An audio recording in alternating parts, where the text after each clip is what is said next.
magic of fantasy, swirling with pixie dust, made more brilliant by the light that lives within you. It inspires us to wish upon stars, follow our hearts, and find our happily ever afters.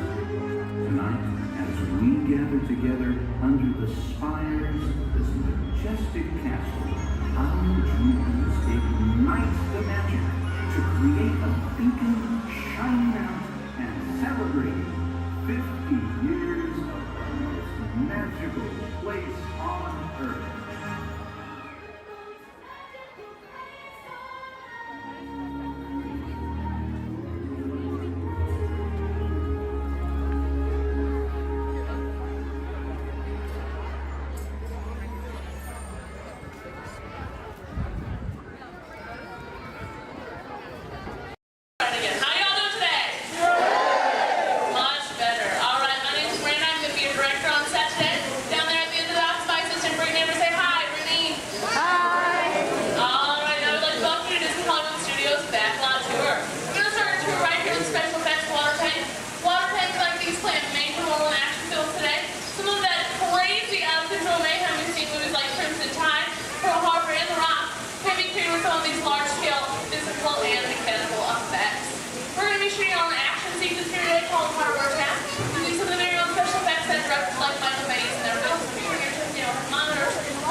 In this scene, Prologue is on a surveillance mission, searching the skies for enemy aircraft. The crew is caught off guard with the real danger surfaces from beneath the sea. This is going to require a full range of physical effects, split-second time, and careful direction. We have the lights, we have the cameras. All we need now is the action. All right, now if anybody knows this serious action, it definitely would have to be director Michael Bay. So the special effects you're going to see in our show today include water cannons, pressurized up to 100 pounds per square inch. That must be time to match our sound effects. And probably the most important effect out of all of these is fire, so this being night at the exact precise minutes. And it does take a lot of time and energy to set these premise for an explosion. But the most important factor in all this is the safety of our actors, and that's where you come in today's ceremony today. Everybody say hi, Todd. All right, everybody say bye, Todd. All right, Todd, you have been cast a little more mechanic today. Your scene takes place way down there in the engine room of the PT boat. So you want to go ahead and dive on in for me? Did you bring a bathing suit? Oh, I hate when that happens. That's okay. When that happens, we actually just recreate the engine room right for you right here. So Paul, we're going to get you all set up. All right. Now, guys, we're actually going to be shooting two different scenes today. Not necessarily in the order that they appear in the movie, but most movies are shot out of sequence. So it's kind of hard for actors because they must react to scenes that actually haven't even happened yet. It's really up to the director to get them all motivated for those scenes. So, are you ready, Todd? All right, perfect. Now, what you're going to do is that phone right there is going to buzz. Right there. It's going to buzz just before 800 gallons of water. Just come pouring out of those tanks, slide down the chute and slam into you like a spray. Not a big deal, right? Perfect. All right. Handle it. Ready? Perfect. All right. Good thing this is not 800 gallons. It's more like 1,000. Okay, let's not let them know that because there's a fine line between motivation and fear. Are you ready? Perfect. And roll playback. And action. Go ahead and pick up that phone for me. Call your captain. Let him know you might be taking on just a little bit of water.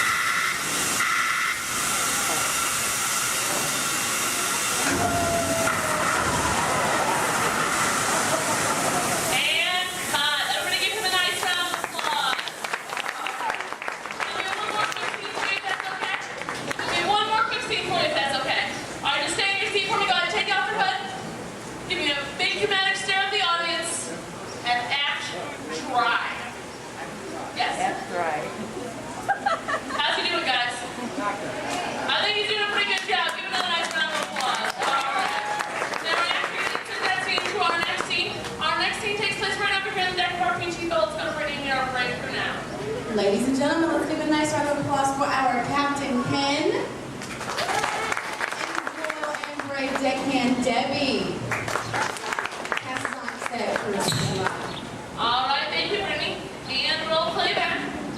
All right, now remember, crew, you are on a surveillance mission, okay? And action. All right, Captain. Pick up your binoculars. They're right in front of your wheel, Captain. Captain, your binoculars are right in front of your wheel. Captain, Captain.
There's 2 torpedoes that just headed their way.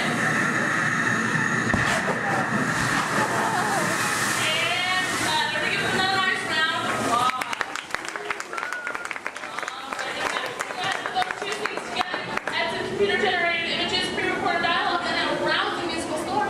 Turn your attention to the overhead monitors as we proudly present our Rose Cast.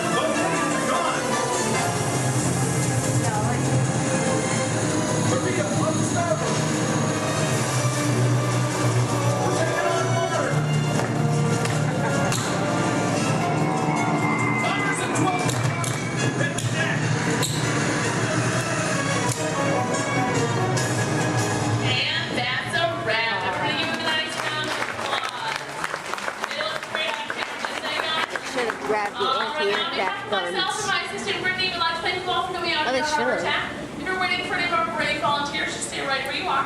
If not, go ahead, turn to your left, down the extra ramp through the props warehouse.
In 1923, a young man from the American Midwest, along with his older brother Roy, started a cartoon studio in the back rooms of a small real estate office in Hollywood, California. This was the small beginning of a family entertainment company that would create unforgettable stories, characters that become beloved friends, wondrous experiences, and music that has become the soundtrack of our lives. That young man was Walt Disney, a master storyteller whose imagination knew no bounds and who delighted in making the impossible possible. Disney 100, the exhibition, is a journey through 100 years of Disney magic, presented in themed galleries based on Walt Disney's creative concepts and philosophies. These include storytelling, creating believable characters, the spirit of adventure and discovery, the magic of sound and music, the world around us, real and imagined, curiosity, imagination, and technological innovation, the worldwide wonder of the Disney parks, and an everlasting sense of optimism about the future. Walt Disney famously said that it was all started by a mouse, but it really was all started by Walt himself. His philosophies became the foundation of the Walt Disney Company. They still inspire Disney's artists, filmmakers, Imagineers, and the storytellers of today. Oh boy! Oh, steady! Whoa! Hi, Musketeers! Well, here we go again, so hang on. Anything goes. You ready? And let the show begin! Here's my pal Walt to tell you how the magic is made. There's a lot of satisfaction in developing ideas into reality when we consider a new project we really studied. Not just the surface idea, but everything about it. And when we go into that new project, we believe in it all the way. We have confidence in our ability to do it right, and we work hard to do the best possible job. There's really no secret about our approach. We keep moving forward, opening up new doors, doing new things, because we're curious. And curiosity keeps leading us down new paths. We're always exploring and experimenting.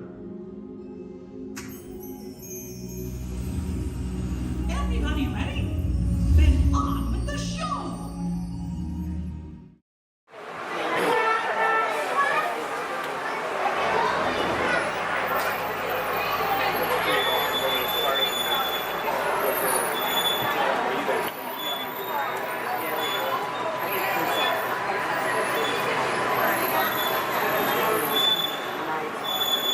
Hello everyone, my name's Don and welcome aboard. We're heading into the back lot of Disney's Hollywood Studios. This production area was built in 1988 as a Florida counterpart to the Walt Disney Studios in Burbank, California. We included sound stages, recording studios, high-tech editing rooms, all the tools needed to create movies, TV shows, and radio broadcasts. We've even got our very own water tower too. It's up ahead on the left side of our shuttle. We call it the Earful Tower. It's inspired by the water tower Walt Disney had built for his Burbank studio in 1939. Our Florida tower stands a lucky 13 stories high, and we added our own creative touch, a giant set of Mickey Mouse ears. If you wanted to wear those ears, you'd have to have a hat size of 342 3/8. Up ahead, after the next bend in the road, you'll have a perfect opportunity to take a picture of this famous icon. In the world of entertainment, every project starts with a screenplay and a lot of creative ideas. A production studio is where the ideas of writers, producers, and directors are transformed into an on-screen reality. Within these huge spaces, filmmakers can literally create their own worlds. Our Florida sound stages are soundproof, weatherproof, and most importantly, air-conditioned, all vitally important for the cast, crew, and equipment. Many of the crafts needed for filmmaking are located right here on the lot. On the left, we have our own greens department. It grows flowers, trees, shrubs, and topiaries. A few well-placed plants can cover up empty spots in the set and add a touch of natural beauty to a scene. On the right are two of the aircraft from the 2001 blockbuster hit Pearl Harbor. These exact full-scale replicas of P-40 fighters were used in the special effect fight sequences. Of course, many of the planes you saw flying through the aerial battles or sitting on the ground weren't real at all. They were created entirely within a computer. Oh, keep your cameras focused to the right. We're coming up on that perfect angle of the Earful Tower I told you about. It's a true masterpiece.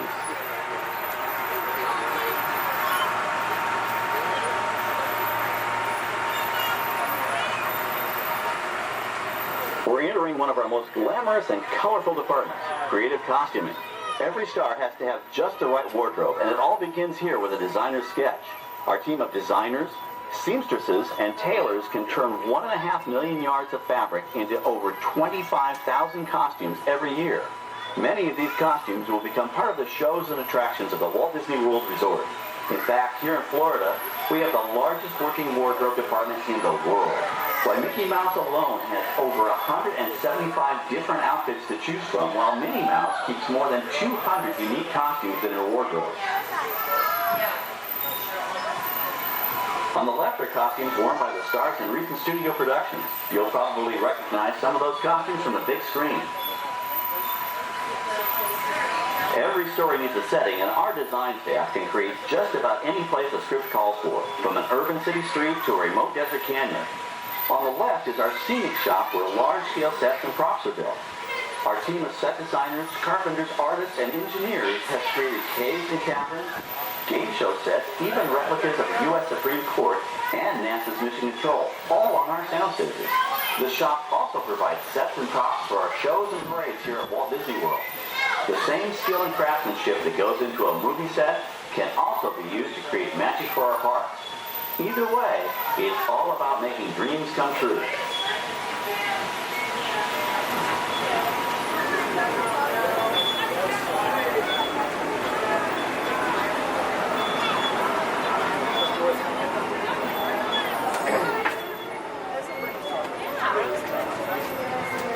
Now we're entering a zone we call the Boneyard. It's an outdoor storage area for oversized props and vehicles. Cars, trucks, boats, planes, we often save these props in case we need them for future productions. In this backlot collection, you may find real working vehicles, non-working mock-ups, and even large-scale miniatures used in special effects shots. Large-scale models create a more convincing illusion on camera.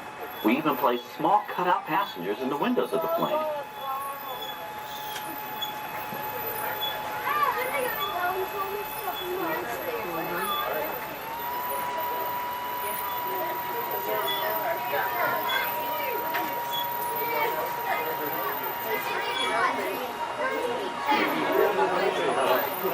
We're now passing by the sets for our Lights, Motors, Action, Extreme Stunt Show. On the left, you may catch a glimpse of the Mediterranean fishing village that sets the stage for this thrilling attraction.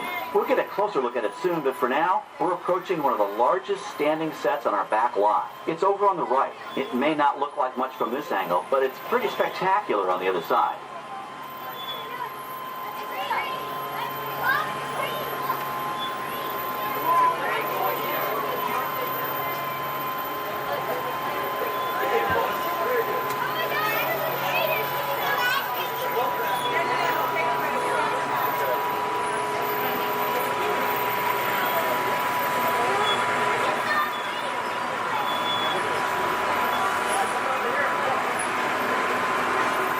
This is great, folks. The production crew has just given us clearance to enter the set. Hello, Backlot Tour. I'm Amy, a production coordinator here at the studios. I can see your shuttle heading toward our canyon set. I've given your driver permission to come in and take a look around. I'm up here with our effects crew, and we're getting ready to shoot a test sequence. Oh, on the way in, you're going to be crossing a wooden bridge, and things may get a little bumpy, so please, hold on to your belongings, especially hats, cameras, and glasses, and keep an eye on any small children in your party. And of course, please remain seated at all times. Welcome to the set. As you can see, we brought the bare, dry deserts of Southern California to green, typically humid Central Florida. This set is based on real locations that our production designer took pictures of. Our set crew spent about 6 months building the canyon, but we've used it for a number of TV shows and specials over the years. For our upcoming production, the script called for a tanker truck.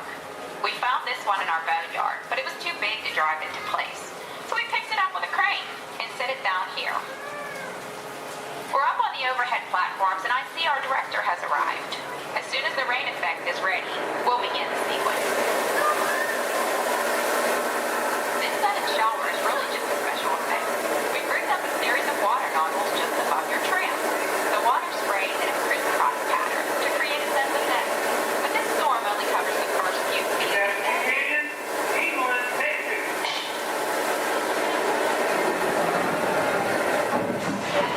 Okay, it's showtime. Everybody stay seated. Hang on to your belongings and watch your children.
water through air cannons for an extra dynamic effect.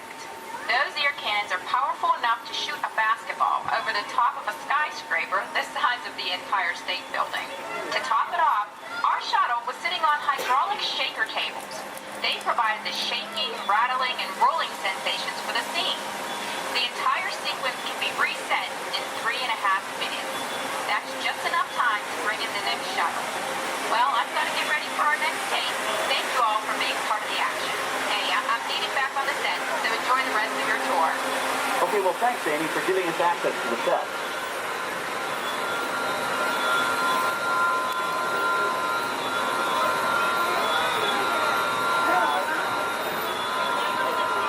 On the right, we have an authentic piece of Disney history. That Gulfstream 1 was known at airports across the country as November 234 Mickey Mouse, but we just call it the Mouse. In 1964, Walt Disney and his hand-picked team used this plane to scout locations for what he called the Florida Project. Soon, they secretly began purchasing thousands of acres of land, which became the Walt Disney World Resort in 1971.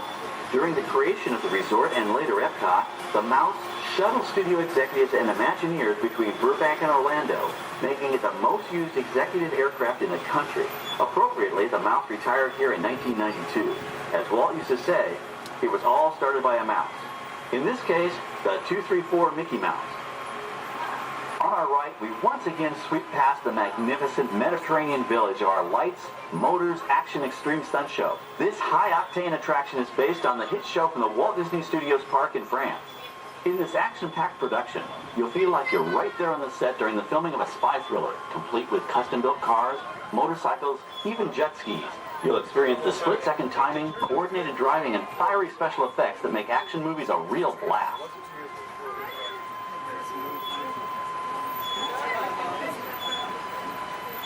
The staging area to our right is known as Acceleration Alley. Here, the custom-built stunt show vehicles rev their engines up to 70 miles an hour before making their high-speed entrances onto the stage for our lights, motors, action extreme stunt show. Of course, these are professional stunt drivers. We hope you'll enjoy their daring driving skills, but please, don't try them yourself.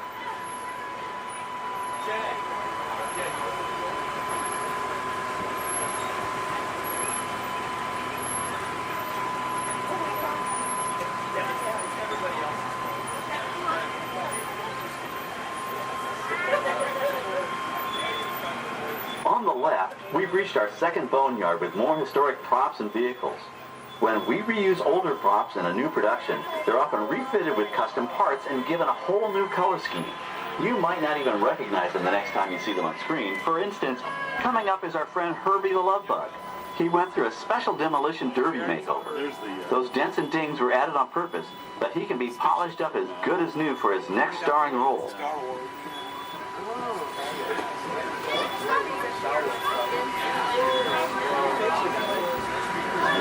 On our right, we now have a very different view of the fishing village set. From this point of view, you can see that there is no inside to the buildings. They are just false fronts or facades. In the movie business, set builders only create what the camera has to see. It's an old movie trick dating all the way back to the silent era. To add to the sense of realism and avoid the cost of set building, many of today's television shows and movies film on location in cities and towns across the U.S. But out in the real world, you've got to contend with noise, traffic, crowds, and various visual elements that may or may not belong in your film. Here on the backlot, we can avoid these problems because we created our very own flexible urban environment. Our Streets of America facades can stand in for a small town or a giant metropolis. As we come around the last corner on our route, you'll see the skyline of New York City in the distance. It's really a series of painted flats, expertly designed to fool the eye and the camera. We can dress and decorate these streets to look like any city we want, from Chicago to San Francisco. Depending on the choice of vehicles, props, and costumes, we can even turn back the clock and set our story in a different time. And what's more, these sets are built with Florida weather in mind. They're made to withstand 100-mile-an-hour winds. You're welcome to visit our Streets of America anytime during your visit today and get an up-close look at the skills of our set designers and builders. We've just about reached the end of our tour. Our final stop is the American Film Institute Showcase, where you can see the actual costumes and movie props used in some of Hollywood's most famous films. There are some pretty amazing items in there, so feel free to take all the time you like. Please stay seated until our tram comes to a complete stop and check around you for any personal items that may have fallen during our trip. Well, as they say in Hollywood, that's a wrap. Thanks for joining our backlot tour, and we hope you'll come back to visit us again soon. All right, we're going to stop up here in just a moment. I'll open these doors. And we're going to exit out through those blue automatic doors into the AFI showcase for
Hello. The seatbelt check is around the corner. For your safety, remain seated with your seatbelt fastened in your hands, arms, feet, and legs inside the vehicle at all times. And please supervise children. Thank you.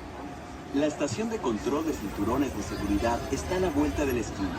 Por su seguridad, mantenga sus manos, brazos, pies y piernas dentro del vehículo y cuide a los niños.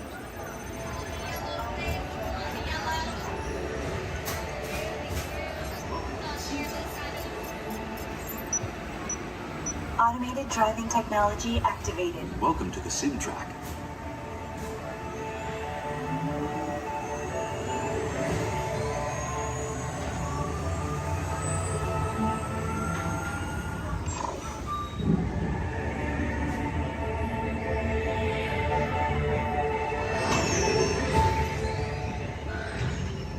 We'll begin with the capability test to see how your vehicle designs perform under challenging weather and surface conditions. Monitoring road surface. Connecting to OnStar. SIM card performance data acquired.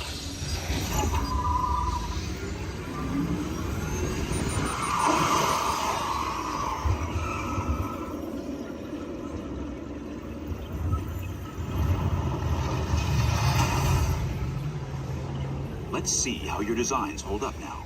Commencing SIM car off-road and extreme weather sequence.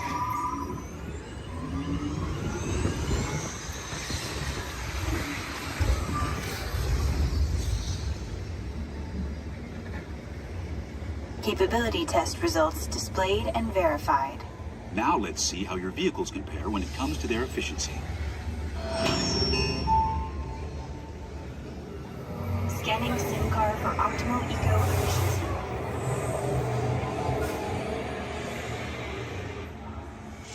Engaging eco-scan for aerodynamic efficiency.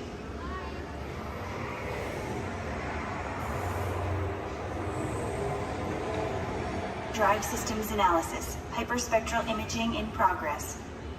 Calculating total enviro impact.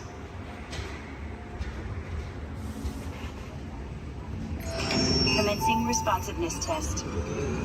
Okay, the responsiveness data is now being synchronized. Automated driving technology verified and active.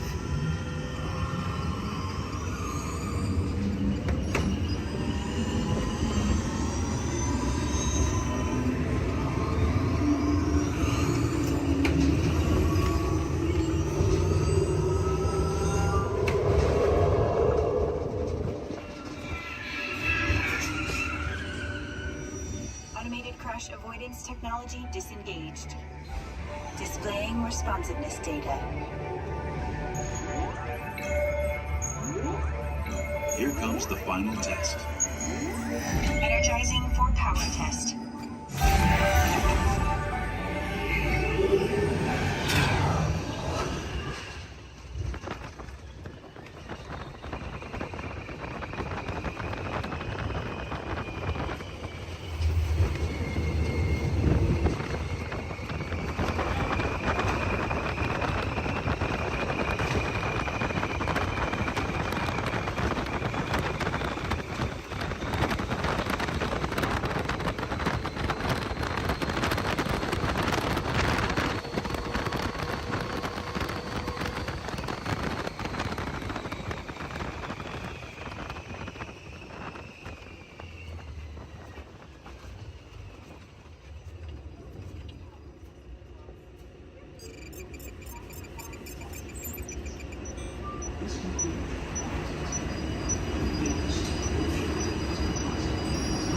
Displaying power test results. SimTrack performance testing complete. This concludes your performance testing. You'll be able to see how your Chevrolet custom concept vehicle designs compared with the sim car after you disembark.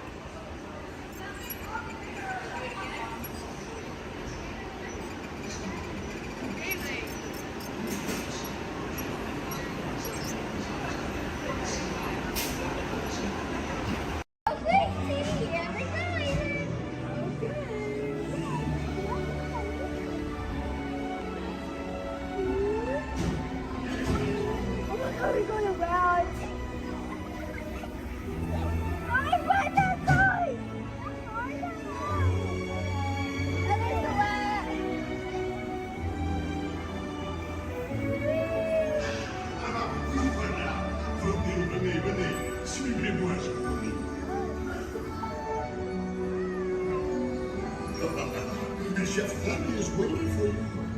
This way. Qu'attendez-vous?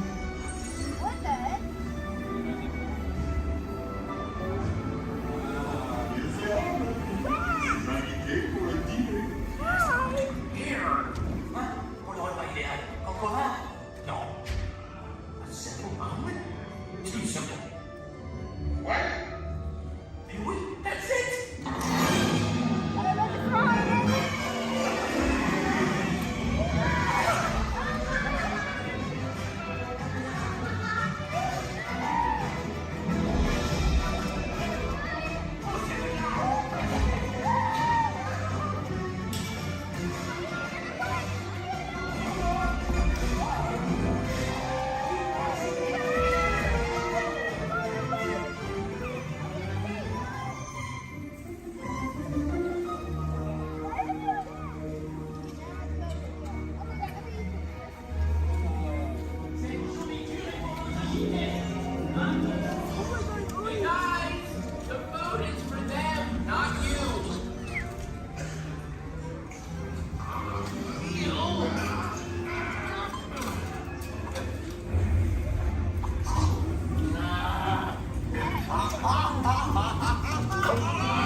What are you doing? Que magnifico.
If you are new to the area, the Monstropolis Chamber of Commerce would like to welcome you.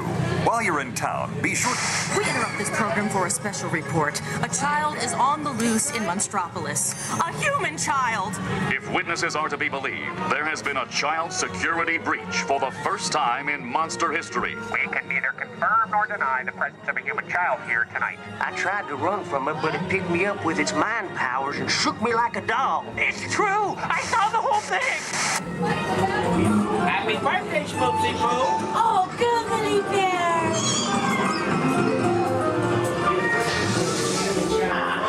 It's telepathic control. It made me dance like a chicken. I thought were not my own. Then it grabbed me with its giant forked tongue and rolled me up and down like a show. Oh, we gotta get you home.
Race you to the scare floor.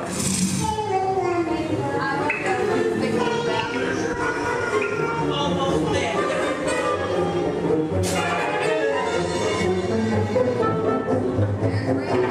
They'll never find her door now.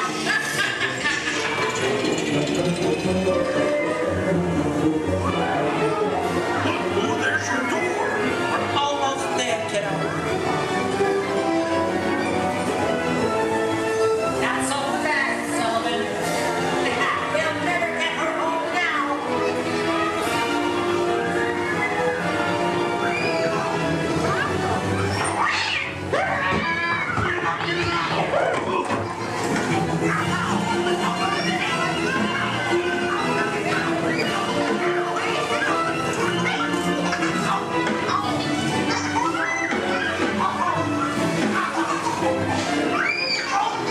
It's been the most terrifying day of my life. But I love you, kiddo. Good night. Kitty's gotta go now.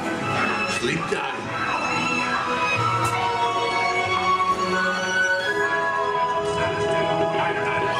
Get ready, folks. We have to decontaminate you. Sorry, Eddie. We have to do this for your own good.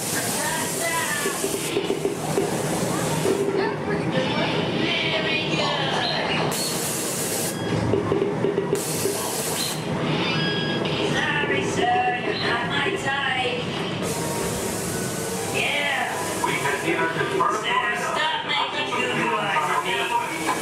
I'm not that kind of girl. progress and reported to the scene where we immediately Stop staring at me.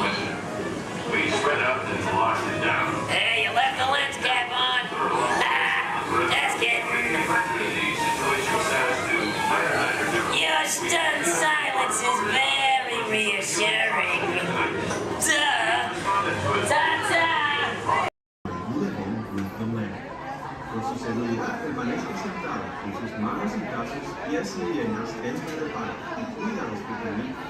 A manera de recordatorio, no tomar fotos con flash y luz de video antes de llegar a la universidad.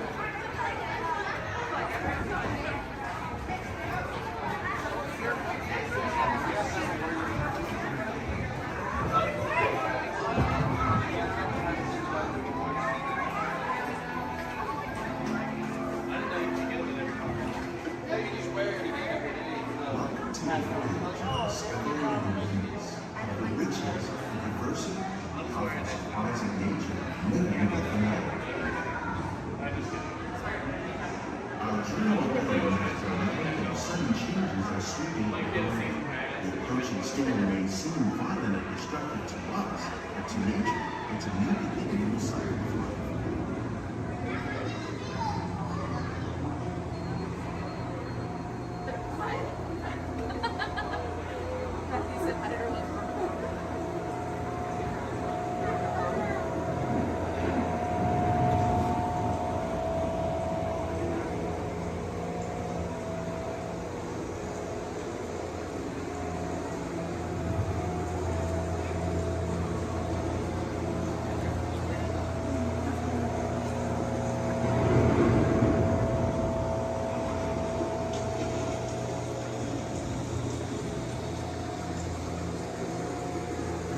surface of the land, roots trap water from the flowing mud, extracting precious nutrients and minerals.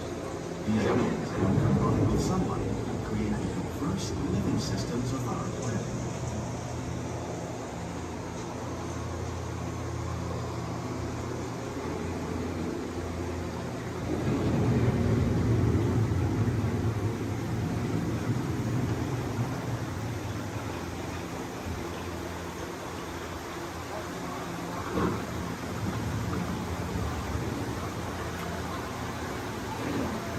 One of those living systems is the rainforest, home to the most amazing concentration of life on our planet.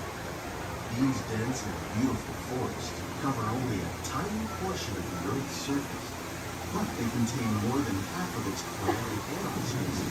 Rainforests are also extremely rich in productive living systems, providing us with oxygen, food, medicines, and other elements essential to our lives.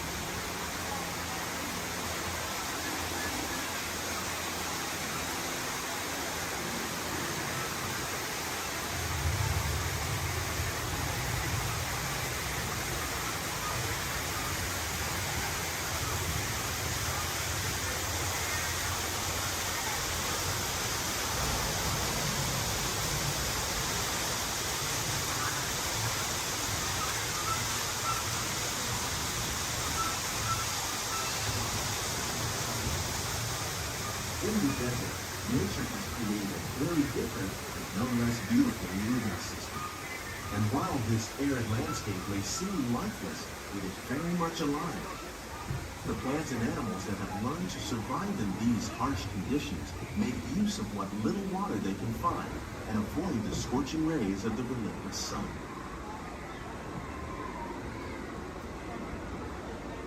The American prairie once appeared as desolate as the desert. But over time, rainwater and nutrients gradually penetrated the hard surface of this land. Even the hooves of the mighty buffalo helped create the rich soil that one day become home to the American farm.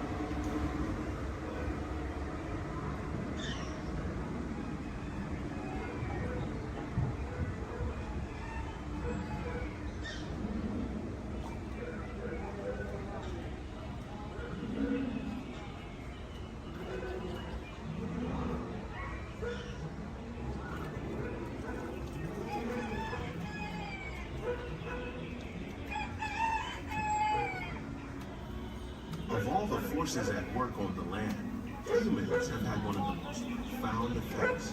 The need to produce food for a growing world led to the enormous use and sometimes overuse of the land. In our search for more efficient ways to grow food, we often fail to realize the impact of our methods.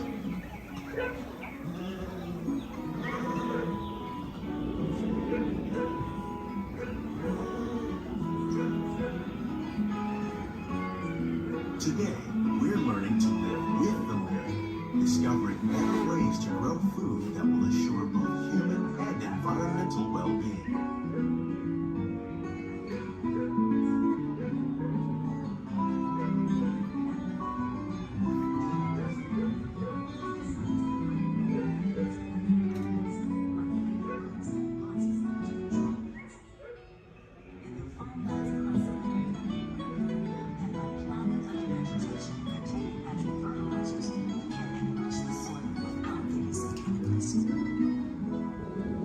In arid regions, we are learning to produce food on desert seacoasts by developing and planting crops that thrive on salt water.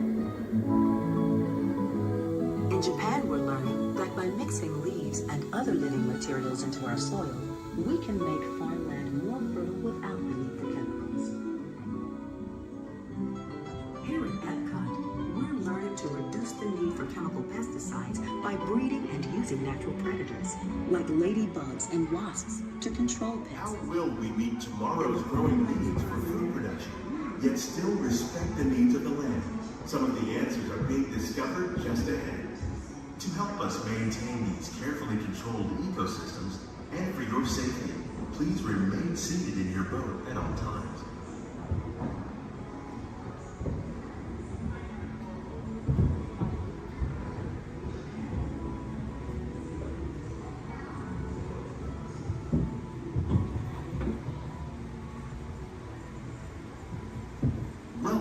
our living laboratory, where scientists from Epcot and the U.S. Department of Agriculture are exploring innovative ways to produce bountiful harvests now and into the future.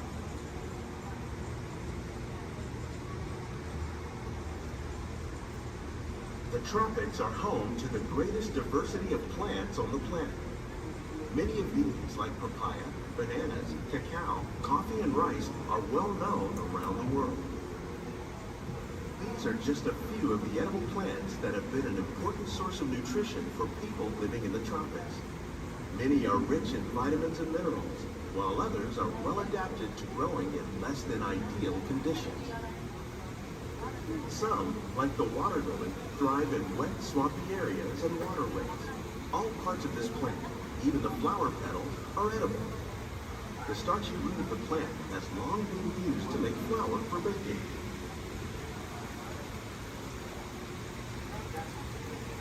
One day, many of these lesser-known tropical plants may be as important as the bananas growing on both sides of the boat.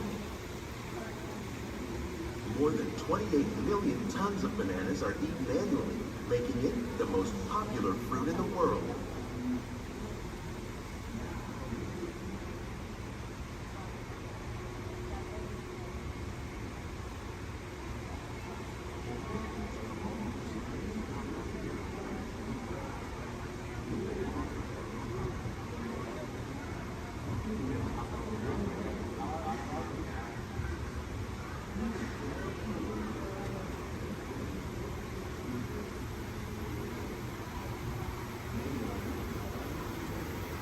When we mention farming, you probably don't think of fish. But fish farming, or aquaculture, accounts for nearly half of all the seafood consumed globally. Tilapia, bass, and catfish, like the ones you see here, are three of the more popular crops raised by fish farmers. The sustainable system we're using here recycles the water in the tanks. As a result, we're able to save millions of gallons each year. Our small fish farm produces nearly 5,000 pounds of fish each year to serve in restaurants around Walt Disney World. Innovations like this one can play an important role in our efforts to produce bountiful harvests and still protect natural resources.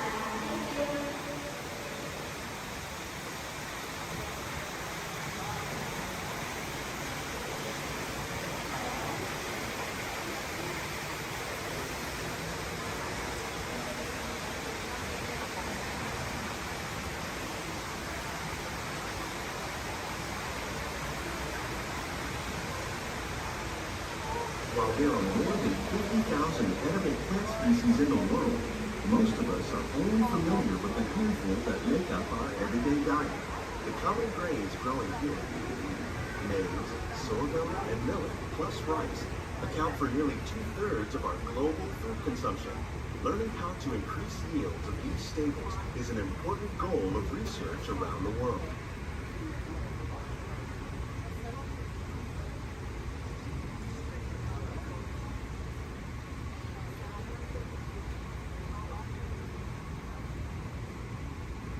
These plants are definitely on their way up.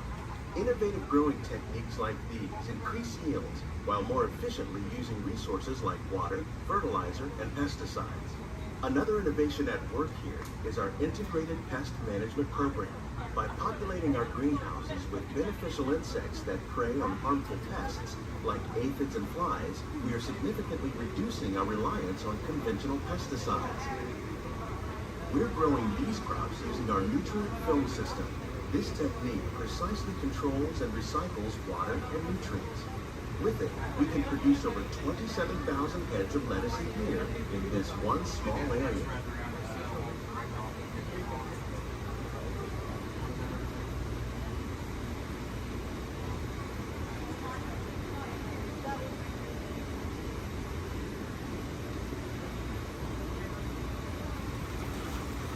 Some of our best ideas have been inspired by nature, like these fruit and vegetable trees.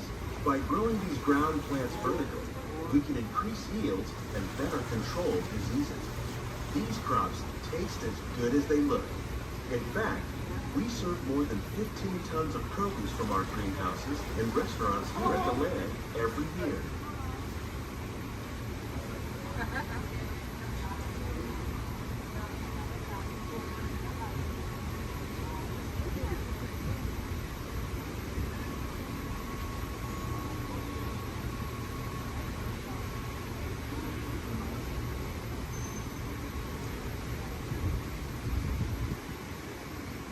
The future of agriculture may include innovative ideas like this vertical growing system.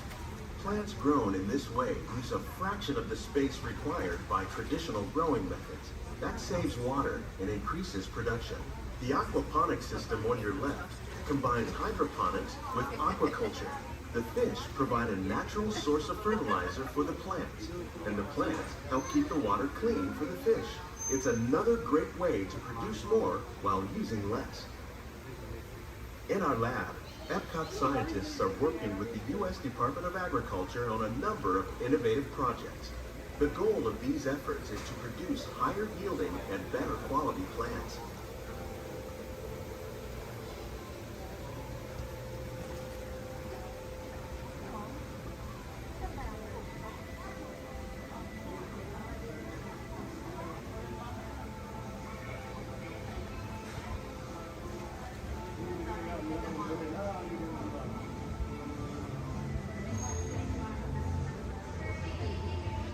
These greenhouses represent just a fraction of the work being done worldwide to produce bountiful harvests for our growing population. Scientists, farmers, and even backyard gardeners are doing their part to improve the quantity and quality of foods that we all rely upon. Together, we can continue to find more ways to increase food production and protect our precious natural environment.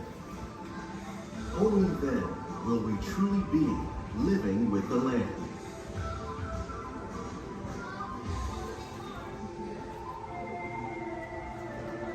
On behalf of Walt Disney World, we hope you've enjoyed this unique journey through our living laboratories.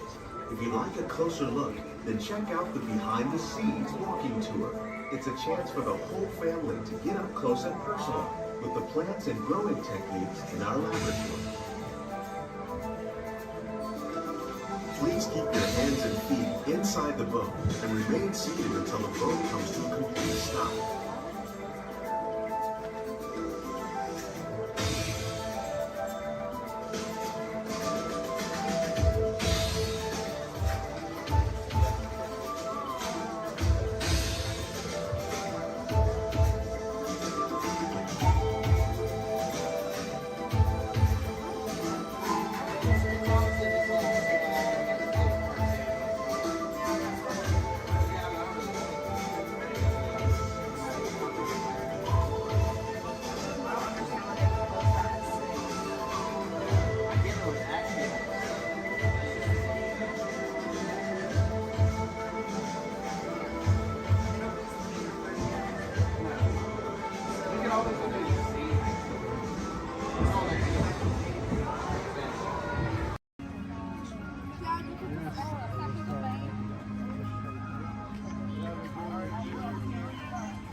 por lo menos lo vamos a ver.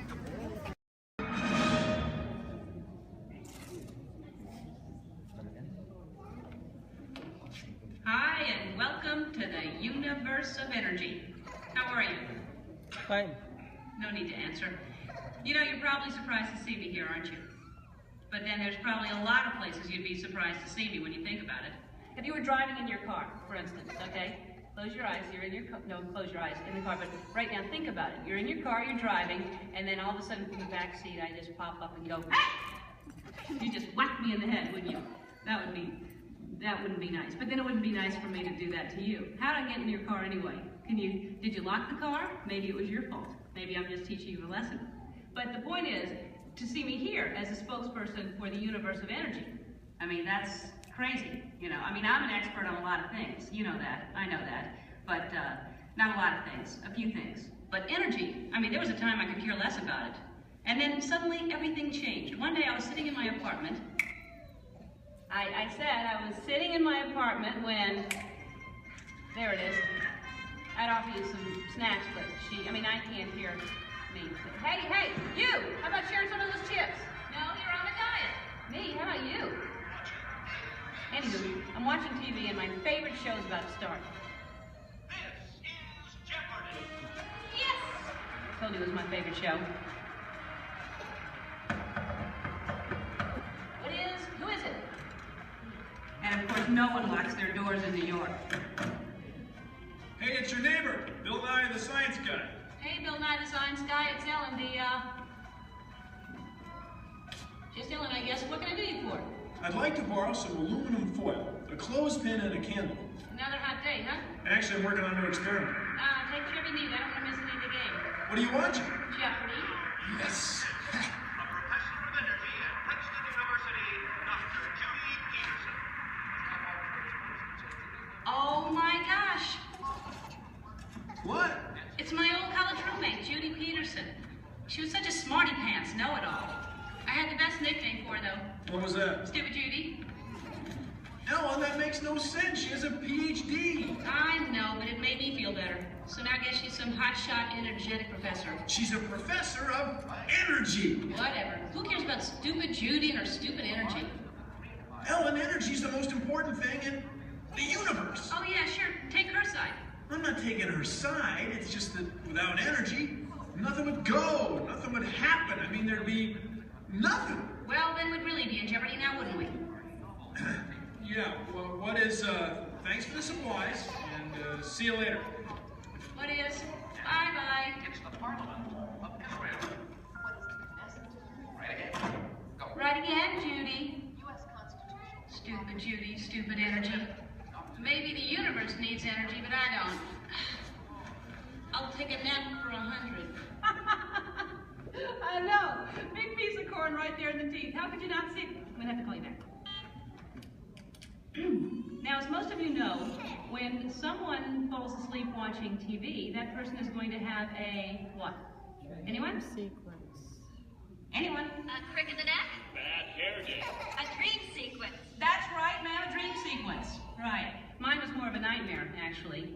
And actually, we should get some fog in here. Always nice to spice up a dream sequence with fog. No, not in here. Over there. The dream. Scary, huh? This is Jeopardy! Now here are today's contestants. Dr. Judy Peterson, Dr. Albert Einstein, and finally, just Ellen. And now here is the host of Jeopardy, Alex Trebek. Thank you, Johnny Gilbert. Hello, contestants. Welcome to our program, and good luck to you in the game. Here are the categories for the first round of play.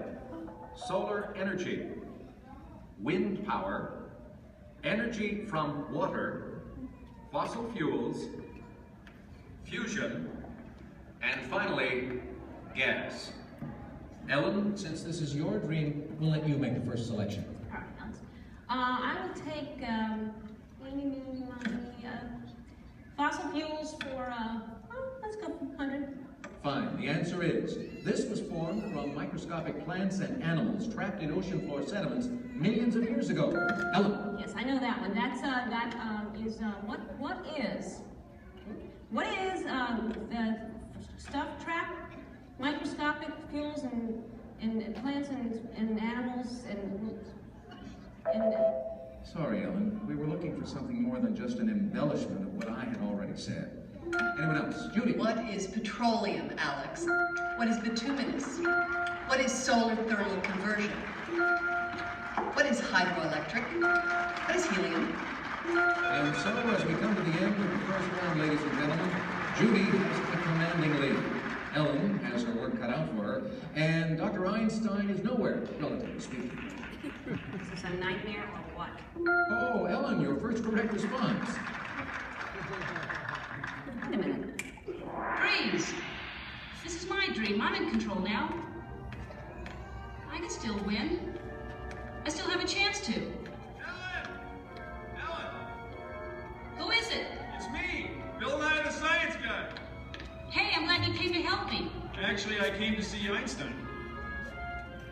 Wow, you're getting clobbered. Yeah, this Nightmare Jeopardy version's a lot harder than the home version. Can you help me? Sure, but first we have to go back.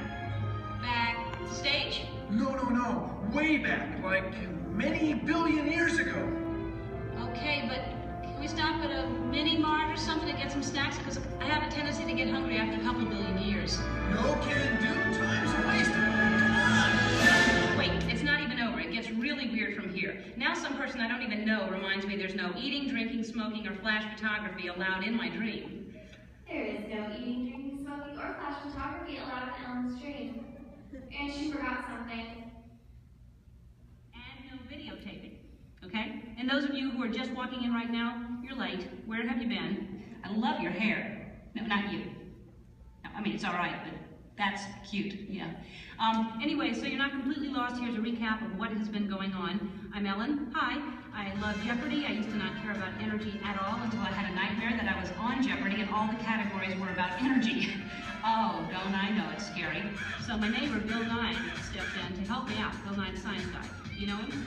Anyway, so he comes in to help me out. That's what's going on. Got it? Good. If you don't, then that's your problem because you're late. And you think about that next time.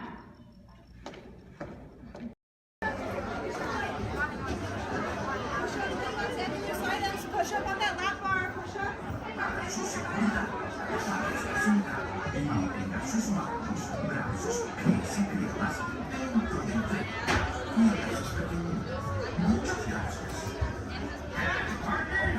For your safety, remain seated with your hands, arms, feet, and legs inside the train, and make sure to watch your kids. If not, it's a very fancy place. Keep moving, because this here's a wildest ride in the wilderness.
Please offer available seating to those needing special assistance. If you're standing, please hold on to the handrails and stay clear of the doors. The monorail will depart momentarily for the Magic Kingdom. Thank you.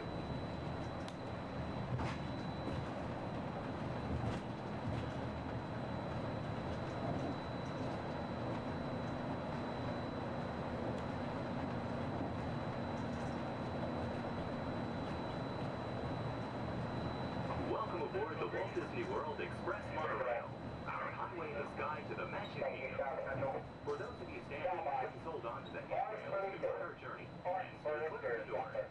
For the comfort of others, no smoking, please. Thank you. We're circling the Disney-created Seven Seas Lagoon. Rising from the Magic Kingdom on the opposite shore is Cinderella Castle. You can also see Disney's Mountain Range, Big Thunder Mountain, Splash Mountain in Frontierland, and Space Mountain in Tomorrowland. To the right-hand side on the shores of Bay Lake is Disney's Wilderness Lodge, which captures the spirit of the National Forest Service lodges built in the West during the early 1900s. Also on Bay Lake, you can enjoy a natural setting at Disney's Fort Wilderness Resort and Campground. More outdoor recreation can be found in River Country, Disney's version of the old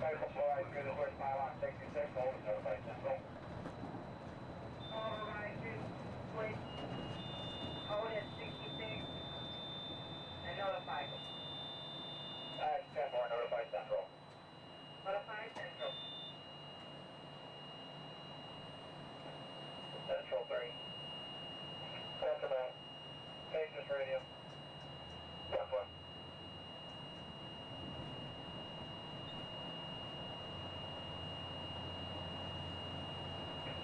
Monorail 3 contemporary. 3 by. Channel 4, please. Channel 4, all right.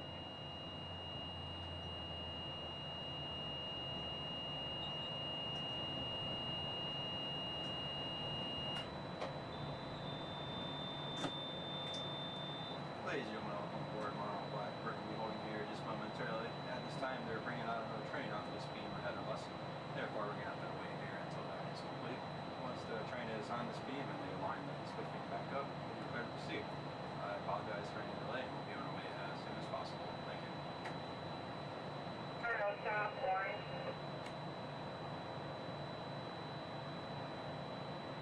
Stop by. Receiving propulsion in upper display group D, malfunction, by receiving tower. 10-4, will your train move? 10-4, both groups are picking up. First aid on previous. 10-4, proceeding on previous.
Get 5, orange is 10-7, fur line 10-8, exterior. Right, stop, at Central, orange.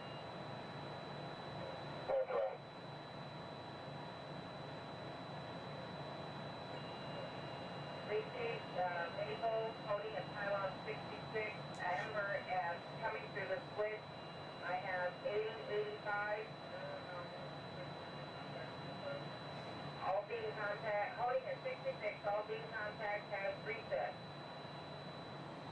5 to radio Kingdom, green for normal visual. 23 radio from Kingdom. Green 4. Central stop. Take away. And exterior beam, Colorado, westbound. Tank by exterior on power, black, central. Black. Orange 4. Probably orange 4, no visual. 10-4. Orange Kingdom. Orange 5. 4, Maple Tech, Monroe, green. Orange Maple Tech on green.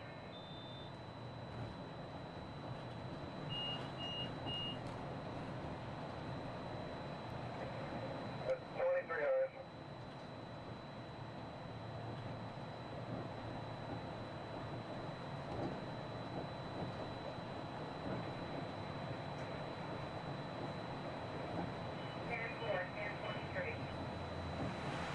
Thank you.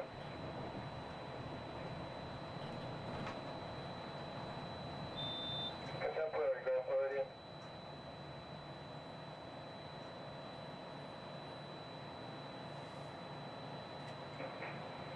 Contemporary by. Disregard. Central is going to Poly. Performing a few tests that we do every time they bring it up. 10-4, thanks for advising. Contemporary clear. Probably going to be holding one more time if that. Again, I do apologize for the delays. Orange Kingdom. This is standard procedures when we bring a new train up. We'll be on our way as soon as possible.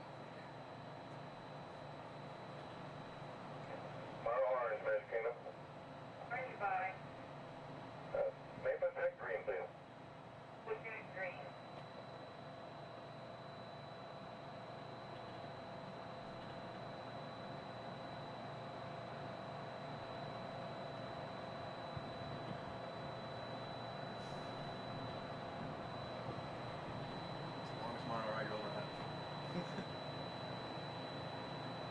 Well, the fun thing is that the rest of my group on the boat there, and I was telling them I might beat them. That's them on the boat? Yeah. They're gonna be. Hey, Mom, look over by the Contemporary. Central orange.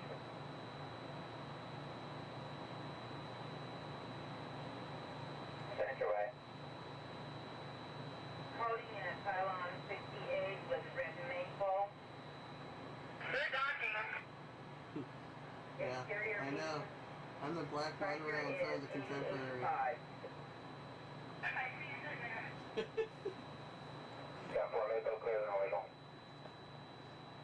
Full clear, normal visual. Yeah, they can't go far without me anyway. I got the tickets.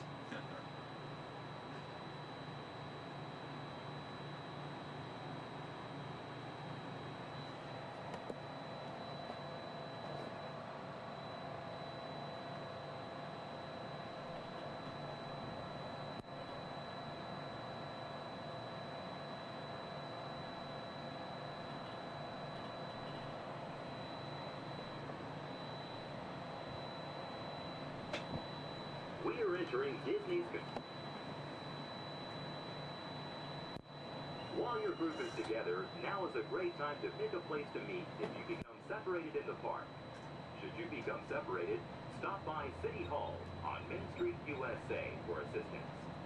Guest relations at City Hall can also help you plan your day, make dining arrangements, or provide a special guided tour of the Magic Kingdom. As you approach the entrance, please keep your party together and have your tickets ready. If you are traveling from another Disney theme park, please have your tickets and hand stamp ready as you enter the Magic Kingdom.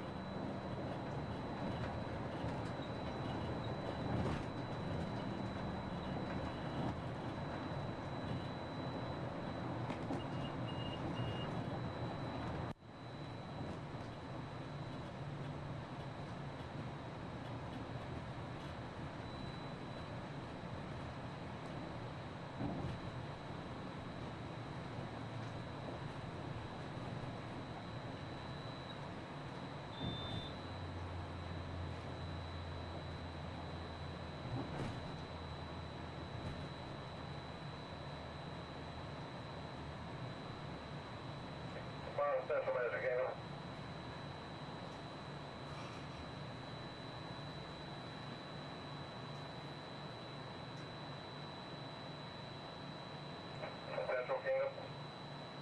inch away.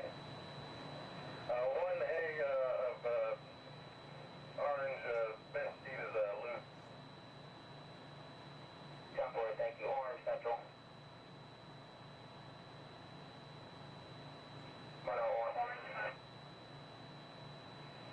All doors closed. Kiosk on notified status.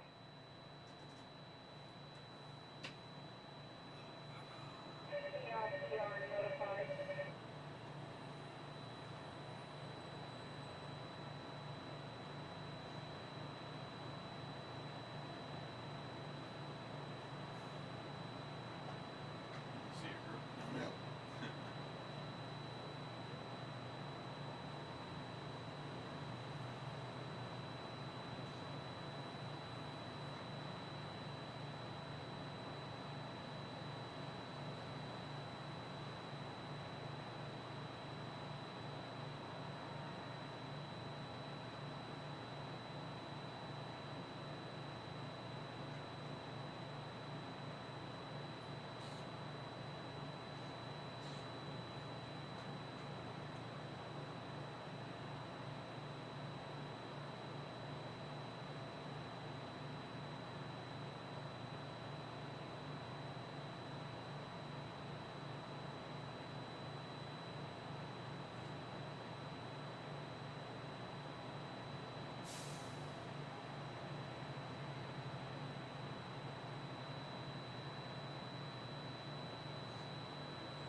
Ladies and gentlemen, we're almost to the Magic Kingdom.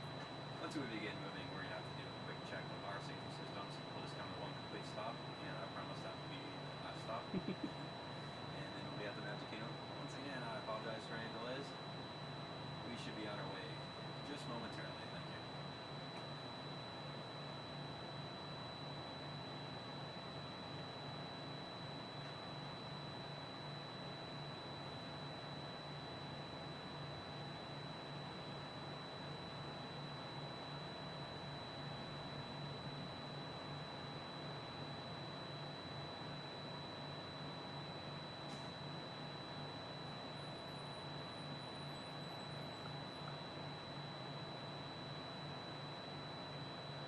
South Central, Monorail Orange, Gap 1 radio check, have you reached?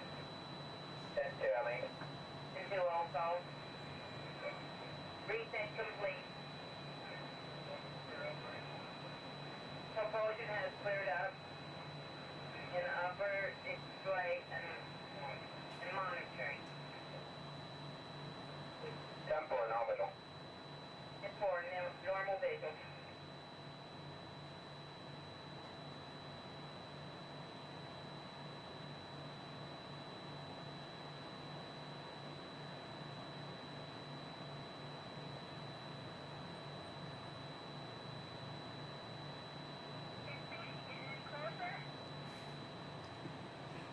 Almost there.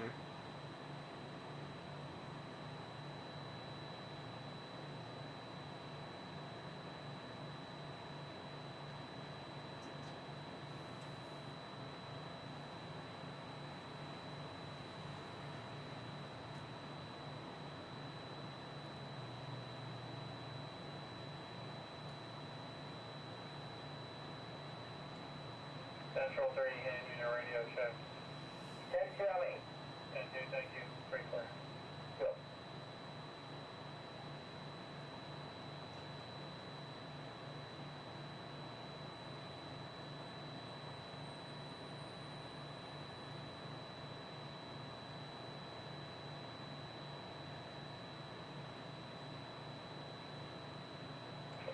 Black, Magic Kingdom. Block 566. And 4-4, Maple Stick Orange. Maple Stick.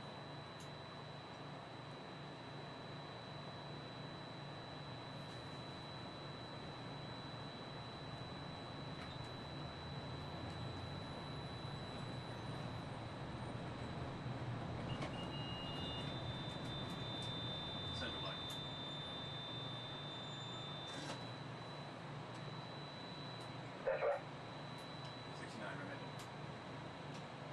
Echo clear, no visual.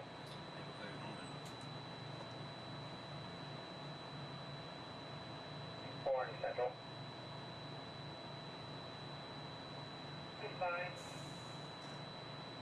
Reverse Maple check. Maple check.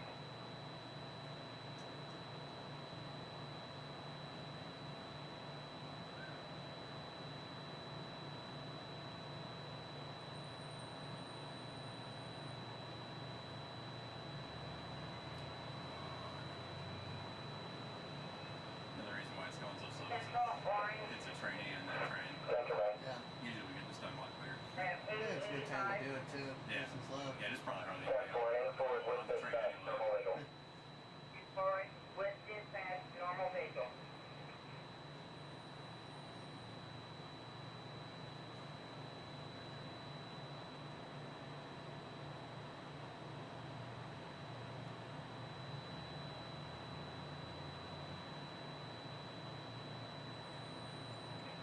Exterior Serrano Central, 4 trains, train order black, coral, green, and orange, Brakeman OT Central. Goodbye. Black, coral, green, and orange on exterior. That's forward, black, forward, green, orange.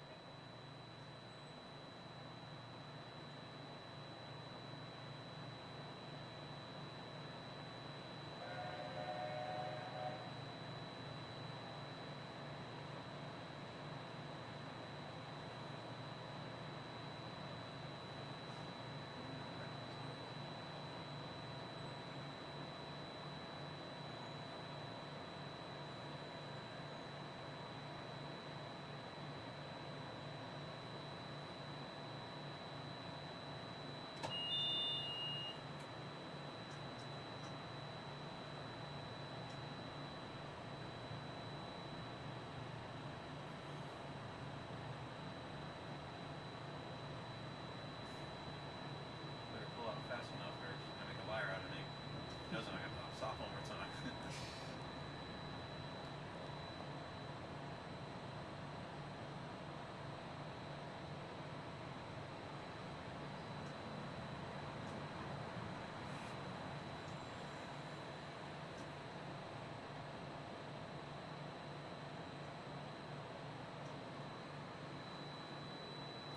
I see ya.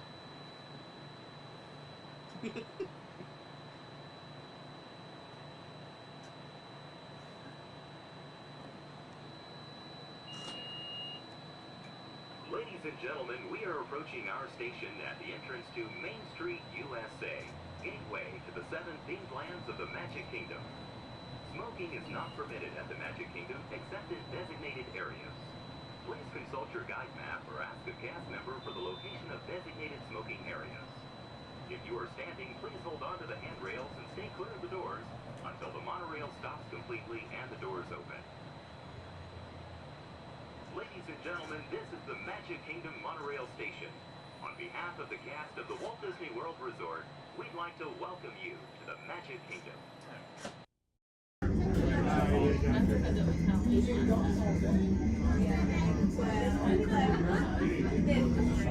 This is Disney's Port Orleans French Quarter Resort. Please collect your belongings, watch your head and step as you disembark, and take small children by the hand. Thanks for riding with us, and welcome home.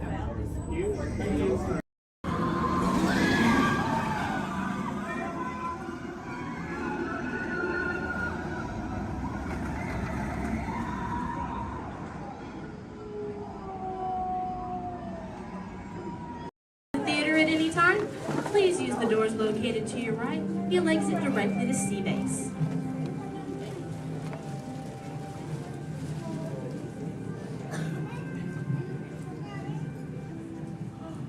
Hi everyone and welcome to Turtle Talk.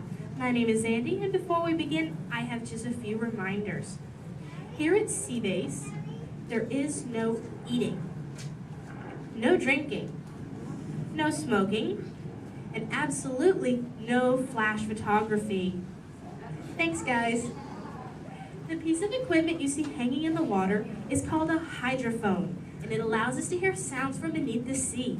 And today, it will allow us to hear our very special guest. Does everybody know who it is? Go ahead and shout it out loud.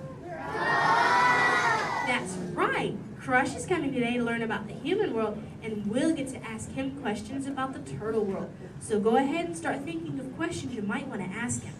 Right now, Crush is out catching a wave and said we should call for him when we're ready. So on the count of 3, I need everybody to shout out, "Hey, Crush!"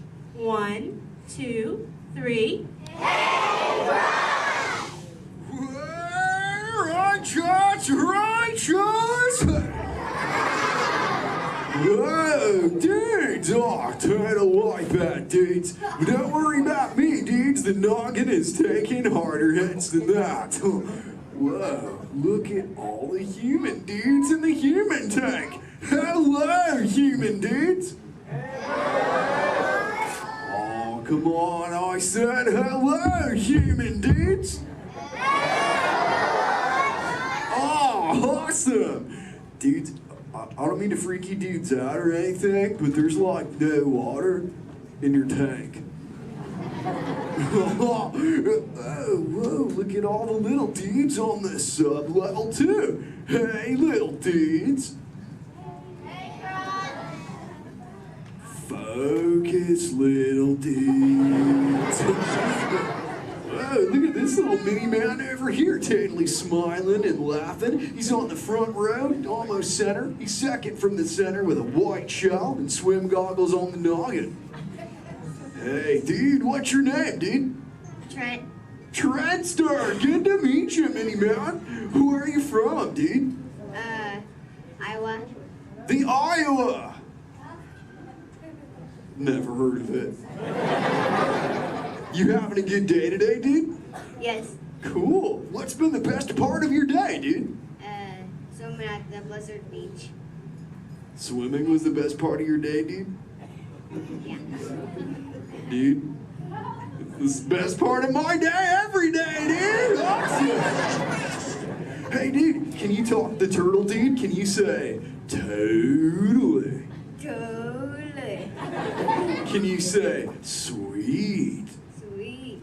Now put it together and say it really loud, dudes. Totally sweet. Awesome, dudes! Give him a round of fit. He was rocking the Turtle Coffee News. So, Mini Man, who brought you in here on this fine day, dude?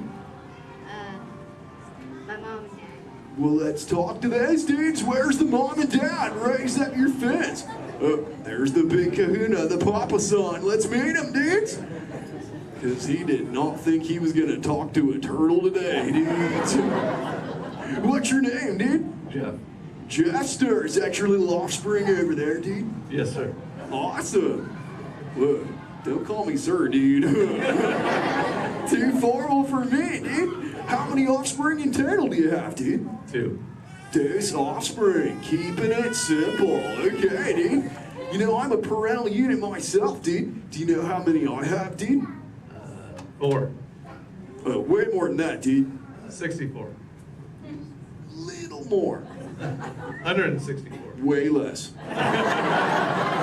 I'll help you out, dude. I've got 65 offspring, dudes. Totally. Hey, dude, do your little ones ever ask you questions, dude? All the time. Oh, dude, totally the same over here, dudes. My youngest son, Squirt, is always asking me questions, too. But you know what, dudes? They're always about you humans. And that is totally why I'm here, dudes. To answer his questions and maybe even answer some of yours. If you dudes think you can do that, say chaw. Awesome. Now, dudes, Squirt's #1 question has always been, what do you humans like to do at the beach? So, shout it out. What do you like to do at the beach, dudes? Whoa, major swimmage. Well, how many of you are really good at swimming, dudes? Lots of little swimmers, dudes. I'm not gonna lie. I'm pretty good at swimming too, dudes. In fact, I'm the fastest turtle in the world. You dudes believe me, right, dudes? Well, dudes, if you want a little demo for proof, say chaw. Okay, now I'm gonna need your help here, Deeds. I'm gonna go for a little lap, so I need all you Deeds to time me, okay? I'll tell you when to start counting, Deeds. First, I gotta rev up the motor. Okay, Deeds, start counting now. Totally back.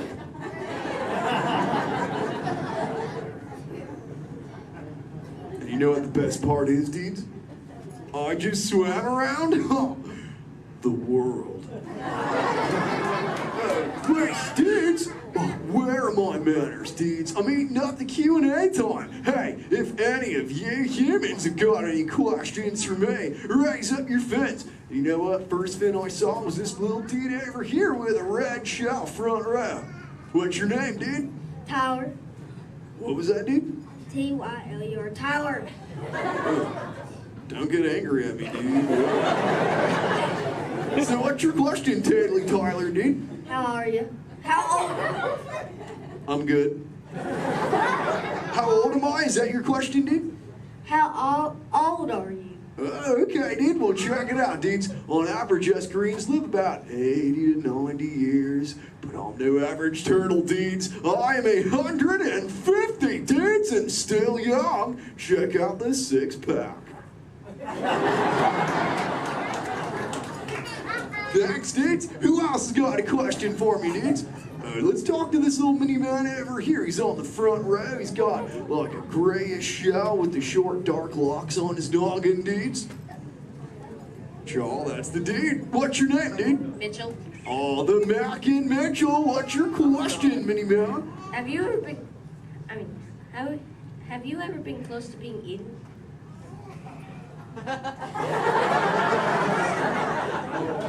Dude, is there something behind me I should know about? You were worrying me, dude. Well, dude, there have been a couple close calls, but as you can see, the shell is intact. Have you ever been almost eaten, dude? No. Well, keep that going, dude. Trust me. Hey, dudes, I just remembered one of Squirt's questions, dudes. We found this thing on one of my migrations, and it belongs to you humans. Maybe you can identify it for me, dudes. So what is it, dudes? A bra! Awesome! Wait, I thought that's what you said to your friends. Like, what's up, bro? Well, what's it for, dudes? Swimming? Well, I'm swimming right now. I must look pretty good on me, huh, dudes? It's for who, dudes?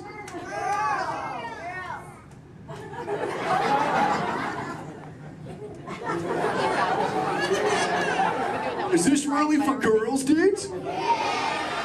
Okay, if this is really for girls, dudes, I have to ask you, dudes, a personal question. Does it make me look fat? I'm just pulling your fins, dudes. Tell you what, I'll put it back up on CBay and we'll move on, dudes. You know, I'm really digging talking to you human dudes. What was that, dudes? Dory. Wait, you saw Little Blue, dudes? Where? Whoa, dudes! Hey. Hey, Little Blue. Don't I know you? Yeah. Hi, I'm Dory. I remember you. You're Flush. Oh, totally my Little Blue. Say, Little Blue, before you got here, I was totally teaching all the humans the turtle knowledge. Hey, maybe we can teach them something together, like, I don't know, maybe how to speak the whalage. I can speak whale. Awesome. Okay, everyone, repeat after me. Hello.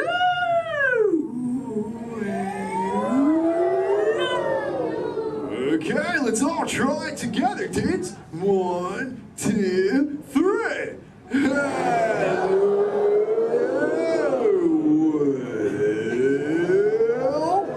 Awesome whalage, dudes. Totally. You know, sometimes you speak whale and there are like 80 whales swimming around you. Sure. But not today. No. No whales. No whales today. What is that? A whale? Where's there a whale? What? Little Blue, we call it a whale. That's the mountain, Little Blue, crop shot, Little Blue.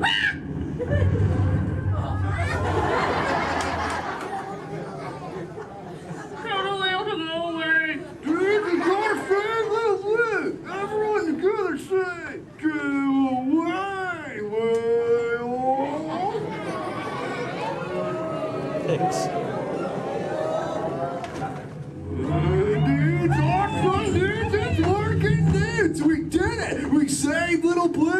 dudes? Put your fins together. That was awesome, dudes! Whoa, seems like that whale totally kicked up some tasty surfage, dudes. I better hit those waves immediately. But before I get going, I want to say something really important, dudes. Be good to the ocean, and she will totally be good to you. Oh, and all you little dudes down here, do me a big favor, little dudes. Keep using the word dude as much as you can till you get home, okay, dudes? Your parents will love you for it. All right, dudes, I'll catch you later. Bye, human dudes. Let's give it up for Cry. Ladies and gentlemen, I hope you enjoyed our show. Disneyland, no laxity, and hold on to all these items.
Your attention, please.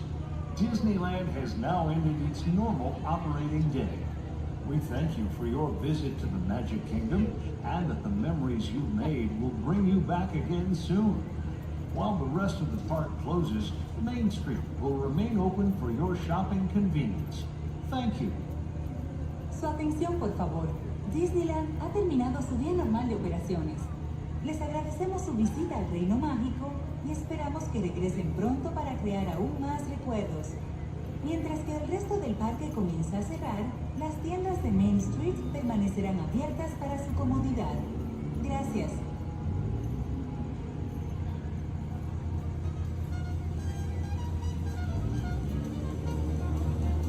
Head out, please remain seated at all times. Please keep your hands, arms, feet, legs, and elbows inside the vehicle, and please supervise your children. This is a one-way trip to Main Street, USA, and enjoy your ride.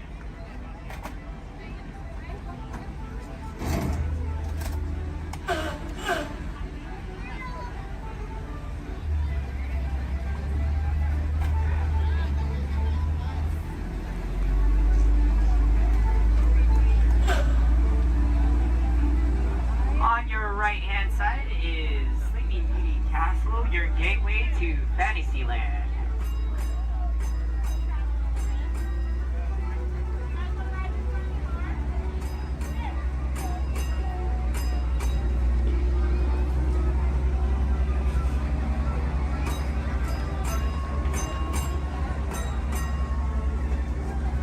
Coming up on your right-hand side is Frontierland and Adventureland. Beyond that, Critter Country, Darla Square, and Star Wars Galaxy's Edge.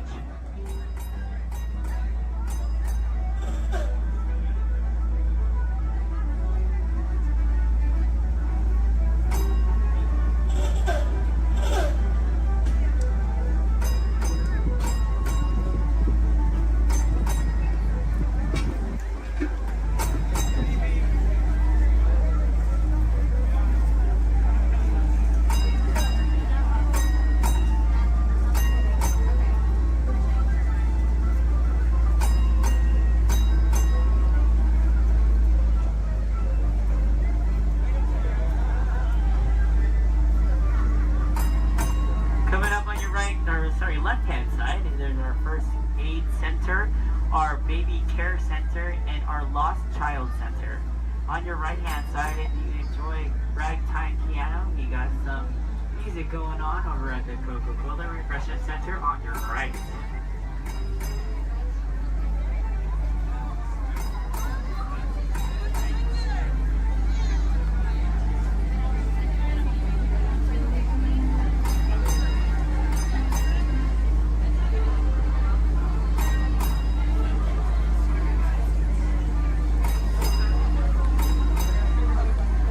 If you get hot later, on your right-hand side is our Dips and Grill ice cream parlor. And on your left is Market House, where you can find our Starbucks coffee and tea.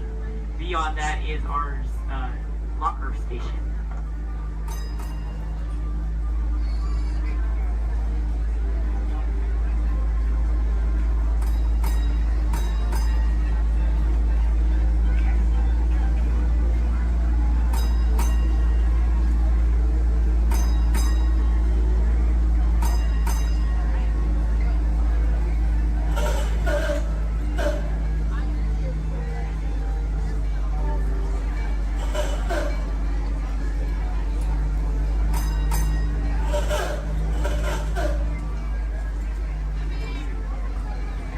To our final destination in front of Disneyland City Hall.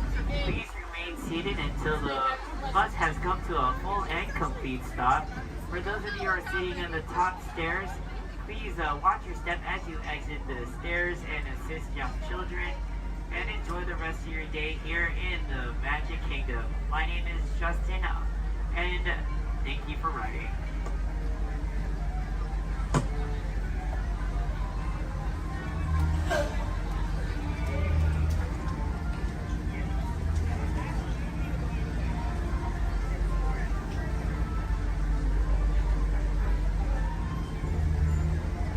Thank you.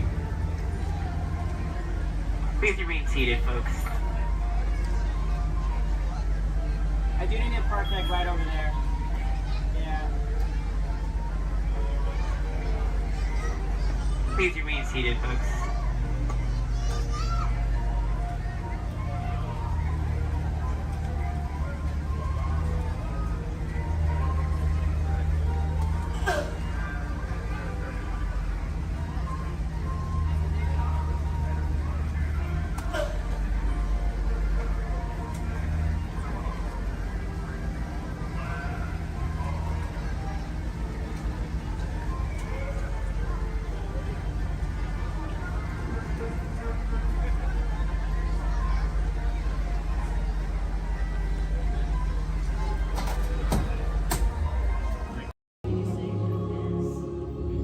In 1923, a young man from the American Midwest, along with his older brother Roy, started a cartoon studio in the back rooms of a small real estate office in Hollywood, California. This was the small beginning of a family entertainment company that would create unforgettable stories, characters that become beloved friends, wondrous experiences, and music that has become the soundtrack of our lives. That young man was Walt Disney, a master storyteller whose imagination knew no bounds and who delighted in making the impossible possible. Disney 100, the exhibition, is a journey through 100 years of Disney magic, presented in themed galleries based on Walt Disney's creative concepts and philosophies. These include storytelling, creating believable characters, the spirit of adventure and discovery, the magic of sound and music, the world around us, real and imagined, curiosity, imagination, and technological innovation, the worldwide wonder of the Disney parks, and an everlasting sense of optimism about the future.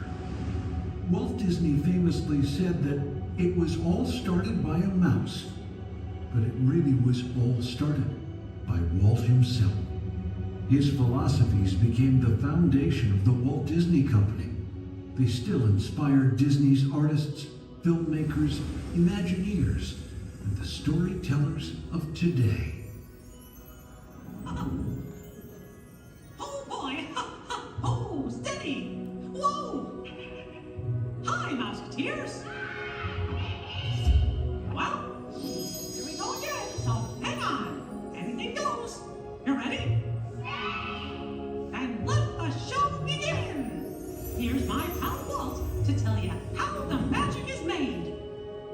a satisfaction in developing ideas into reality when we consider a new project we really studied.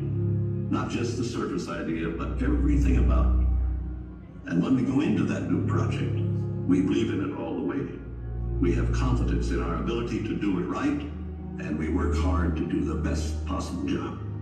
There's really no secret about our approach. We keep moving forward, opening up new doors, doing new things, because we're curious.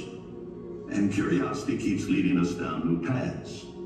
We're always exploring and experimenting. Everybody ready? Then on with the show!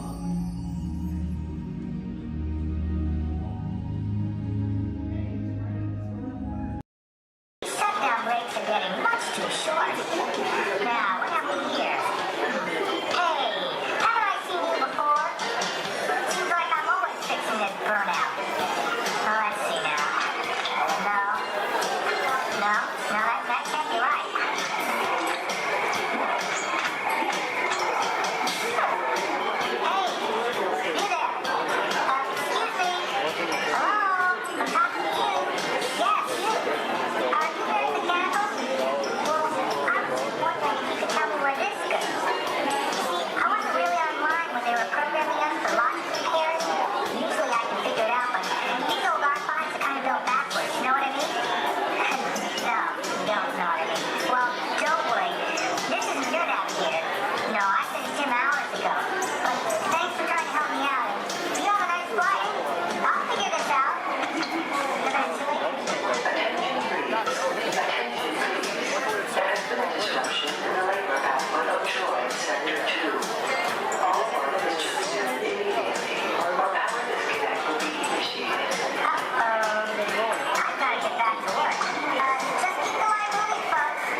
What's going on here? Where are we? Oh, look, we're on the wrong side of the screen. Oh, yeah, wow. Hey, look, Bunny Rabbit. Get off. Come on, let's go. Oh, hi, there you are. Hello, I'm Rosie. And I'm Colin. And we've got 5 or 6 hours of vacation slides to show you. No, you don't, actually. We're here to tell you all about sourdough bread. We are?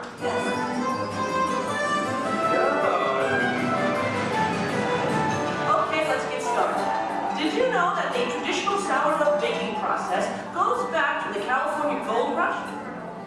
You're reading this, aren't you? No, of course not. I did some research. I made a few notes. So, my little encyclopedia, what exactly is sourdough? Well, it's a type of bread that doesn't use yeast as a leavening agent. These miners had agents? I don't think so. Look at them. Isn't it nice to see the guys helping with the dishes? Now, Colin, did you know to make sourdough bread you need a chunk of what's called starter or mother dough?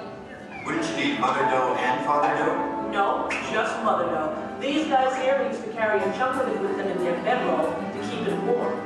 No.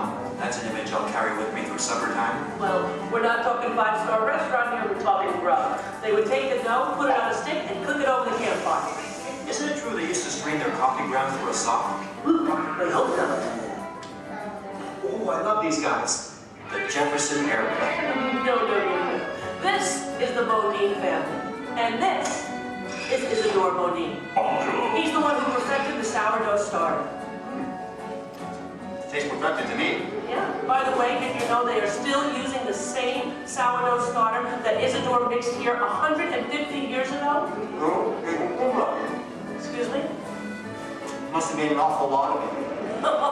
You see, you have to save a little bit of the starter dough to mix with the next day's batch of flour and water to keep the fermentation process going.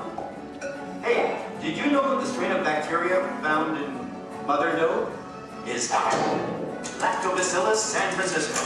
How did you know that? Internet. Hey, can we watch them bake something? Oddly enough, that's what we're here for. Great. You people go on ahead. I'm going to meet you in there. Colin, you stay here and make sure there are no stragglers, okay? Okay. All right, just more kind of a bread line to my right. Good. They're on their way, Rosie. Okay, bye. I'll see you soon.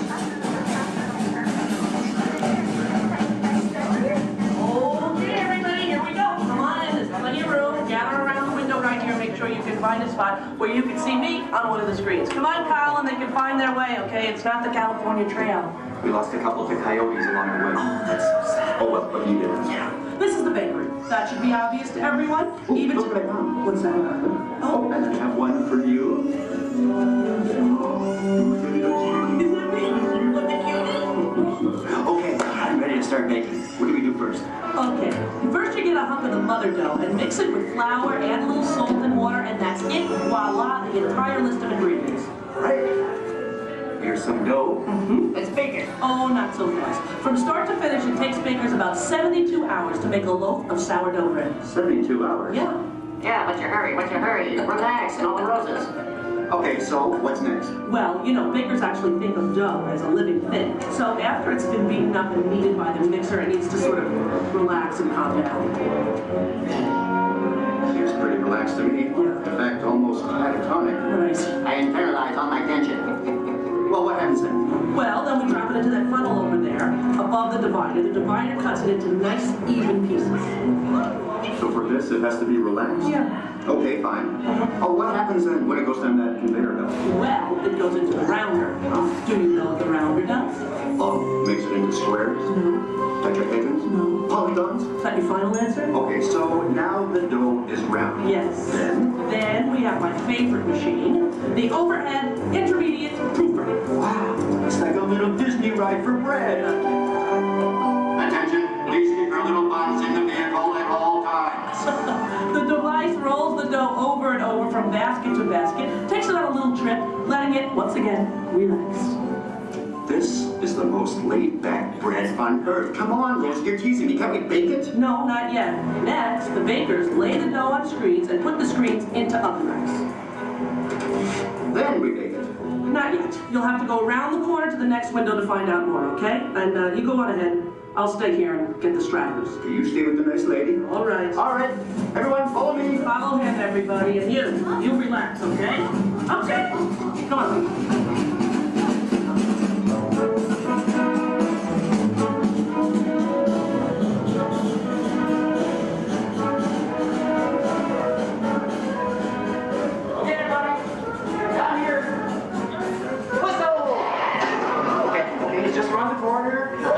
Out along this window. All right. Everyone, can you see me? Oh, nice shirt. All right. All right. Okay. Well, this, I guess, is the oven.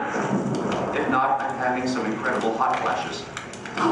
Slap some garlic butter on me and I'm ready to go. Hey, Colin. Okay, where were we? We were getting ready to bake some bread. No, we weren't. What, are you trying to confuse me? Let me think. I remember, the racks of dough. The racks of dough are taken upstairs to a refrigerated fermentation room. Refrigerated? Yes. Look, I know a thing or two about baking bread. Well, actually I don't, but I'm pretty sure you have to have heat to bake something, right? Sounds right to me. For a technical question like that, I'm going to have to call in an expert. I'd like you to meet my friend, Tony, the baker. Tony! Hi! Are you enjoying your visit? Oh, we're having a great time, we really are. But I'm afraid I have reached my limit of bacon knowledge. Don't even call it here. Give us the lowdown. Don't you think we've coddled this dough long enough? Isn't it time to turn up the heat on this baby? Well, no. The dough needs time to ferment in a refrigerated, climate-controlled room. Now that gives the bread a better flavor, texture, and color. It takes about 13 to 16 hours. You know, I like a man who can cook. Then what happens? In the proof box, the dough is slowly brought up to about 95 degrees, 90% humidity. Why not just take it to Florida? All right, so it's baking now, right? Because it's rising. No, it's still fermenting. The dough triples in size now due to the expansion of trapped gases. Hey, listen, we all have trapped gas occasionally. Well, now the bread is scored, so it won't split with its base. Oh, so now I'm almost afraid to ask. It's time to bake it, right? Or do we have to take it out to dinner first? Maybe a bit of a rub-down? It's ready to bake. You're kidding. I hear they spin the bread around when they're actually baking. Is that true? That's right. And the mist of steam is sprayed on it from time to time. This gives the crust a beautiful reddish golden color. Oh, so I'm thinking I probably couldn't do this at home in the toaster oven. No, I don't think so. Listen, Tony, thank you so much. Yes. It's been a thrill. Thank you. You were superb. I feel enlightened, rich, fermented. My pleasure. Bye. Bye-bye. You know what? I'm going to spray you down because I think you could use some of that golden Okay, just a color. little on the... Okay, that's enough. All right, the hair. You know what I deep frizz.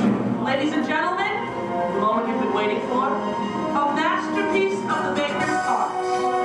What are you doing? Hey, what are you... Waiting for that. That's not yours. When you give it to me, look right at me. He didn't look at you. That was ours to share, Colin. No, it's mine. It's all mine. One piece, please. One little piece? A tiny piece? I'm telling Mickey. All right. Here. Yeah, you see? Here, don't tell Goofy I owe money. You do? Well, don't even ask. I don't even want to get into that. Goodbye, everybody. Have a great time here. Bye. I'm going to go eat. Share it.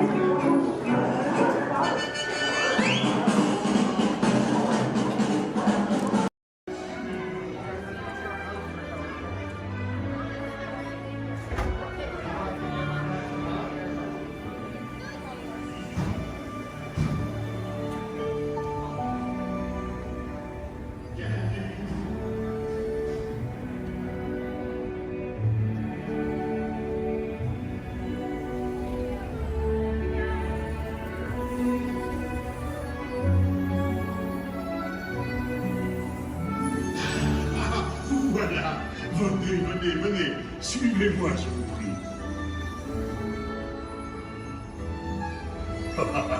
Le chef Rami is waiting for you this way.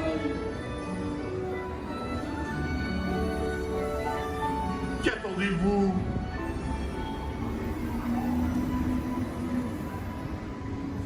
Oh, il est des invités pour le dîner. Yes, but what to prepare? Hein? Pour le repas idéal? Coq au vin? Non. A simple omelet? Too simple. What? Mais oui, that's it!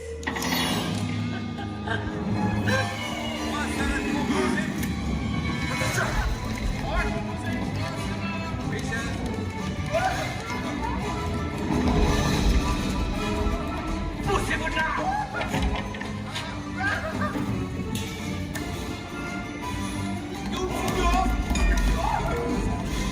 Vite, par ici!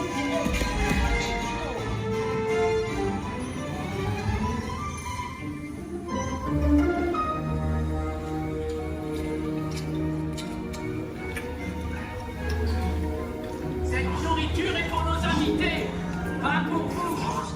Hey guys, the food is for them, not you.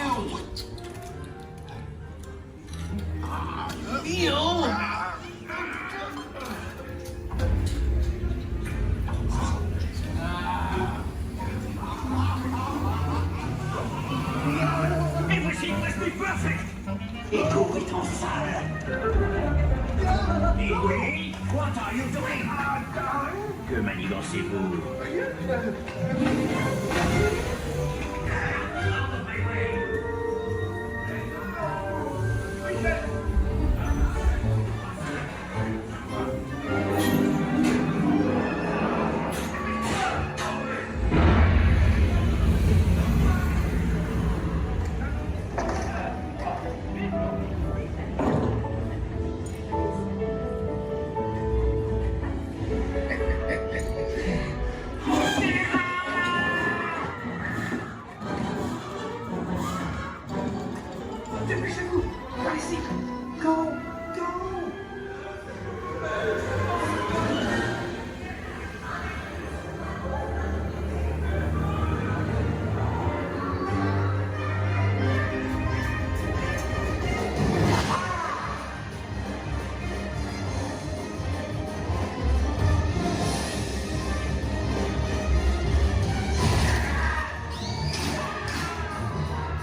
avec moi une bleue et une saignante. Oui, petit chef. Il va aussi me falloir rapidement 4 ratatouilles pour la carte.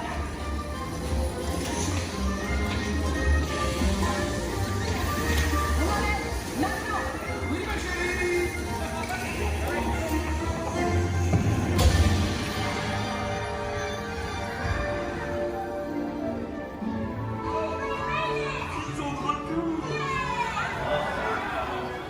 Hey, thanks for coming, everyone. Vous serez toujours les bienvenus chez Rémi. À bientôt et bon appétit. Et lui, non? Au revoir.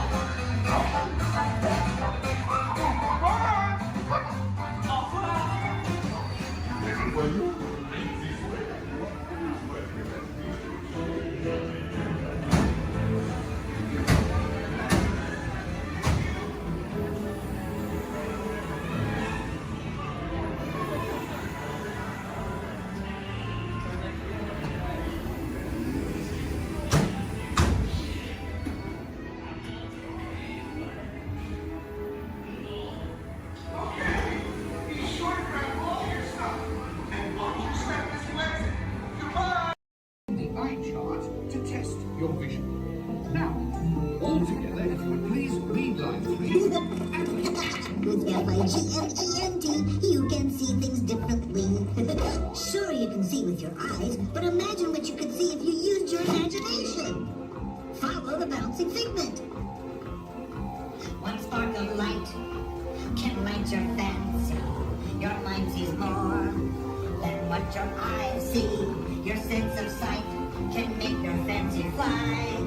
There's more to sight than meets the eye. You are the passengers in a most uncommon elevator about to ascend into your very own episode of the Twilight Zone.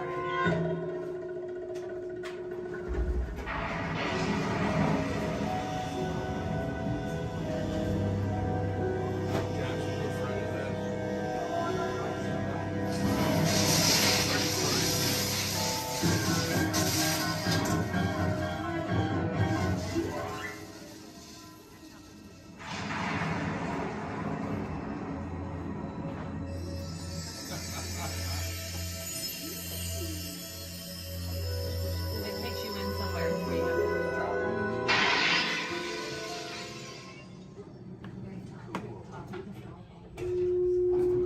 One stormy night long ago, 5 people stepped through the door of an elevator in a nightmare.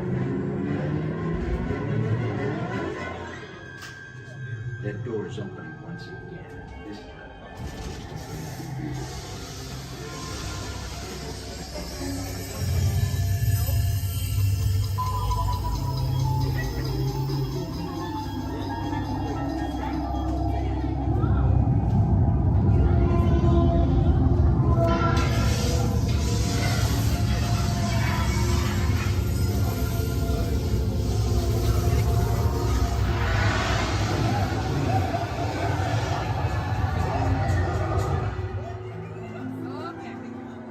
You are about to discover what lies beyond the 5th dimension, beyond the deepest, darkest corner of the imagination, in the Tower of Terror.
A warm welcome back to those of you who made it, and a friendly word of warning.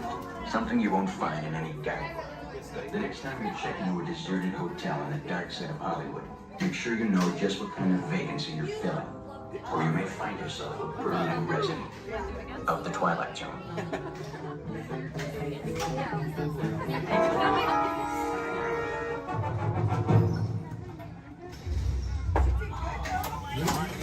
Welcome back, everyone. Oh gosh, we've got so many friends here.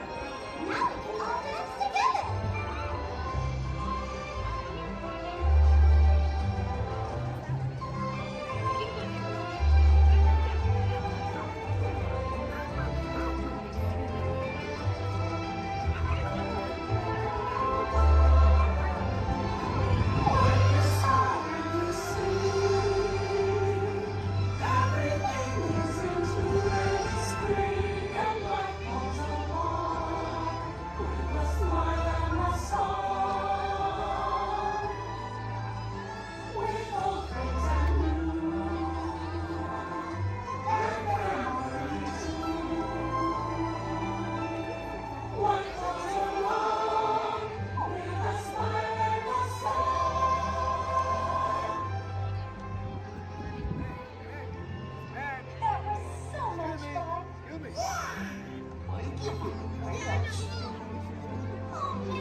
Discovering new dreams. That's an adventure for sure. Trying something new. I'm having a sweetie good time. You win. Finding the confidence to be true to yourself. That's right. Here's to all of us, old friends and new ones. Warm hugs for everyone. Oh, this is what I love about the picture fair.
Star Tours announces the arrival of the Indoor Express.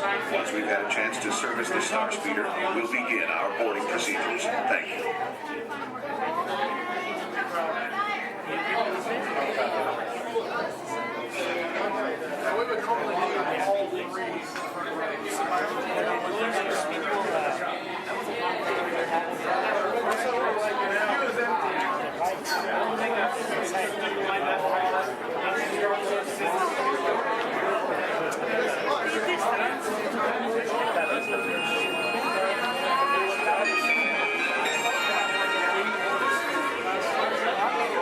May I have your attention, please?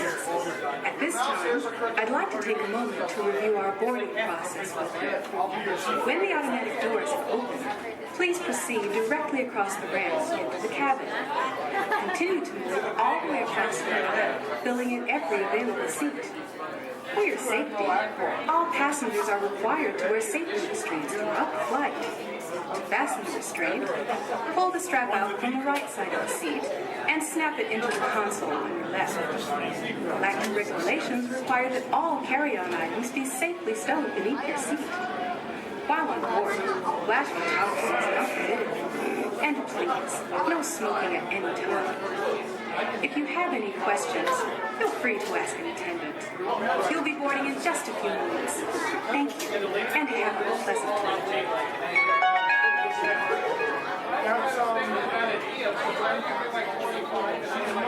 Welcome, space travelers, to the Indoor Express. My name is Eric, and I'll be assisting you this afternoon.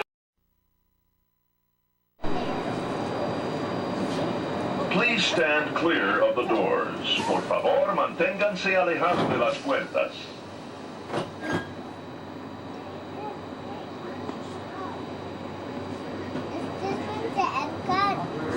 Welcome aboard the Walt Disney World monorail to Epcot. For those of you standing, please hold on to the handrails throughout our journey and stay clear of the doors. For the comfort of others, no smoking, please.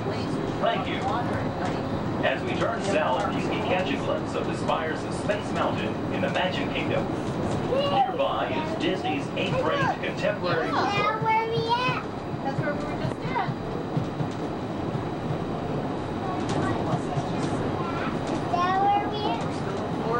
Yeah, we weren't at the Magic Kingdom today, though. What? We didn't go to the Magic Kingdom today, did we? Yeah, we did. Yeah, we did. When? We were at Animal Kingdom. Right now, we're kind of taking a little break.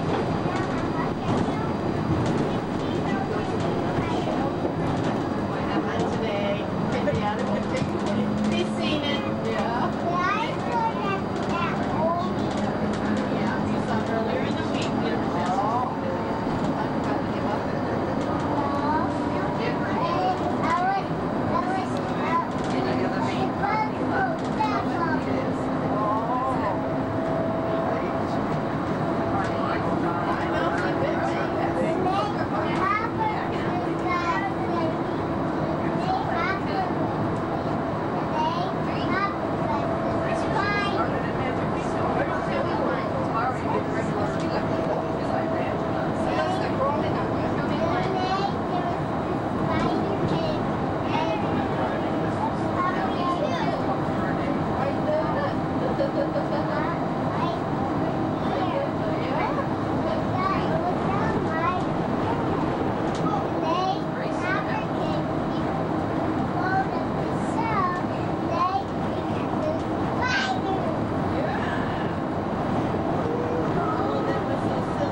together, now is a great opportunity to pick a time and place to meet should you become separated in the park.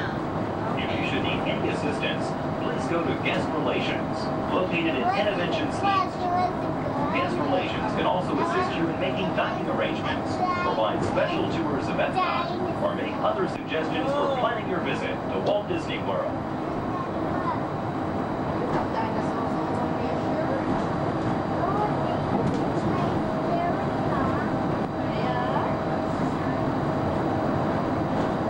It's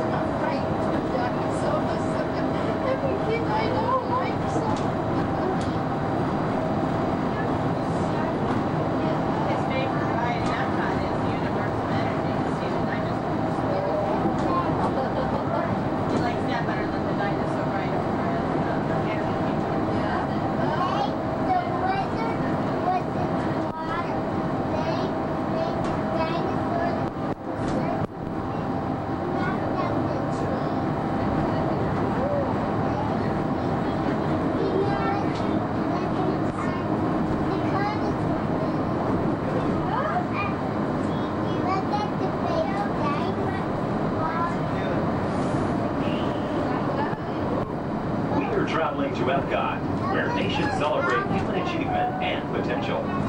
Its 300 acres are divided into two worlds, Future World and World Showcase.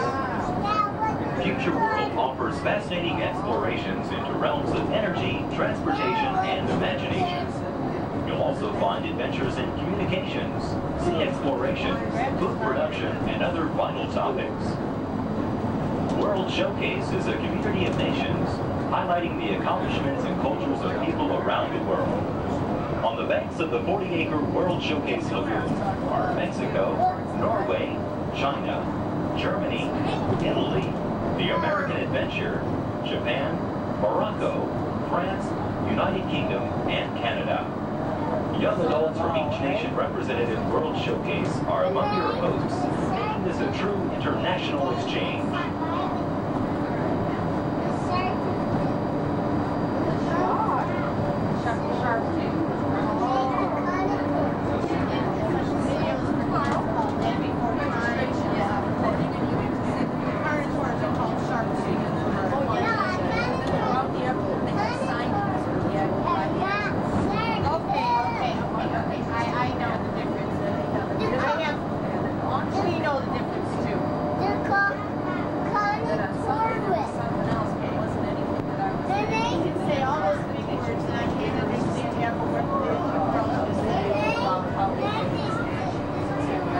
Beyond the trees ahead and to the right-hand side of our forward motion is Spaceship Earth.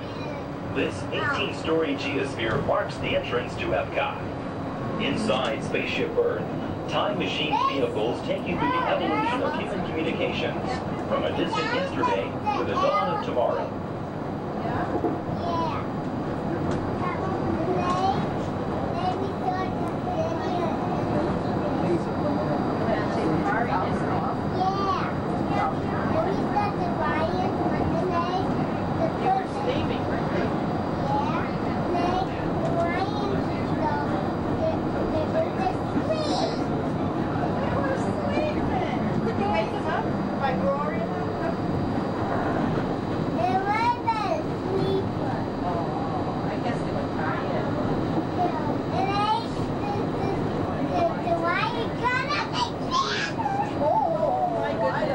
Coming up behind Spaceship Earth is Innovations. Inside this hands-on area, you can explore and interact with the ever-changing technologies and products for everyday living in the near future. To the opposite side is the universe of energy.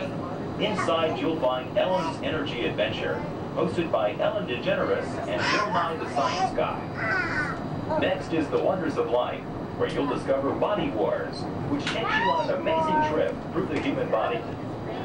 In Test Track, you can experience the acceleration of test driving a vehicle on the fastest and longest ride ever created for Walt Disney World. Coming into view is World Showcase. Directly across from us on the far shore of the World Showcase Lagoon is our host pavilion, the American Adventure.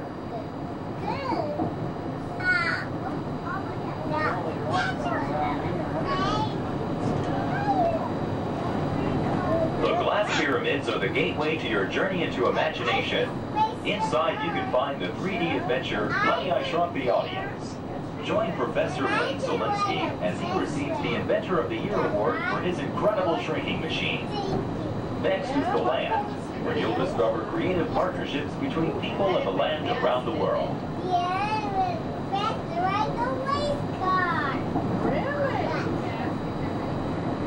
In the living seas, you can descend via hydrolator to Seabase Alpha and navigate the largest, most spectacular coral reef environment ever created by humankind. Ladies and gentlemen, we are approaching the Epcot monorail station. Smoking is not permitted at Epcot except in designated areas. Please consult your guide map or ask a cast member for the location of designated smoking areas. Please hold on to the handrails and stay clear of the doors until the monorail stops completely and the doors open. On behalf of the cast of the Walt Disney World Resort, we'd like to welcome you to Epcot. Some of the signs there, I think. Yeah. We'll just watch and see somebody. I got one to go. Sit down. Sit down, please.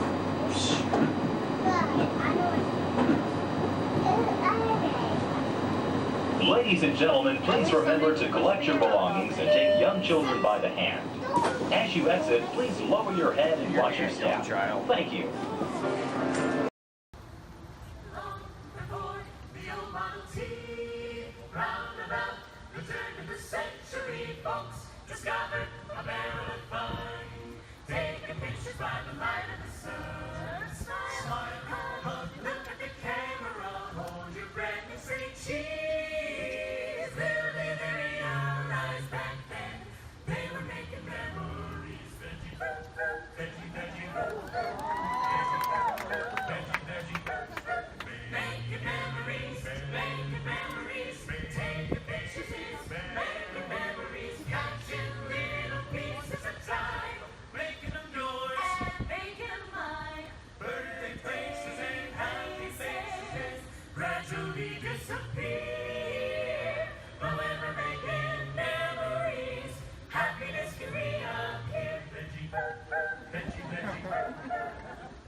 Look inside yourself.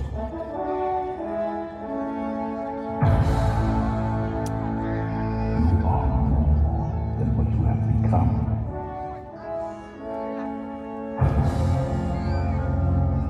Remember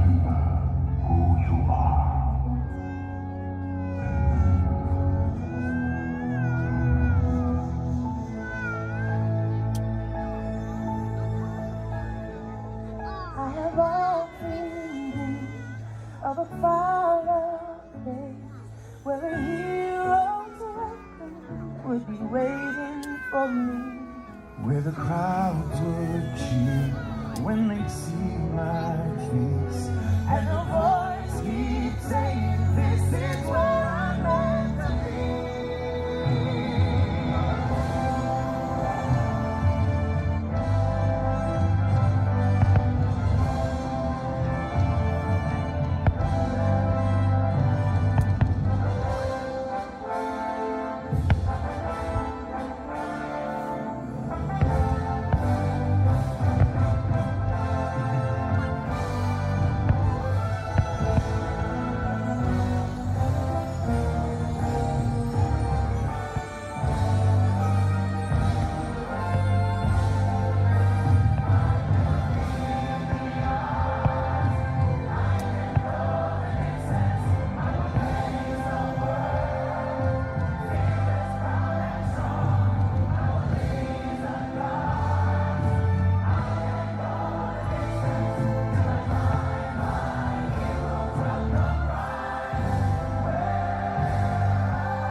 And so our journey comes to an end, but yours continues on.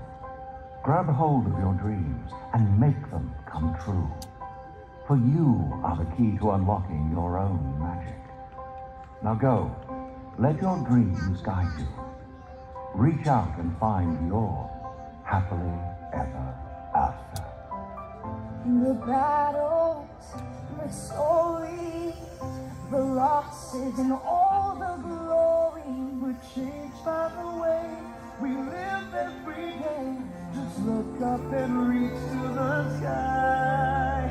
We all have the courage to fly.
Along the way, you can preview many of the exciting places you'll want to be sure to enjoy today while visiting Disneyland of tomorrow.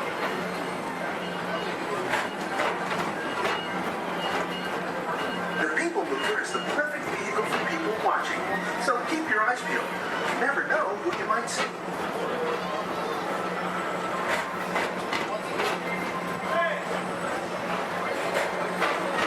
Coming up, Stitch's Dream Escape, where you can report for duty as a security agent for the Galactic Federation.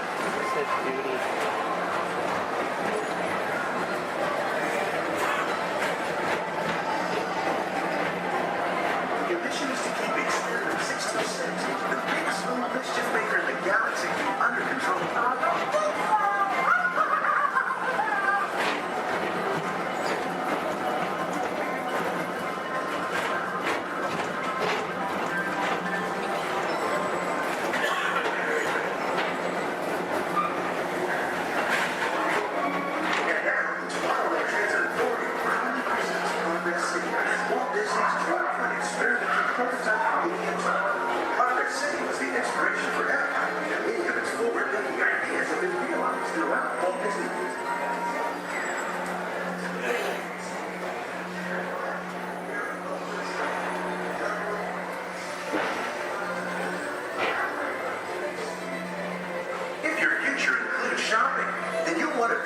be Star Traders, where you'll find the greatest goods from around the galaxy. That's right. It's out of this world.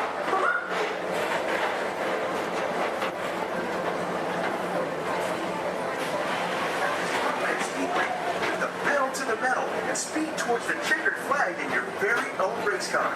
Young or old, this is your chance to drive in the fast lane without worrying about getting a speeding ticket.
Paging Mr. Morrow, Mr. Tom Morrow. Please contact Mr. Johnson in the control tower to confirm your flight to the moon.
Space Mountain while you're here for an adventure that's out of this world.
Walt Disney's Carousel of Progress.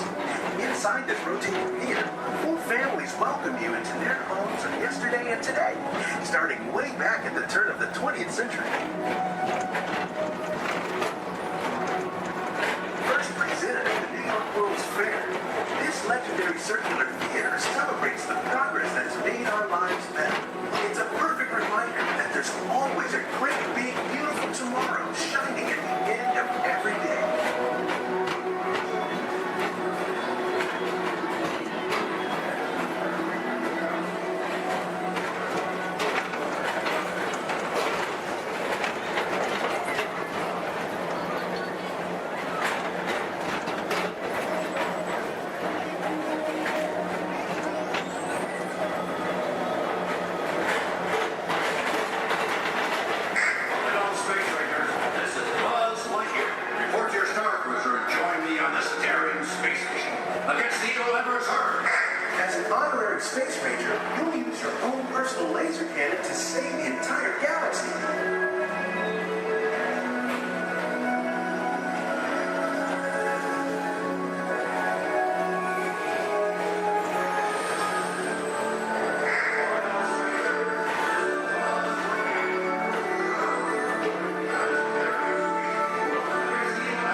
Drop in and join Mike Wazowski and all his pals at Monsters Incorporated Laugh Floor. Share the fun.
Of the tropics, heed our call.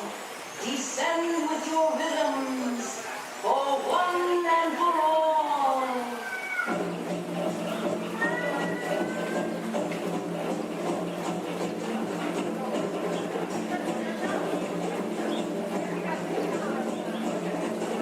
Goddess of fire, daily by me, transform our pool to an ocean of flame.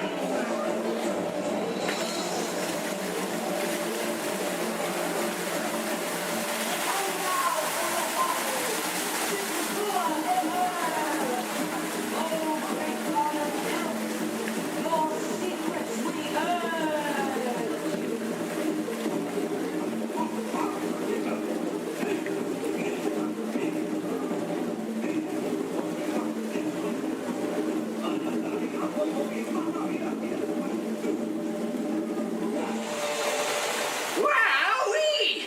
Phew, that's almost as much fun as New Year's Eve in the orange groves. My word, we did get a mite carried away, huh? Yeah. I say, look out there across the water. It appears we're a bit of company. Law me, yes. Welcome, you all.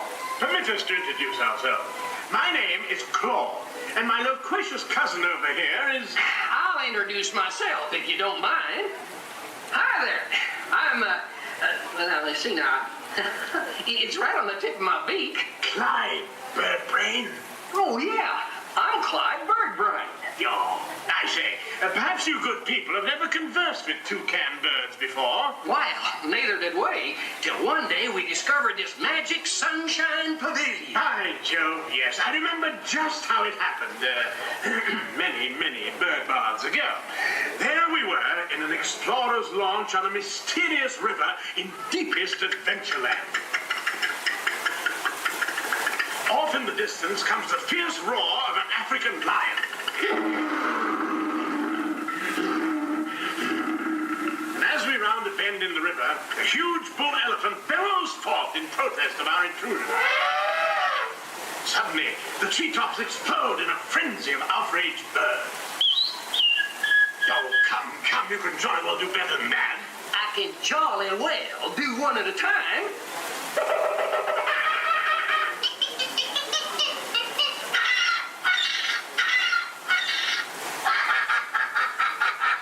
Meanwhile, shifty-eyed crocodiles lurk by the water's edge. Lurk, lurk, lurk. And the giant python slithers down from an overhanging limb. What's happened? What's wrong? I can't stand snakes. Don't be ridiculous. I'm only relating a story. All right, Clyde, enough is enough. That wasn't me. I never even opened my beak. Huh?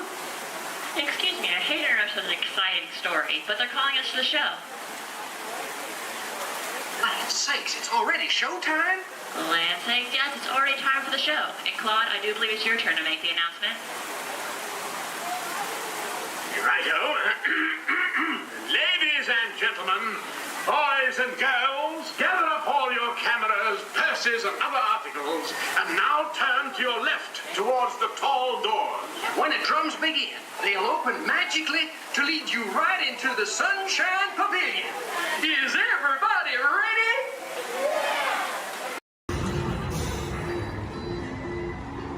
Hang on.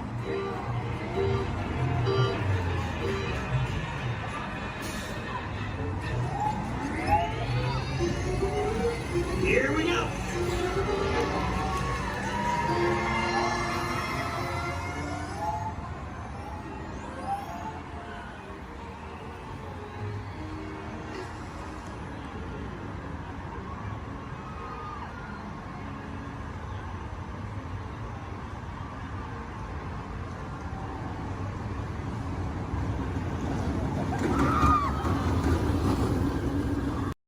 Remain seated throughout the journey, keeping your hands, arms, feet, and legs inside your car, and please supervise the children.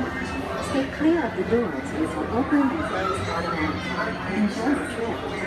Para su seguridad, permanezca sentado y mantenga sus manos, brazos, pies y pies dentro del car. Vigila sus niños.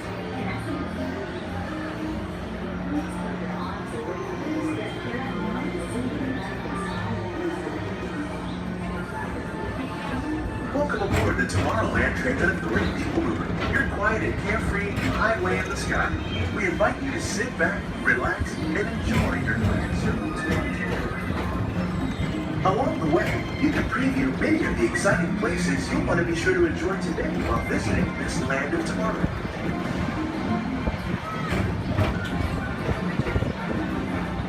The People Mover is the perfect vehicle for people watching, so keep your eyes peeled.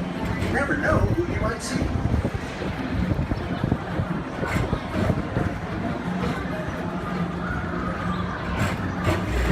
Coming up, Stitch's Great Escape, where you can report for duty as a security agent for the Galactic Federation.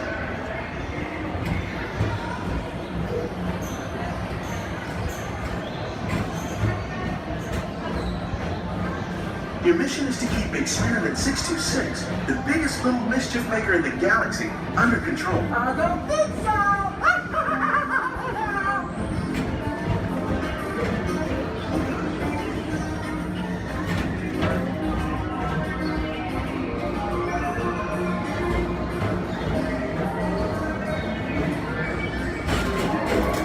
And now, the Tomorrowland Transit Authority proudly presents Progress City, Walt Disney's dream for an experimental prototype radio tomorrow. Progress City was the inspiration for everything Disney was forward moving.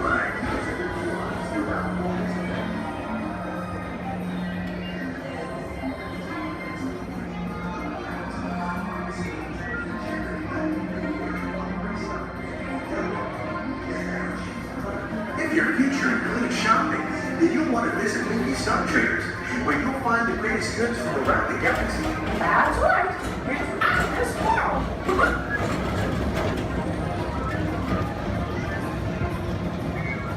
At the Tomorrowland Speedway, put the pedal to the metal and speed towards the checkered flag in your very own race car.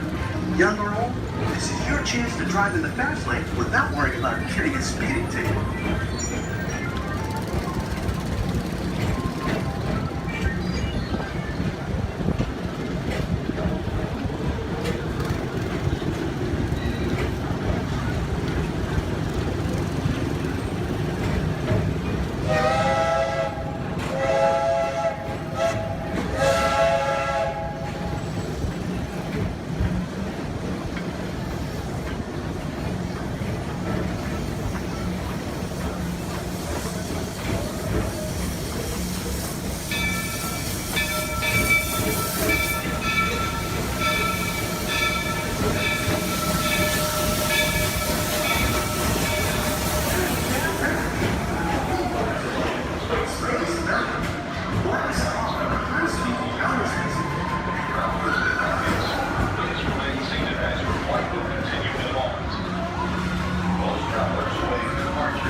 Paging Mr. Morrow, Mr. Tom Morrow.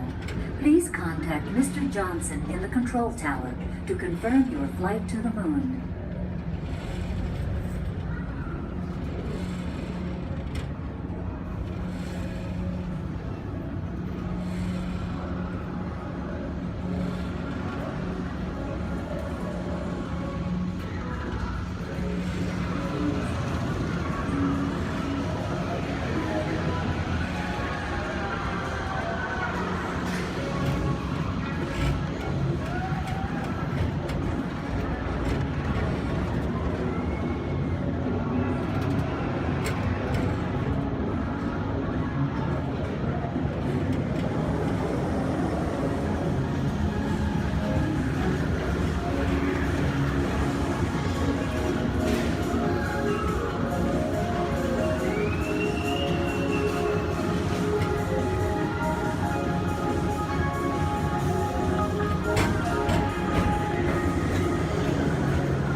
Different high-flying adventure. Hop on board the Astro Orbiter.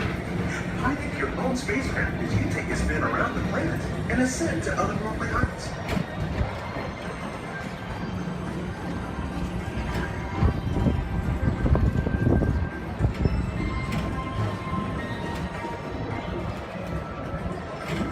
We're now approaching Walt Disney's Carousel Progress. Inside this rotating theater, whole families welcome you into their world yesterday and today, starting way back at the turn of the 20th century. First presented at the New York World's Fair, this legendary circular theater celebrates the progress that has made our lives better. It's a perfect reminder that there's always a great, big, beautiful tomorrow shining at the end of every day.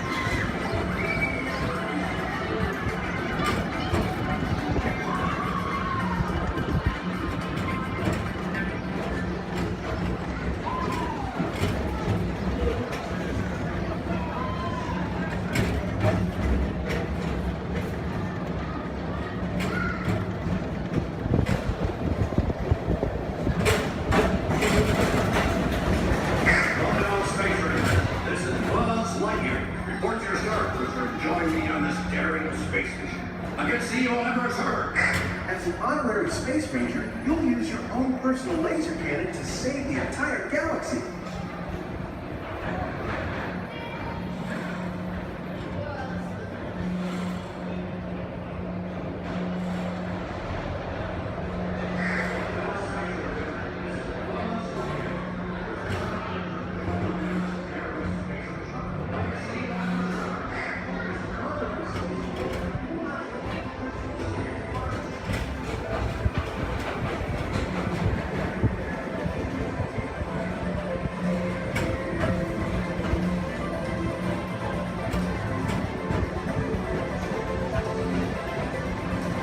This time it's laughter they're after at Monsters Incorporated.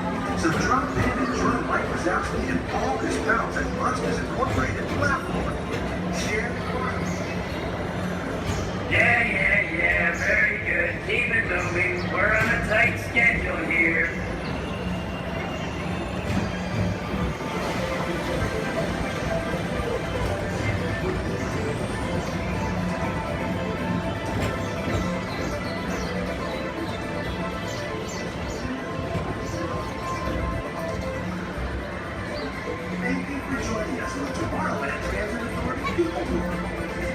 pleasure to have you aboard. Enjoy the rest of your day and have a great, big, beautiful tomorrow.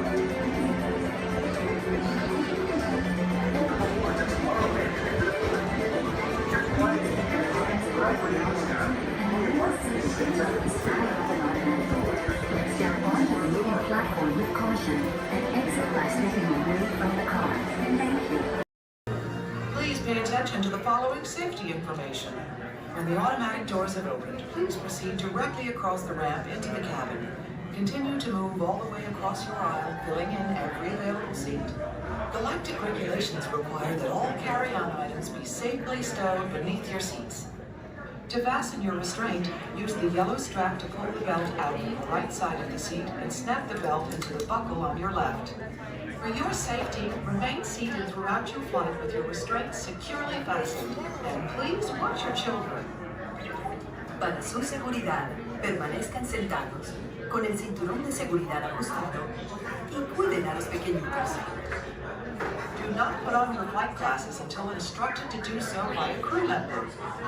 One final reminder, smoking and photography are never permitted on any Star Tours flight. If you have any questions, don't hesitate to ask a Star Tours agent. You'll be boarding in just a few moments. Thank you. Stand clear of doors and hold on to handrails. The shuttle will be departing momentarily for gates 100 through 129. Orlando and Central Florida have so much to offer. There's a good chance you didn't see and do it all. So please come back and visit us again very soon. This is Orlando Mayor Buddy Dyer. We hope you enjoyed your Orlando experience.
Along the way, you can preview many of the exciting places you'll want to be sure to enjoy today while visiting this land of tomorrow.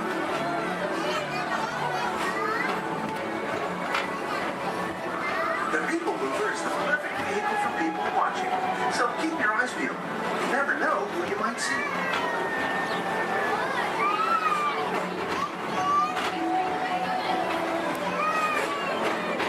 Coming up, Station's Great Escape, where you can report activity as a security agent for the Galactic Federation.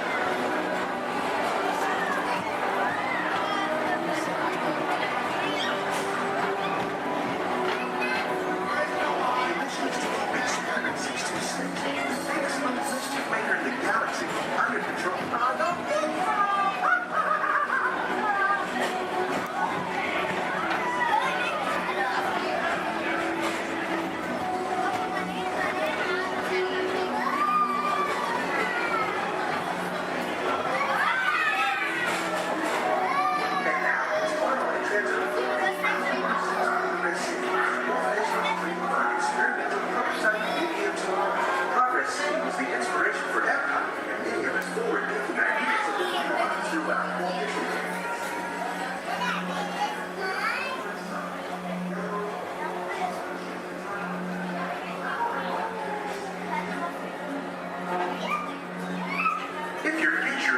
shopping, then you'll want to visit Mickey Stuff Traders, where you'll find the greatest goods from around the galaxy.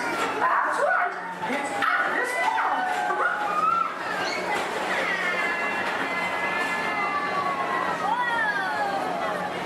At the Disneyland Speedway, put the pedal to the metal and speed towards the checkered flag in your very own race car. Young or old, this is your chance to drive in the fast lane without worrying about getting a speeding ticket.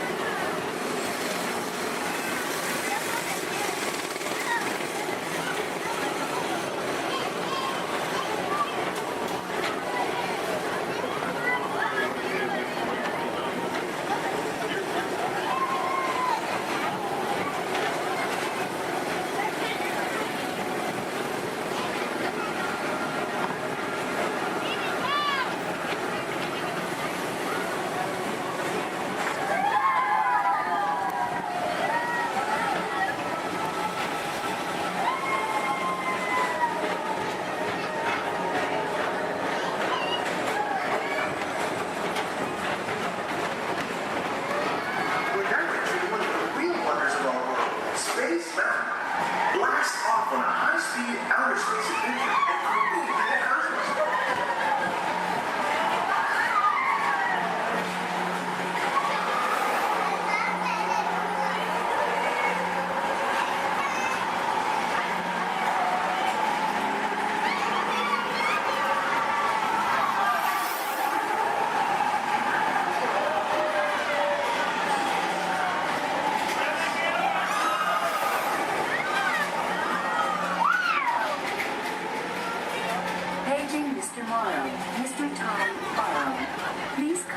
Mr. Johnson in the control tower to confirm flight to the moon.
Be sure to visit Space Mountain while you're here for an adventure that's out of this world.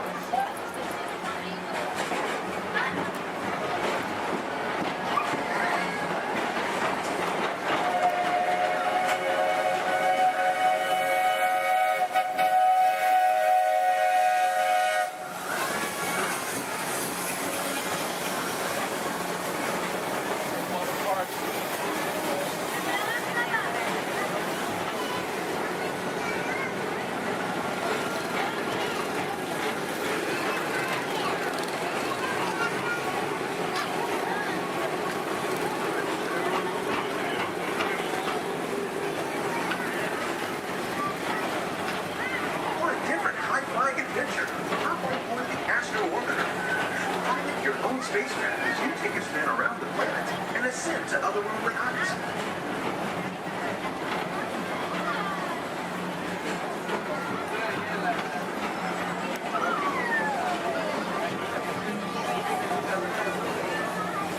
We're now approaching Walt Disney's Carousel of Progress. Inside this rotating theater, whole families welcome you into their homes of yesterday and today, starting way back at the turn of the 20th century.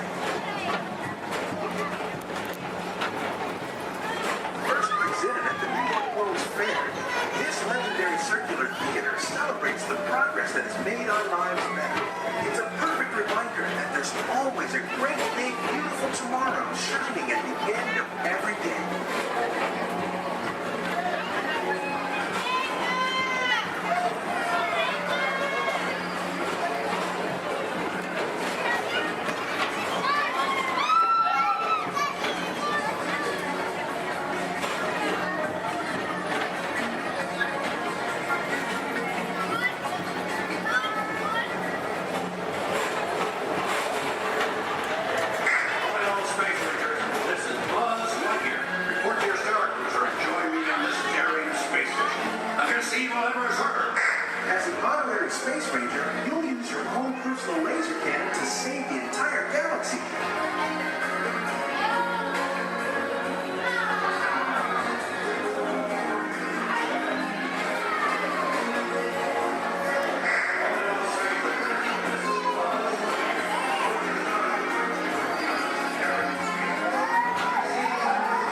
tomorrow.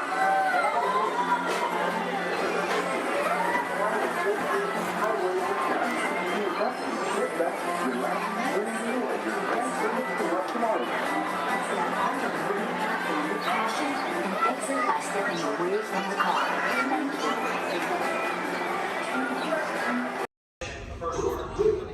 The first order, excellent. We're not authorized to pick up the cargo. We're picking up the cargo, good, good. They've accused us of stealing. Well, see, now you're breaking up. I cannot hear you. What? Don't you dare. I don't. Oh, unfortunately, take you to the government.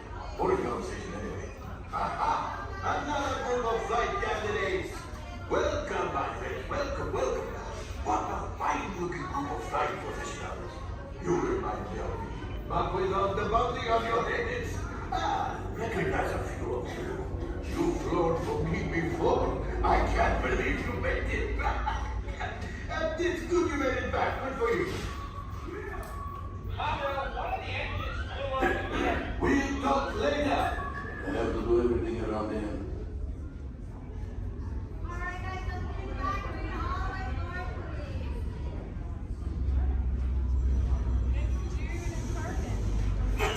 Yes.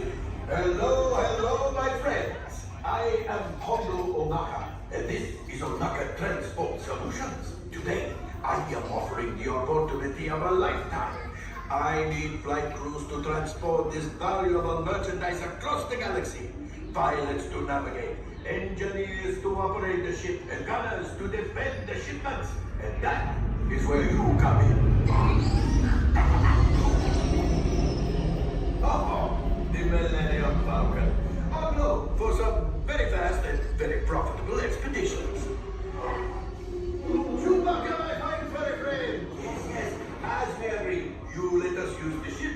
We'll get you the supplies you need. It's a win-win. You help the resistance, and I get all the profits. What? No, the First Order will never know we were there. Okay, time to go, so, bye-bye. We better go before he changes his mind. Hold on, my friends. Listen carefully and remember, the better you work together. Your journey. Para su seguridad, permanezca sentado y mantenga sus manos, brazos, pies y piernas dentro del vehículo. Y cuide a sus niños. Gracias. Please step carefully onto the moving platform, then step into the car. For your safety, remain seated at all times, keeping hands, arms, feet, legs, and other appendages inside your car. Simply supervise the operating. Thank you. Stay clear of the doors. Please keep on and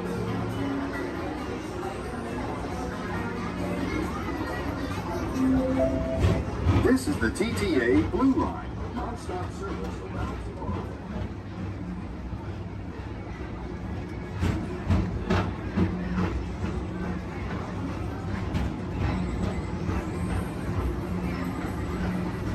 Greetings, intergalactic travelers. Welcome aboard the People Mover, presented by Enterprise. I'm Borak 5, your guide aboard this highway in the sky, the absolute best way to see Tomorrowland. And my stars, is there ever lots to see? From spacecraft to monster labs, there's really nothing like today in Tomorrowland. For your safety, if you have wings, jetpacks, or gravity polarizers, please do not take flight while on board. Thank you.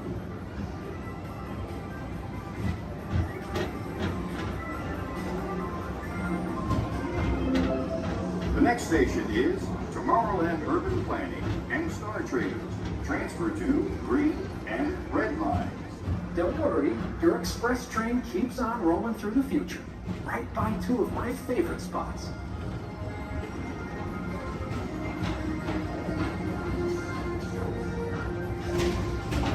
First up, Progress City, Walt Disney's amazing dream for a community of tomorrow.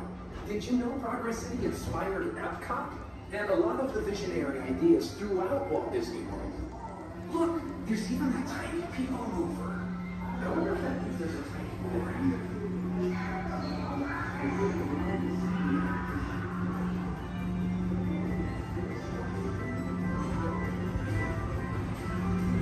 On your right is Star Traders, home to the greatest goods in the galaxy. Except action stars. Those are no longer sold.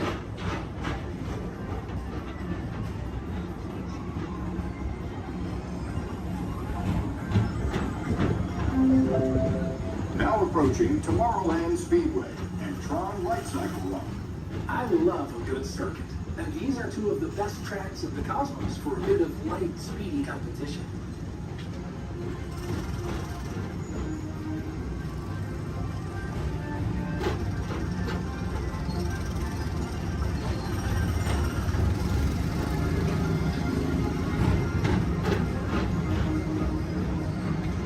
Attention all visitors from Galaxy M31.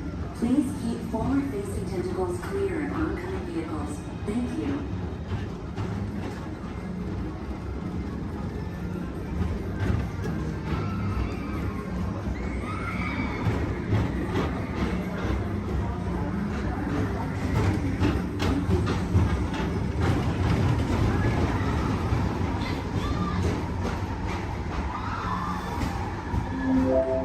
This is Starport 75.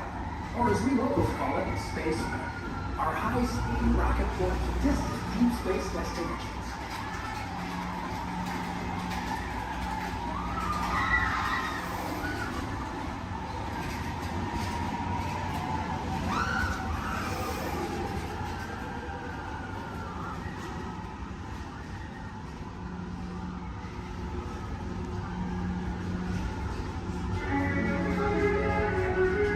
Let relaxation wash over you at the most refreshing retreat in the galaxy, the Coral Rooms of Pisces 7.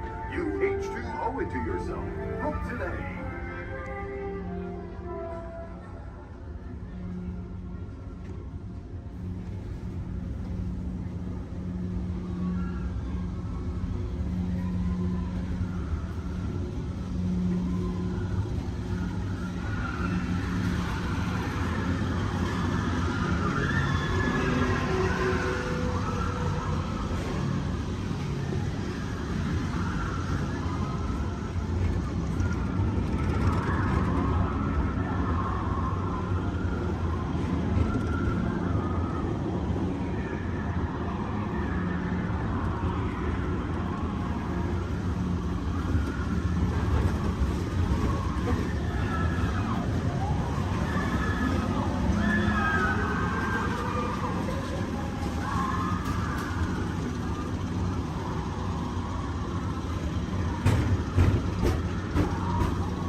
Mr. Tom Morrow, please contact Mr. Johnson at the control tower to confirm your flight to the moon.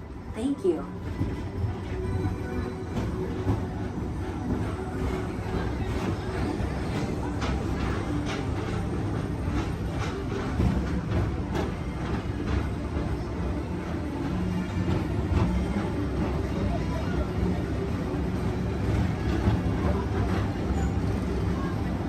Attention all visitors from Galaxy M31. Please keep forward-facing tentacles clear of oncoming vehicles. Thank you.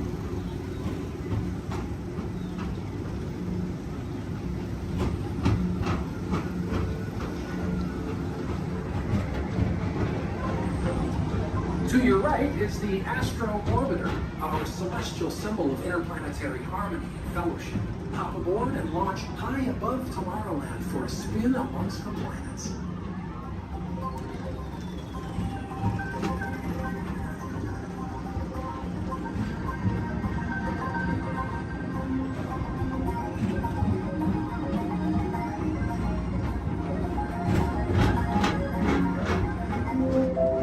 The next station is Walt Disney's Carousel of Progress. As usual, we'll be moving ahead, and so does the carousel. Like progress itself, this theater never stops, inspiring new generations to dream of a great, big, beautiful tomorrow.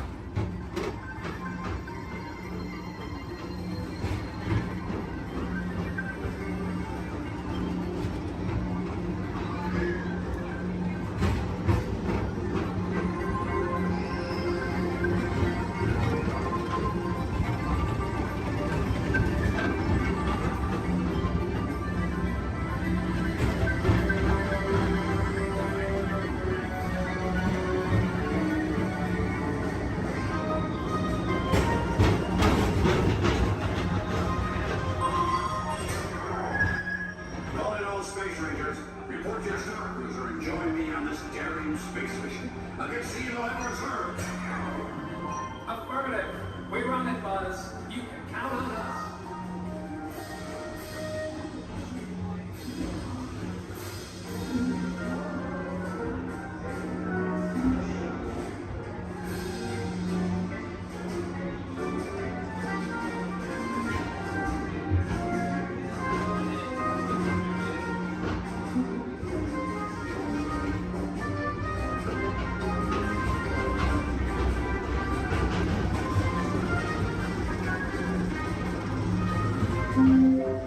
Now approaching Monsters Incorporated Laugh Floor. Mike Wazowski has brought in some real monsters of comedy. Whether you have one eye or 9, take the time to see this show. Now approaching Tomorrowland Transit Authority Station. My fellow sentient life forms, our People Mover journey has nearly come full orbit. Thanks for riding with us. It's been a pleasure to have you aboard. And even though we're concluding, this is always my favorite part. Because now is the time. Now is the best time to go out and explore tomorrow. Today. See you in the future.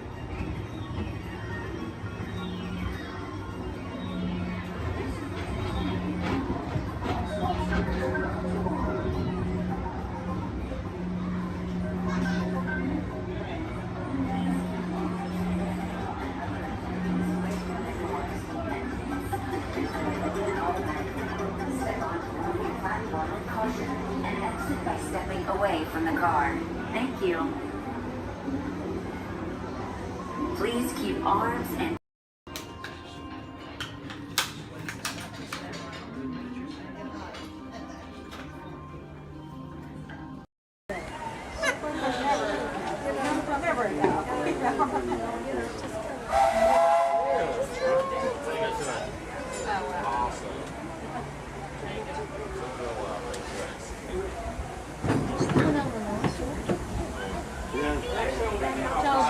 Dito sa Twitter country. Burgers, chickens, and salad. Barbecue. Hello, folks. Welcome aboard the Disneyland Railroad. We're now embarking on a grand circle tour of the Magic Kingdom, with stops at New Orleans Square, Mickey's Toontown, and Tomorrowland, followed by a visit to the Grand Canyon and Tiny World. We got a lot of traveling ahead of us, so remember, for a safe trip, you need to stay seated, keeping your hands, arms, feet, and legs inside the train.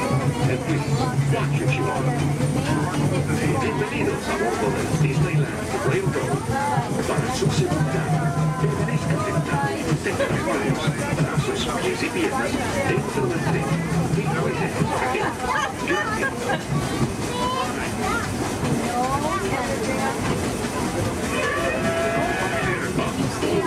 Did you folks hear that? Sounds to me like we've reached the wilds of Adventureland. You just might run into a lot of savage critters out there, including lions and tigers and tiki birds. Everybody best be on the lookout. You never know just what could show up. We're approaching our first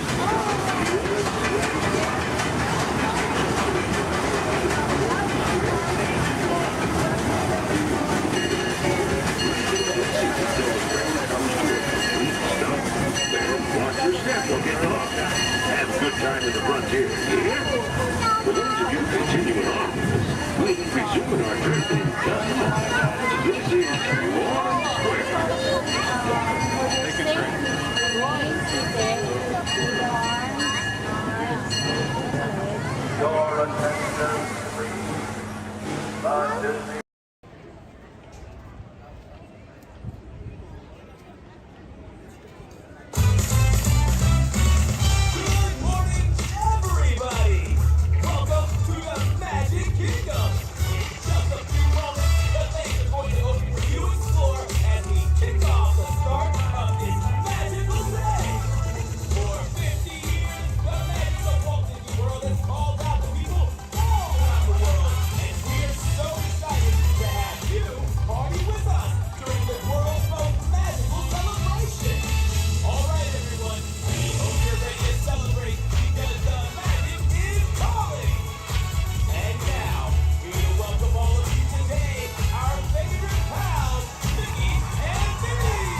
it's time to open the party. Oh, yeah. What a special moment. We're so happy you could join us for this magical celebration. And now that we're all together, we've got a surprise for you. You see, when folks from around the kingdom heard you were going to be here, they decided to come and celebrate with you all day long. Come on, hey!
Patrick, and I'll be your chief flight attendant today.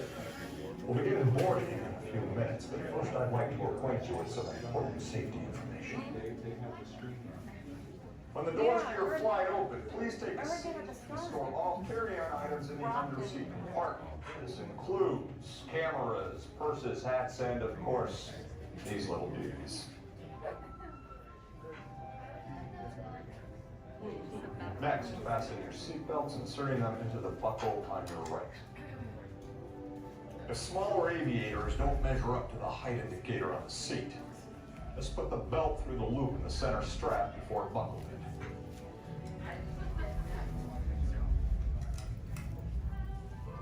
Nice work, pal. Soon you will be airborne. So if you or your little aviators have a fear of flying or of heights, you might want to wait for your party if you like it.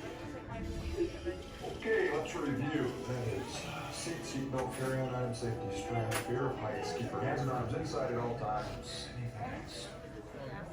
Yeah. Have a nice flight. All right, my friends, we're going to load row 3, followed by 2, then 1. Row 3, please follow me. 2, you're going to follow 3. 1, you're going to follow 2. Welcome home. Ensure a safe and glorious drive.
This is Disney's Port Orleans French Quarter Resort. Please collect your belongings, watch your head and step as you disembark, and take small children by the hand. Thanks for riding with us, and welcome home.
Wowee! Phew, that's almost as much fun as New Year's Eve in the orange groves. I'm glad we did get a mite carried away. I say, look out there across the water. It appears we're a bit of company. Law me, yes. Welcome, you all. Permit us to introduce ourselves. My name is Claude, and my loquacious cousin over here is... I'll introduce myself, if you don't mind. Hi there. I'm, now, let's see now.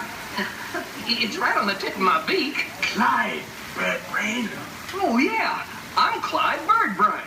Yo, I say, perhaps you good people have never conversed with toucan birds before. Well, neither did we, till one day we discovered this magic sunshine pavilion. By Jove, yes, I remember just how it happened, many bird baths ago. There we were in an explorer's launch on a mysterious river in deepest Adventureland. Off in the distance comes the fierce roar of an African lion. And as we round a bend in the river, a huge bull elephant bellows forth in protest of our intrusion. Suddenly, the treetops explode in a frenzy of outraged birds. Oh, come, you can jolly well do better than that. I can jolly well do one at a time.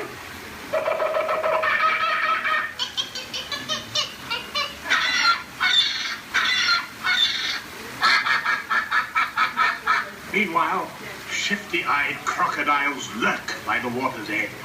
Lurk, lurk, lurk. And the giant python slithers down from an overhanging limb. What's happened? What's wrong? I think snakes. Don't be ridiculous. I'm only relating a story. Oh, all right, Clyde, enough is enough. That wasn't me. I never even opened my beak. Excuse me, I really hate to interrupt such an exciting story, but you are calling us for a show. Sakes, it's already showtime? And say yes, it is already showtime. And now, Claude, it is your turn to make the announcement to all our guests. Righto. Ladies and gentlemen, boys and girls, gather up all your cameras, purses, and other articles, and now turn to your left towards the tall doors. When the drums begin, they'll open magically to lead you right into the Sunshine Pavilion. Is everybody ready? Follow me, please.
To those joining us, welcome aboard. The next leg of our journey will take us along the rim of the Grand Canyon. It's a mighty long drop to the canyon floor. Okay, ladies and gentlemen, friendly reminder, no flash pictures. And legs inside the train. Be sure to watch your kids and no flash pictures, please. Para su seguridad, permanezca sentado y mantenga las manos, brazos, pies y piernas dentro del tren. Y cuide a los pequeños. Por favor, no tome fotografías con flash.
even back to our own time and to Main Street Station, gateway to Disneyland.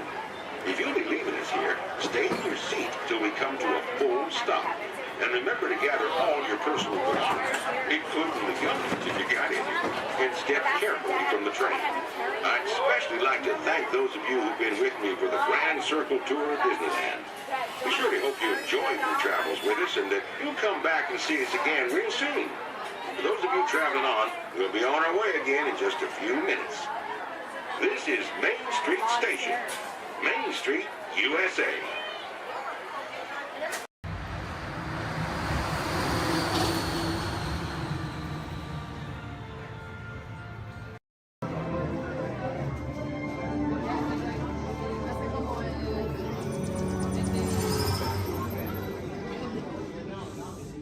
Greetings, Terrans.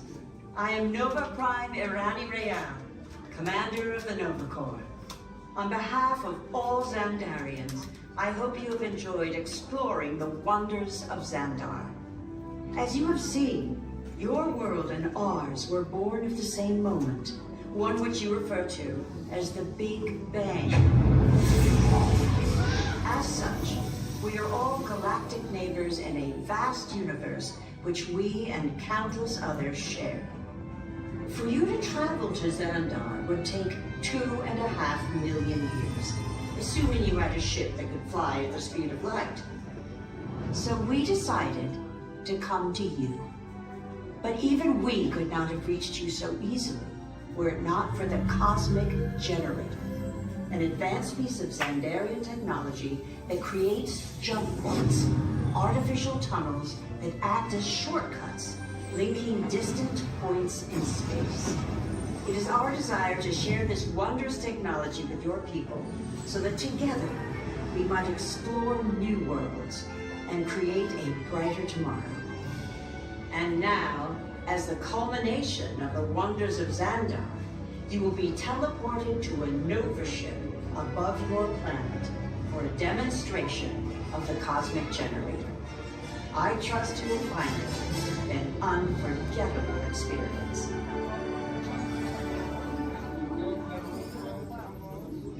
Welcome, people of Epcot, Epcoters, Epcotians, citizens of Epcot.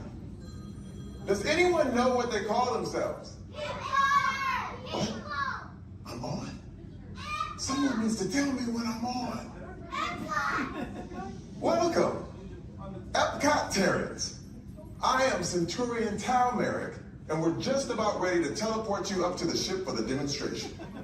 As you're about to enter a secure Nova area, I must ask you to put away your Terran communication devices at this time. Recording of any type is strictly prohibited. I am very serious about this. Now, please step forward into the chamber. You're gonna love this.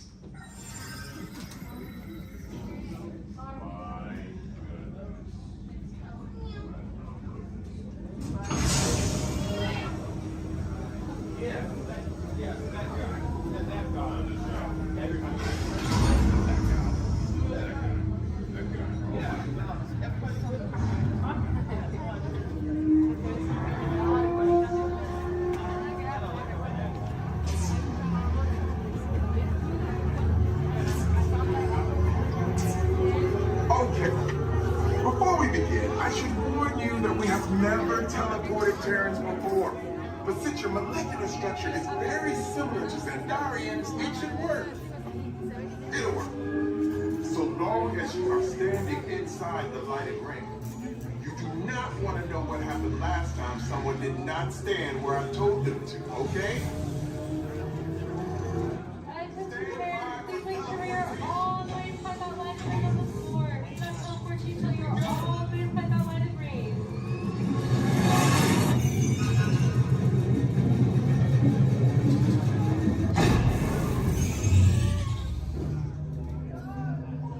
You made it! I mean, of course you did. Nova Prime, they're ready. Excellent. What you see before you is the Cosmic Generator. And in just a few moments, we'll be activating it so you can experience For yourself. What's happening? I'm not sure. Our power's out. And the cosmic generator is gone. Cheerio, Mother. Go to Code Red. Prepare the fleet. And call the Guardians. Now. There is no cause for alarm. Turn off that alarm. I've got an important transmission coming in. Hey, what's up, Novacore? Our cosmic generator has been stolen. What? How? Why didn't we think of that? That thing's gotta be worth a fortune. I am Groot. Good question. Yeah, but who do you think took it? Perhaps that really big man outside your ship. Oh, that is a big man. I need to alert Nova Prime.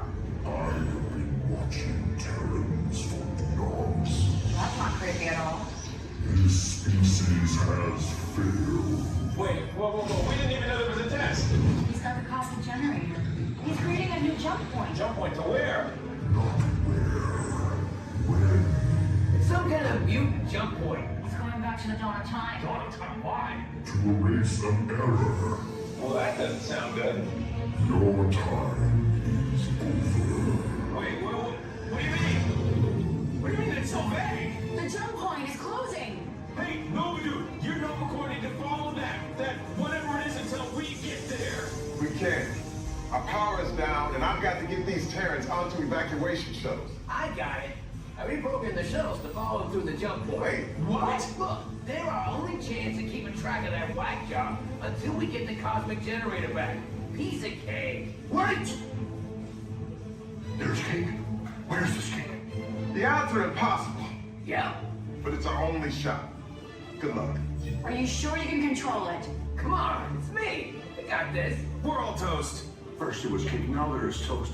This plan is making me so hungry. Terrans, listen up.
Look up above your heads, you'll see an animal identification guide.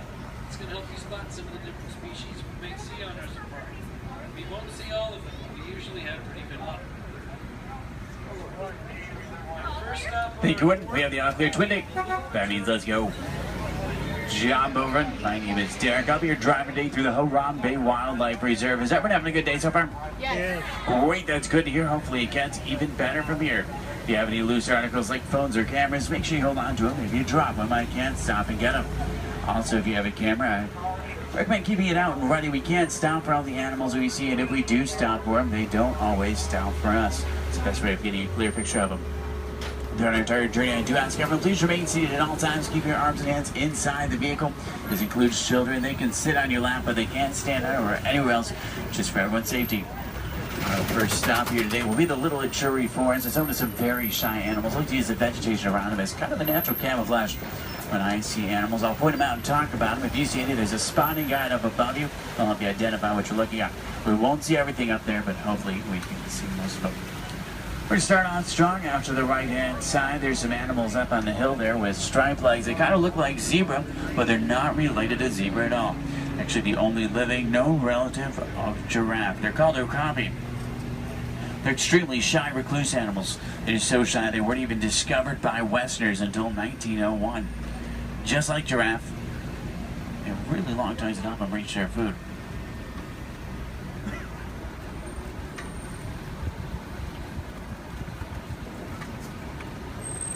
Watering holes like the one out to the left are essential in forests like these. Animals will stay close to them, that way they have a source to drink from. If you look straight across the water up on the ledge up there, you'll see a black rhino. Actually really rare to see. They weigh about 3,000 pounds, charge about 35 miles an hour. They're virtually indestructible animals except in the hands of humans. Due to poaching, there's less than 5,000 of them left. They're poached for their horns, which don't have typical bony cores. They're made of the same material as their hair and nails. That's all they're poached for. The bird out to the right is called a saddle-billed stork.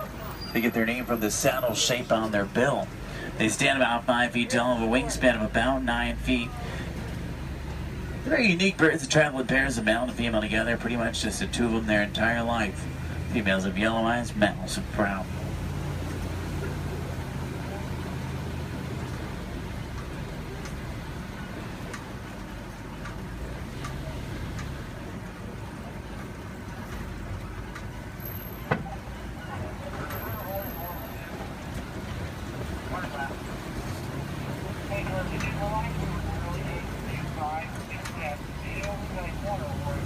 To the left, you'll see some tannish animals. They're called greater kudu.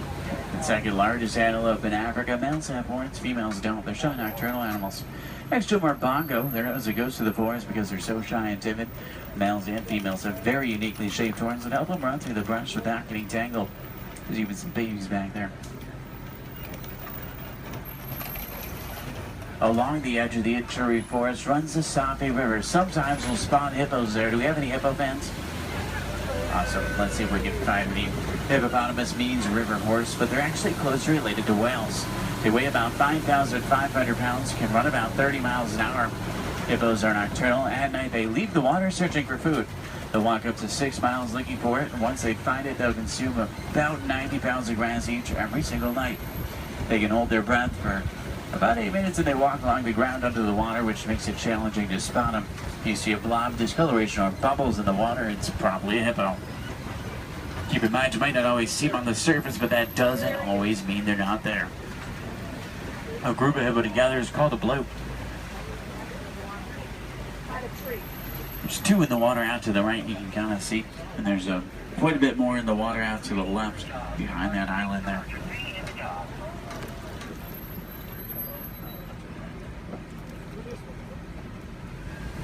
On that middle island are pink-backed pelican. They get their name because they turn a pinkish color during mating season.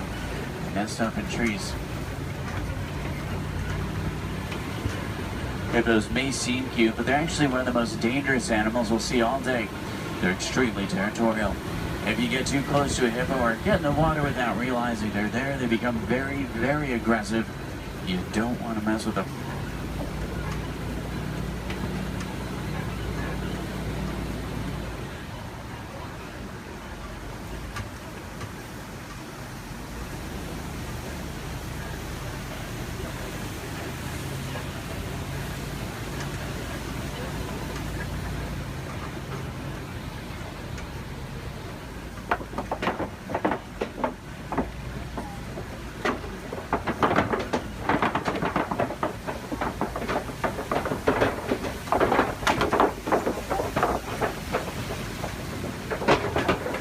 Do we have any favorite animals we're looking for today? Giraffe fans? Maybe a few. There's babies out in the reserve. What about elephants? Some elephant fans. Any lion fans? Lions are my favorite. Don't tell the other animals, though they get kind of jealous. I'm sure we're looking for some more. Let's head over toward this map. It's entirely different. You guys some great place to start looking for some of our favorites. Down the right up here, we're going to see a baobab tree. We'll see them all throughout the reserve. They're also known as upside-down trees because they look like they're upside down. They do really well in droughts. They store water in their trunks, and Go about 9 months of the year without leaves, which helps to conserve water. Because of this, they can live to be thousands of years old. We're entering the African savanna we're all working hard to conserve. Serves as a home to millions of animals. Every year is a roaming grave searching for food. It does work like a big circle here. The elephants, they're the bulldozers. They push down the trees, which helps the grass grow and helps provide food. The giraffe will eat the leaves under the trees, which lets sunlight through to also help the grass grow. The zebra and the antelope will eat the grass, and then smaller animals like warthogs, they do the edge work. Helps create the image we're all looking at today. In a balanced ecosystem, there's food for everyone.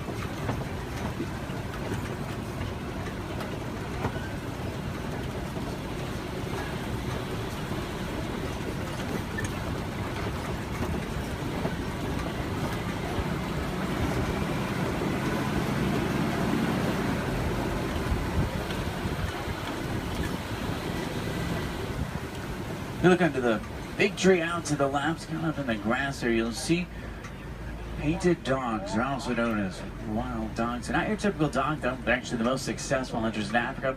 They're more successful at hunting than the big cats, including lions.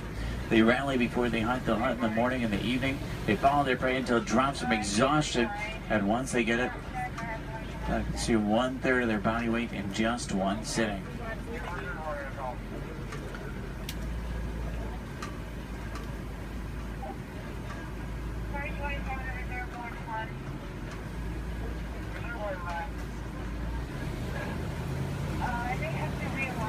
On the left, you'll see Patterson Zealand lying down by the trees back there. They're actually the largest antelope in Africa. They'll stand about 5 feet tall. Their shoulder height can weigh up to about 2,000 pounds. They can jump up to about 8 feet in the air. Both males and females have spiral-shaped horns on their head. The orangish mounds we're passing are called termite mounds. They're hard as concrete. Elephants use them as scratching posts. Once they wear them down a little, antelopes stand on top of them. That way they can see predators like lions approaching. Inside each mound are millions of termites. There's also a series of tunnels and canals that help them to move.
See some Maasai giraffe up ahead. We're going to see them out to the left. You see them about 20 feet tall. They're tallest. There are some babies on the reserve. They're born about 6 feet tall. In the human world, that's pretty big, but in giraffe, well, it's really not. A giraffe will spend about 18 hours of their day eating, and they sleep very little, sometimes just about 30 minutes a day. When they do sleep, they typically will sleep standing up. They don't really like to lie down. They're too vulnerable to their predators. They have 7 vertebrae in their neck like humans.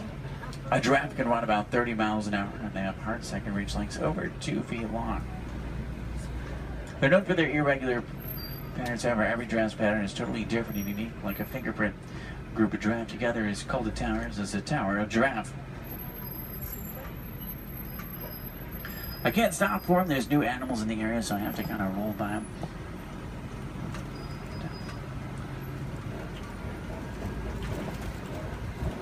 I see a lot of downed trees up here as well. That's normally a pretty good sign. There's elephants nearby. Elephants are extremely social creatures as well. Except for adult males. Adult males tend to be very solitary. They really like to be alone or with only other males. They weigh about 12,000 pounds. Adult females weigh about 8,000, and each elephant consumes up to 300 pounds of food every single day. When you think about their eating, it's mostly grass and leaves, so that's pretty impressive. Start heading towards elephant country. I know the road that will take us there. It's a short drive. We should be there pretty quickly. Maybe we can see one along the way. Left and up, you'll see some mandrills. They're the largest, most colorful monkey in Africa. Males weigh about 100 pounds. Females weigh about 30. Males will be much larger, much more colorful. The leader of the group of monkeys, which is called a troop. To the right-hand side is an African elephant. That's a male. He's alone and larger, which is what gives it away. Try to get a better view of him. Uh-oh. The road I was going to take is closed. I know a different way. There's an old rickety bridge. I haven't been there in a while. What do you say? Should we go for it? Yeah. Let's do it. We're going to see some more elephants, right? If you're not an African, easy way to tell you're looking at an African elephant is from their ears, which look like the shape of Africa. When they flat their ears, is how they regulate their body temperature.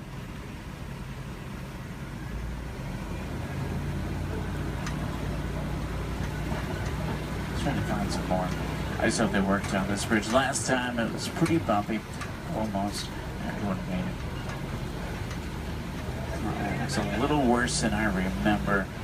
The good news is there's still a few parts of it connected. Is anyone on board Scared Heights? If you are, just close your eyes like me. Steady. Oh, they tried to fix it. I see a new patch of duct tape. That stuff really can't fix anything.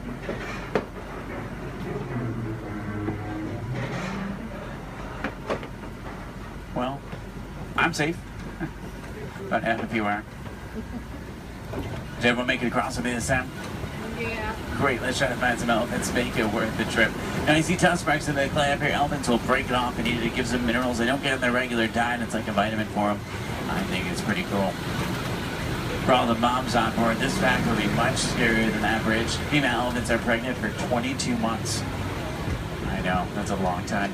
Now, young elephants have the second longest childhood to humans, about 15 years. There are young elephants on the reserve. It's really hard to tell how old they are, though. They grow fairly quickly.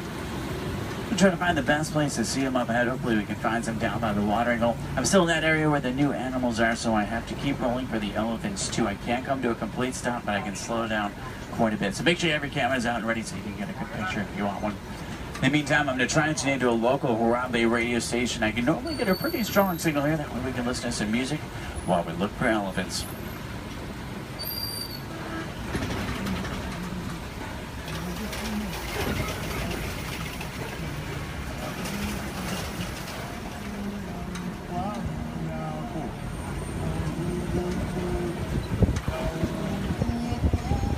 Looks like most of there it is down by the watering hole, which is great news for us. Normally that's a pretty cool view. If you see any elephants throwing dirt on their back or rolling in dirt, they can actually get sunburned, and they'll use dirt like a sunblock. Both male and female African elephants have ivory tusks, which I want their boats for.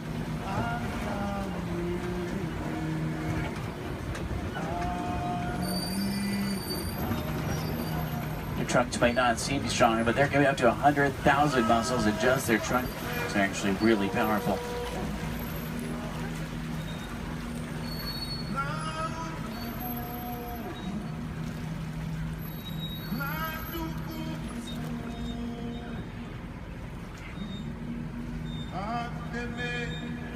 Out to the left are greater flamingo. They're born gray, but after about a year of eating brine shrimp and other seafood, they turn the pinkish color we see right now. The chemical in the shrimp that turns them pink is beta-carotene. Does anyone know you call a group of flamingo together? It's called the flamboyants. It's pretty funny. They're also known as a stand. I guess flock is just too simple for a flamingo.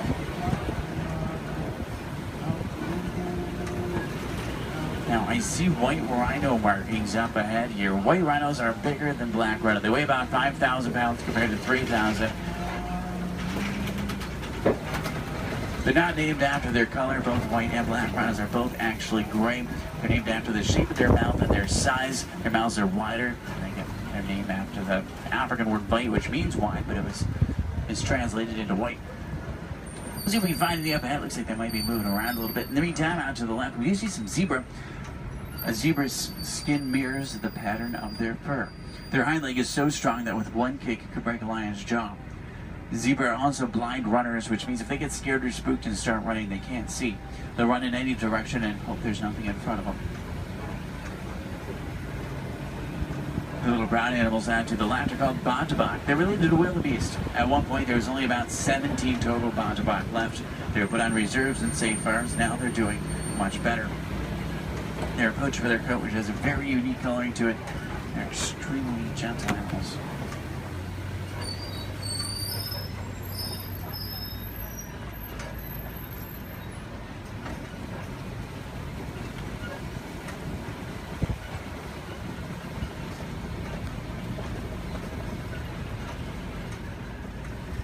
See some spots on the side of the hill here. If you look out to the left and backwards, you might be able to see them. It's kind of a tough angle. There's some up ahead as well. These are a little bit easier to see. These are Cheeto. Cheeto run an average speed of 60 miles an hour. Their daytime hunters have phenomenal vision. It takes them about 3 seconds to reach that 60 mile an hour mark. Once they hit it, they can only run it for a short distance. If you look out to the left, you'll see them lying down. It's really hard to see them. They blend in well with the sun and shade combination. Does anyone see them over there? They're kind of, if you look out to the left and then to the right a little bit, you'll see them out to the bushes. They're in this direction, this way. Can you see them? I know, they're really hard to see. They're camouflage. They're not powerful animals, they're speedy animals. If they come across an animal that is powerful, like a lion, they'll turn around and run the other way. Speaking of lions, I see a Kobe rock formation up ahead, which is a good place to look for them. Lions are inactive about 20 hours of the day. It doesn't necessarily mean they sleep all day, it just means they really like to lay around a lot. You can hear lions roar for up to 5 miles. Females, they're the hunters. Males typically stay back and protect the pride. At night, a lion's vision is 6 times stronger than a human. It helps them hunt. They're rabid hunters, so they hunt what they see moving. If there's something standing still, they may not even notice it. In Swahili, lion is Simba. I know, what a coincidence. If there's any wilderness explorers on board, you're on the Simba 1. That's SIMBA1, page 13 of your handbook, Simba 1. There's a crash of rhinos out to the right. You can get a pretty cool view of them. There's even some babies. Babies stay pretty close to mom. Keep in mind, mom weighs 5,000 pounds, can run 35 miles an hour. So if you thought your mom was scary when she's mad, these are a little scarier. Left it up is a pride of lion. There's a male. Look higher, you'll see a female. She's way up on top of the rocks up there. Extremely graceful animals, but they're also very powerful. You get that sense when you're around them.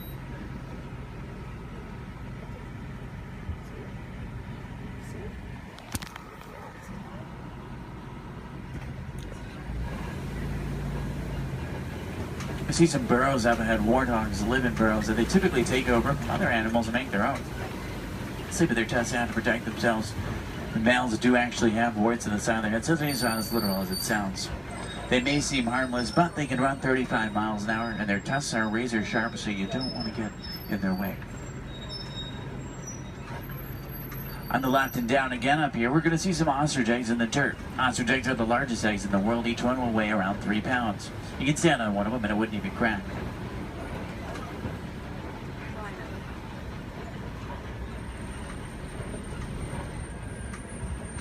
If you're wondering what Disney does or what we can do to protect some of the animals we've seen today, the Disney Conservation Fund has been doing research for a long time. And a good example of something we've learned is elephants in Africa migrate quite a bit. There's a problem though, they're migrating onto farms and taking crops from farmers, and the farmers did not have a non-violent way to stop it. Fences don't work, elephants plow right through them. So Disney went over to try to help their conservation partners find a solution, and they found out that elephants are terrified of bees. So they created beehive fences and installed them in Africa. This not only keeps elephants out of dangerous territory, it also benefits the farmers. They can make extra money from the honey. What we can do is recycle old technology like cell phones, cameras, and computers. We can also just learn more about these animals, because the more we know, the more we can help, just like elephants and bees. The animals to the left and right are called scimitar horned oryx. They get their name from the scimitar-shaped horns on their head. They're on the critically endangered list. I think their horns are pretty cool.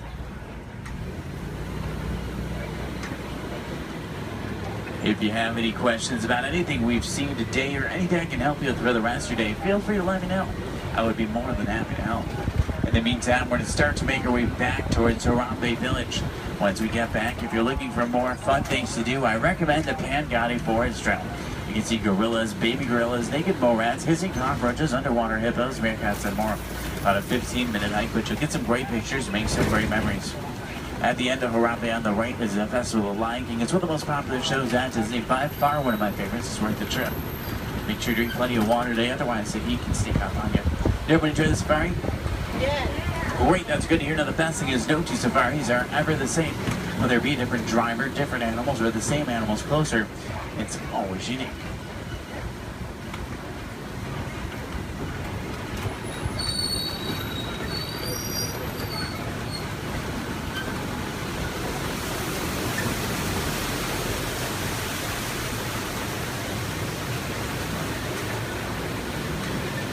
Here we say Asante Sana, say thank you so Asante Sana for joining me today. It's been a pleasure having you. If you enjoyed it, my name is Derek. If you didn't, names really aren't that important. Hopefully you did. I think we saw some pretty cool animals. I'm glad we got to see some of their favorites. If you're looking for tigers today, check out Asia. Sometimes we'll spot them on the Maharaja Trail. If you're looking for crocodiles, head over to Dinoland. You may be able to spot them there. The American crocodile. Sometimes you'll see them there.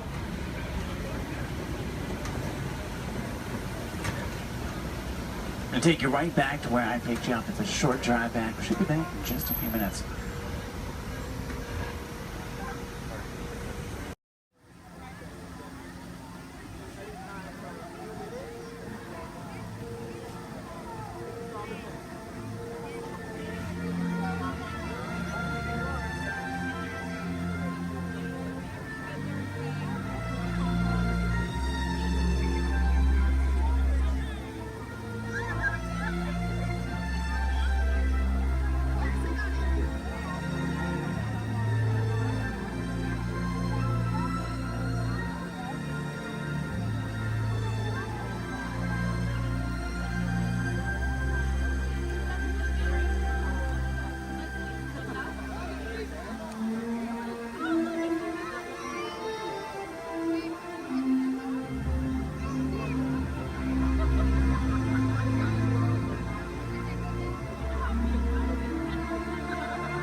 tour of Disneyland. We surely hope you enjoy your travels with us.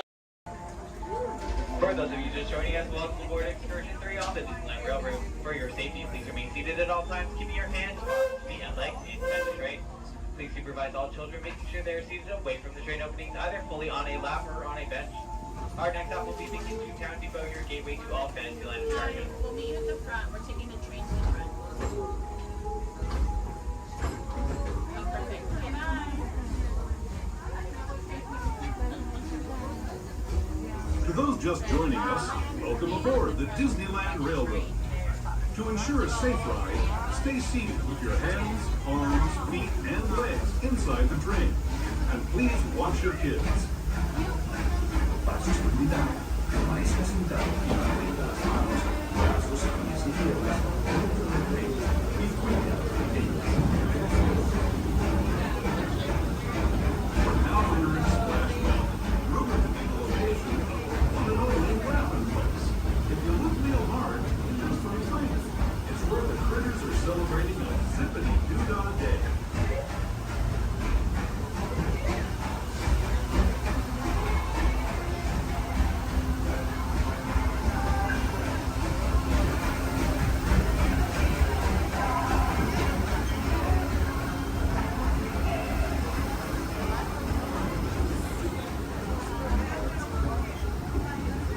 Speaking of critters, this place we're passing over is home to a whole bunch of them.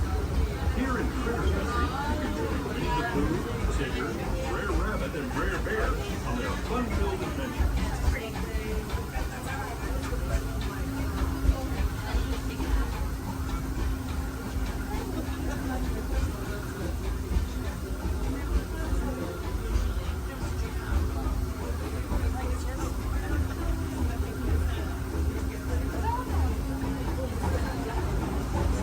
As we steam past Hungry Bear Restaurant, last outpost in these parts, we're now joining up with the Rivers of America and entering the frontiers that looked more than a century and a half ago. This is my favorite part of the journey. Around every bend, there's natural beauty as far as the eye can see.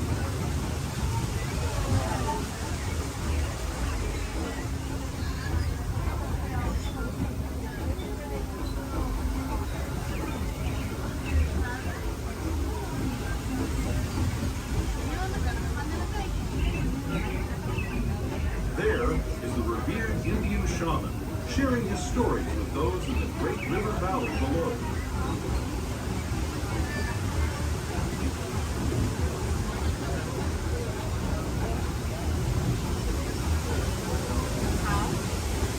People like me have been riding these rails since the 1800s, traveling through nature's wonderland in a matter of days, rather than the months it used to take by mule or stagecoach. Steam power not only fueled these iron horses, but the dreams of a whole new generation as it moved west into this great frontier.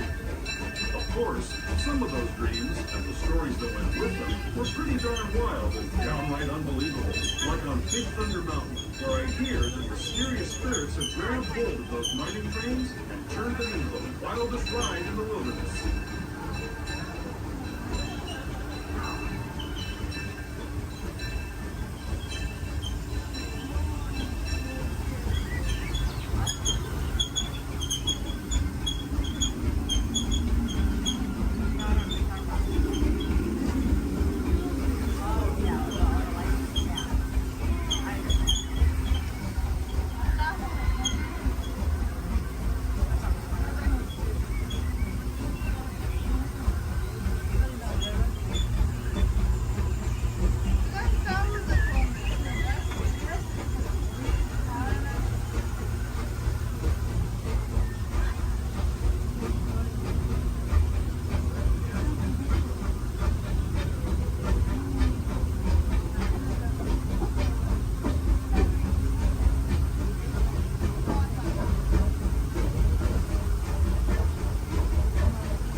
you home where Mickey, Minnie, and all their friends live.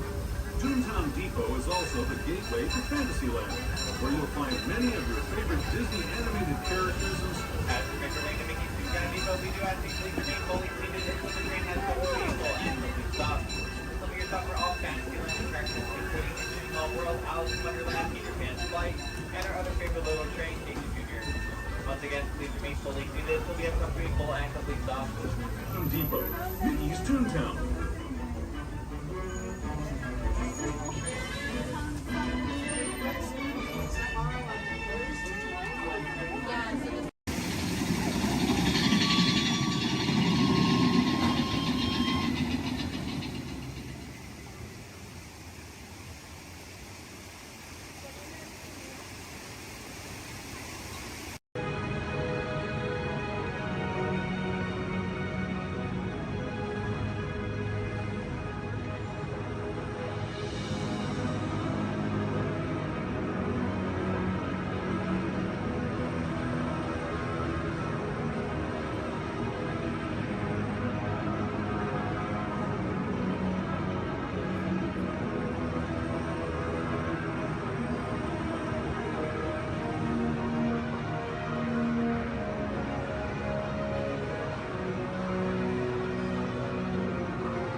We recently learned that your Terran visionary, Walt Disney, had a similar goal in mind with his early concepts for the experimental prototype Community of Tomorrow.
boys and girls, this concludes our cultural ceremony.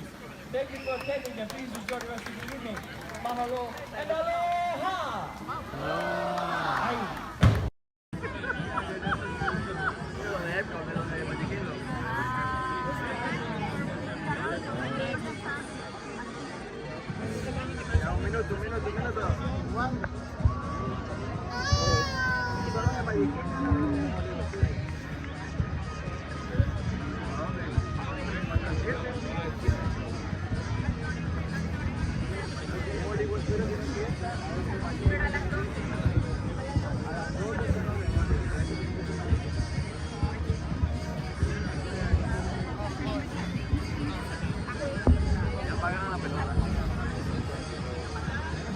Aquí.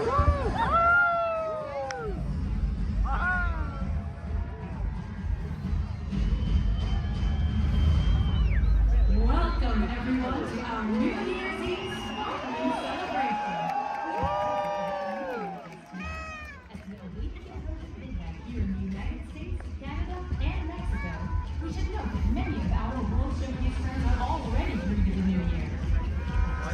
2025 reached the country of Japan, and 1 hour later, China celebrated the new year. Let's celebrate with them now. 皆様、新年明けましておめでとうございます。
sworn enemy of the Galactic Alliance, the evil Emperor Zurg. His robotic army is stealing crystallic fusion power cells. Without those cells, we'll all be powerless and at the mercy of Zurg. This Guard Command picked a fine time to send the new recruits. All right, you Junior Space Rangers, listen up. Zurg is using the stolen battery cells to energize his secret weapon. Our mission is to find his robots and his secret weapon and blast them.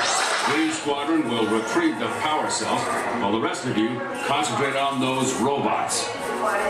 You'll rendezvous at Planet Z. I will remain here at Star Command to coordinate the mission. Battle stations, report to the flight deck for immediate launch. To infinity and beyond.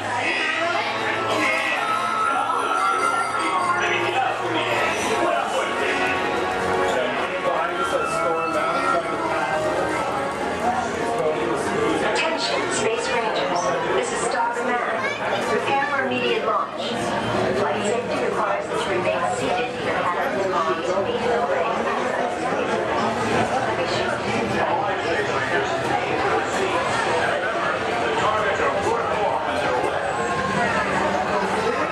Please face forward and back to your seat.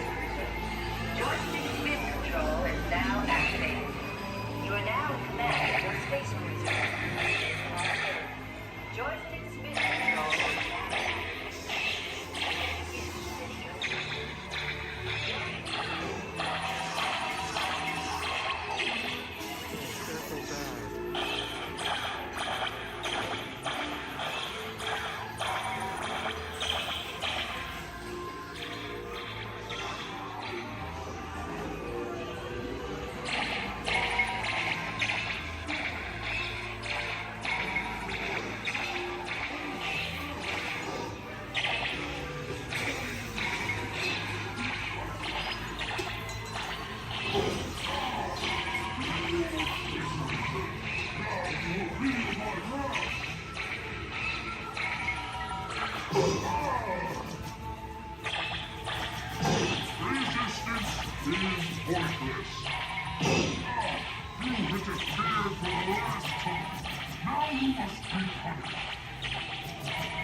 Yes, we may return Sir to the store.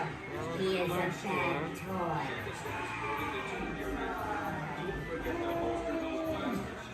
You have saved our lives. We are eternally grateful. It's been an honor serving with you. Check the status board to determine your rank. And don't forget to holster those blasters. Mission accomplished, Space Rangers. It's been an honor serving with you. Check the status board to determine your rank.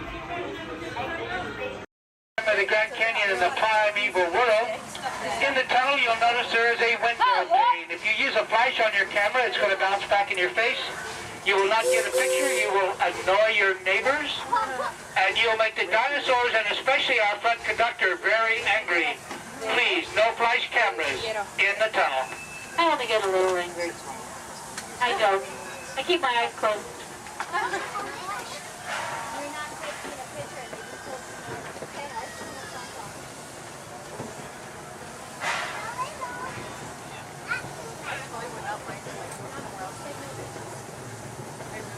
To those joining us, welcome aboard. The next leg of our journey will take us along the rim of the Grand Canyon. It's a mighty long drop to the canyon floor. So for your safety, stay seated with your hands, arms, feet, and legs inside the train. Be sure to watch your kids and no flash pictures, please. Para su seguridad, permanezca sentado y mantenga las manos, brazos, pies y piernas dentro del tren y cuide a los pequeños. Por favor, no tomen fotografías con flash.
back to our own time and to Main Street Station, gateway to Disneyland. If you'll be leaving us here, stay in your seat till we come to a full stop. And remember to gather all your personal belongings, including the young'uns if you got any, and step carefully from the train.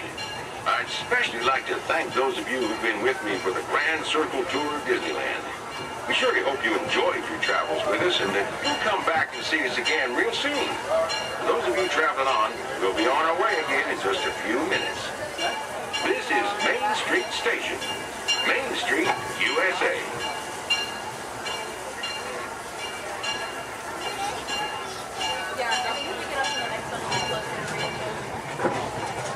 It's amazing that you can drive the train and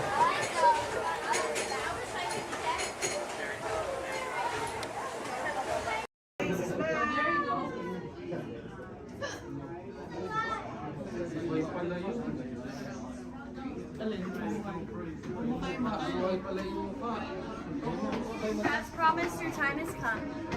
Please enter and gather around the dying fire.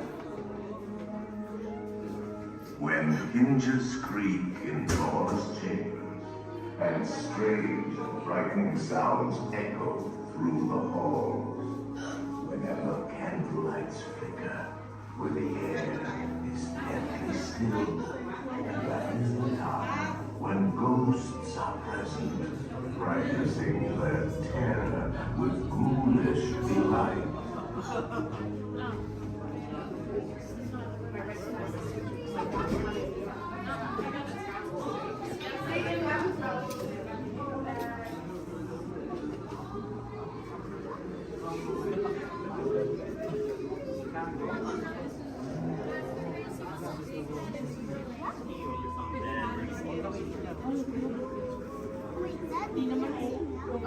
Welcome, foolish mortals, to the Haunted Mansion.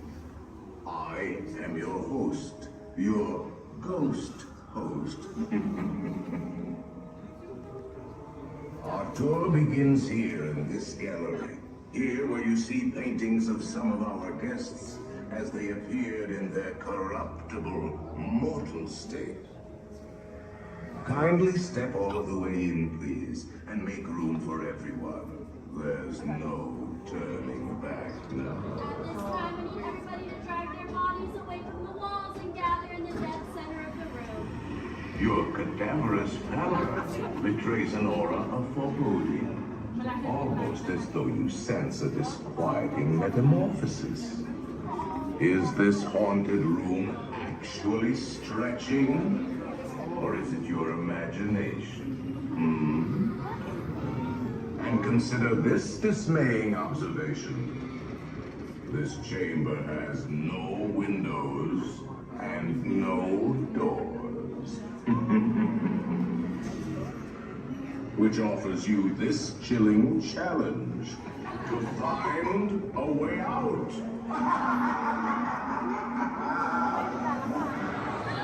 Of course, there's always my way.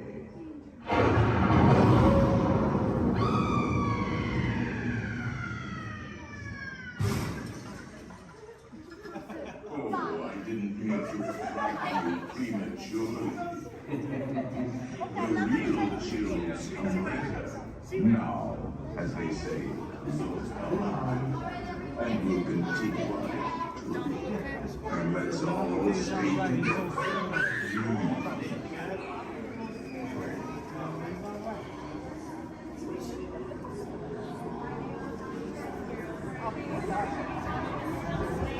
He didn't say a word about it. I'm just gonna go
at Walt theme parks and water parks.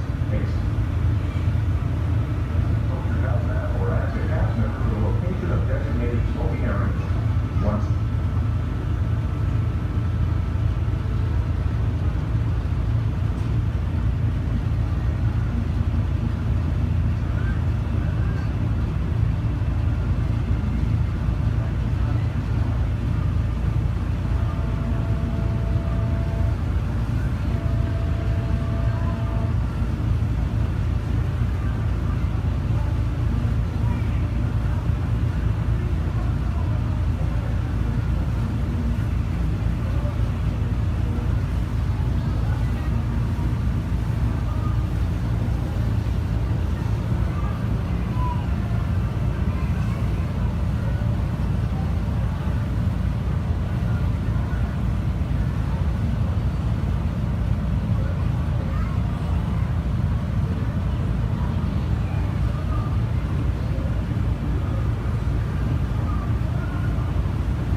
If you are standing or sitting on the stairs, we ask that you please clear the stairway.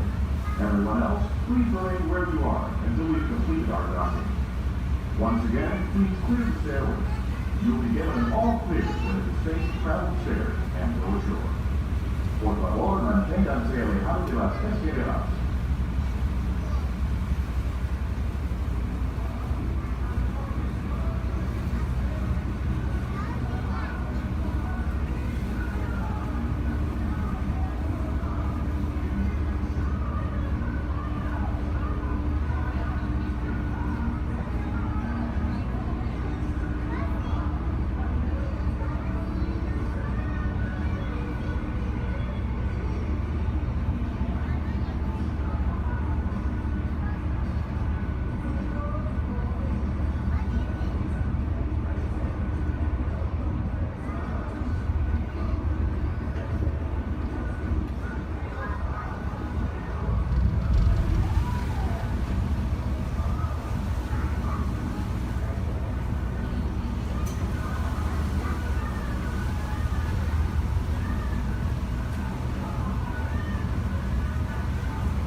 I think they're sold out in the part, but they've still got kind of like 200 dancers and then 3 different marching bands.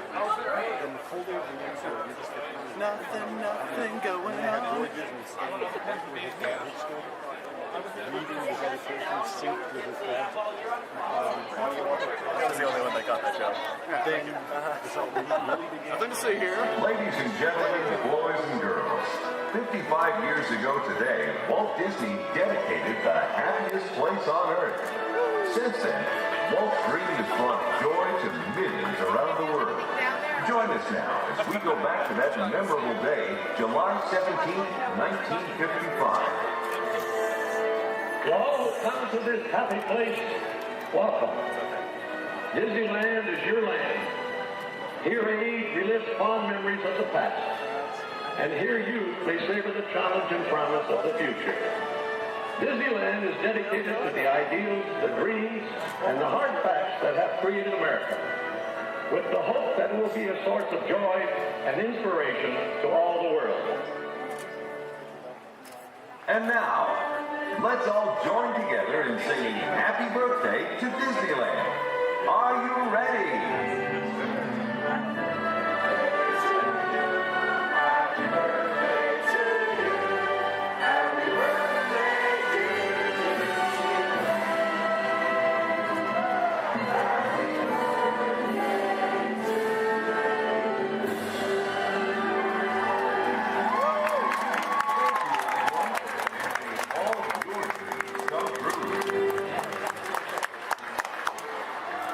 That's it. All right.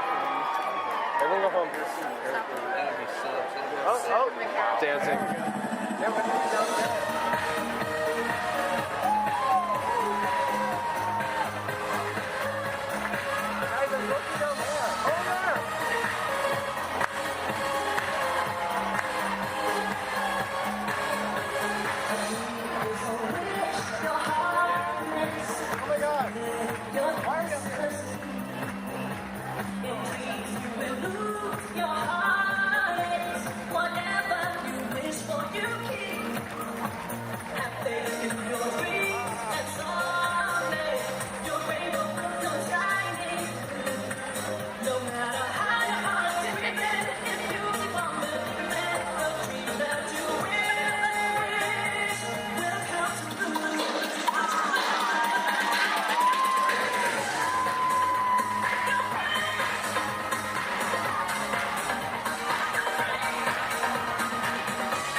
light post. It keeps doing this like cool like. Oh, Pluto! We should go say hi to Pluto.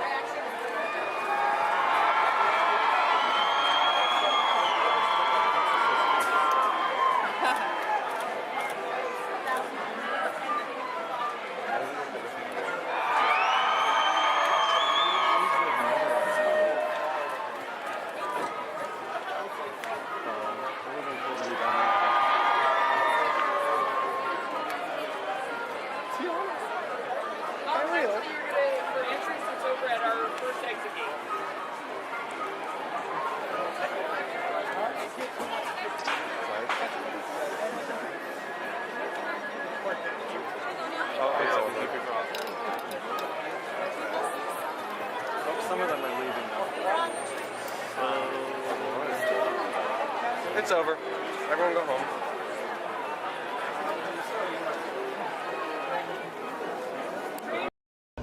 Magic Kingdom. Passengers will stand by to board.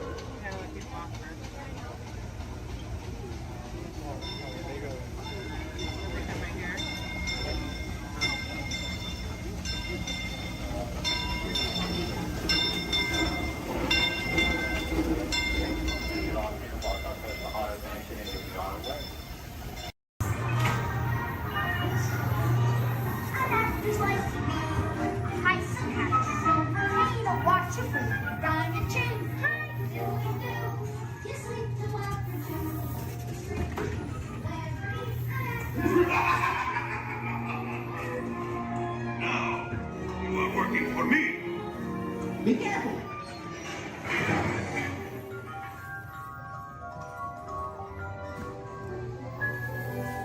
Wait for me!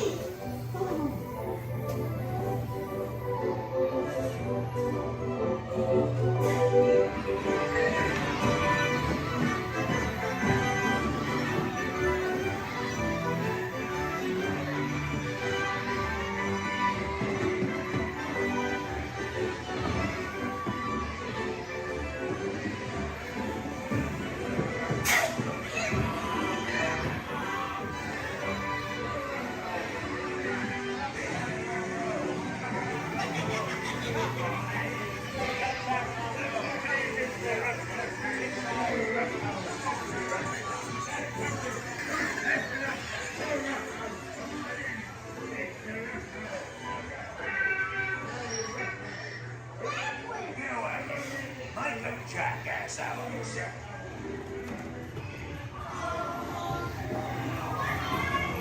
Shut the door.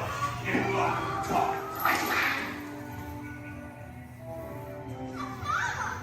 Please let me go. Please. Quick, hurry up. You blokes going somewheres?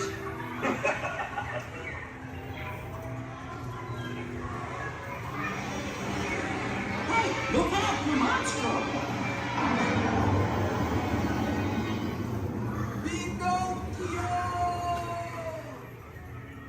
You're almost there.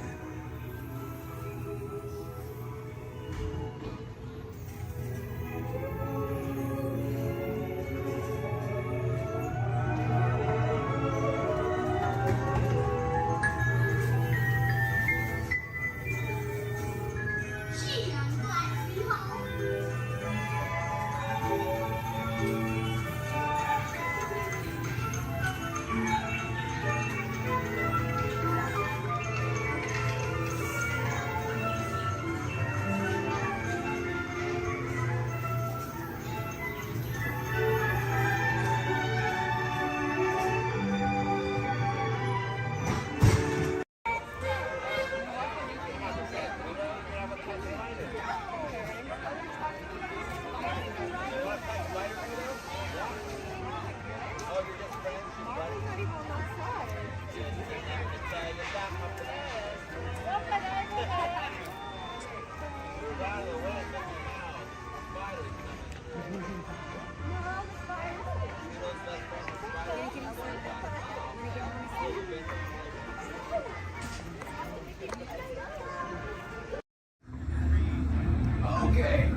the jump point. This plan is never gonna work. Oh, yeah. Well, okay, I'm locked onto your vehicle. We'll be right behind you. Nothing to worry about. Unless we do not stop this unusually large man, we are likely doomed. Good luck. You're gonna need it.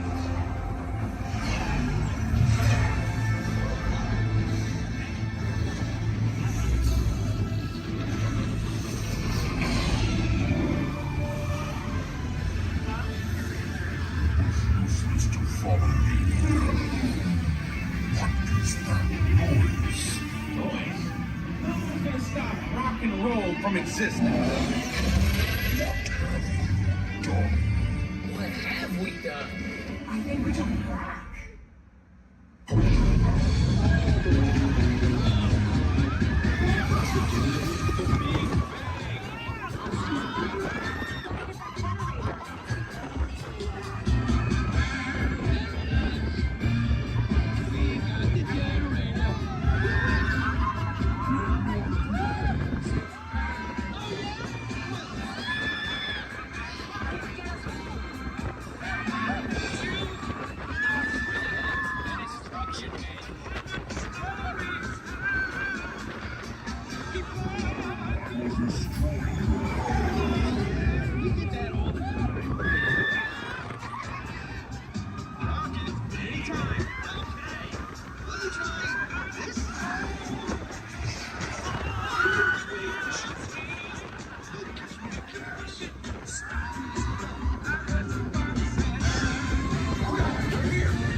Heroes.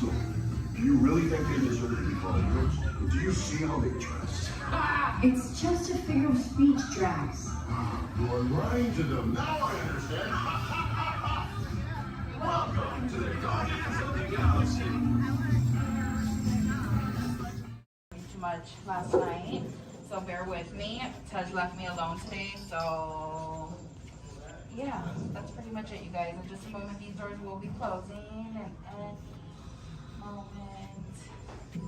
never mind that. Okay, so yeah, you guys want a tour of the war room?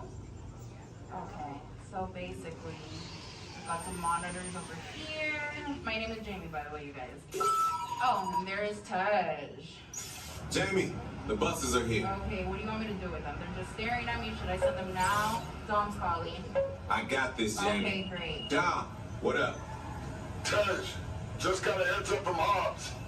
The FBI is about to raid your location. Crazy. Man, they always ruining our fun. For real. It gets worse. They're leading Owen Shaw right to your door. Shaw? That cockroach we beat down in Spain? What's he got to do with this? Everything, right? Nothing yet. And let's keep it that way. Get those people on those buses. You need to start plugging out right now. And get that turbo truck ready. I'm sending Letty there to pick it up. I'll call Letty. I'm on it. Never mind then. Hobbs needs our help. He needs our team. Spread the word. Spread the word, you guys. But keep it in our family. Never mind. Don't listen to me. And keep it quiet. Just keep it in the room. Oh, the other bald guy's It's calling. Hobbs. Hobbs, my man. What up?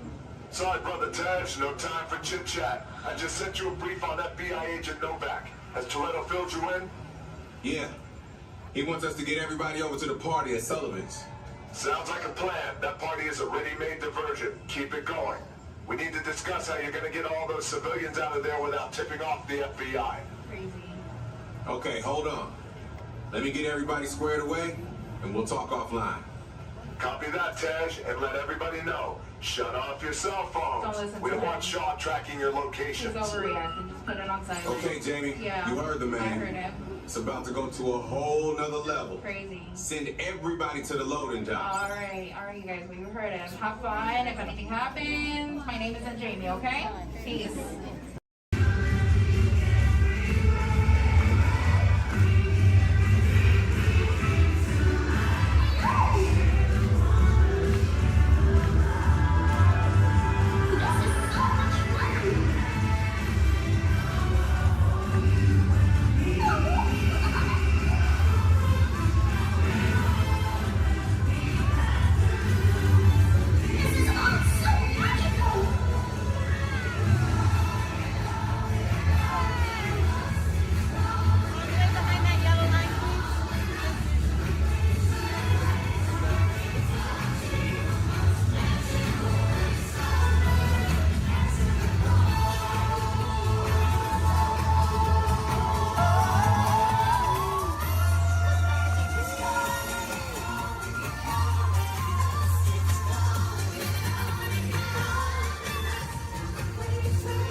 Wait, what?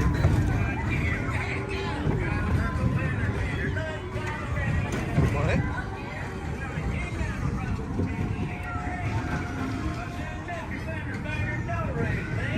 I heard him say the voice of the river.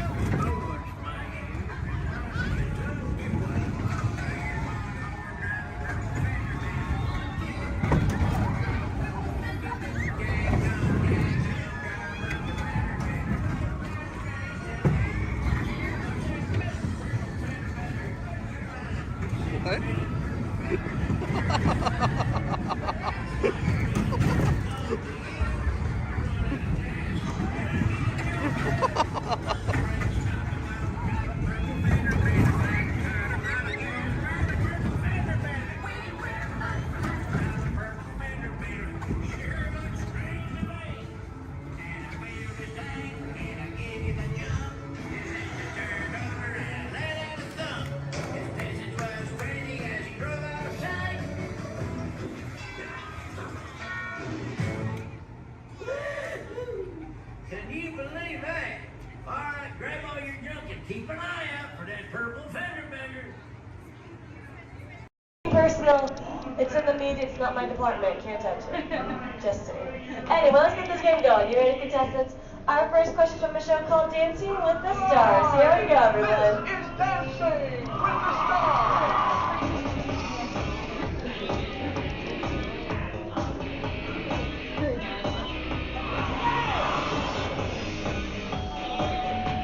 The NFL legend who danced his way to victory in Season 3 of Dancing with the Stars is A. Jerry Rice, B. Emmett Smith, or C. Apollo Antonio. All right, everyone, take it to the contestants. Contestants, what do you think the answer could possibly be? Contestant number 1. You sure there couldn't be a better answer? Like maybe, like change it B? Maybe like to change it to something different? Like maybe you see something, B, Emmett Smith. Okay, how about you, T2? What do we think? You sure you don't want to change it to what contestant 1 said? Like, because I think there could be a better answer. Like maybe if we change it, B. Okay, you sure? Last chance. You're sure? All right, contestant 3, what do you think then? B, Emmett Smith. Well, let's find out what we've got. Sure enough, that's gonna be Amy Smith. Good job, contestant 1 and 2, getting a shine started up on your board. Don't worry, still 2 questions left to go. And this one's from a long-time running show. It's called America's Funniest Home Videos. Here we go.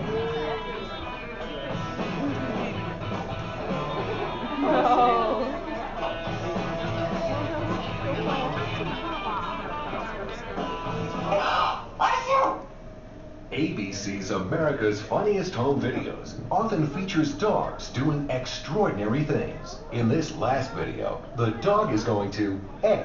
Imitate the woman's sneeze, B. Lick the woman's nose, or C. Fetch the woman a tissue. Alright, contestants, you might see a subtle hint up there to help you out with this answer. So who wants to answer first? Hit that button. Here we go. Team number 2. B. B. Lick the woman's nose? You don't see something up there that might change your answer? C. Fetch a woman a tissue. Okay, here we go. Contestant 3, what do you think? C. And contestant number 1? C as well. Let's find out, everyone. We've got a sneeze. And we got a tissue. Good job giving all of you a shining star. Anyway, folks, commercial break time. Here we go. If any of you missed your favorite ABC shows or just want to start watching new one, log on to the website. It's abc.com. Up there you can see their motto is Start Here, and that's because they're a multi-platform network, which means you can watch their shows not only on your big screen, but your computers and now even your handheld devices. Anyway, everybody, take the focus off me. I'm back up here on the screen because we're moving on to our final question. Are you ready, contestants? It's from Extreme Makeover Home Edition.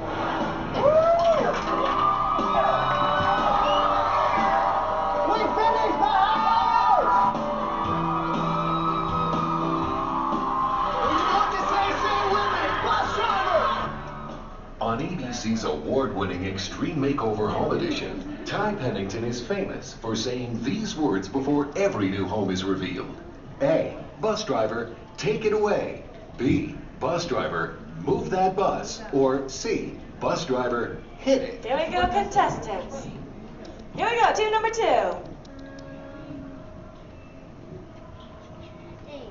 A, take it away.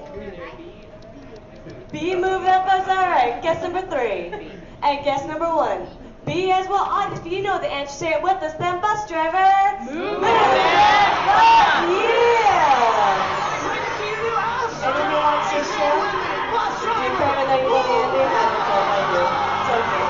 Anyway, Alex, if you're going right this way, we've got ourselves a tie with guess number 1 and 3, which means they watch way too much television. But how about a round of applause for all our contestants for coming on out? And folks, I hope you had fun here with me, but we have reached our destination. The Elias' dream home is there behind us. Everyone, jump onto their front yard and party.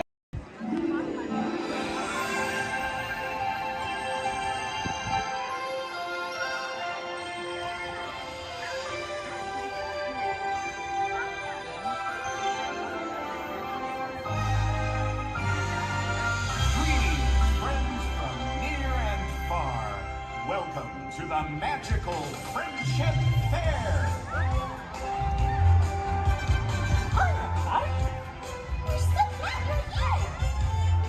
What a great day. This is wonderful. Welcome on to the place where the stories come alive. For a child inside, so much more than you see, so much more than you dream. For your eyes. Tomorrow is brighter than you can imagine. Come on, take my hand.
sudden change slightly by the way. Projects remain simple, minded, and destructive to us, but to nature, it's a completely cycle of life.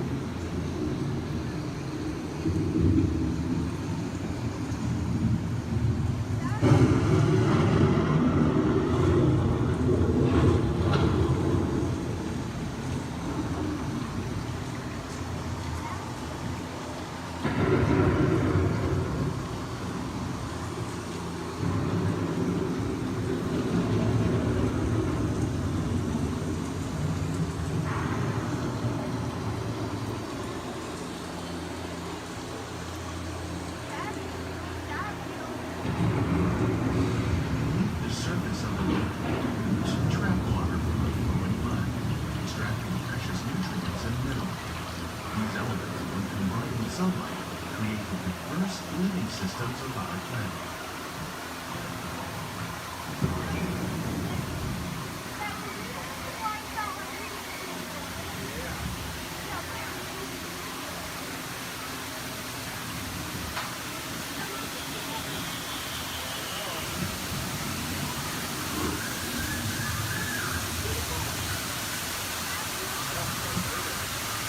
One of those living systems is the rainforest, home to the most amazing concentration of life on our planet. These dense and beautiful forests cover areas 30% of the Earth's surface, plus they contain more than half of its surrounding animal species. Rainforests are also extremely rich in providing living systems for analyzing oxygen, food, medicine, and other forms of essential life.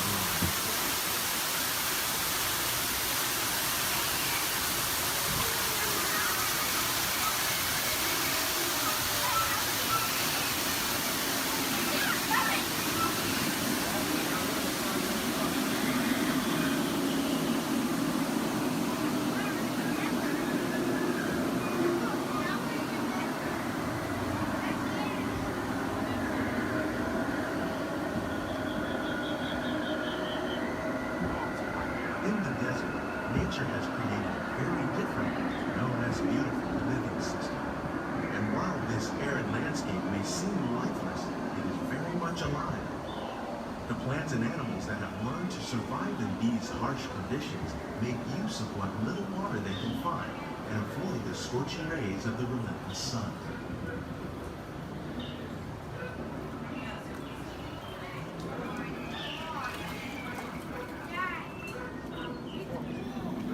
The American prairie once appeared as desolate as the desert, but over time, rainwater and nutrients gradually penetrated the hard surface of this land.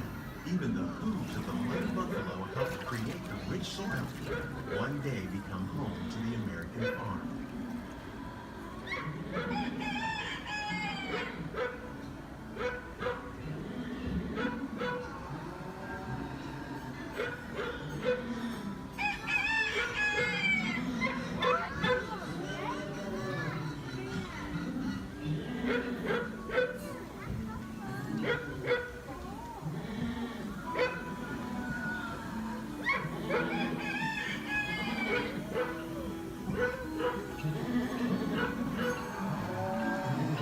Forces at work on the land, humans have had one of the most profound effects. The need to produce food for a growing world led to the enormous use and sometimes overuse of the land. In our search for more efficient ways to grow food, we often fail to realize the impact of our methods.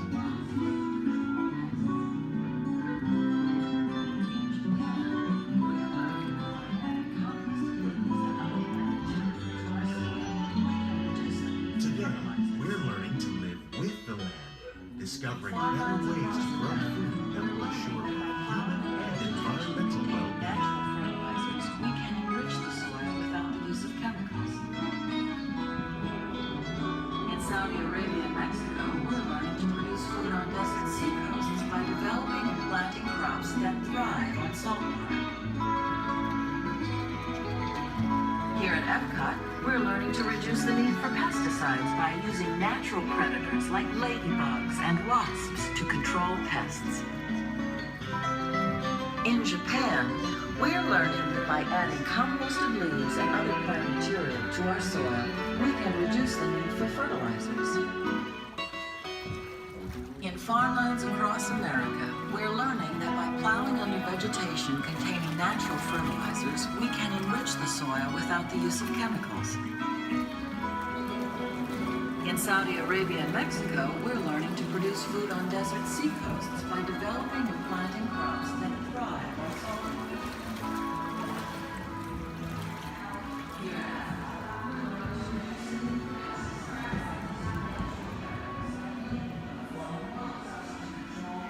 How will we meet tomorrow's growing needs for food production, yet still respect the needs of the land? Some of the answers are being discovered just ahead. To help us maintain these carefully controlled ecosystems, and for your safety, please remain seated in your boat at all times.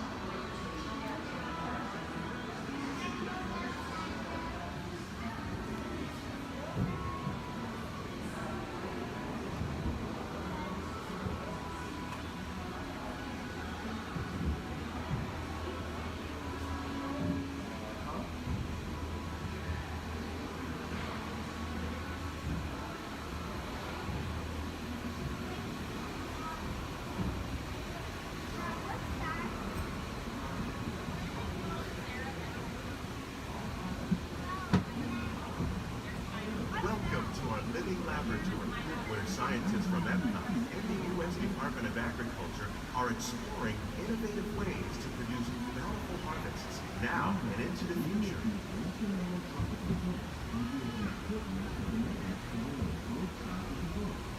The tropics are home to the greatest diversity of plants on the planet. Many of these, like papaya, bananas, cacao, coffee, and rice, are well known around the world. These are just a few of the edible plants that have been an important source of nutrition for people living in the tropics. Many are rich in vitamins and minerals, while others are well adapted to growing in less than ideal conditions. Some, like the water lily, thrive in wet, swampy areas and waterways. All parts of this plant, even the flower petals, are edible. The starchy root of the plant has long been used to make flour for baking. One day, many of these lesser-known tropical plants may be as important as the bananas growing on both sides of the boat. More than 28 million tons of bananas are eaten annually, making it the most popular fruit in the world.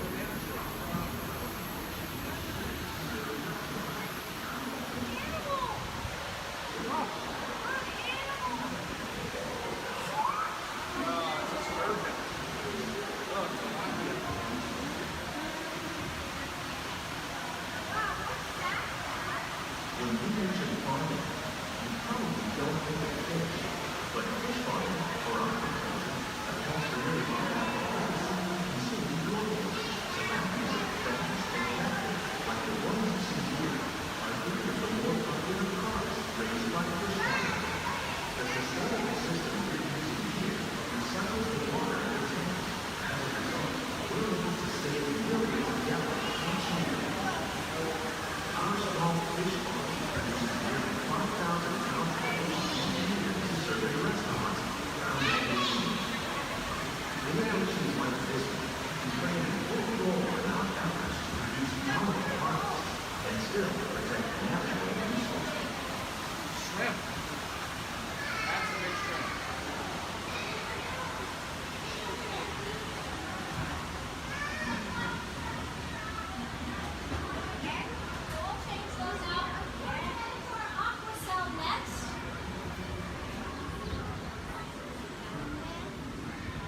Little sunflowers.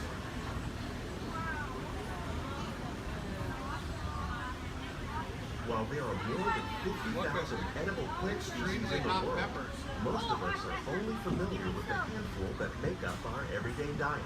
The common grains growing here, wheat, maize, sorghum, and millet, plus rice, account for nearly 2/3 of our global food consumption. Learning how to increase yields of these staples is an important goal of research around the world. A blue agave. A monkey puzzle tree.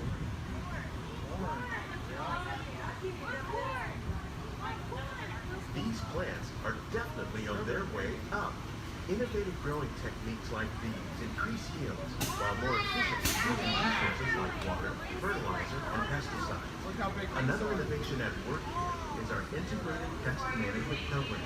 By populating our greenhouses with beneficial insects that prey on harmful pests, like aphids and flies, we are significantly reducing our reliance on conventional pesticides. We're growing these crops using our nutrient film system. This technique precisely controls and recycles water and nutrients. With it, we can produce over 27,000 heads of lettuce a year in this one small area. Look at the cucumbers.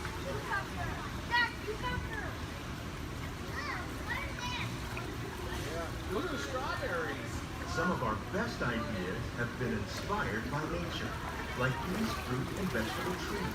By growing these ground plants vertically, we can increase yields and better control diseases. These crops taste as good as they look.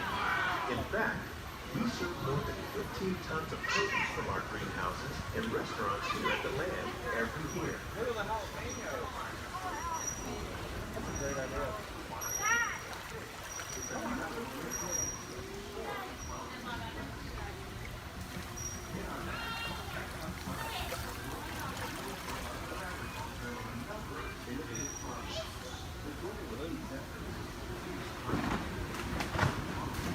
The future of agriculture may include innovative ideas like this vertical growing system.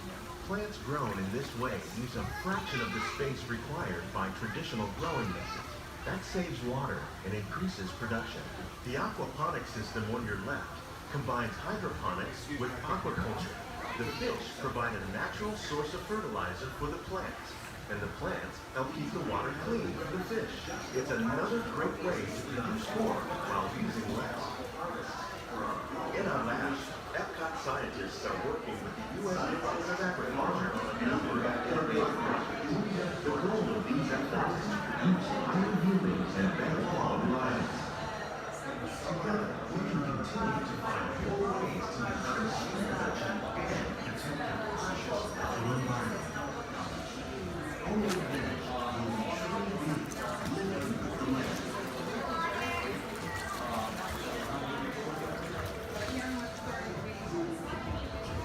On behalf of Walt, these greenhouses represent just a fraction of the work being done worldwide to produce bountiful harvests for our growing populations. Scientists, farmers, and even backyard gardeners are doing their part to improve the quantity and quality of foods that we all rely upon. Together, we can continue to find more ways to increase food production and protect our precious natural environment. Only then will we truly be living with the land.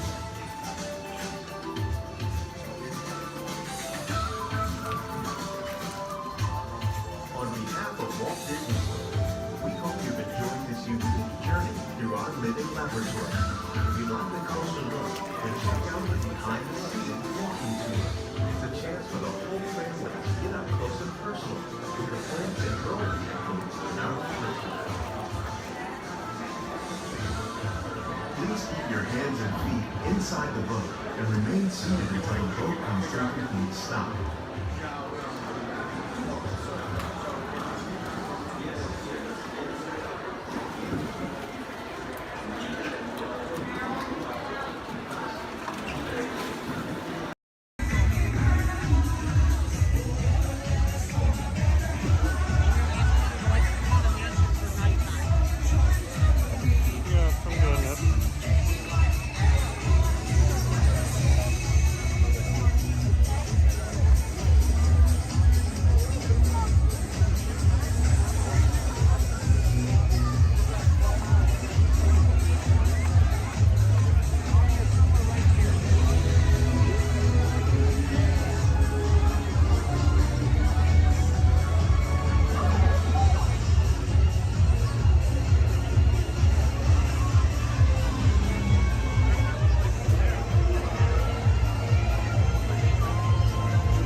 Hello everyone, my name's Don and welcome aboard. We're heading into the back lot of Disney's Hollywood Studios. This production area was built in 1988 as a Florida counterpart to the Walt Disney Studios in Burbank, California. We included sound stages, recording studios, high-tech editing rooms, all the tools needed to create movies, TV shows, and radio broadcasts. We've even got our very own water tower too. It's up ahead on the left side of our shuttle. We call it the Earful Tower. It's inspired by the water tower Walt Disney had built for his Burbank studio in 1939. Our Florida tower stands a lucky 13 stories high, and we added our own creative touch, a giant set of Mickey Mouse ears. If you wanted to wear those ears, you'd have to have a hat size of 342 3/8.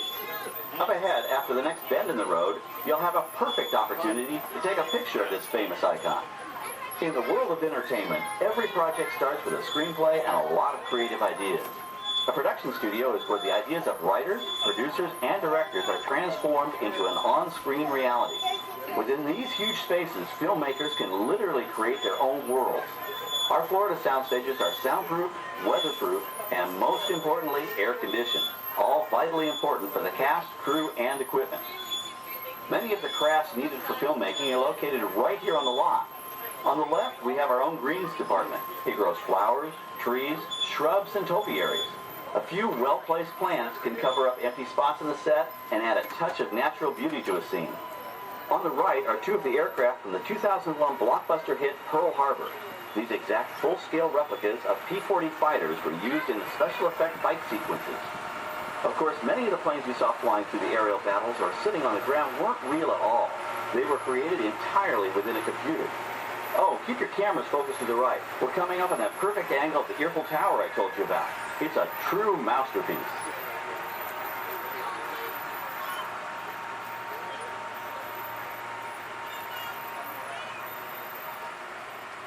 We're entering one of our most glamorous and colorful departments, creative costuming. Every star has to have just the right wardrobe, and it all begins here with a designer's sketch. Our team of designers, seamstresses, and tailors can turn 1.5 million yards of fabric into over 25,000 costumes every year. Many of these costumes will become part of the shows and attractions of the Walt Disney World Resort. In fact, here in Florida, we have the largest working wardrobe department in the world. Why, Mickey Mouse alone has over 175 different outfits to choose from, while Minnie Mouse keeps more than 200 unique costumes in her wardrobe. On the left are costumes worn by the stars in recent studio productions. You'll probably recognize some of those costumes from the big screen. Every story needs a setting, and our design staff can create just about any place a script calls for, from an urban city street to a remote desert canyon. On the left is our scenic shop where large-scale sets and props are built. Our team of set designers, carpenters, artists, and engineers has created caves and caverns, game show sets, even replicas of the U.S. Supreme Court and NASA's Mission Control, all on our sound stages. The shop also provides sets and props for our shows and parades here at Walt Disney World. The same skill and craftsmanship that goes into a movie set can also be used to create magic for our parks. Either way, it's all about making dreams come true.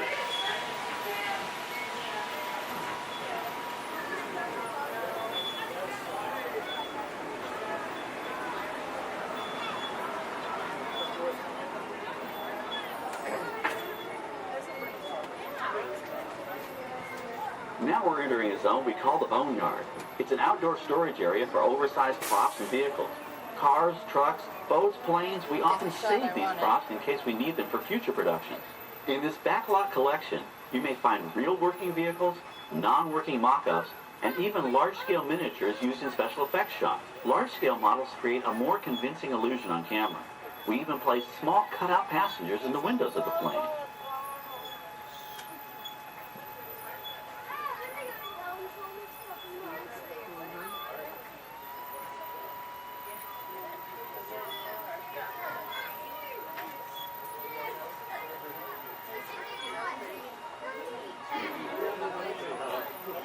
We're now passing by the sets for our Lights, Motors, Action Extreme Stunt Show. On the left, you may catch a glimpse of the Mediterranean fishing village that sets the stage for this thrilling attraction. We'll get a closer look at it soon, but for now, we're approaching one of the largest standing sets on our back lot. It's over on the right. It may not look like much from this angle, but it's pretty spectacular on the other side.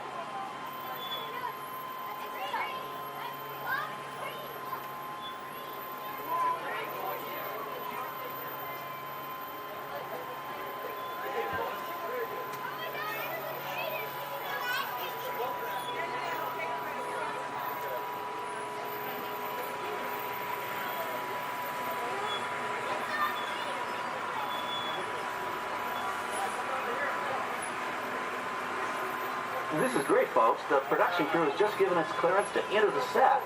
Hello, Backlot Tour. I'm Amy, a production coordinator here at the studios. I can see your shuttle heading toward our canyon set.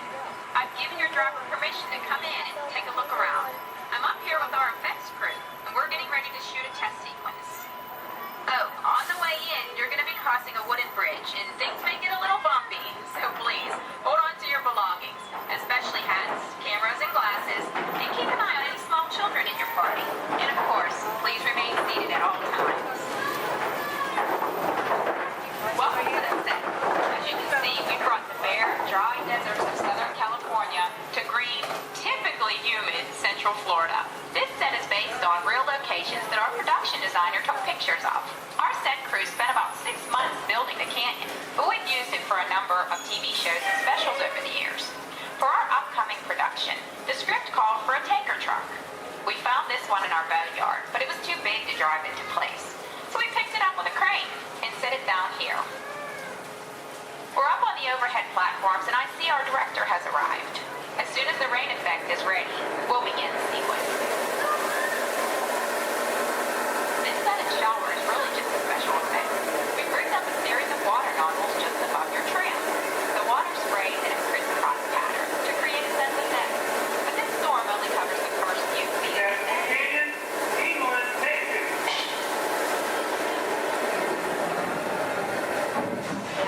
Okay, it's showtime. Everybody stay seated. Hang on to your belongings and watch your children.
for an extra dynamic effect.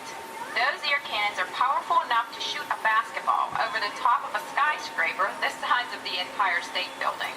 To top it off, our shuttle was sitting on hydraulic shaker tables. They provided the shaking, rattling, and rolling sensations for the scene. The entire sequence can be reset in 3.5 minutes. That's just enough time to bring in the next shuttle. Well, I've got to get ready for our next take.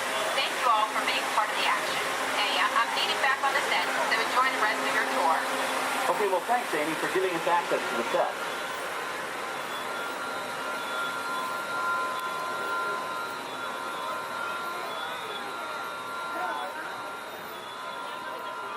On the right, we have an authentic piece of Disney history.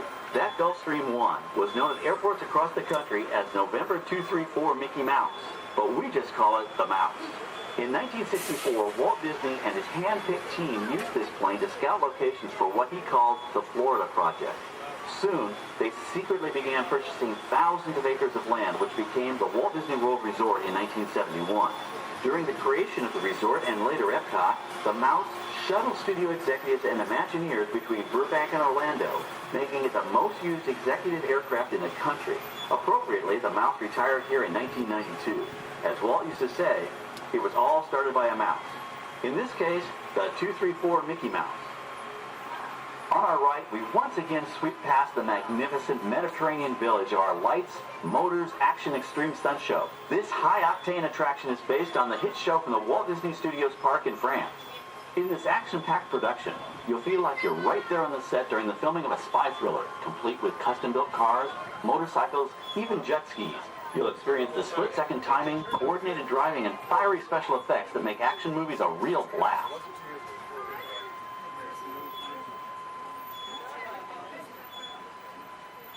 The staging area to our right is known as Acceleration Alley. Here, the custom-built stunt show vehicles rev their engines up to 70 miles an hour before making their high-speed entrances onto the stage for our lights, motors, action extreme stunt show. Of course, these are professional stunt drivers. We hope you'll enjoy their daring driving skills, but please, don't try them yourself.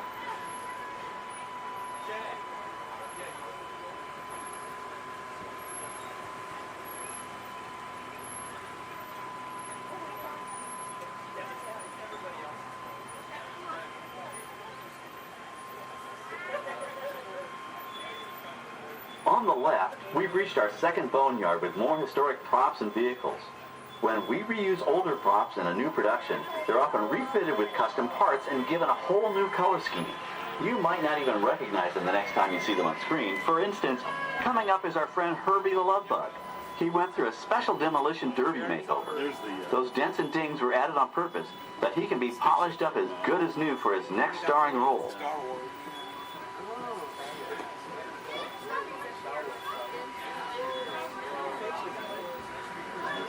On our right, we now have a very different view of the fishing village set. From this point of view, you can see that there is no inside to the buildings. They are just false fronts or facades. In the movie business, set builders only create what the camera has to see. It's an old movie trick dating all the way back to the silent era. To add to the sense of realism and avoid the cost of set building, many of today's television shows and movies film on location in cities and towns across the U.S.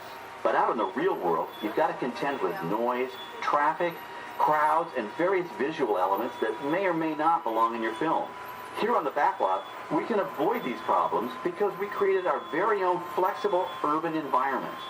Our Streets of America facades can stand in for a small town or a giant metropolis. As we come around the last corner on our route, you'll see the skyline of New York City in the distance. It's really a series of painted flats, expertly designed to fool the eye and the camera. We can dress and decorate these streets to look like any city we want, from Chicago to San Francisco. Depending on the choice of vehicles, props, and costumes, we can even turn back the clock and set our story in a different time. And what's more, these sets are built with Florida weather in mind. They're made to withstand 100-mile-an-hour winds. You're welcome to visit our Streets of America anytime during your visit today and get an up-close look at the skills of our set designers and builders. We've just about reached the end of our tour. Our final stop is the American Film Institute Showcase, where you can see the actual costumes and movie props used in some of Hollywood's most famous films. There are some pretty amazing items in there, so feel free to take all the time you like. Please stay seated until our tram comes to a complete stop and check around you for any personal items that may have fallen during our trip. Well, as they say in Hollywood, that's a wrap. Thanks for joining our backlot tour, and we hope you'll come back to visit us again soon. All right, we're going to stop up here in just a moment. I'll open these doors. I want to exit out through those blue automatic doors into the AFI showcase tour.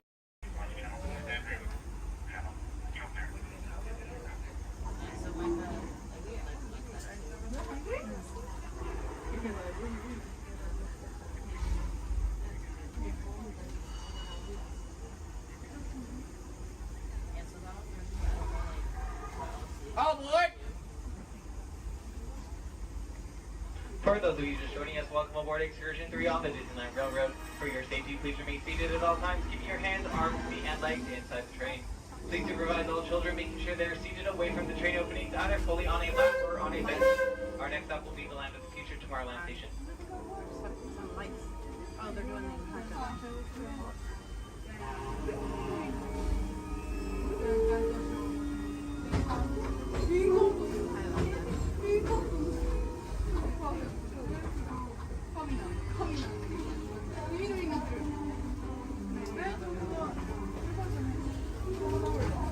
Hello everyone!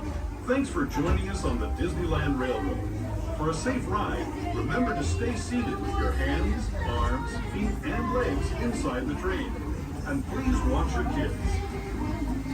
¿Qué tal, amigos? Y bienvenidos a bordo. Para su seguridad, permanezca sentado y mantenga las manos, brazos, pies y piernas dentro del tren y cuide a los pequeños. Gracias. As we leave Toontown Depot, we get a real nice view of the happiest land of them all, Fantasyland. You can see people stepping onto It's a Small World just below us. And, off in the distance, majestic Matterhorn Mountain.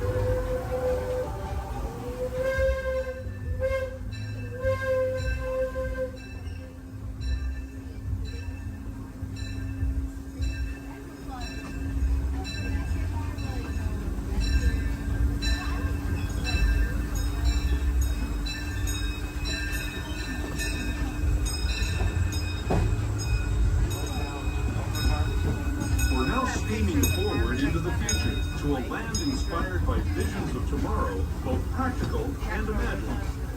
Here you'll find rocket ships and star speeders, submarines and astroblasters, and if you look overhead, maybe a glimpse of a Mark 7 monorail. This is the latest version of the first daily operating monorail system in the entire Western Hemisphere, gliding above Disneyland since 1959. Below the monorail, and us, are the fun-filled roadways of the Autopia. Drivers of all ages can get behind the wheel of these cars. No experience or license required. If you're into soaring spaceships or doing battle with evil empires and emperors, Tomorrowland is definitely the place for you. Speaking of which, we're pulling into Tomorrowland Station right now. If you're leaving us here, just stay seated until we come to a full stop. Gather your belongings, including lightsabers and astroblasters, and step carefully from the train. Thanks, and have fun in the future. For the rest of you, just sit tight. We'll be on our way again in just a minute.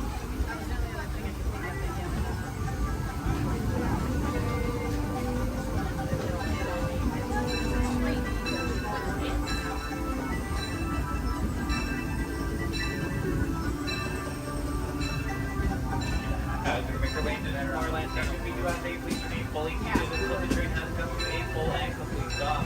This will be your stop for all Tomorrowland attractions, including Space Mountain, Star Tours, the adventure continues. Finding out about submarine voyage, the monorail, the Autopia, and many more.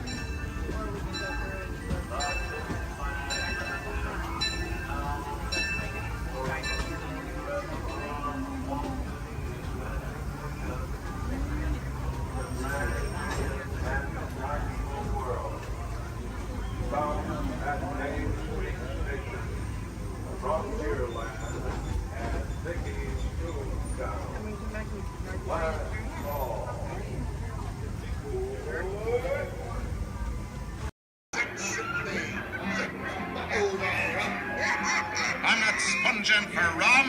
It be gold I'm after. Strike your colors, you brazen wench. No need to expose your superstructure.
Welcome and good morning, everyone.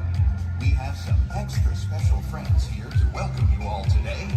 Let's hear it for Mickey Mouse and Minnie Mouse.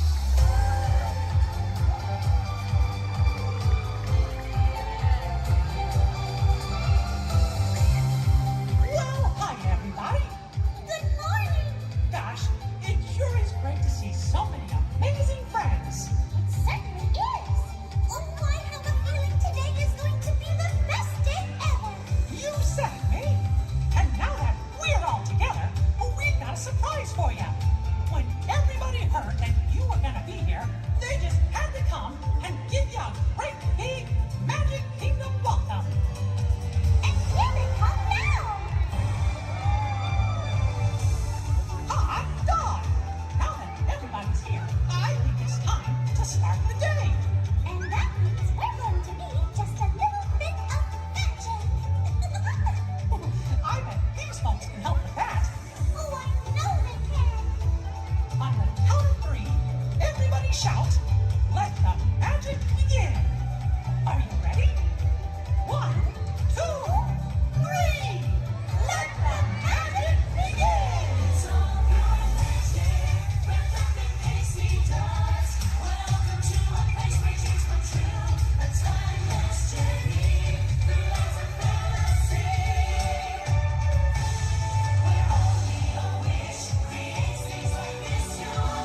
this truly historic event, no ordinary host would do. No, the Disney folks wanted someone who's been here from the beginning. They wanted a household name. A name that means family entertainment. Donald, calm down. You're just too animated. I'm referring, of course, to me, Steve Martin. Oh, really? Well, I don't remember him calling that show the Donald Duck Club. Now just waddle along. As I was saying, the Disney folks came to me because I began my career right here at the Magic Shop at Disneyland. That's me, Disneyland class of 1960. Magician, prestidigitator, and seller of fake vomit.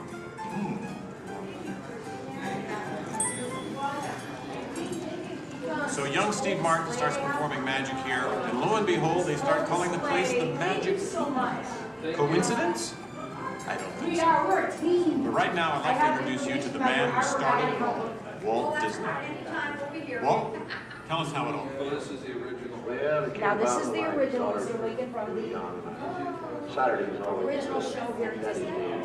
And This is a then, belt. so we start out. Yes, it was Walt planning him, and then when they Taking the merry-go-round and let's go to different places. As I sit there while they do all these things, sit on the bench, eating peanuts, I felt that this is something that parents and the children could have fun together. Great idea. So that's how Disneyland started. Disney does everything. I'll take it from here. Oh yeah, and I did not. This work priceless this artwork show, shows the but I first did work design on for the Disneyland. Gettysburg show A small park that would with have been the near the headset. Disney Studios in Burbank. It's sweet, They isn't can it? simulate a But he couldn't stop there. Not Walt. He wanted a world of the future, an exotic jungle, a wilderness frontier. What do you mean thinking about cutting your hair? And you get This is just the most rare and valuable piece of art for Disney archives. It's the painting that sold the concept of Disneyland to the bankers. It was a painting. You guys really. Thank you, and just get this lobby just open this morning, so you were here day one. It just opened today. Then Walt heard about an orange grove in Anaheim. Thank you. Thank you, you're welcome. An hour away from any major city, at the end of a dirt road. Talk about impossible dreams. If I could take you back in time. Wait a minute. What am I saying? I'm a magician.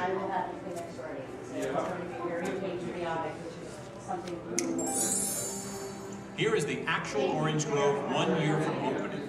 And that's actually Walt Disney in the actual orange grove. Let's listen in on his top secret plans. 1, 2, 3. Aha! Some sort of code. I get it. Walt also had a code for all the trees on the property. Red ribbons for the big trees he wanted to save for Disneyland, and green ribbons for the ones he wanted removed. But, as fate would have it, the bulldozer driver was colorblind! Oops. So, Disneyland, less than a year from opening. No one, in their wildest imagination, could ever build an entire theme park here in just 1 year. Yeah, I'll show ya. Watch this, Budget Boy. That kind of sound. Keep going, boys. Faster, faster. That's it, good one. That's it, good one. Opening day. Take it away, Walt. To all who come to this happy place, welcome. Walt's dream had finally come true. And to celebrate, ABC organized the biggest live telecast in history. Some of the most famous stars in Hollywood showed up, including host Art Linkletter. Frank Sinatra. Hello, Franco. Who's driving? Sammy Davis Jr. Hello, Sammy. Bob Cummings, Ronnie Reagan. Come on in. Davy Crockett. Buddy Epson's there, too. But right now, it's my pleasure to introduce the famous star whom Mr. Disney has asked to christen the Mark Twain. Ladies and gentlemen, Mr. Disney. Hey,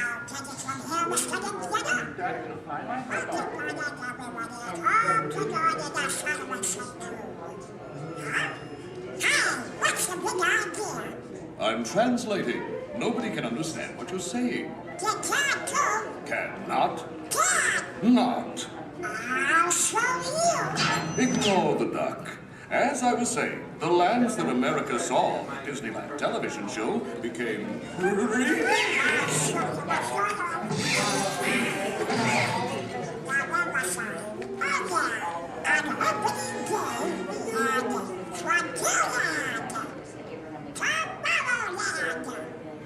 Fantasyland and Adventureland. It was a perfect day. Oh, really? I wouldn't say perfect. It was 100 degrees in the shade, and the freshly poured asphalt was still wet. 11,000 people were invited, but 28,000 showed up. Newspapers predicted the worst for Walt and his park, and only 90 days later, 1 millionth guest walked through the gate. Disneyland not only survived, it thrived.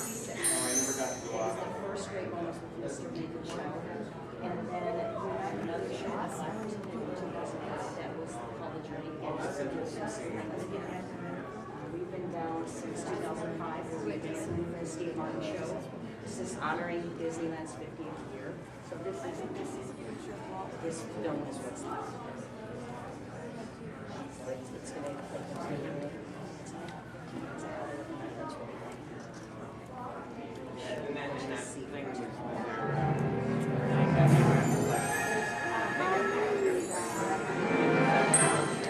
Walt wanted the magic of Disneyland to begin as soon as you walk through the gates. And your first stop was this turn-of-the-century street inspired by the small town where Walt grew up. He felt so at home here. He even had an apartment built for himself above the fire department, and it's still there today. Walt paid tribute to his father in one of the shop windows. In others, you'll find some of Disneyland's most important contributors. Nice try, Donald. Many shops have come and gone here over the last 50 years. Gone is the working pharmacy, and gone but not forgotten, my favorite, Hollywood Maxwell's corset shop, better known as the Wizard of Bronze. Yes, Disneyland is filled with nostalgia and memories, but that's only part of the magic. Let's not forget fantasy. Ah, hear that? When you wish upon a star, your dreams come true. For Walt, that was the very essence of Fantasyland. Of all the lands, this was closest to Walt's heart. He even placed the Disney family crest right above the castle gate. Fantasyland was created by the same artist who created Disney's animated films at the studio. And soon those storybook tales came to life in an orange grove in Anaheim. For the first time, we could step into those worlds and become a part of the adventure. In Adventureland in New Orleans Square, surprises happen all the time.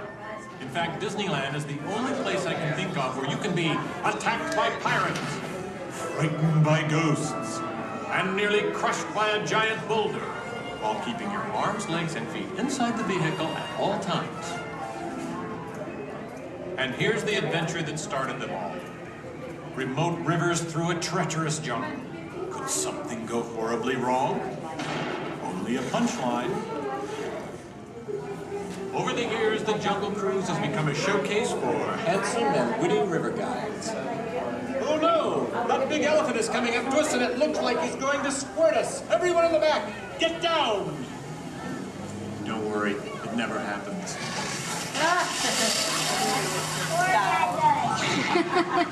Yeah, Donald. It was the duck, right? The duck? You know, every time I get all dressed up in my cowboy hat and pearl-handled pistols, I think about the heroes of Frontierland.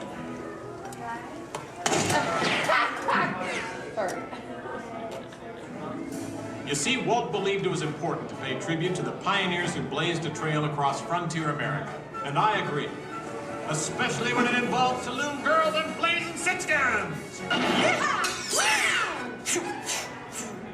In Frontierland, you could meet popular Disney heroes of the day, like Davy Crockett and Zorro. For a while, there was an authentic American Indian village. And in the little mining town called Rainbow Ridge, you could board a mine train or pack mule to explore nature's wonderland. And then the West got a whole lot wilder. Big Thunder Mountain Railroad was a thrilling addition to Disneyland's growing mountain range. The first peak was the Matterhorn, one of Disneyland's first e-ticket attractions. But the most out-of-this-world mountain of them all is right here in Tomorrowland. When Disneyland first opened, Tomorrowland gave us a preview of the amazing, futuristic world of 1986. Okay, so the 1980s didn't turn out that way. But Tomorrowland is really about imagining the possibilities of the future. So we got to go to the moon before real astronauts did. We got to travel through the mighty microscope on atommobiles, beyond the realm of normal magnification.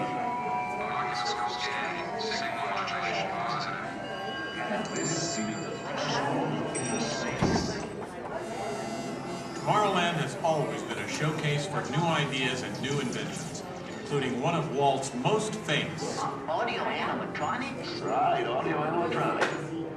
And this technology wasn't just for the birds. Walt's idea got better and, as always, bigger.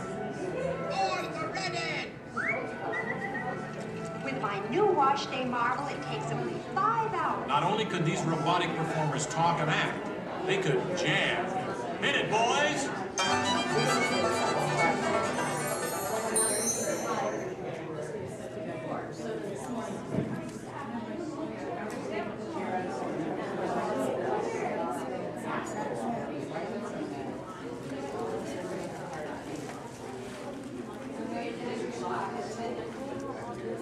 I was going to call him and say that.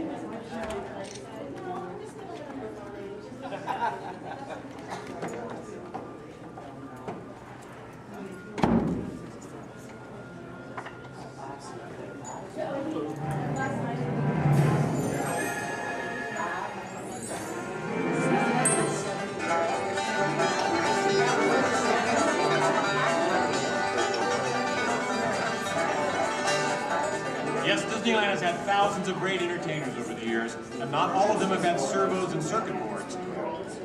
I learned a lot about comedy by watching Wally Boat, star of over 47,000 shows at the Golden Horseshoe Revue.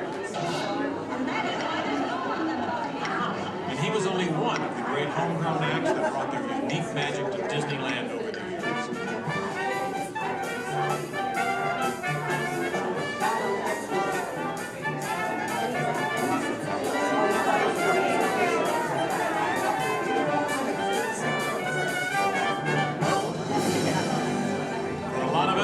Disneyland's best magic trick happens every day at dusk, when all the lights come on and the Magic Kingdom is transformed before our very eyes.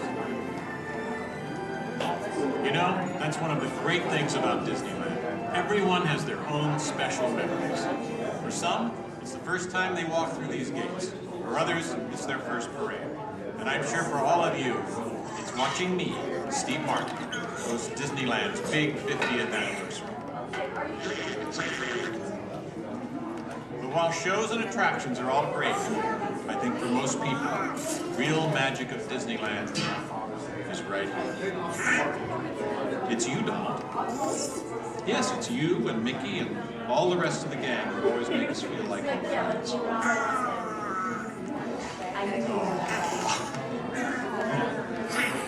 Shall we? Let's do it! Goodbye, everybody. You know, I have to admit, you would have made a perfect host. Sit up next to me.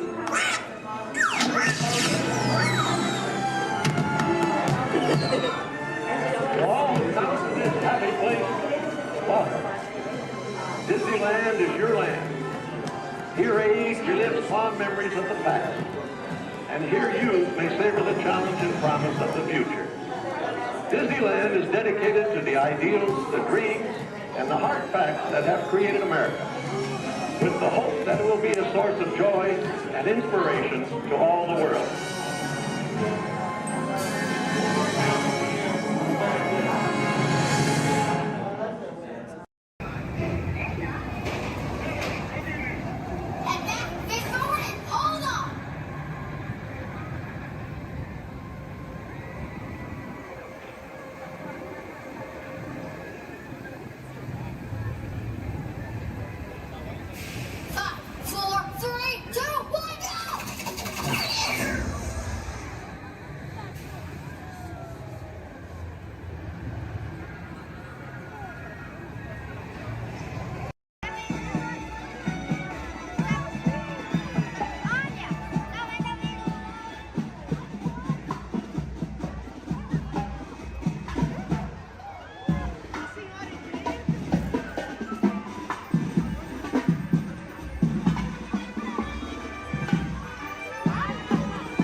Just kidding, you will never see them again.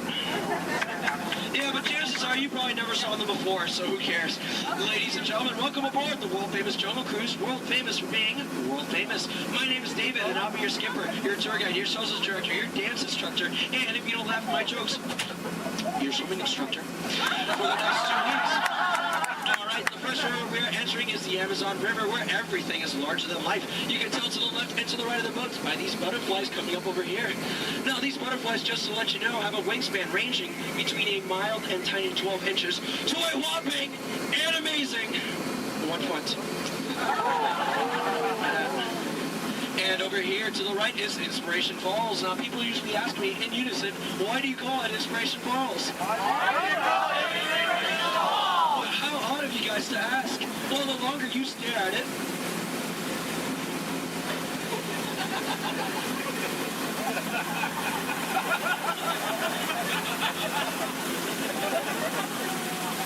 the more it inspires you to travel deeper and deeper into the jungle. Everyone say, ooh.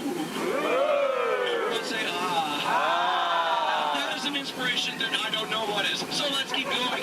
We are now entering the Congo River, where we have a very special treat for you guys. A special welcoming party set up for you by the Pygmies. Ladies and gentlemen, here they are. The Pygmies! The Pygmies! Shh. This is not good. Usually they don't run off. Something really big must have scared them off. Yeah, that's not good. Okay, folks, no need to worry. That is a giant python. It spreads up to 24 feet, and it's actually quite friendly. So friendly, it might develop a crush on you. Now, let's see if we can scare off that bad boy by getting something over here from my cat home. Folks, please do me a favor. For any of you wearing yellow, please do not make us sound like a banana. They find it very appealing. Don't laugh, that's not cool. Yeah, the bitch and everything. Okay. All right, folks, we are now entering the Nile River, where it goes on for Niles and Niles and Niles and Niles and Niles and Niles and Niles. And if you don't believe me, well, you're in the Nile. Disbelief, but nice try, though. All right, coming up over here is an African elephant. Now, this elephant is special because I taught it a really cool trick. Watch. All right, Bertha, speak in Spanish. I'm just kidding. I haven't taught him that yet. Over here to the right, you'll see a sandstone formation. Now, I like to point this out because most people take it for granted. Oh, come on! That joke rocks! All right, we are now entering the African belt, where you'll find all sorts of animals such as wildebeest, impalas, zebras, giraffes, and lions. These lions over here are demonstrating the first law of the jungle, survival of the fittest. They're demonstrating it by protecting that sleeping zebra. Yeah, that zebra looks dead. Tired. All right. And folks, it's a very special treat. The second law of the jungle, survival of the fastest, just up ahead. You know, I told these guys over here on the pole, you know, African rhinos, they're just as fast as horses. But they didn't believe me, and it looks like now they're about to get the point. In the end, oh dear. That is my heart in the morning. All right, we are now entering crocodile country, where danger lurks every corner. So please do me a favor. If you have any family members that you want to get rid of, now is the time to do it. All right, over here to the right, on the left-hand side, you will see Old Smiley. Now, Old Smiley is 75 years old, and he loves to take free handouts. Now, crocodiles are some of the dangers we have here in the jungle. We also have monsoons, whirlpools, hurricanes, rapids, and waterfall, that's right. Ah! Okay, let's see if we can make this right tight turn over here, folks. All right, just in case any of us lead to the right. Lead to the right. Lead. I am so sorry. Lead to the right. Lead. We're not gonna make it. Okay. All right, folks. Thank you very much. Just to let you know, that was Schweitzer Falls, named after the world-renowned professor, Dr. Albert Falls. Now, people usually ask me, you know, David, how did you land your job here at the Jungle Cruise? Well, it's plain to see. I took a crash course, but now I'm just winging it. Yeah. Don't laugh. This is the story of my life. Oh, no. Okay, folks, looks like we're still up on a full of hippos. Okay. Everyone, please do me a favor. Don't do anything stupid. I'm going to try to scare them off here. Oh, God, go away!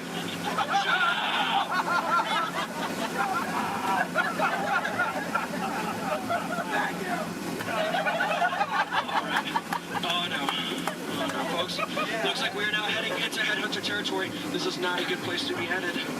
You can ask my last crew over there. Yeah, they were just yelling the entire time. Alright, from my years of experience, I know when the natives are dancing like that, that means they're going to attack the boat. Usually they attack this side, so there's nothing to worry about if you're on this side of the boat. So, you know, keep your eyes peeled and see if we can avoid the attack here.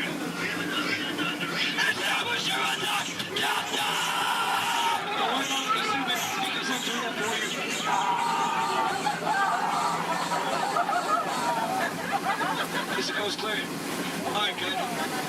Ladies and gentlemen, here's something you don't see every day. What you've all been waiting for, the amazing, the stupendous, the colossal, the eighth wonder of the world.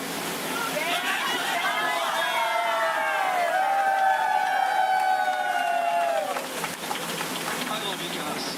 I love you guys. I'm just thank you. Alright, we are now entering the Mekong River, deep in the heart of Cambodia, where the Khmer Empire used to rule for over 7 centuries, and they used to build temples just like this one. Although I clearly remember the entrance being right here. Okay, I don't like the look of this at all. Alright, this path could lead to danger. It could lead to treasure. It could lead to doom. Should we go in? Yeah! Really? Oh, no? Well, I agree with you, but it looks like we don't have a choice, so keep your eyes open, because I'm going to keep mine closed.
Looks like we made it. Is there anybody missing?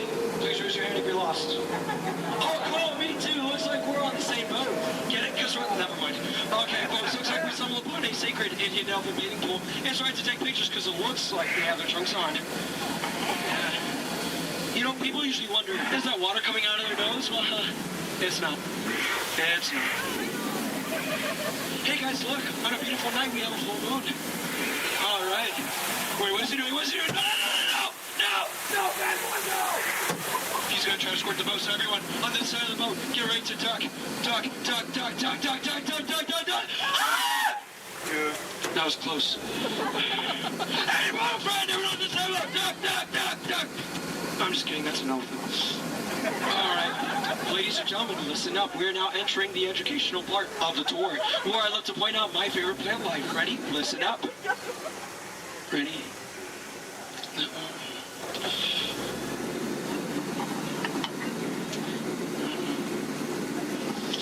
No, and that one. Any questions? No? Which one's over here? The green one. All right, now over here is Trader Sam. Now, Trader Sam's a close friend of mine, and he has just been promoted to head salesman. Now, lately his sales have been shrinking, so he has a very special deal for you guys. 2 of his heads for one of yours. Any takers? No? Well, either way you slice it or dice it, you always come out ahead of the deal. All right, folks, now returning to the sad part of our journey, the return to civilization. So, I know, trust me, I feel your pain. All right, you want to go one more? I'm sorry. All right, now please listen up. This is very important. When exiting the boat, please exit the way you entered. Please do not cross these center crates over here. Trust me, it is a tripping hazard. You will trip, you will fall, and that would be 2 bad trips in one boat, and I'm only responsible for yours. And please remain seated at all times. Okay, everyone?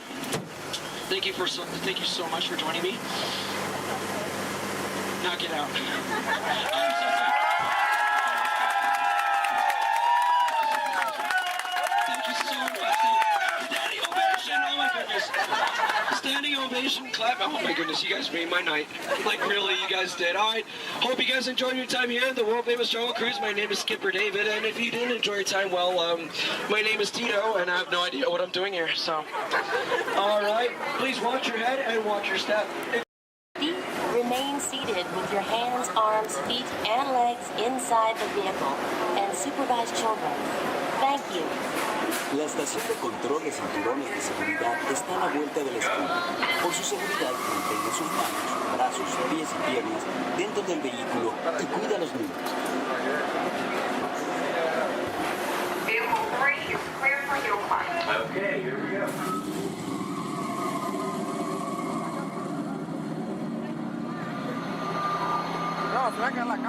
The torque and transmission load data are looking good. Great. Let's proceed to the rough road tests. You got it.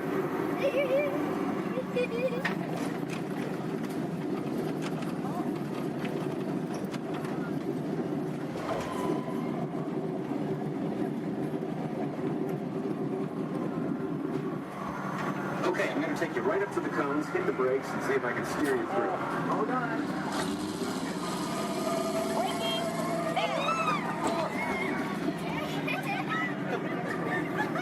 Okay, we're back on track. Let's do that other sequence. Okay, let's try it again, this time with the anti-lock brakes. ABS spin. Braking!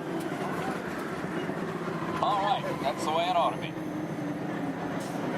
You see how ABS lets you keep control of the vehicle while braking?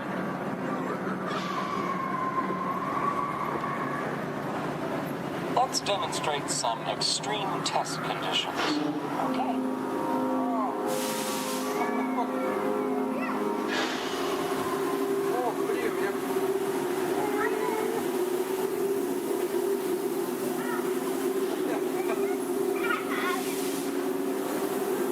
Did you remember to turn off those robots?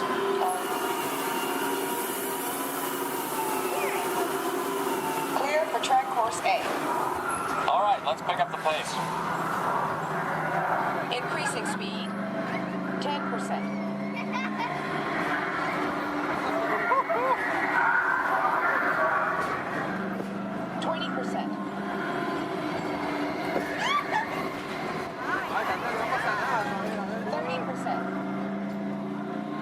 Are you seeing an increase in lateral forces? Sure am.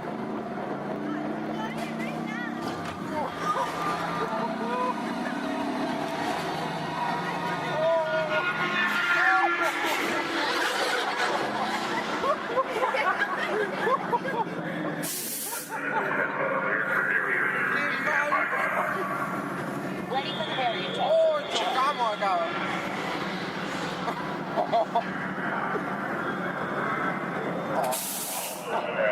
Hang on tight.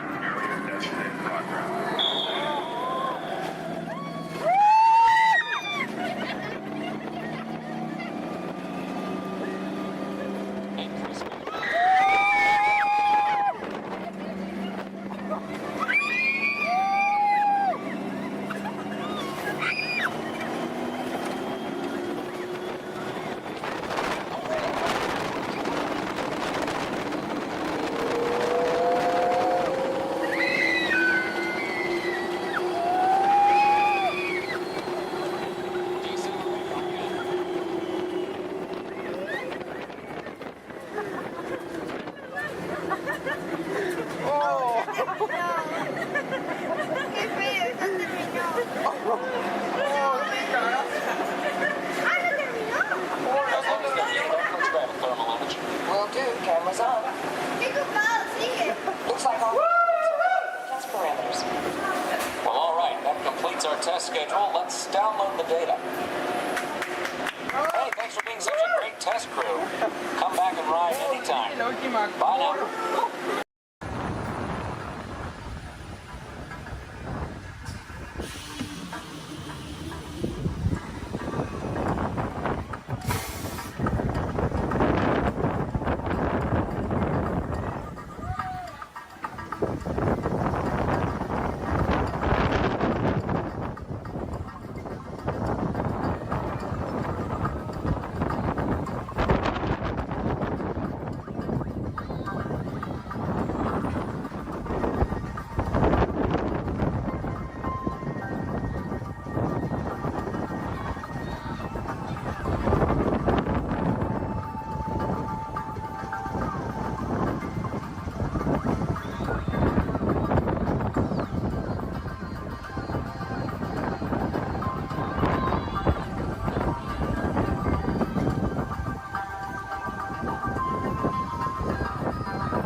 Remain seated until your rocket ship stops and follow the arrows to the flight deck. Welcome back, pilots. Travelers, for your safety, please remain seated until your rocket comes to that full and complete stop. Gather all your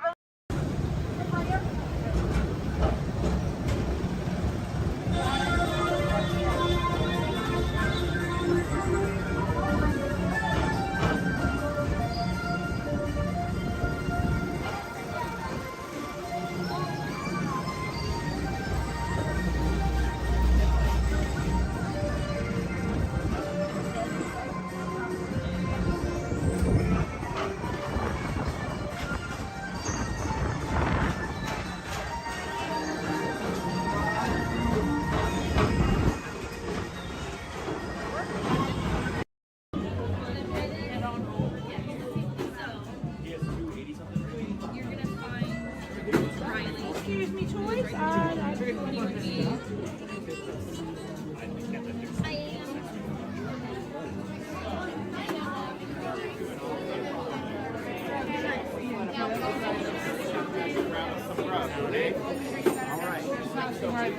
But I promise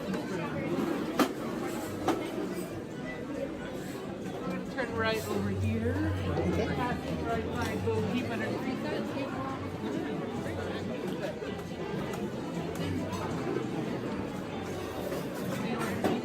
Right back there. Journey into the movies is the perfect job for me because I love movies. So is everybody ready? Great, because it's showtime. Ready when you are, CB.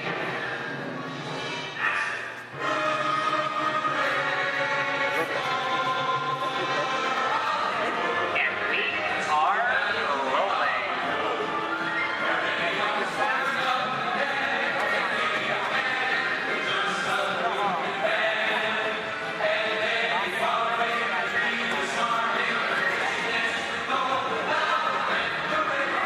Hello everyone and welcome to the Great Movie Ride. Once again, my name is Michael and I'll be taking you from this Hollywood soundstage right into some of the greatest movies of all time. All on one tour. And just between you and me, this is no ordinary tour because the Great Movie Ride brings these movies to life and puts you right in the middle of the action.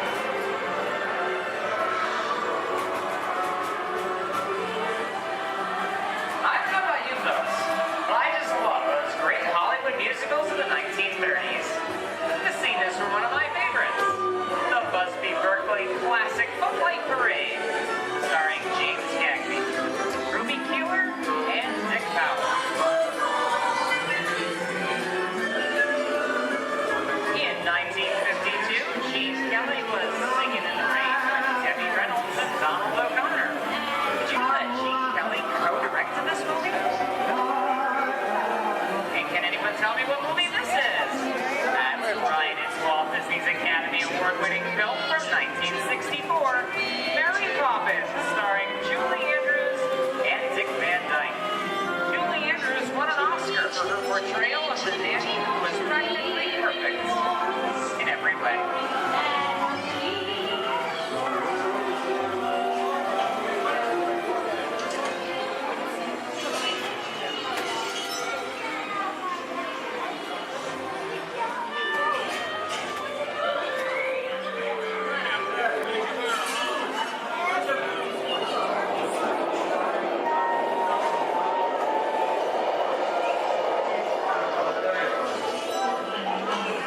Hold up those wallets and purses, folks. This doesn't look like a very good neighborhood. In fact, it looks a lot like the underworld. Scene of such classic gangster films as The Public Enemy, starring one of my favorite tough guys, James Cagney. Even though Cagney is best known as one of the greatest gangsters, he won his only Oscar for his role as the song and dance man George M. Cohan in Yankee Doodle Dandy. I'm telling you, very nice time. When George comes around, he's going to leave you some beer, but you're going to take it. And you're going to kick in with the dog. And if you don't, you're going to drop by here and kick your teeth out one at a time. You Somebody's coming. Somebody's coming. Get down.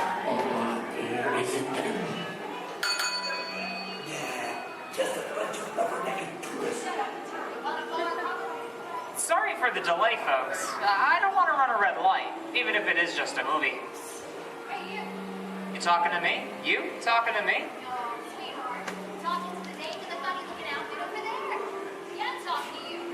I'm not supposed to leave my vehicle. I said get over here. Okay, Muggsy, whatever you say. Hey. How'd you know my name anyway? I've seen this movie before. You're making a big mistake here, Muggsy. I can't just walk out in the middle of a movie. Here they come, bud. I'll go for some more.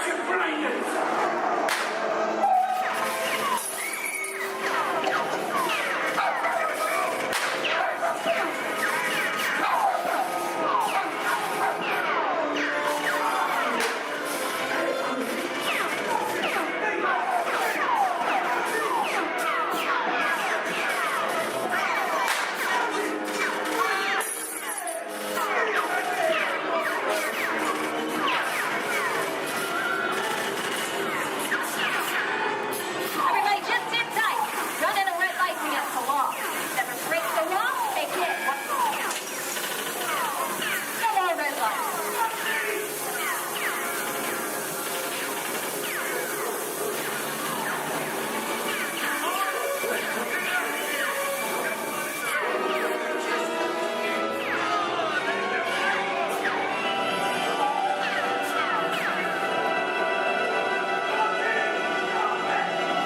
Sorry, boys, I'm making my getaway. I'll see it's in church. And what are you looking at? I'd everybody mind if he's accused, maybe you won't get hurt. Ah, must be the west side of town. And now, the Old West, and two of Hollywood's legendary stars, Clint Eastwood and John Wayne.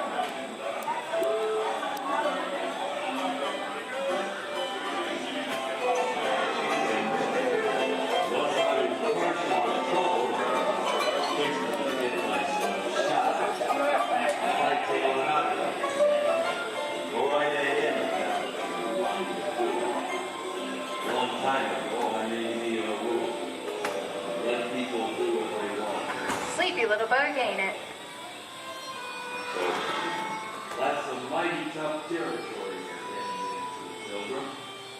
I think about turning back. That is, if you want my opinion. I reckon you ought to. Now that we're in the clear, this is the perfect time for me to collect up all your valuables. We'll start with the jewelry, then There it is. It's the bank robber. Don't let him get away. Look out, it's important this neighborhood, copper. Drop your gun. You're under arrest. Nuts. It's nuts to this. Get out of here. Get yourself up. Well, look at it this way. I can't get any worse.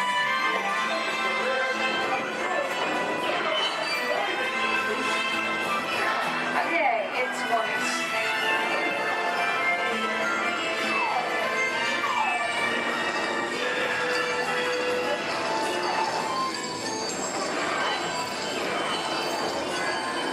Oh, I don't know about you guys, but this is kind of creepy. What is this? This is Alien. You are with Sigourney Weaver aboard the spaceship Nostromo. Something has gone wrong. One by one, the crew has vanished. And somewhere in the ship, a terrifying creature waits to claim its next victim. Look, Val, I ain't no victim. Warning. Remain in your vehicle. The area you are entering is extremely dangerous. Proceed with caution.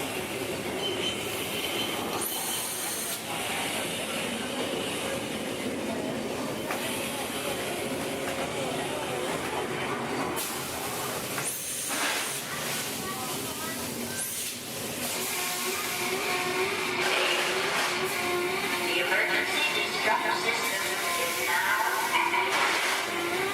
The ship will detonate in T-minus 10. The oxygen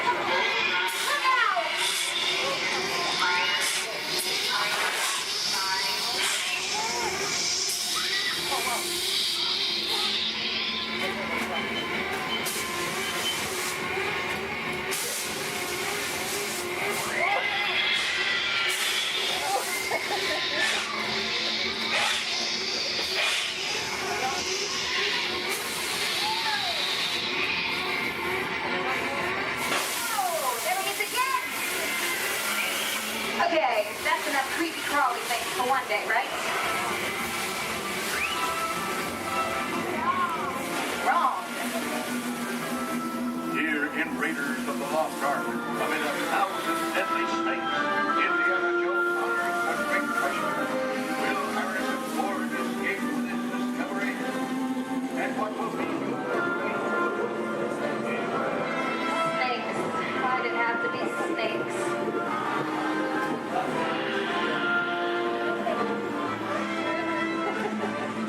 dust of 3,000 years lies undisturbed in this ancient burial chamber. And on the chest, the great stone god, a priceless jewel. Wow. Get a load of that chunk of ice. Time for me to get back to work. But don't nobody move while I go get the goods. I don't think they notice a few extra bodies around here. You know what I mean? But the jewel is guarded by a curse, and those who dare defy that curse must pay with their lives.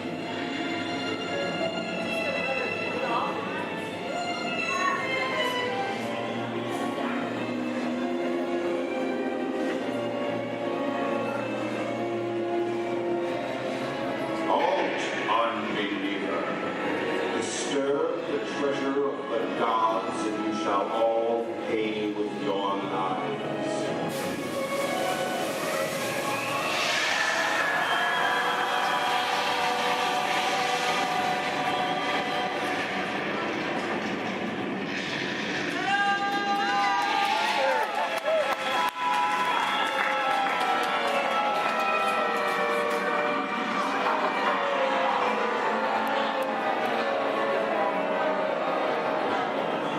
Yeah, just going for popcorn. That just goes to show you anything can happen in the movies. Let's get on with the show. I see dead people. The horror movie is my all-time favorite genre. Some of the best horror films were produced back in the 1930s and 40s. But monsters, mutants, and maniacs are still audience favorites and continue to haunt us today. Hollywood has produced dozens of other movies over the years, beginning with a silent version back in 1912. We're now entering the jungle home of one of the most beloved characters of all time. Though it's Scratcher of the Jungle actually is Tarzan, portrayed by Johnny Wise Muller. There we have Maureen O'Sullivan as Jane and the lovely and talented Cheetah as herself.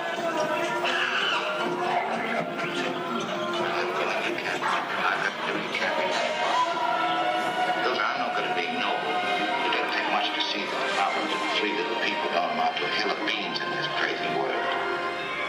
Someday you'll understand that. Louis, I think this is the beginning of a beautiful friendship. That's the last line of a movie ever. Humphrey Bogart, your favorite person, spectacular romance.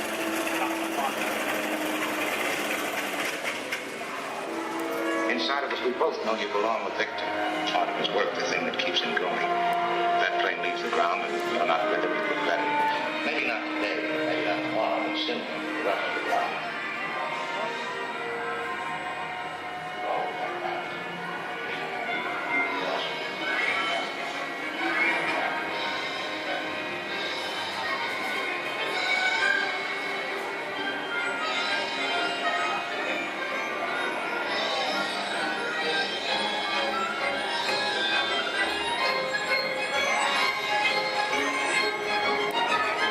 Here's one of my favorite movie stars, Mickey Mouse, in one of his greatest roles, the Sorcerer's Apprentice in Fantasia. The sorcerer in this sequence is named Yen Sid, which is Disney, spelled backwards.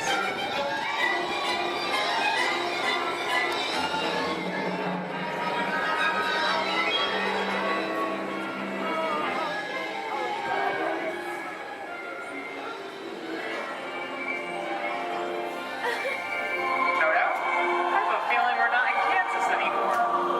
How often do you get to say that? I'd say we're definitely somewhere over the rainbow in one of the most beloved movies of all time. The window of which at last is there.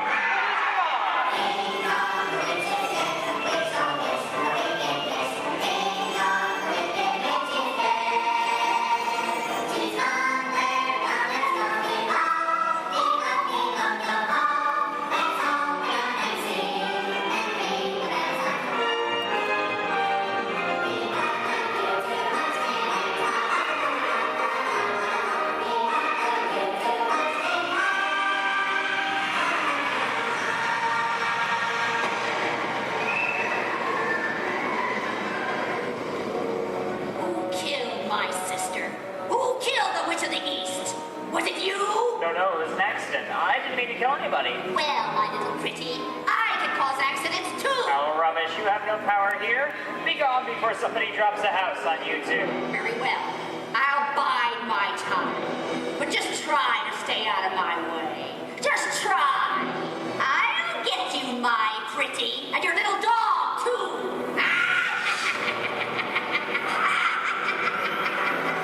I wonder how we get out of here.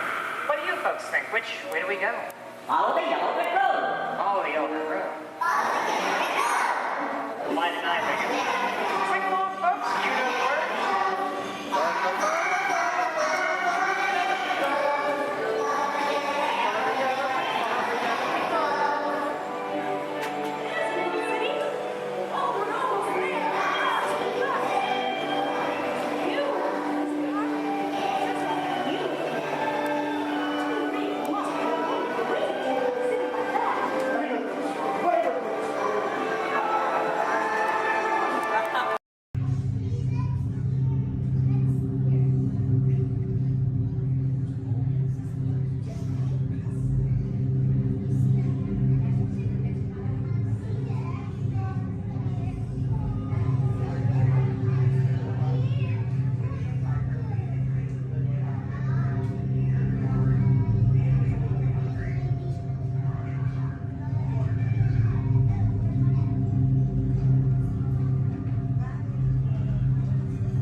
We are now approaching our one and only stop to the Mickey and Friends parking structure and the Pinocchio parking area.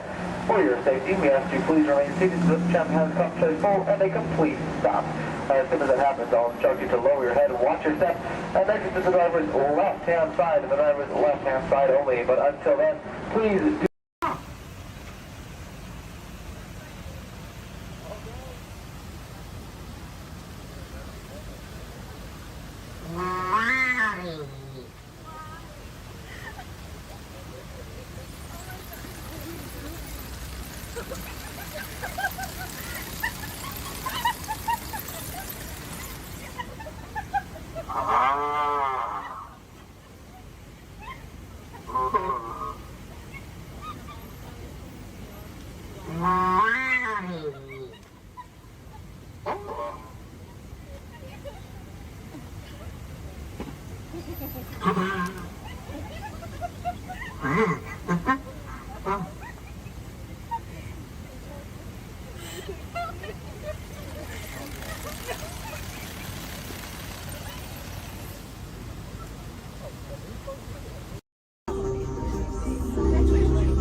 Users, prepare to be digitized into the world of Tron.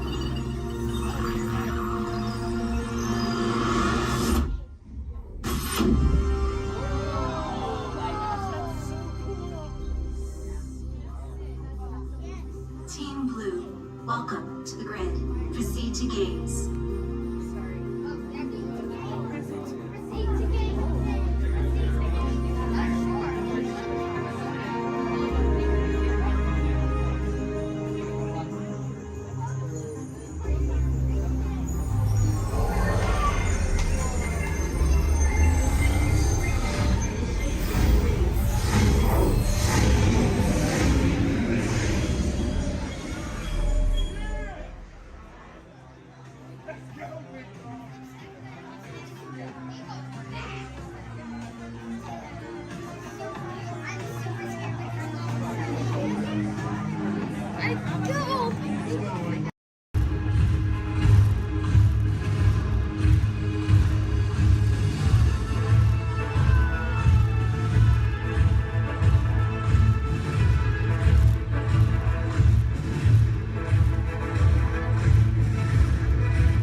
authority of General Hux. You are here under the authority of me. Stand proud.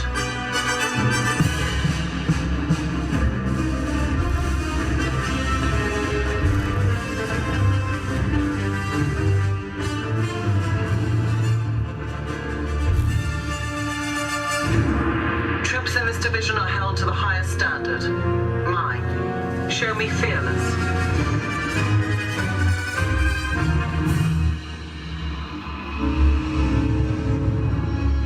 Under my command, you will be proud to wear the armor of a stormtrooper. You will learn discipline, loyalty, and what it means to be a stormtrooper. Battle starts.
These dense and beautiful forests cover only a tiny portion of the Earth's surface, roughly between the northern half of its planet and the southern sea.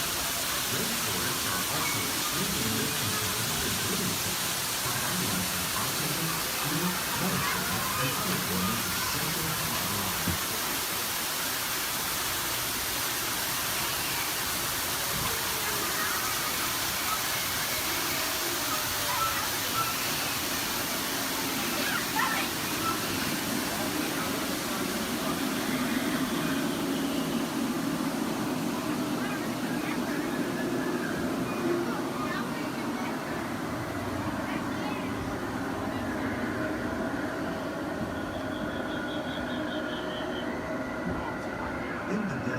Nature has created a very different, known as beautiful living system.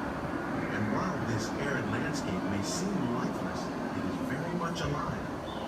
The plants and animals that have learned to survive in these harsh conditions make use of what little water they can find and avoid the scorching rays of the relentless sun.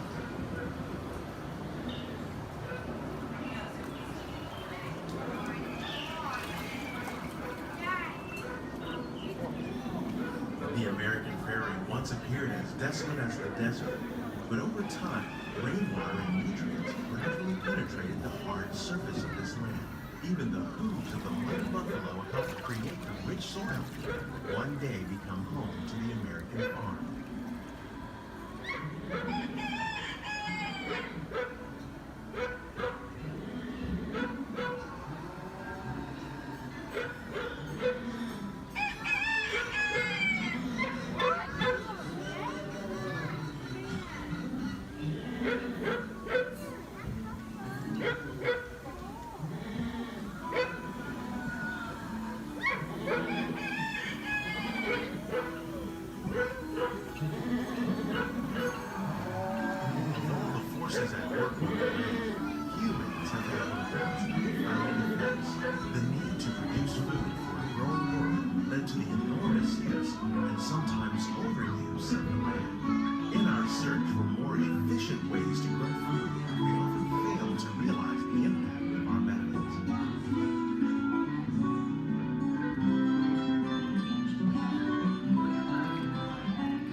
Discovering better ways to grow food that will assure human and environmental well-being.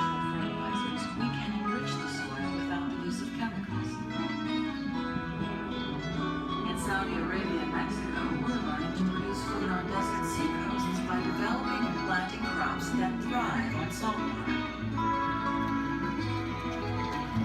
Here at Epcot, we're learning to reduce the need for pesticides by using natural predators like ladybugs and wasps to control pests. In Japan, we're learning that by adding composted leaves and other plant material to our soil, we can reduce the need for fertilizers.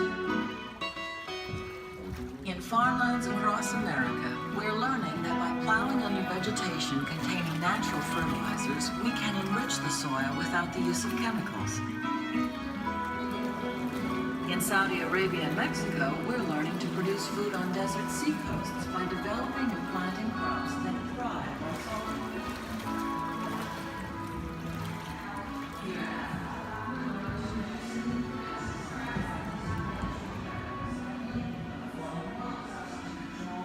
How will we meet tomorrow's growing needs for food production, yet still respect the needs of the land? Some of the answers are being discovered just ahead. To help us maintain these carefully controlled ecosystems, and for your safety, please remain seated in your boat at all times.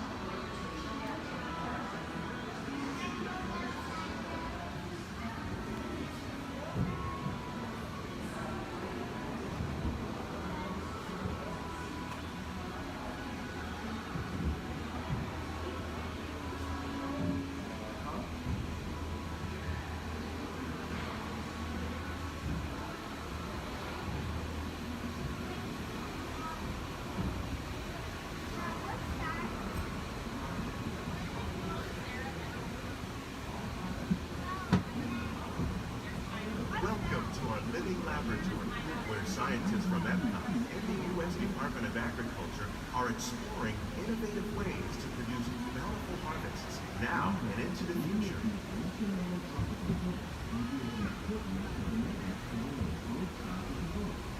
The tropics are home to the greatest diversity of plants on the planet.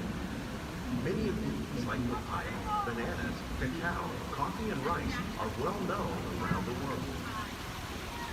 These are just a few of the edible plants that have been an important source of nutrition for people living in the tropics.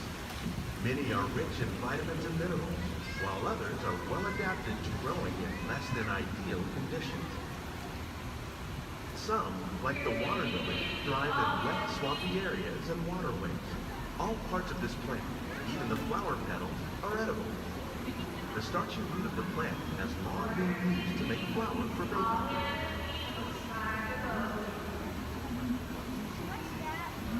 One day, many of these lesser-known tropical plants may be as important as the bananas growing on both sides of the boat.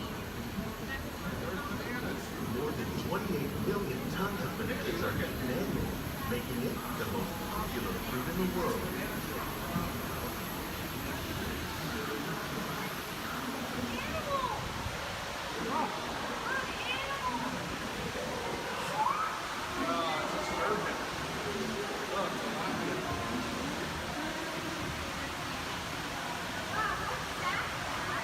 When we mention farming, you probably don't think of fish, but fish farming, or aquaculture, accounts for nearly all of the plants consumed globally. Salamanders, crabs, and catfish, like the ones you see here, are three of the more popular crops raised by fish farming. The sustainable system we're using here recycles the water in the tanks. As a result, we're able to save millions of gallons each year. Our small fish farm produces nearly 5,000 pounds of fish each year to serve in restaurants around the nation. Innovations like this can play an important role in our efforts to produce bountiful harvests and still protect natural resources. Shrimp. That's a big shrimp.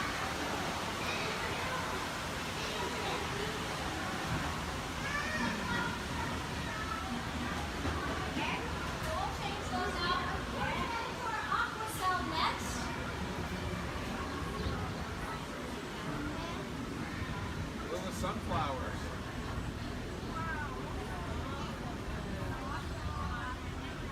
While there are more than 50,000 edible plant species in the world, most of us are only familiar with the handful that make up our everyday diet.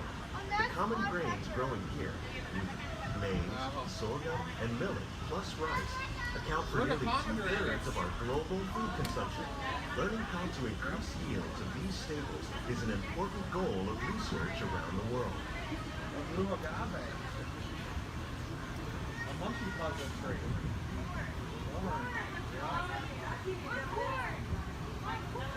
These plants are definitely on their way up. Innovative growing techniques like these increase yields while more efficiently using resources like water, fertilizer, and pesticides. Another innovation at work here is our integrated pest management program. By populating our greenhouses with beneficial insects that prey on harmful pests like aphids and flies, we are significantly reducing our reliance on conventional pesticides. We're growing these crops using our nutrient film system. This technique precisely controls and recycles water and nutrients.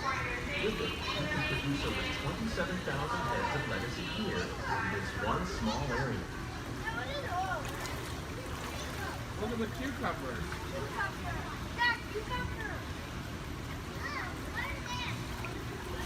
Look at the strawberries. Some of our best ideas have been inspired by nature, like these fruit and vegetable trees. By growing these ground plants vertically, we can increase yields and better control diseases. These crops taste as good as they look. In fact, we serve more than 15 tons of produce from our greenhouses in restaurants here at the Land every year. Look at the jalapenos. That's a great idea.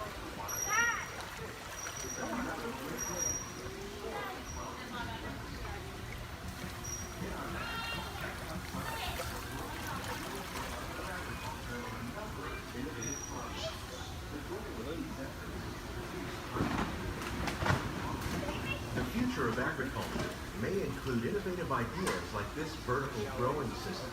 Plants grown in this way use a fraction of the space required by traditional growing methods. That saves water and increases production. The aquaponics system on your left combines hydroponics with aquaculture. The fish provide a natural source of fertilizer for the plants, and the plants help keep the water clean for the fish. It's another great way to produce more while using less. In our lab, Epcot scientists are working with the U.S. Department of Agriculture on a number of innovative projects. The goal of these efforts is to produce higher yielding and better quality varieties. Together, we can continue to find more ways to increase food production and protect our precious natural environment. Only then will we truly be living the land.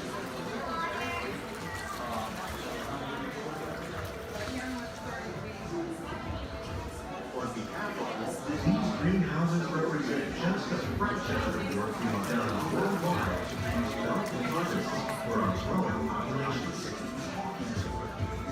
Scientists, farmers, and even backyard gardeners are doing their part to improve the quantity and quality of foods that we all rely upon. Together, we can continue to find more ways to increase food production and protect our precious natural environment. Only then will we truly be living with the land.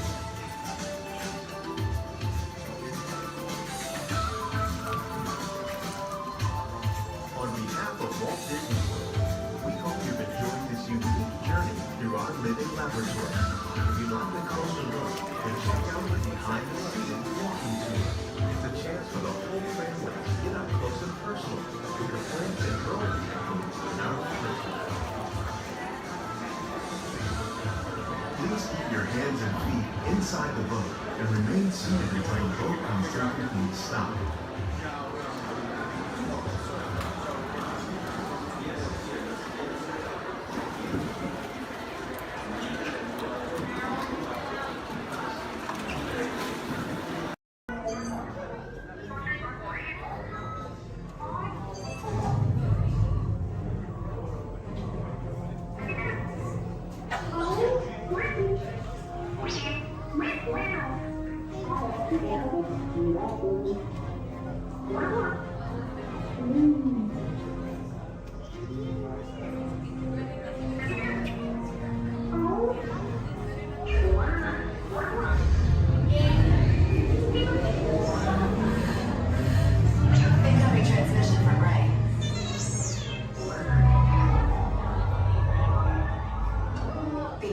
Is everyone assembled? Good. Shouldn't you be in flight prep? Recruits, thank you for joining the cause. A covert resistance team led by my friend Finn has infiltrated a First Order Star Destroyer that is now headed to this system. Your outpost on Batu is no longer safe. We have transports waiting to take you to General Organa's secret base on Pucara. I'll regroup with you there. The Resistance desperately needs your help in our fight against Kylo Ren and the First Order. Remember, it is vital that you keep the location of the Pucara base secret. Lieutenant Beck, one of our top commanders, will lead you. Affirmative. Transport is ready. 9 I shall personally see them delivered. Thank you, Lieutenant. Welcome to the cause. May the Force be with us. Commander Poltam led a squadron of X-Wings to escort us to the rendezvous point on Pucara. Roger, this is Black Leader. I hear you're a fine-looking group of recruits. Well, no time to waste. Let's get you on your way to the General. Stand clear. Deck doors opening now. Hurry, all recruits to transport. No need for safety gear, it'll be a smooth ride. Ground crews, deck is in motion. Recruits crossing to transport. Initiate pre-flight sequence on Deck 3 for Pucara.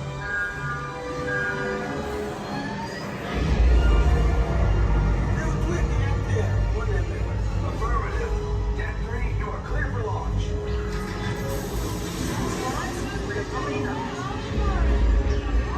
Pucara personnel, this is your final call on board. Transport away from the blast doors, all the way forward.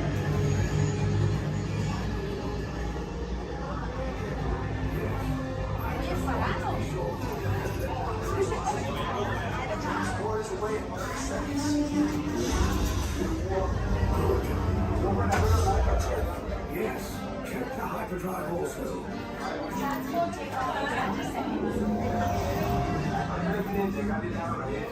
Good. Airspeed sensor? Thank you, Nina. Black Leader, are you and your team ready? Affirmative. Engines are hot. Red 2, blue flag reporting. Red 2, check. Blue 5 standing by. Engage repulsors and hold on, recruits. More ships. Launch.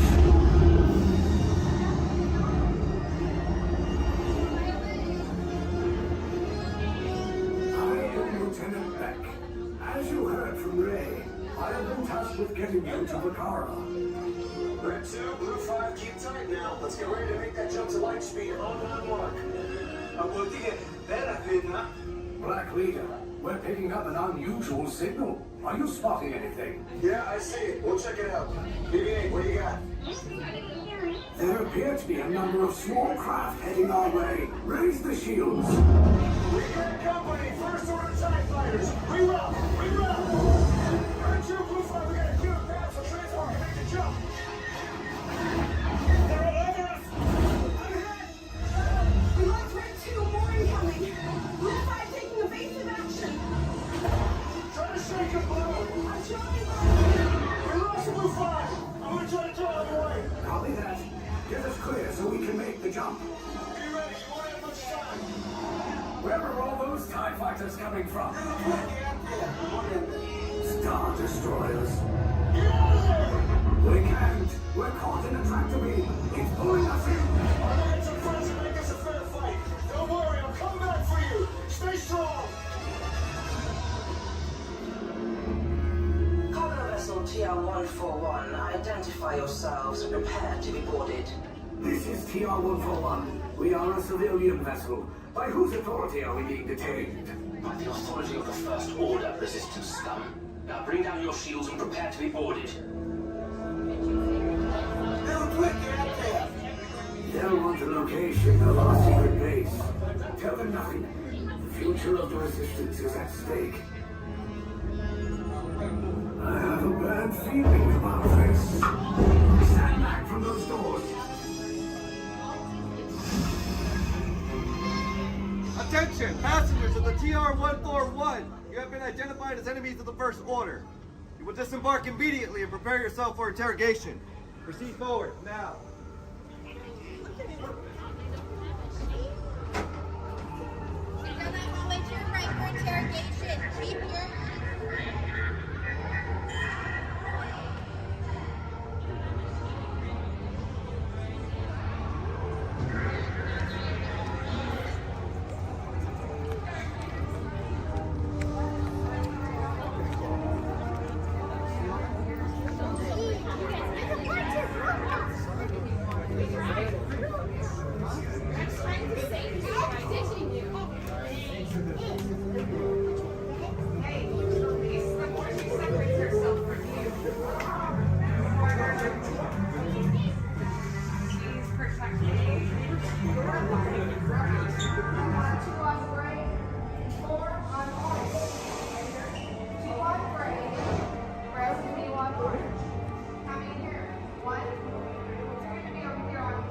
your shoulder to shoulder. Now remember the color you've been assigned: blue, red, gray, and orange. It'll be an important part of your interrogation process. You're going to need to know that color at the end of your interrogation and possible long-term motive. How many? You'll be assigned blue. Quickly to the end of the hallway. How many? 4. You'll be assigned red. How many? Now, this cell door opens, so we'll call you in by your assigned color. And you will tell us everything. No, oh, you're going to have a tough time in interrogation. Get on your color. There you go. Scoot over, Blue. Make a look for him. Get on your color. Not the lights, on the color. Ready to go.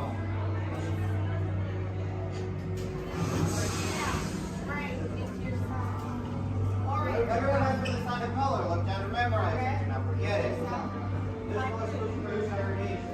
Is that your only speed? Slow. Let's move it along.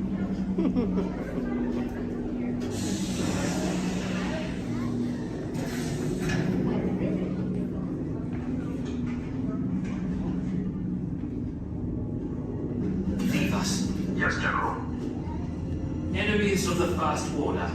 We will soon snuff out your meager resistance. You chose the wrong side, and now you will pay. The Resistance prisoners. You have what I want. You know the location of the secret base, and I will take it from you. We're needed on the bridge. Keep the prisoners here. I will return to finish this personally.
To the escape pod base. Those droids are programmed to return you to Batuu. Hurry and don't get caught.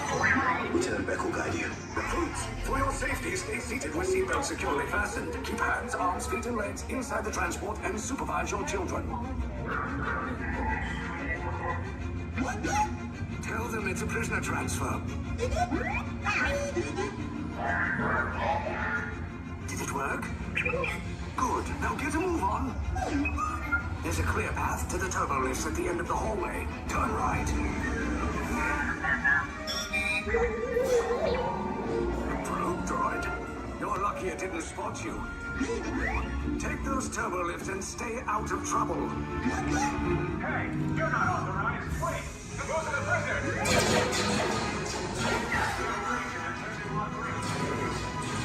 Your cover is blown. Find an alternate route. Who picked these two droids anyway? Detention approach. Prisoners not seen at the Fire!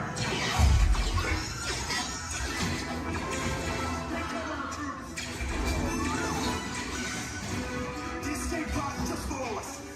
Take those down. Hurry! No, not up! I said down!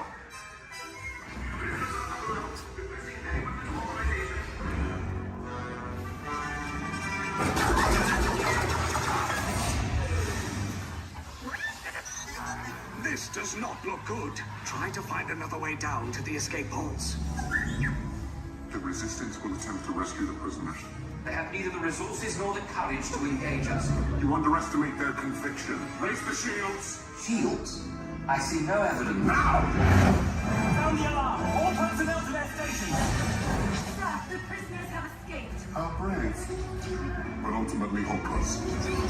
There's nowhere to run.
little off target.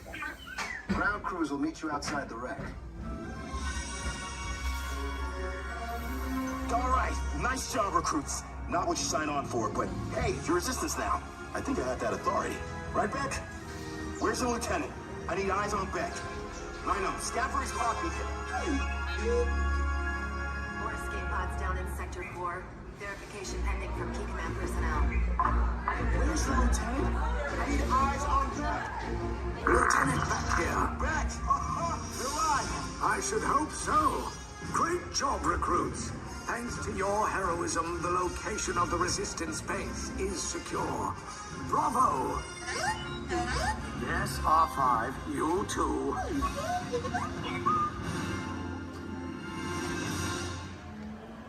Your time has come. The master awaits. Yeah, I'm a little scared.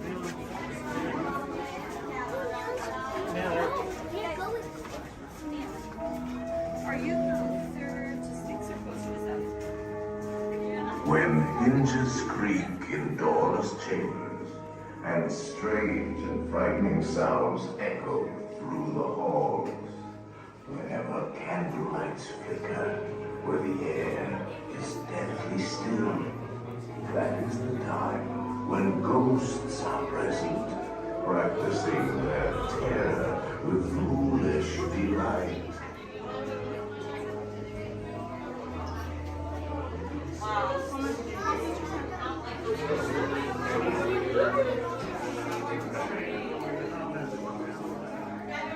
Proceed all the way to the chamber and all the way across the walls.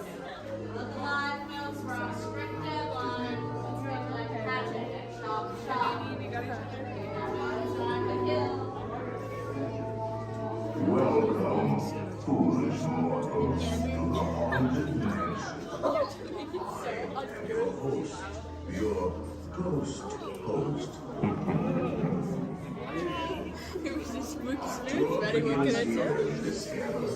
Here where you see paintings of some of our guests as they appeared in their corruptible, mortal state. Kindly step all the way in, please, and make room for everyone. There's no turning back now. Now everyone, gather your bodies away from the walls and into the dead center of the room. Your cadaverous pallor betrays an aura of foreboding, almost as though you sense a disquieting metamorphosis. Is this haunted room actually stretching? Or is it your imagination? And consider this dismaying observation. This chamber has no windows and no doors. Which offers you this chilling challenge to find a way out.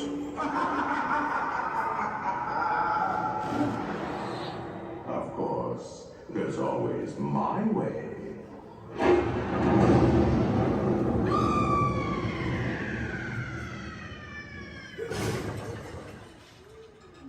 Oh, I didn't mean to frighten you prematurely. The real chills come later. Now, as they say, look alive, and we'll continue on. And let's all stay together, please.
terrifies your children.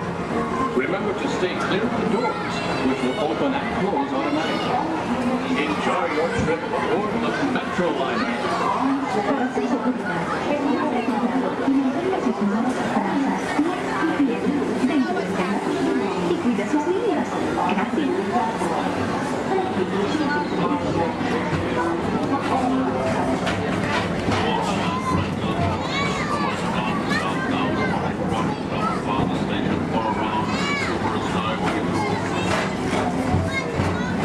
Welcome aboard, ETA travelers. We hope you enjoyed Tomorrowland Transit Authority's Super Skyway.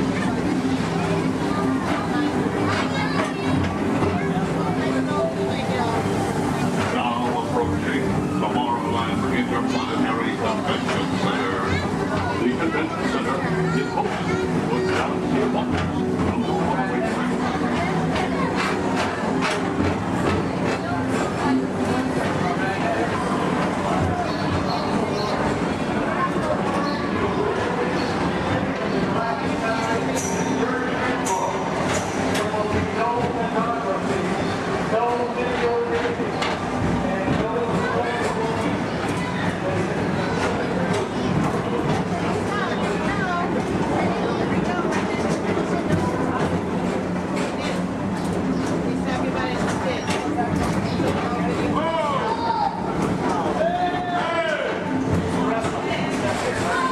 The Tomorrowland Metro Retro Historical Society presents Walt Disney's 20th century vision for the future. This model city dared to dream the perfect community in which to work, live, and play.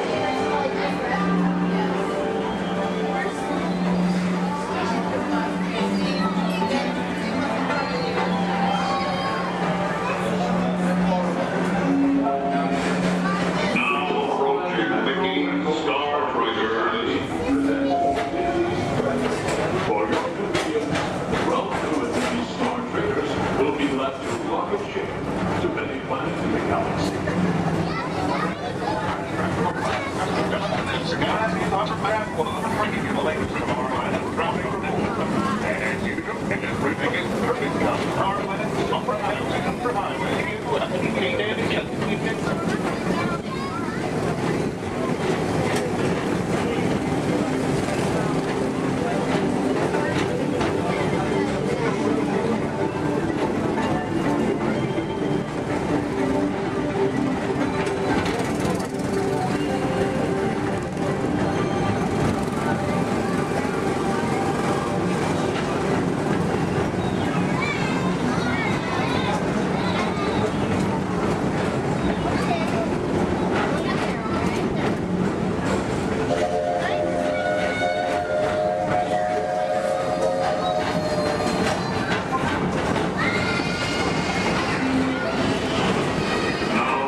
to extraordinary space travel and adaptation. Another fine transportation service provided by the Tomorrowland Transit Authority. Attention, all visitors from Galaxy M31. Please keep forward-facing tentacles clear of oncoming Metroliner vehicles. Thank you.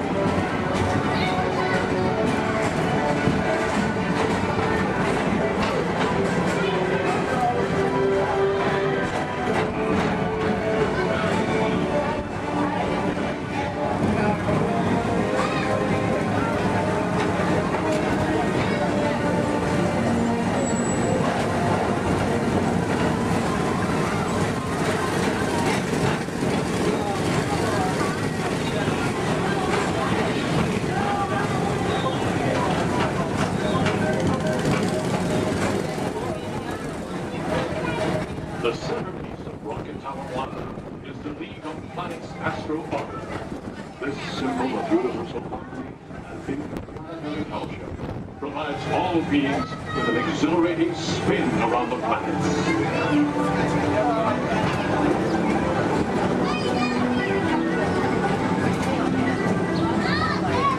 Remember, Blue Line passengers, for all your future travel needs, the TTA services all of Tomorrowland's outlying areas, including the personal rocket ship docking lot, and of course, perfect parking, the latest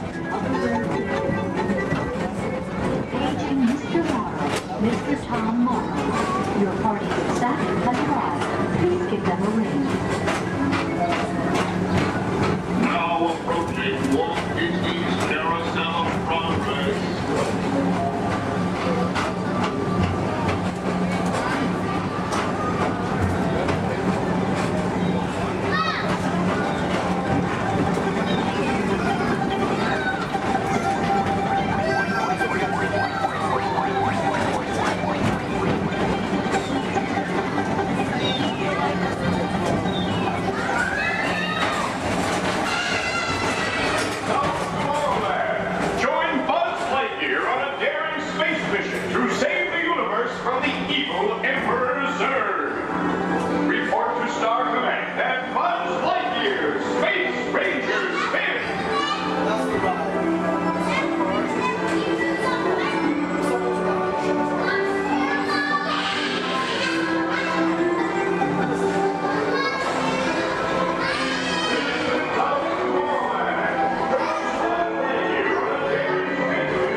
Rejoin us and believe in the promise of tomorrow.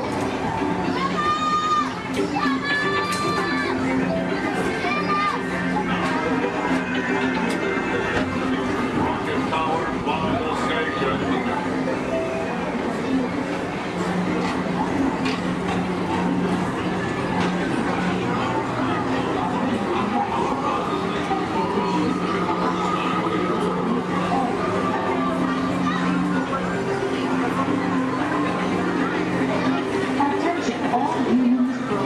Intergalactic beings.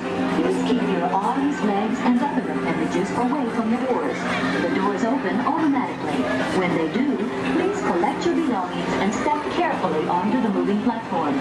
Thank you for choosing Tomorrowland Transit Authority for all your travel needs.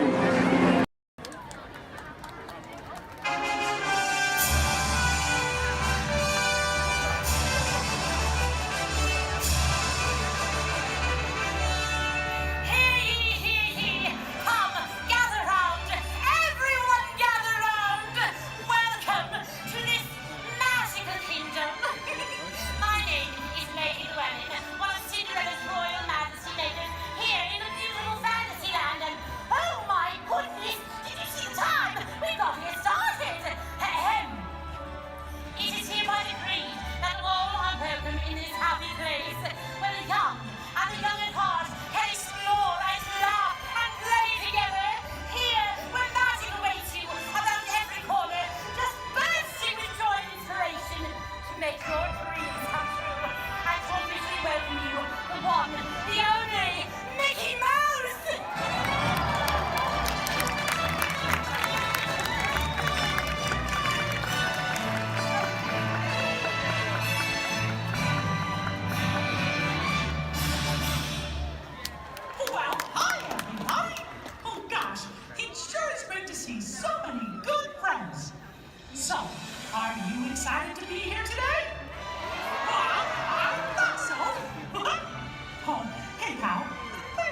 things started, and now that we're all together, I've got a surprise for you.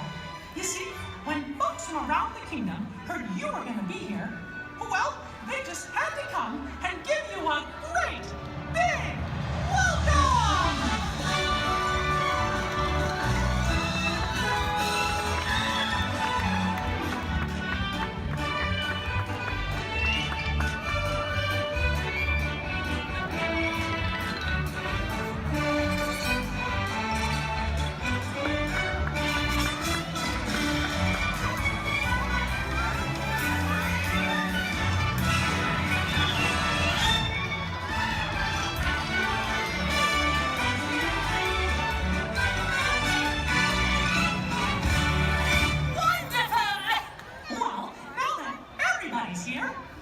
It's time to start the day. And that means it's time for just a little bit of magic.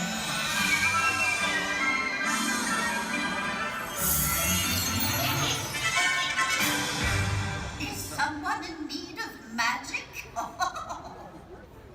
gosh! It's the fairy godmother! She must have heard you, Mickey. Why, hello, everyone. Oh, my. Look at all of you. So many smiling faces, including yours. Now, how may I be of assistance? Well, do you think you can help kick off our magical day? Oh, of course, my dear. Oh, and I know just the trick. But I'll need everyone's help with the magic words. On the count of 3, we're all going to say, bibbidi, bobbidi, boo. Here we go.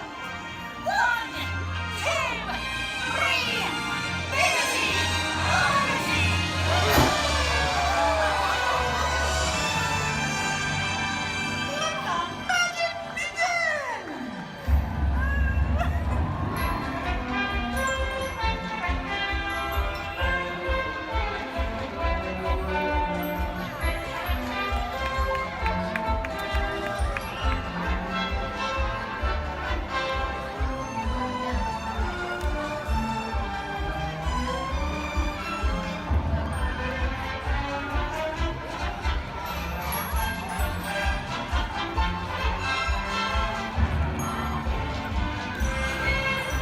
Thank you for your escape, Magical Kingdom. Have a wonderful day.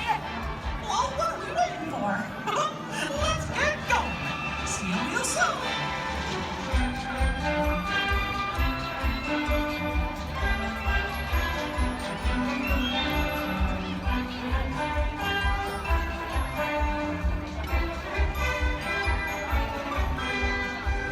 For your safety and the safety of those around you, please walk slowly and carefully to your first destination.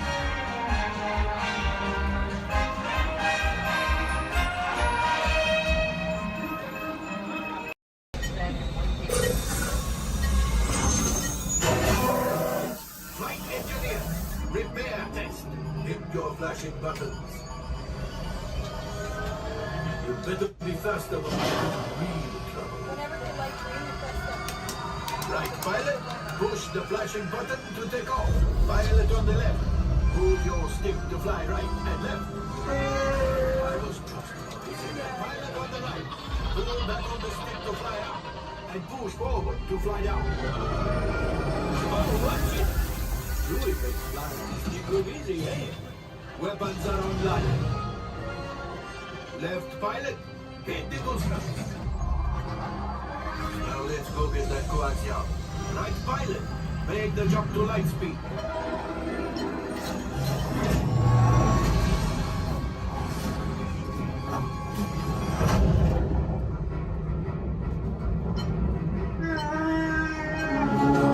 There's the train.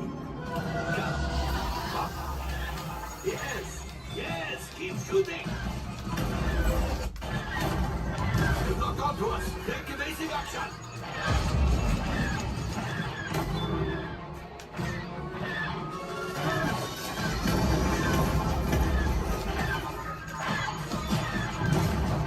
There it is. After that plane.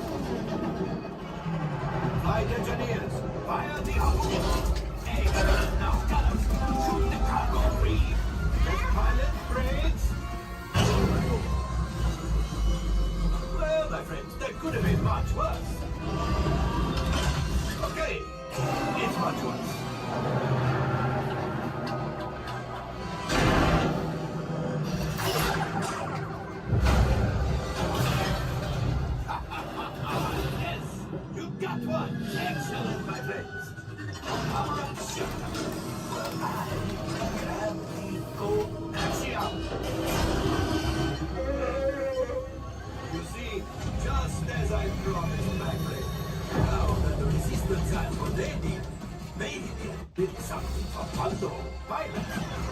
behind the train so we can harpoon that last car.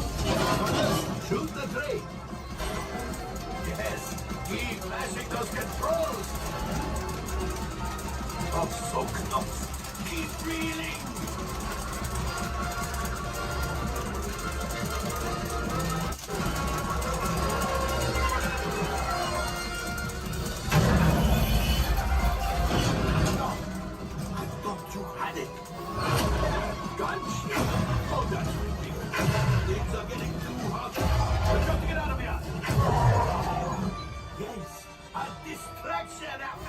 Fire the missiles at the train! Hurry!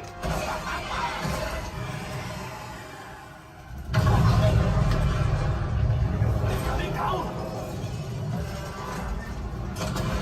Left pilot, hit the boosters! Boost! Look, we did not die! Let's get out of here!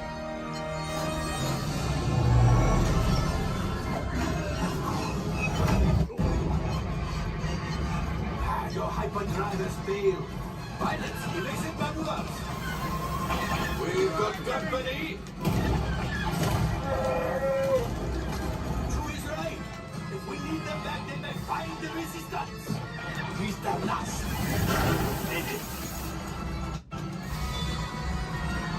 Watch out! Oh, that's going to be hard. Great job, my friends. You retrieved one container of Copaxia. This will greatly help the resistance. You have heard the First Order and made Chewie proud. Now, after my modest profit, your cut, minus what you owe me for damaging the Falcon, is, hey, not bad.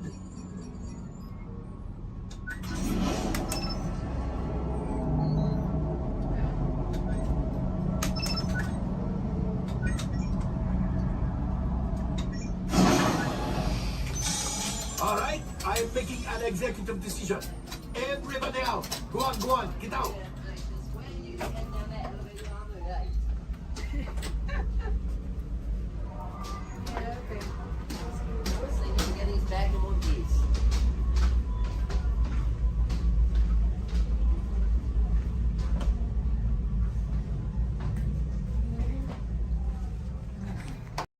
Automated driving technology activated. Welcome to the seed track.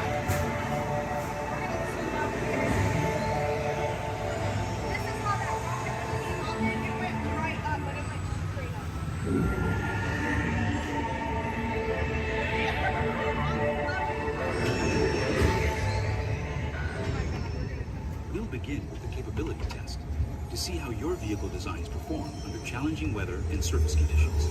Monitoring road surface.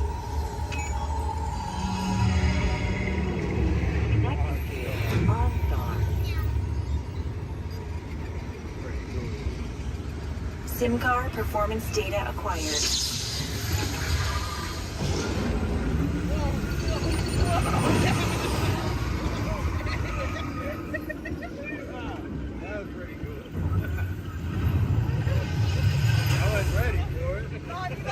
Let's see how your designs hold up now. Commencing SIM car off-road and extreme weather sequence.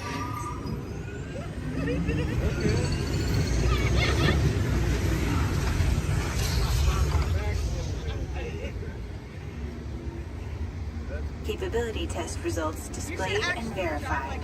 Now let's see how your vehicles compare when it comes to their efficiency. Scanning SIM card for optimal eco-efficiency.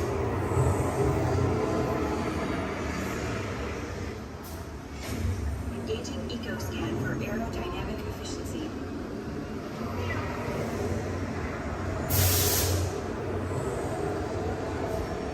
Drive systems analysis. Hyperspectral imaging in progress. Calculating total enviro impact.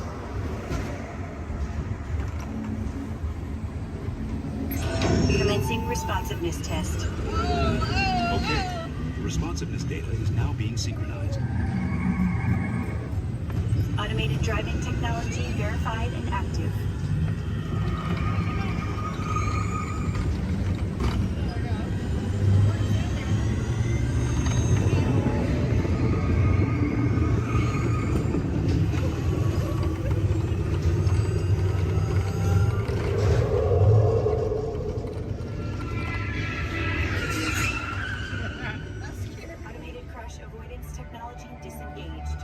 Displaying responsiveness data. Here comes the final test. Energizing power test.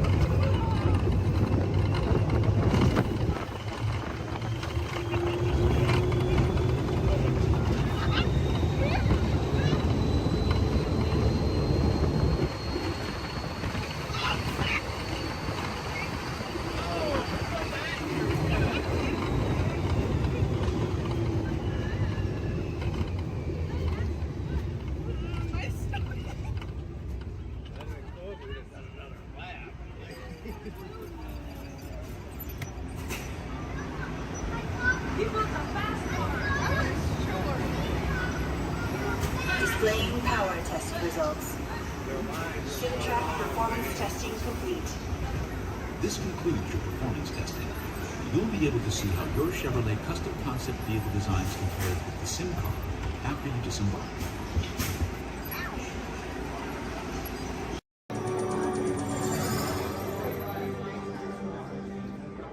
Greetings, Terrans.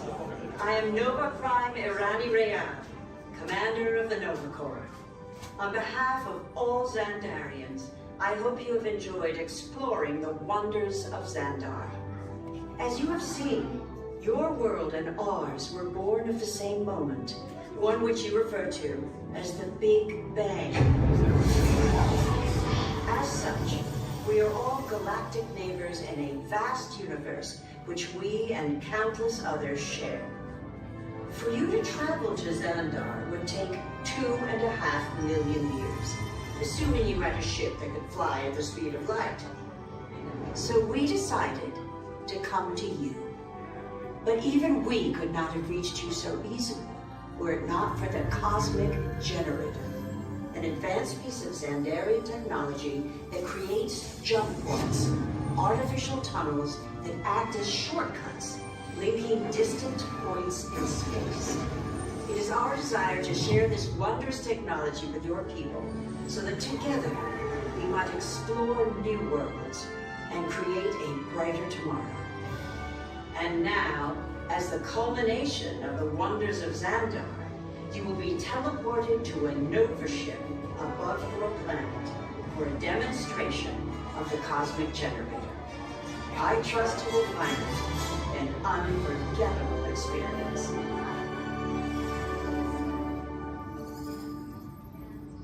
Welcome, people of Epcot, Epcoters, Epcotians, citizens of Epcot. Does anyone know what they call themselves? What? I'm on? Someone needs to tell me what I'm on. Welcome, Epcot Terrans. I am Centurion Tal Merrick, and we're just about ready to teleport you up to the ship for the demonstration. As you're about to enter a secure Nova area, I must ask you to put away your Terran communication devices at this time. Recording of any type is strictly prohibited. I am very serious about this. Now, please step forward into the chamber. You're gonna love this.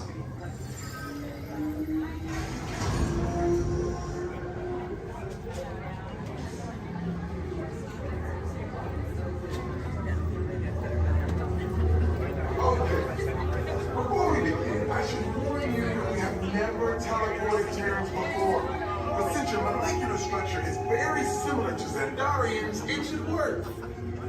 It'll work. So long as you are standing inside the lighted ring. You do not want to know what happened last time someone did not stand where I told them to, okay? Stand by for teleportation.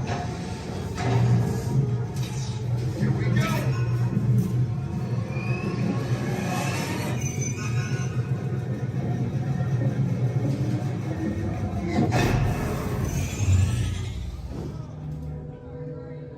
You made it.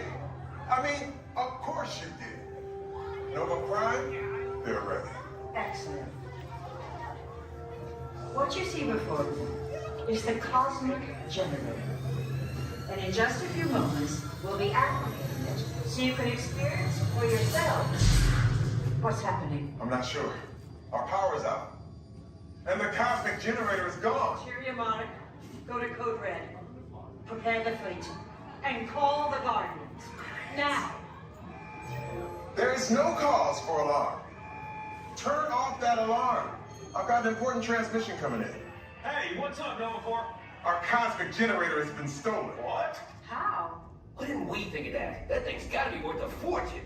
I am Groot. Good question. Yeah, who do you think took it? Perhaps that really big man outside your ship. Well, that is a big man. I need to alert Nova Prime. I've been watching Terrans for dogs. That's not creepy at all. This species has failed. Wait, whoa. We didn't even know there was a test.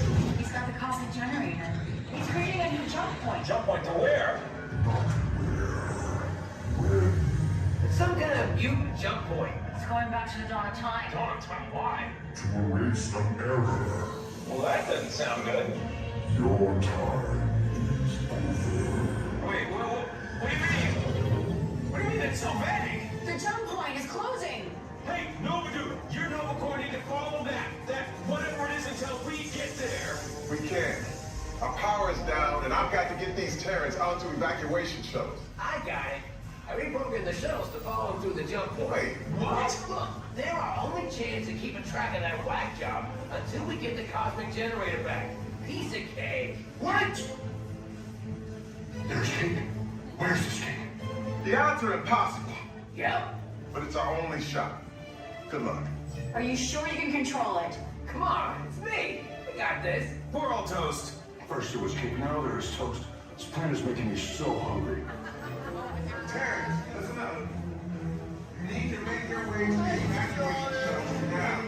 We'll follow the fleet when we get our power back. I mean, when we get our power back.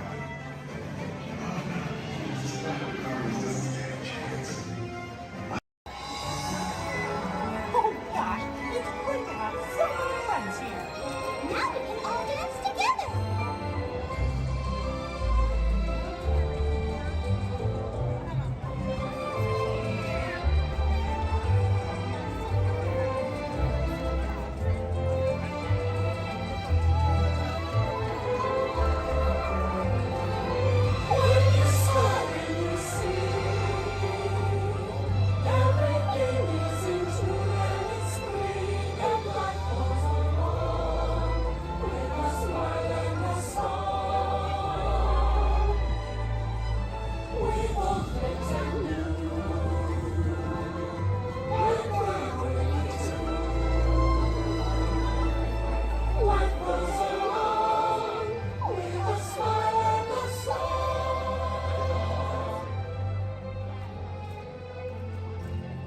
That was so much fun.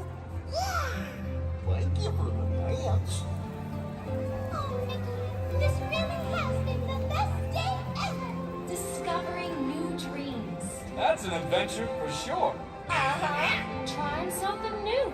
And having a swinging good time. You bet. Finding the confidence to be true to yourself. That's right. Here's to all of us, old friends and new. Warm hugs for everyone.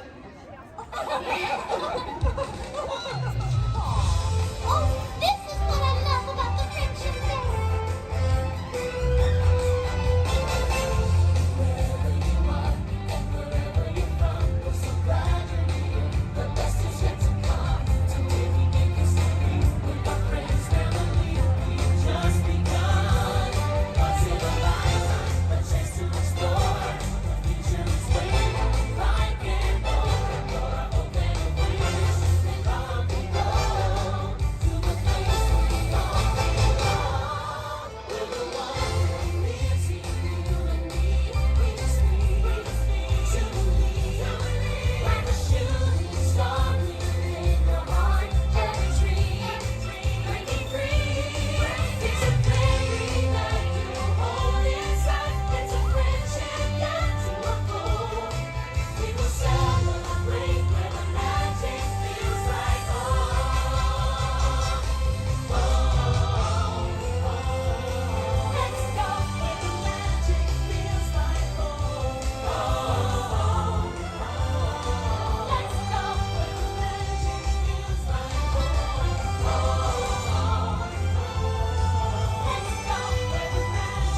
the free Highway in the Sky. We invite you to sit back, relax, and enjoy your grand tour party. Along the way, you can preview many of the exciting places you want to be sure to enjoy today while visiting the land of tomorrow.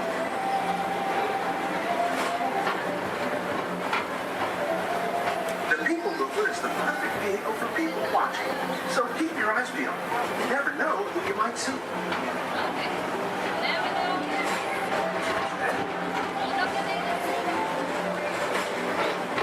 Coming up, Stitch's Great Escape, where you can report for duty as a security agent for the Galactic Federation.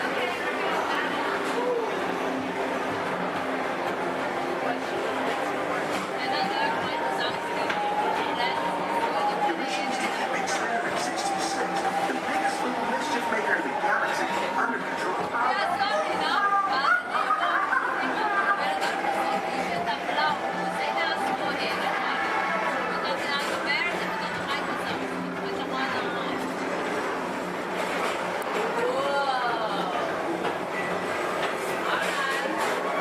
And now, Tomorrowland Transit Authority proudly presents Progress City. Walt Disney's dream for an experimental prototype community of tomorrow. Progress City was the inspiration for Epcot, and many of its forward-thinking ideas have been realized throughout Walt Disney World.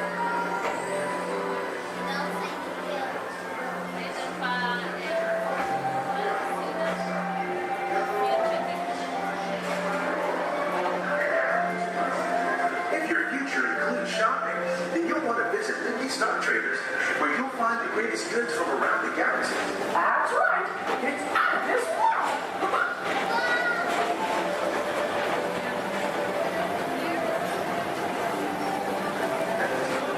Wait, put the pedal to the metal and speed towards the checkered flag in your very own race car. Young or old, this is your chance to drive in the fast lane without worrying about getting a speeding ticket.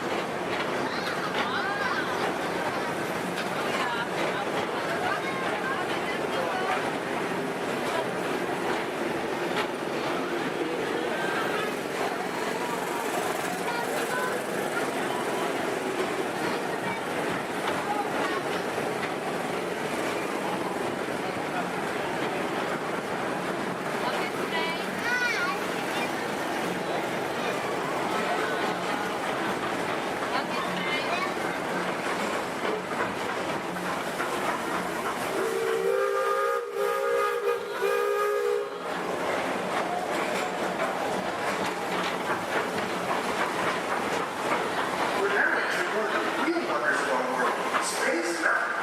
Blast off on a high-speed outer space adventure and complete the cosmos.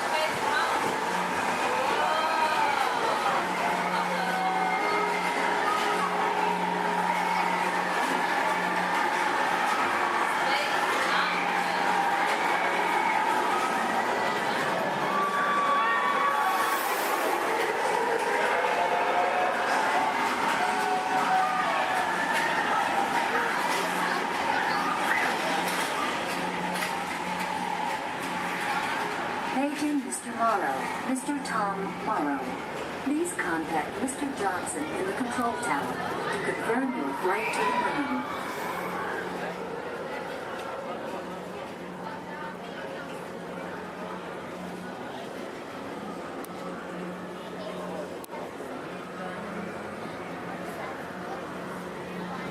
Paging Mr.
While you're here for an adventure that's out of this world.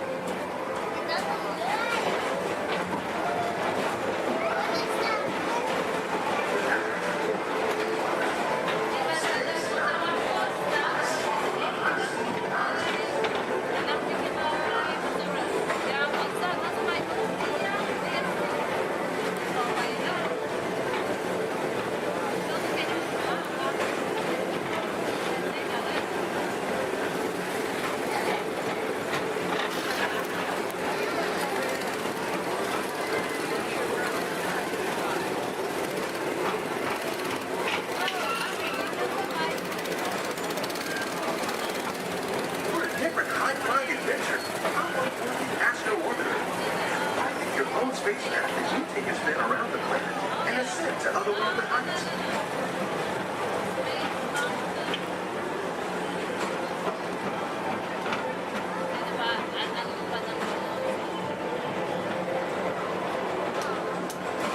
We're now approaching Walt Disney's Carousel Progress.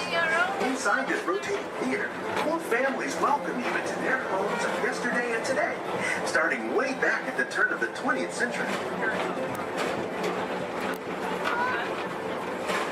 Presented at the New York World's Fair, this legendary circular theater celebrates the progress that has made our lives better.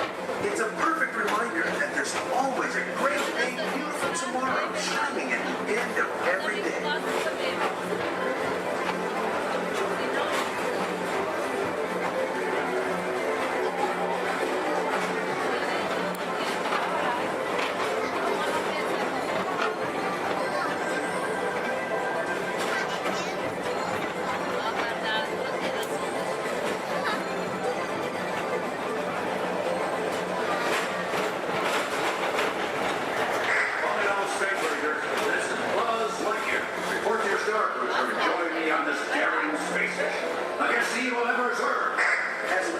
Space Ranger, you'll use your own personal laser cannon to save the entire galaxy.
My client's the new owner of this birdcage. What? Are you cuckoo?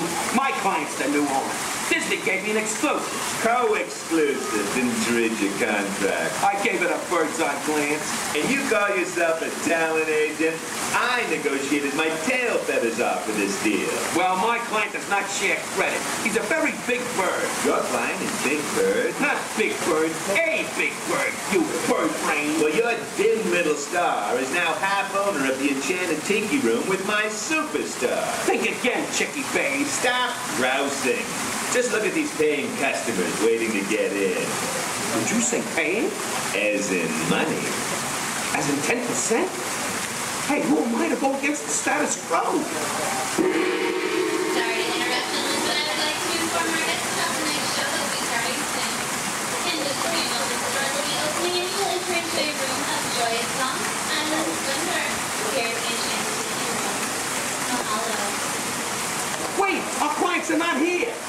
hit traffic. Don't say that. Sorry. Anyway, babe, I gotta fly this coop and migrate back to Hollywood. My birds will call your birds. We'll do lunch. What's the rush? I'm about to sign Donald Duck. Oh, yeah? Big deal, you hockey puck. I've got the mighty ducks in the wing. You do not. Do too. Do not. Do too. Not. Two. Not. Two. Not. Two. You down. Come Leave me on. alone, Oh, you two. oh, come Yeah. on, will you? Two, not go, yeah. Level with me. Put the bubble between Go the lines. away, You go don't away. have- You are going.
What are you doing?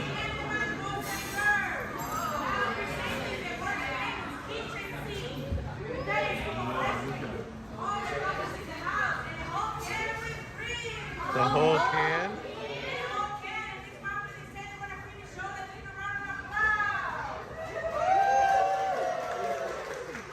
I want 2 on gray, 4 on orange. 2 on gray, rest of you on orange. How many here? 1. You're going to be over here on blue.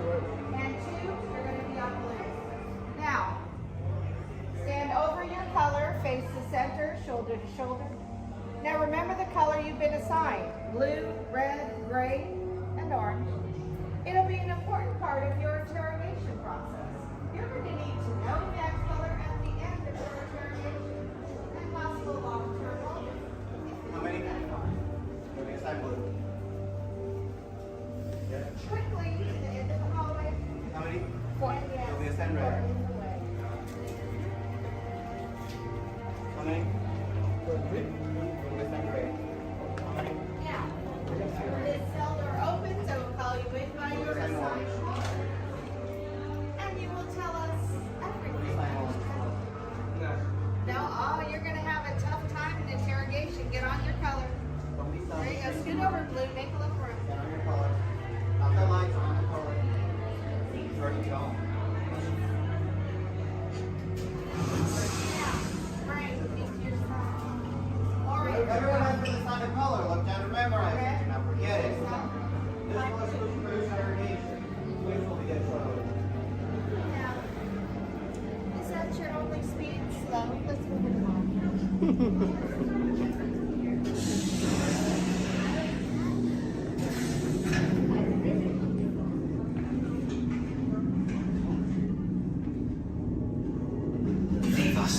Yes, General. Enemies of the First Order, we will soon snuff out your meager resistance. You chose the wrong side, and now you will pay. The Resistance prisoners. You have what I want. You know the location of the secret base, and I will take it from you. We are needed on the bridge. Keep the prisoners here.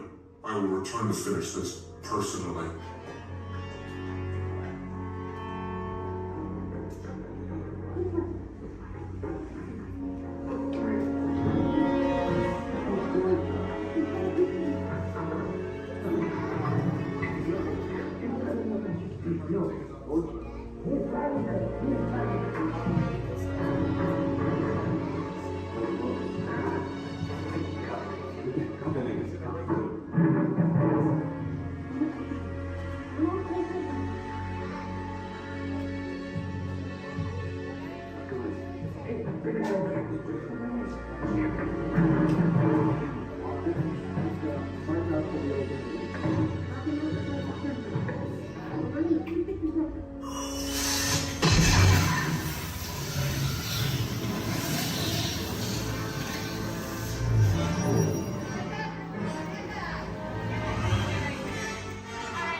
Sudden changes are sweeping over the land. The approaching storm may seem violent and destructive to us, but to nature, it's a new beginning in the cycle of life.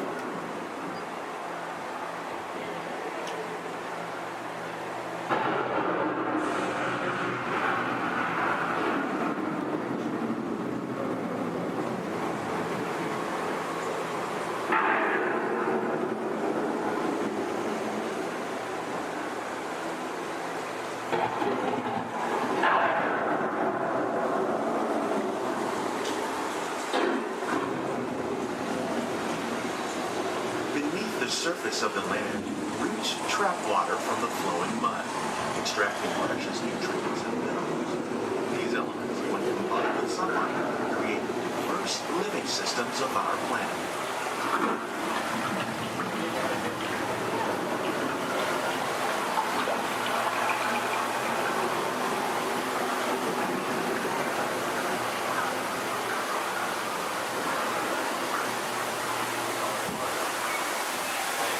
One of those living systems is the rainforest, home to the most amazing concentration of life on our planet. These dense and beautiful forests cover only a tiny portion of the Earth's surface, but they contain more than half of its planet's environment.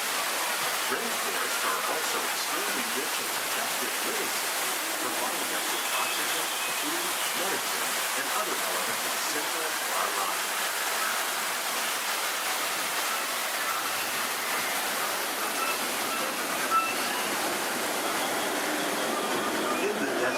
Nature has created a very different, no less beautiful living system. And while this arid landscape may seem lifeless, it is very much alive. The plants and animals that have learned to survive in these harsh conditions make use of what little water they can find and avoid the scorching. The American prairie once appeared as desolate as the desert, but over time, rainwater and nutrients gradually penetrated the hard surface of this land. Even the hooves of the mighty buffalo helped create the rich soil, one day become home to the American farm.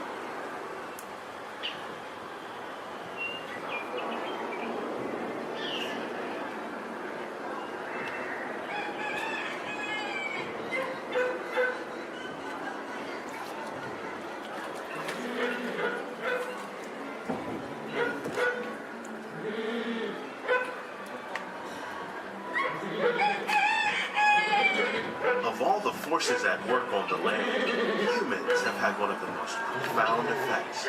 The need to produce food for a growing world led to the enormous use and sometimes overuse of the land. In our search for more efficient ways to grow food, we often fail to realize the impact of our methods.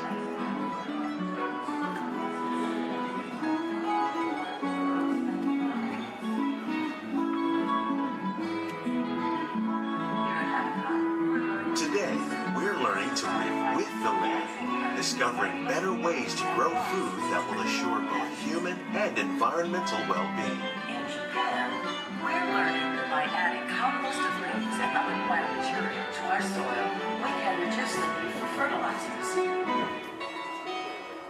In farmlands across America, we're learning that by plowing under vegetation containing natural fertilizers, we can enrich the soil without the use of chemicals. In Saudi Arabia and Mexico, we're learning to produce food on desert seacoasts by developing and planting crops that thrive in saltwater.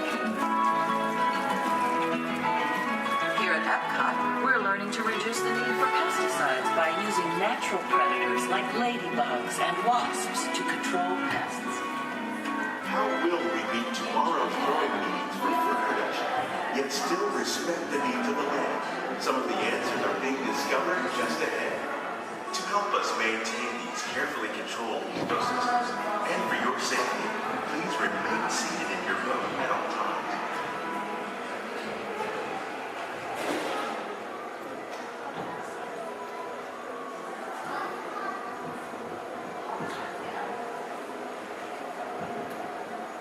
Welcome to our living laboratories, where scientists from Epcot and the U.S. Department of Agriculture are exploring innovative ways to produce bountiful harvests now and into the future.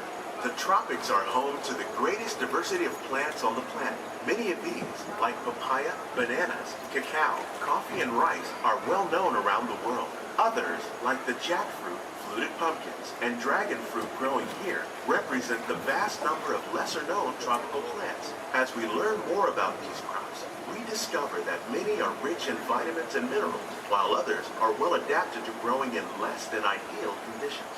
For instance, the fluted pumpkin thrives in the poorest soil conditions of Africa. With its edible seeds and leaves, the pumpkin could become an important staple for areas where other crops don't grow easily.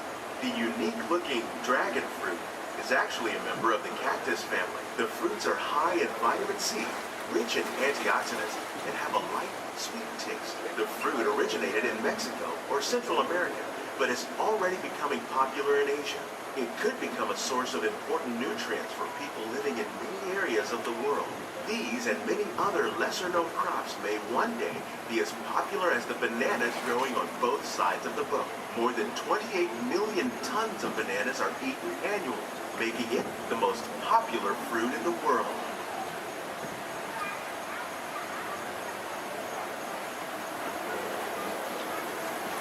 When we mention farming, you probably don't think of fish, but fish farming, or aquaculture, is an innovative way to increase harvests, protect wild fish populations, and produce a healthy crop, like these sturgeon that grow to over 300 pounds. Now that's a lot of catch. Tilapia, bass, and catfish are really popular crops raised by fish farmers around the world. Most are grown in open ponds, but innovative circulation systems like ours can conserve water and more than 200 different species of aquatic animals and plants have been successfully farmed. Even these American alligators can be successfully raised in controlled environments. Nearly half of all fish consumed worldwide is now raised on farms, making aquaculture an important part of our efforts to produce a bountiful harvest and protect natural resources here at the land. We grow about 5,000 pounds of fish each year, many of which are featured in restaurants around Walt Disney World. This greenhouse is full of some of the best ideas for improving plant yields. Disease and pests are two of the biggest problems facing farmers around the world. By careful selection and crossbreeding, we can grow crops like these sunflowers and winter melons that are more resistant to pests and diseases. Scientists have even been able to breed plants that can flourish in marginal areas where water and nutrients are in short supply. The result of these efforts is higher yields with less impact on the environment.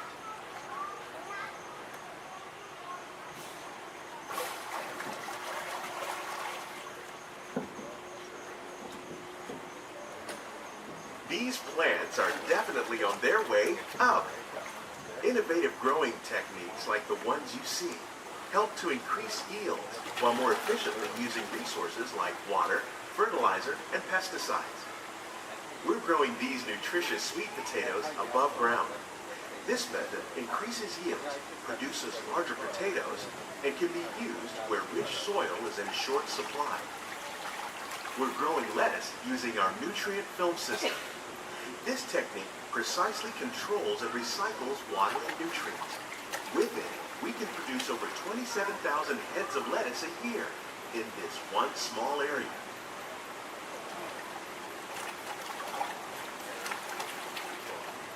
Here's something you don't see every day. Tomatoes growing on trees.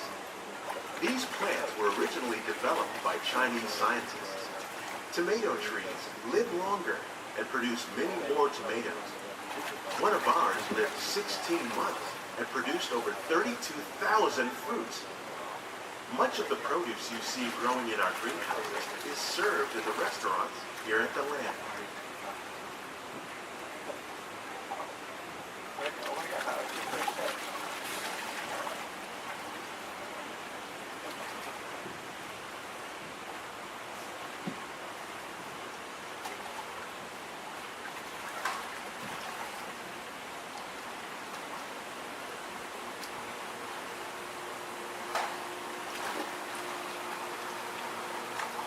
The future of agriculture includes some high-flying ideas like the ones you see here.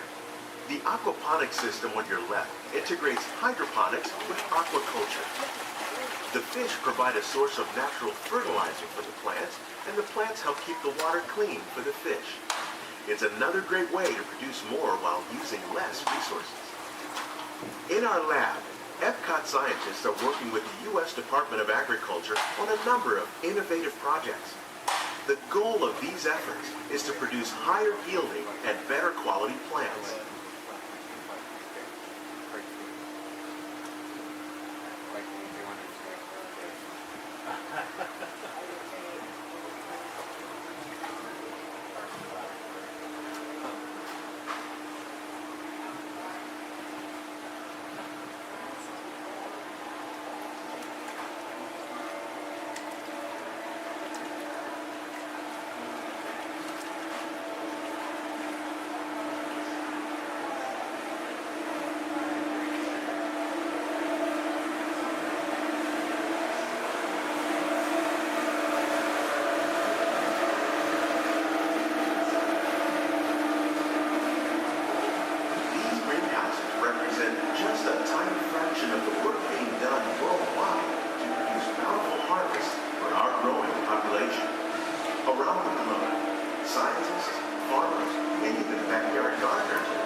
On behalf of Walt Disney World, we hope you've enjoyed this unique journey through our living laboratory. Those of you interested in an even closer look at our greenhouse might consider the behind-the-scenes walking tour. It's a great experience for the whole family. The tour desk is near the entrance to Soarin'. Please keep your hands and feet inside the boat. Remain seated until the boat comes to a complete stop.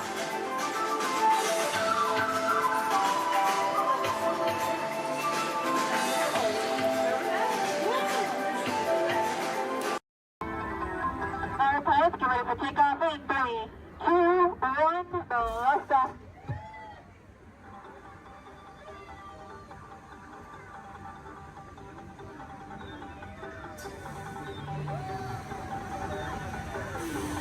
A friendly reminder, pushing and pulling the lever in front of you will control your height.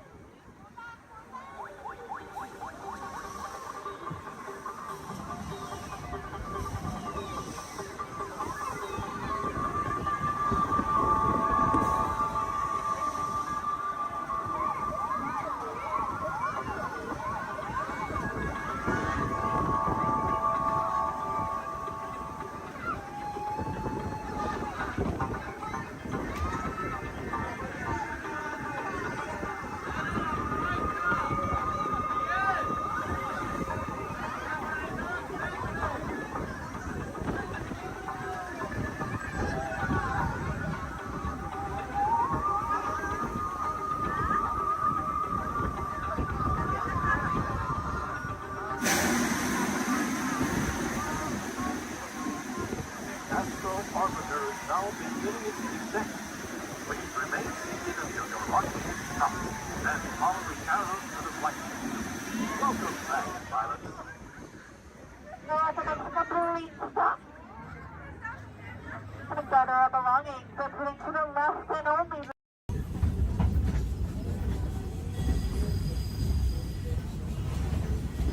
Folks, we're just about out of the woods and into the forest. The enchanted forest of Fantasyland, where magic... Listen. Hear that? There it is! On that big metal snake! Oh, Peter, that's not a snake. It's a train. Train, huh? Well, I think it's finally time I trained my shadow to stay put. Come here. Hey! Get back here, Shadow!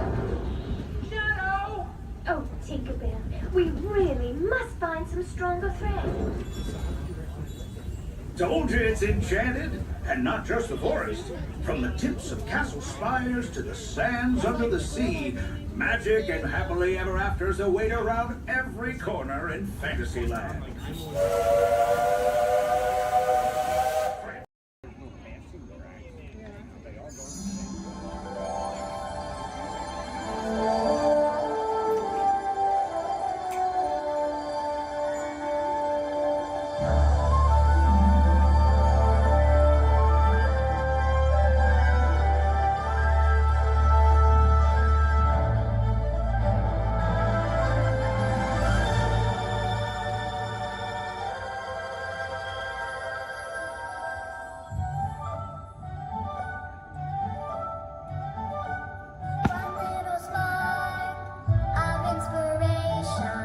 We call it Epcot.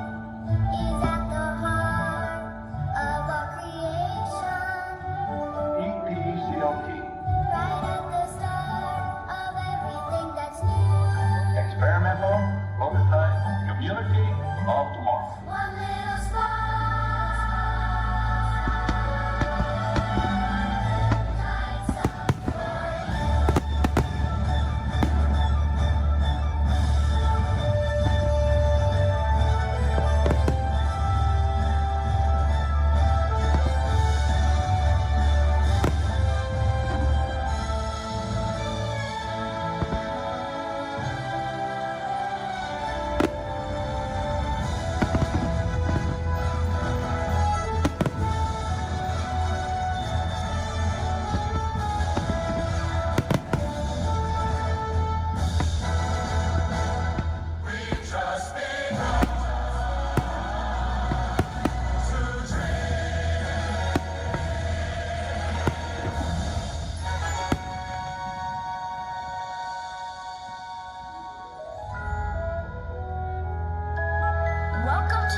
joining us for Epcot Forever. As you take your next steps into the future, we hope you'll continue exploring, creating, and discovering wherever you go. Remember, it only takes one little spark of inspiration to unlock the possibilities of tomorrow. From all of us here at Epcot, we wish you a wonderful evening and a safe journey home. Thank you and good night.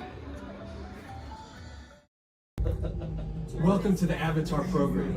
Soon, you're going to have a chance to undertake an amazing Navi rite of passage, flying on the back of this powerful animal called an Ikram, or as we call it, a Banshee. The way you're going to do this is by being matched to something called an avatar. And I'm here to help you guys get ready. But first, we have to scan you for Pandoran microparasites. Alright everyone, stay on your number and move your arms a bit. Okay, start scan. I'm here. Oh, I'm red. You've all got them.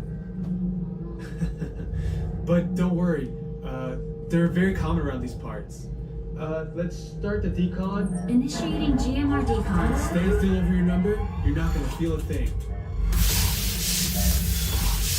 You're doing great.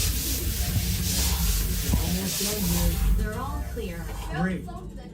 Now let's go over how all this works. Like I said before, you're going to be matched to these things called avatars, which look a lot like the Navi. They're created by blending human DNA and Navi DNA. Once we match you to an avatar, thanks to a special link chair, your mind will be able to control that avatar. Using avatars to fly this way was all figured out by my boss, Dr. Jackie Ogden. She leads our science team, which is part of the Pandora Conservation Initiative, and we're here in the Valley of Moara studying banshees and their environment. Over a generation ago, this enormous company called the RDA created a lot of damage to the area through their bad mining practices and conflicts with the Navi. Just like on Earth, it can take decades for ecosystems to recover. One way to understand what's going on with an ecosystem is to study what are called keystone species. These are animals like tigers, jaguars, seals. The banshee is one of these important animals. Okay, to get you flying on a banshee, we need to find each of you an avatar. Let's prep the genetic sampling. I'm on it. Okay, first we need to find the compatible match of your genetic material with the genetic material of one of the avatar bodies that we already have. Once we do that, you'll be able to link to that avatar and fly. Help us out and move around a bit. Almost. Yes, got him. Now, let's find you your avatar matches.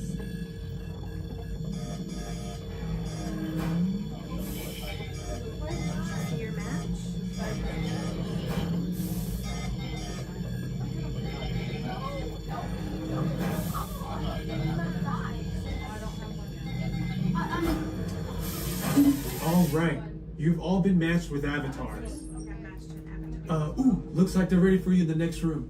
When the door opens, please go inside, all the way in, and stand over the same number that you're standing over now. And I'll see you in there. I'll be for me.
users, prepare to be digitized into the world of Tron.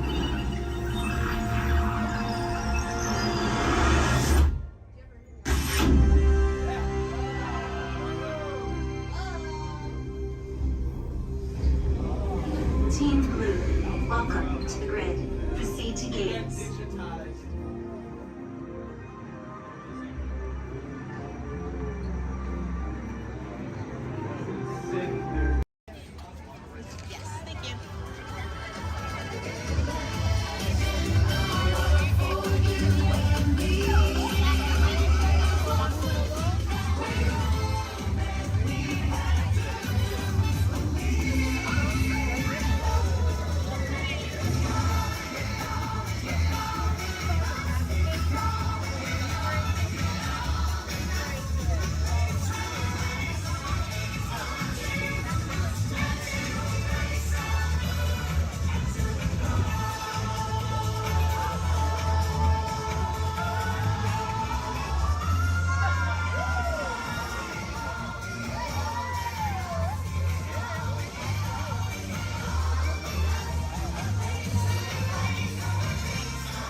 Glad you all made it to the celebration!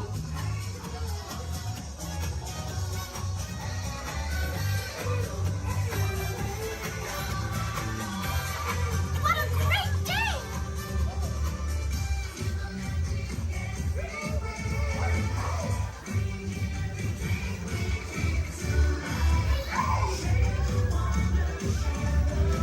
It's great to see you.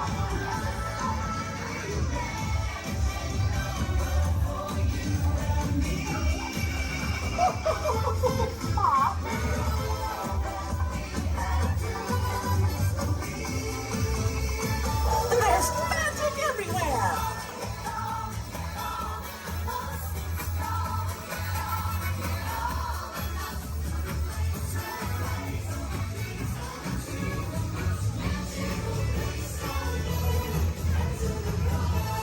It's time to celebrate!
Sort of. My name is Patrick, and I'll be your chief flight attendant today.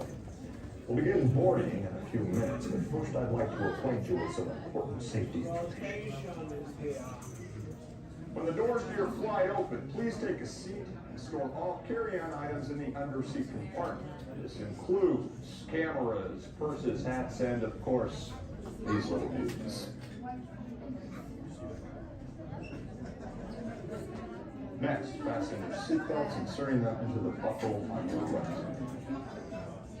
If smaller aviators don't measure up to the height indicator on the seat, just put the belt through the loop in the center strap before buckling.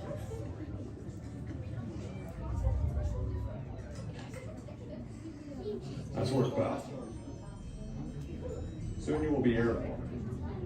So if you or your little aviators have a fear of flying or of heights, you might want to wait for your party to arrive. Okay, let's review. That is seatbelt, carry-on items, safety strap, fear of heights, keep your hands and arms inside at all times. Anything else? Yeah. Have a nice flight.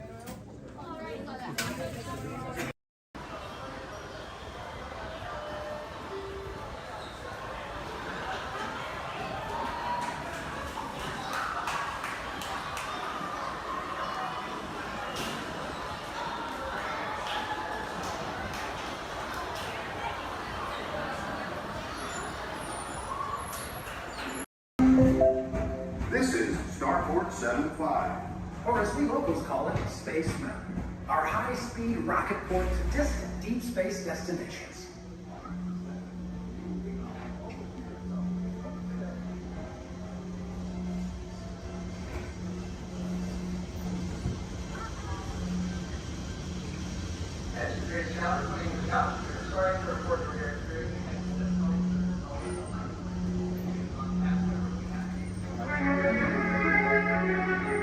Let relaxation wash over you at the most refreshing retreat in the galaxy, the coral moons of Pisces 7.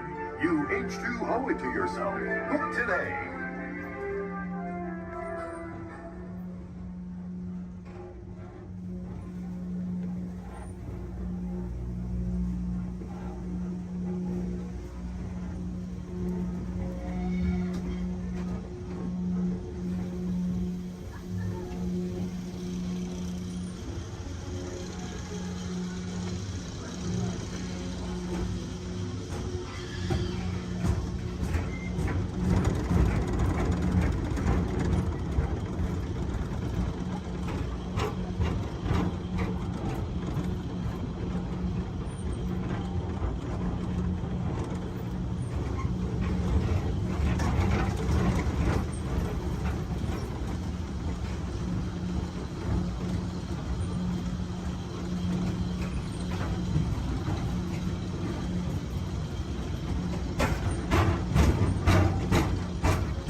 So move a little if you can't. Before we send you into the link chamber, let's watch this piece by Dr. Ogden, who runs the program. Welcome, everyone. I'm Dr. Jackie Ogden from the Pandora Conservation Initiative. You're about to experience a ceremony that's very special to the Na'vi, flying on the back of an Ikran, or as we call it, a banshee. To the Na'vi, connecting to an Ikran and flying on its back is an incredibly important rite of passage they call Ikni Maya. With permission from the Na'vi and in partnership with Alpha Centauri Expeditions, we can now bring this amazing experience to you. The way you'll be able to fly is by linking to an avatar that's already on the back of an Ikran. Let's see how this works. We establish a link using powerful psionic amplification equipment. A human driver is connected to an avatar, which could be physically hundreds of kilometers away. When you follow our technician into the link chamber, you'll see a series of 16 link chairs. Please go to the number that matches the number you're standing on now. First, stow your gear in the storage containers on the back wall. This should include all bags, cameras, and other items, including cell phones. It's important to push them all the way into the bin. Then get onto the chair as you would a bike. Straddle the seat, step forward, and sit down. Slide your hips forward until you are against the chest pad, and then move your feet all the way forward. Wait until you're seated before you put on your flight visors. Hold on to the hand grips as shown. It's important to hold on to the hand grips at all times. After you're seated, back and leg restraints will be firmly engaged. For your safety, throughout this entire experience, always remain seated and supervise your children. Once the link takes place, you'll be connected to your avatar and sitting on the back of an Ikron. It'll feel like you're really there. Moments later, you'll begin your flight. A Navi guide will lead you out. You'll experience the breathtaking beauty of Pandora, but you might also face some of its greatest challenges. Some of this flight might be intense, but trust your guide and be brave. As the Navi say during this important rite of passage, Sivak Ho, rise to the challenge. Good luck. All right, you ready? Let's get you into the link chamber.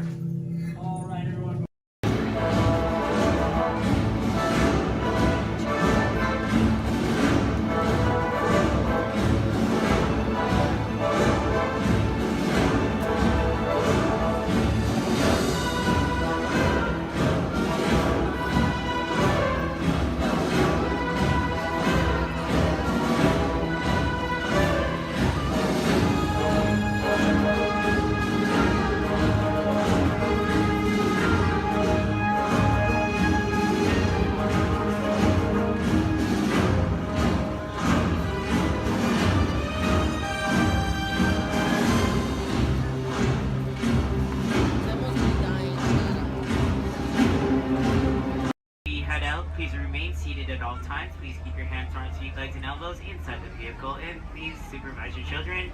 This is a one-way trip to Main Street, USA, and enjoy your ride.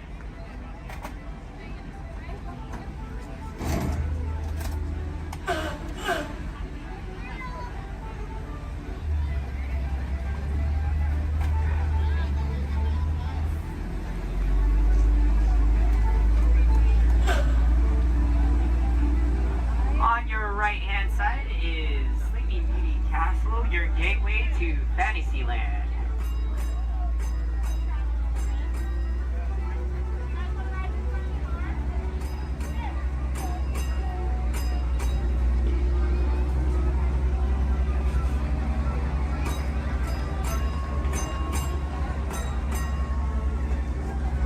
Coming up on your right-hand side is Frontierland and Adventureland. Beyond that, Critter Country, Darling Square, and Star Wars Galaxy's Edge.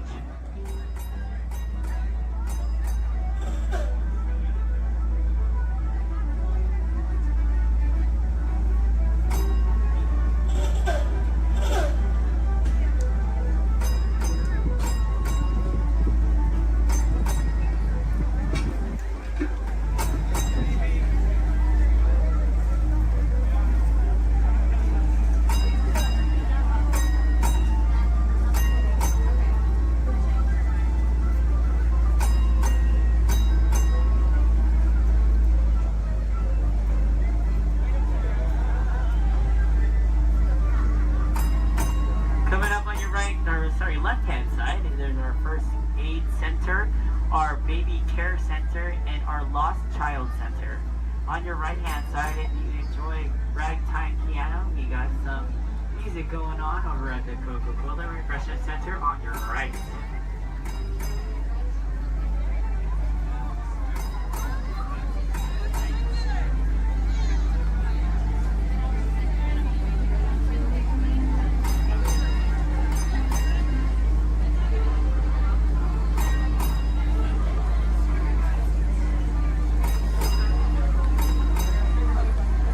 If you get hot later, on your right-hand side is our Dips and Girl ice cream parlor. And on your left is Market House, where you can find our Starbucks coffee and tea. Beyond that is our locker station.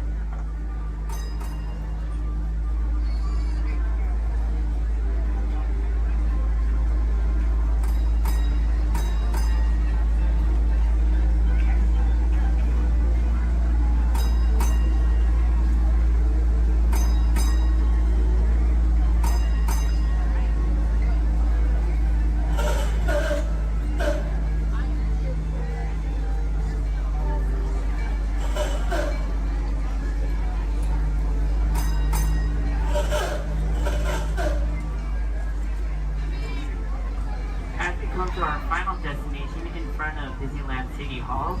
Please remain seated until the bus has come to a full and complete stop. For those of you who are sitting in the top stairs, please watch your step as you exit the stairs and assist young children.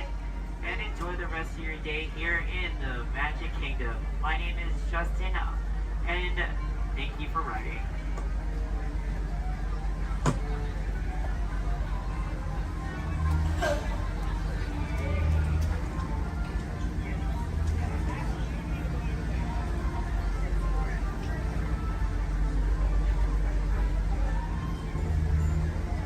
Thank you.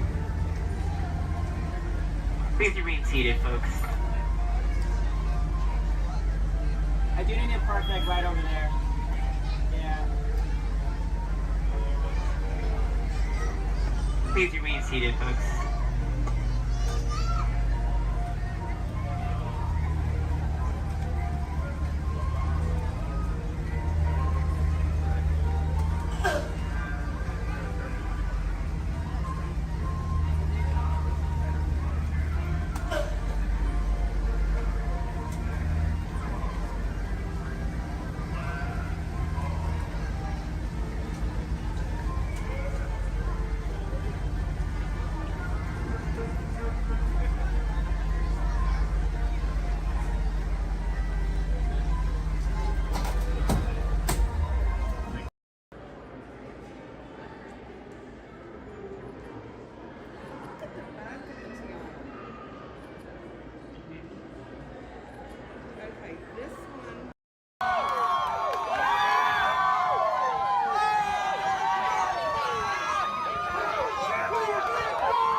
Keep your eye on Jack Jack. No problem, darling.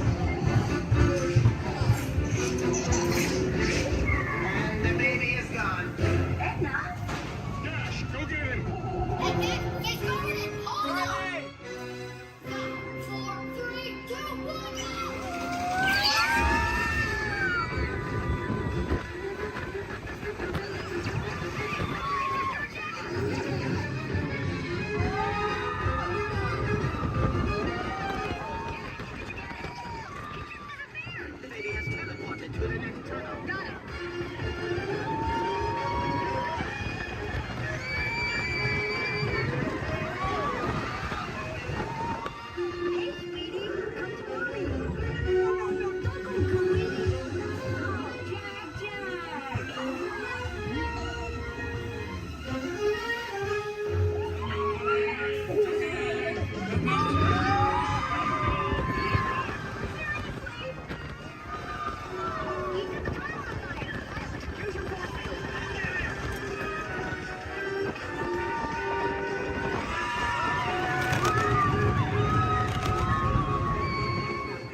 Sorry that got a little crazy. Babies can be unpredictable. Yeah, Mom. 2 for babies. Please remain seated until the coaster comes to a complete stop. Remember to gather your belongings. Your little brother. And safely exit area. An incredible day.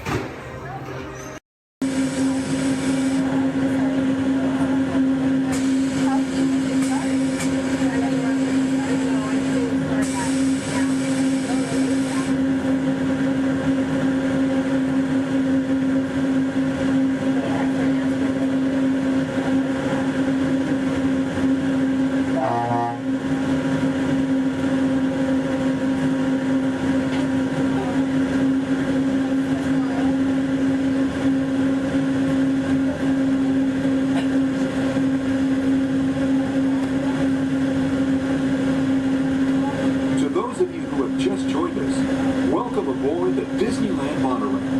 For your safety, please remain seated, keeping your hands, arms, feet, and legs inside the train. Watch your children, and no smoking, please. Bienvenidos a bordo. Para su seguridad, permanezca sentado y mantenga las manos, brazos, pies y piernas dentro del tren y cuide a los niños. Por favor, se deja Gracias. We're now en route to our final stop, the Tomorrowland monorail station. Along the way, you can get a bird's eye look at the downtown Disney district, Disney's Grand California Hotel and Spa, and Disney's California Adventure. To the left of the monorail is the main entrance of Disneyland, the happiest place on earth. Disneyland is truly an American original. Since its opening in 1955, it has hosted more than 500 million guests from around the world, including presidents, kings, and celebrities. It is the original Disney theme park, created and enjoyed by Walt Disney himself.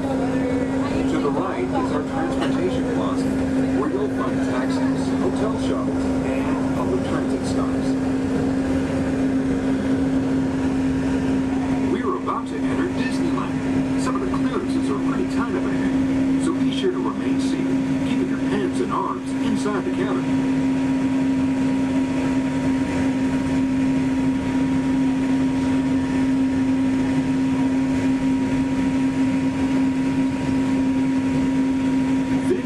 Tomorrowland, a land inspired by science fact and fantasy. Directly below us is the Submarine Lagoon, where you can dive into an exciting underwater adventure aboard the Finding Nemo submarine voyage. Across the way are the icy peaks of Matterhorn Mountain, home of the world's most famous bobsled run. And beneath us are the roadways of the Utopia, where drivers of all ages can ride the road to tomorrow. As we cruise over Tomorrowland, our pilot would like to share a few program reminders. Hello everyone, welcome aboard Monorail Red. For your enjoyment, this land park will remain open until 9 p.m. tonight.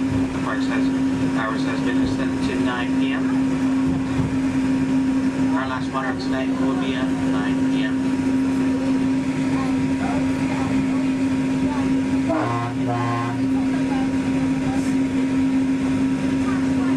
Later today we have Celebrate H Street Party stepping off at 5:30, coming from Main Street, USA, back up to It's a Small World. And later tonight we have Halloween Screams at 8 p.m. in front of Sleeping Beauty Castle. Hope you enjoy the rest of your stay here at Disneyland Resort. Thanks for joining us on that fabulous guy.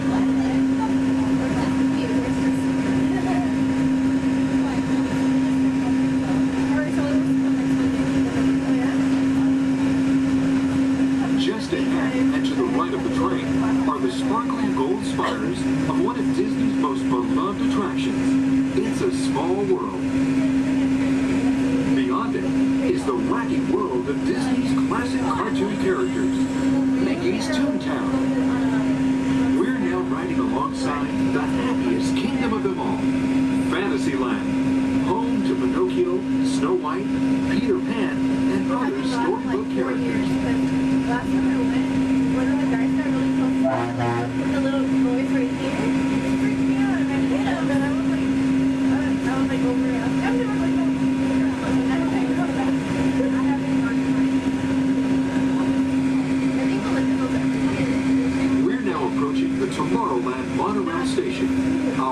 final destination. Please remain seated until the monorail comes to a complete stop. Then, collect your belongings, watch your head, and step carefully from the train. On behalf of all of our crew, thanks for traveling with us, and we hope you'll have a happy and memorable visit here at Disneyland. This is the Tomorrowland Monorail Station.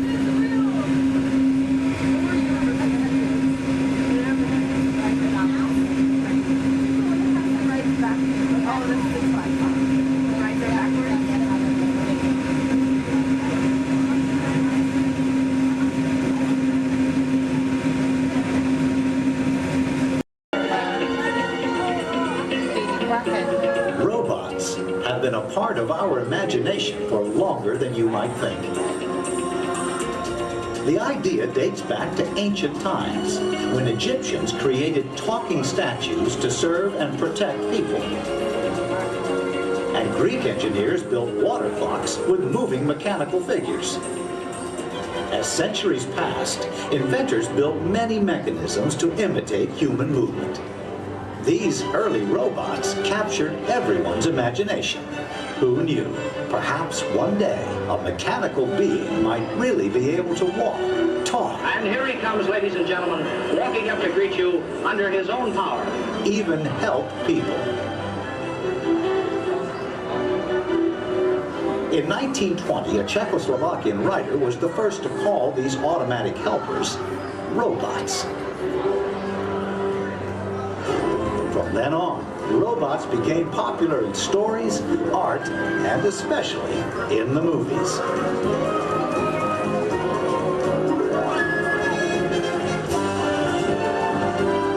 Movie robots often had fantastic abilities. And not all were helpful. Some were downright scary.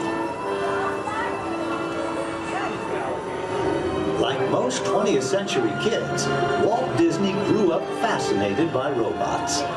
They quickly found their way into classic Disney cartoons.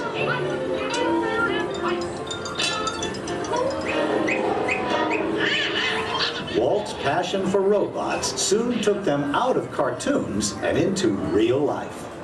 Whatever the man in the harness does, this figure will respond simultaneously in the same manner. Would you care for your life? I don't think we better. No smoking on the stage.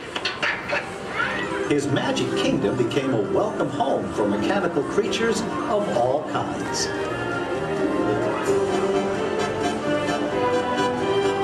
Walt's pioneering work in audio animatronics made robots familiar entertainers at Disneyland, delighting millions of visitors. Meanwhile, in the world of science, advances in hydraulics, microcircuitry, and digital computers were turning science fiction into science fact. Robots had stepped out of the realm of imagination. Today, they are everywhere we and they look. In outer space, in factories, even in our homes. For years, the biggest challenge robotics engineers faced was something we usually take for granted, the simple act of walking. Of course, walking on 2 feet isn't always so simple, especially when we're young. Even as adults, walking has its ups and downs, because it requires well-developed balance and coordination. Making a humanoid robot walk on its own 2 feet is very complicated. Yet this is the challenge that Honda, the mobility company, took on almost 20 years ago. Honda's first prototypes walked in a straight line only, and falling down was a big part of learning. The next prototypes had better balance, but turning was a very slow process. Step by step, the engineers persisted. They built more and more capable models, and finally succeeded in making the most sophisticated humanoid robot the world has ever seen. A machine designed to help people.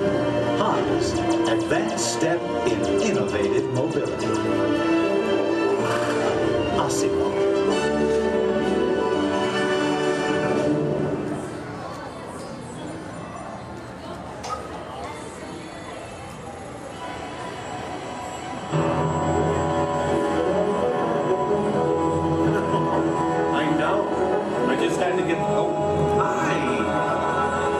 what's going on out there. I think everyone in town is on my lawn right now.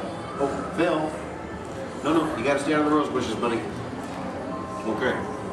I'm sorry, I'm Kevin McGuire. Welcome to the McGuire household. You see, we've been chosen as the first family to test the Honda Osimo robot, and I just sent it out to go check on the mail. It was so much fun watching the neighbors' faces when they first see Osimo. Like, they all... No, you can't borrow the robot. Just... Okay. Now, if you're not familiar with Osimo, you're going to be amazed at the way it... You know what? You're just going to have to see it to believe it. Of course, when we first met Osimo a couple of weeks ago, we learned that its name stands for Advanced Step in Innovative Mobility. Oh, here it comes now. Everyone, say hello to Osimo.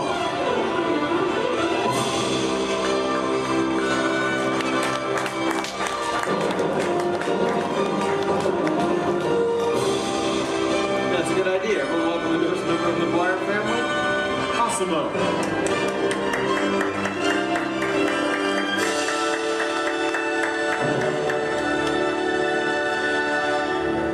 Everyone? Oh, Osimo. Did we have any mail? No, but your neighbor gave this to me. Ooh, I wonder if it's from Phil. Oh no, it's an invitation to Cassidy's birthday party. My kids will be very excited, Osimo. Thank you, that was great. Well, I'm an amazingly capable humanoid robot. Yes. How can I help you? Well, actually, my parents are coming over later because my wife and I... Oh my goodness, I completely forgot. I was supposed to call my wife as soon as you got here. I was just having so much fun with the neighbors though. You know what? We should probably call her right now. Come on, I've got her on speed dial.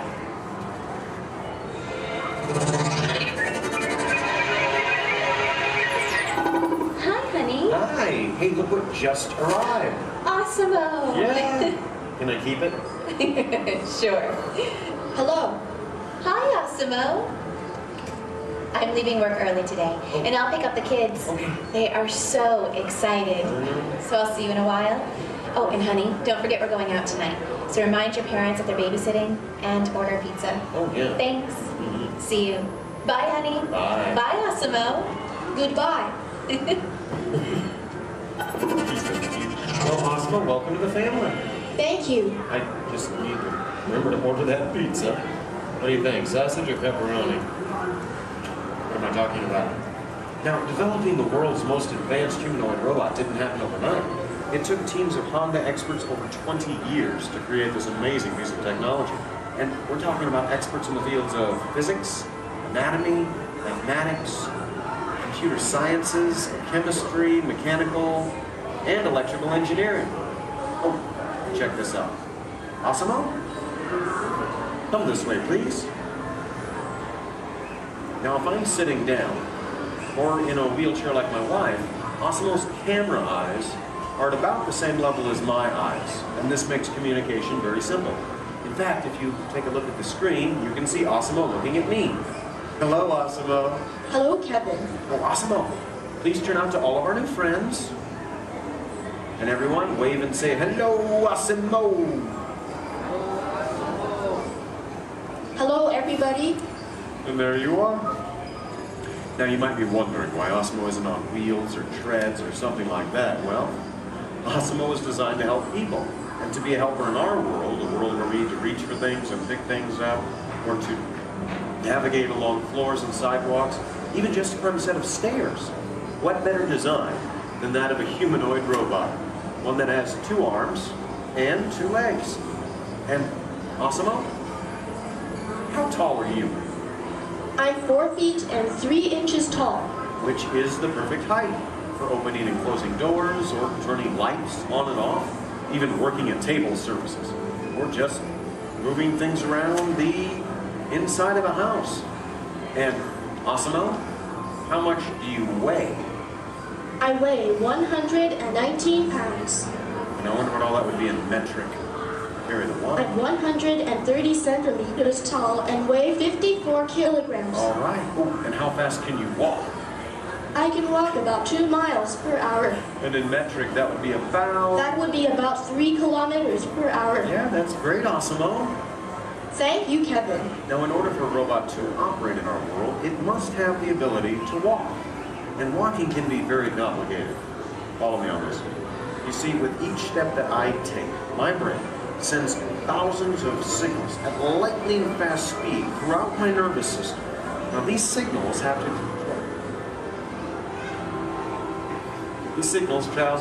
to the muscles, tendons, and ligaments in my legs, hips, arms, and shoulders, which all have to move in sync just for me to keep my balance. But the really amazing thing is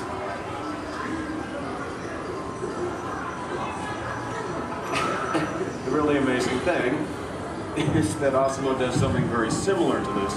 It uses motors, sensors, and computers to keep its balance and walk like a human. Now, Osmo can also sidestep in a straight line or on a curve.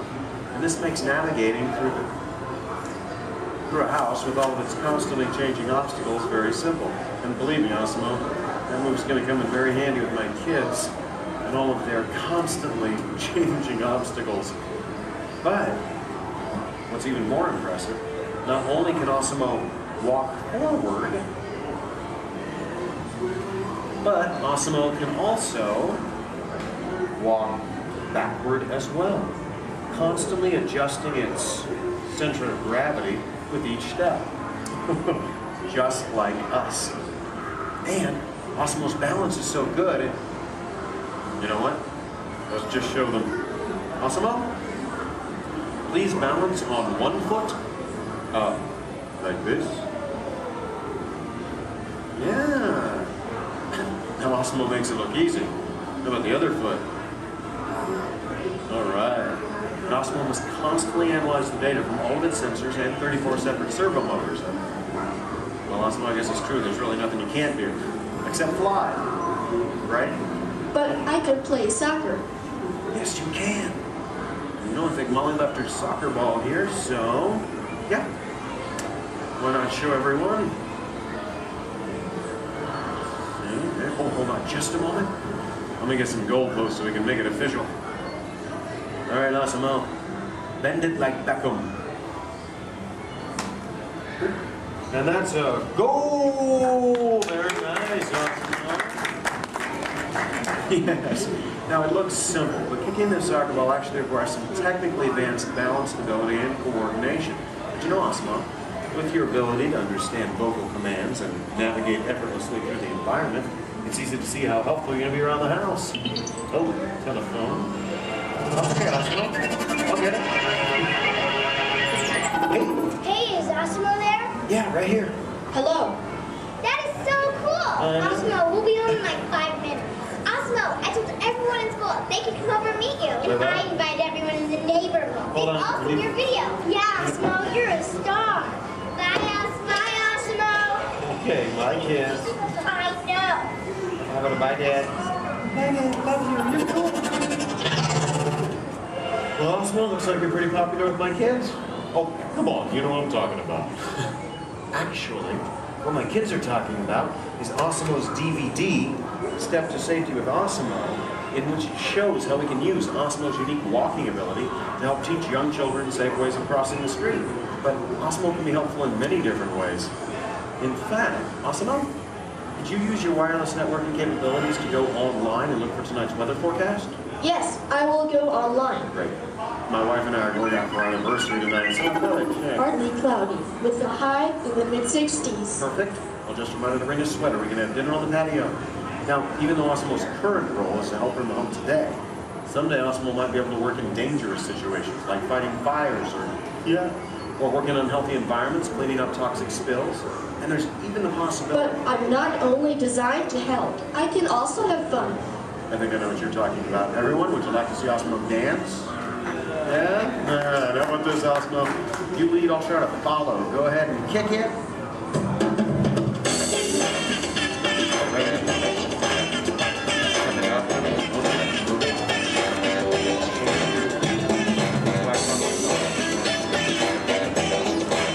I have no real sense of rhythm. Maybe I don't have it.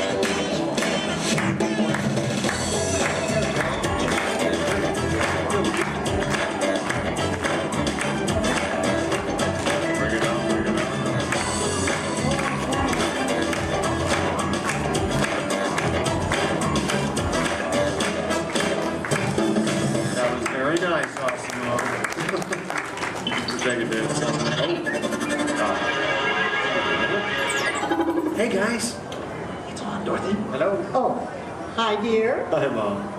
What are you doing? Trying to keep the rhythm. Tell them to be over in a while. Oh, your father says to tell you we'll be over in a while to watch the kids. Okay. That's about the robot. Oh, did that cute little robot arrive? Yes, Mom. Osmo's right here. Oh, good. Well, we'll see you soon. Okay. Make sure our room is ready. Make sure our room is ready. Dad, I can hear you. We can all hear you. So. Can hear you, girl. We're good. Okay, honey. Bye. Bye. How do I turn this thing off, girl? Use the remote. It is the button on the right. My parents and technology don't always mesh well. There you go. Although, you know, this is the first time in a long time my parents have actually volunteered to watch the kids. I wonder why. It's a mystery. Anyway, if you'll excuse me a moment, I need to go check on them. A second, Osimo? Could you do me a favor? Yes, Kevin. Could you go upstairs and look into the room on the right to see if it's ready for my parents? Of course. Great. Now, what you're about to see is one of Osmo's most challenging maneuvers, made possible by combining all of its onboard technology. The ability to climb a set of stairs with balance and precision is a culmination of over 2 decades of research and development. Now, first, Osmo stops momentarily at the foot of the stairs and adjusts its position by reading a mark on the floor using the sensor in its torso. Oh, are you all ready, Osmo?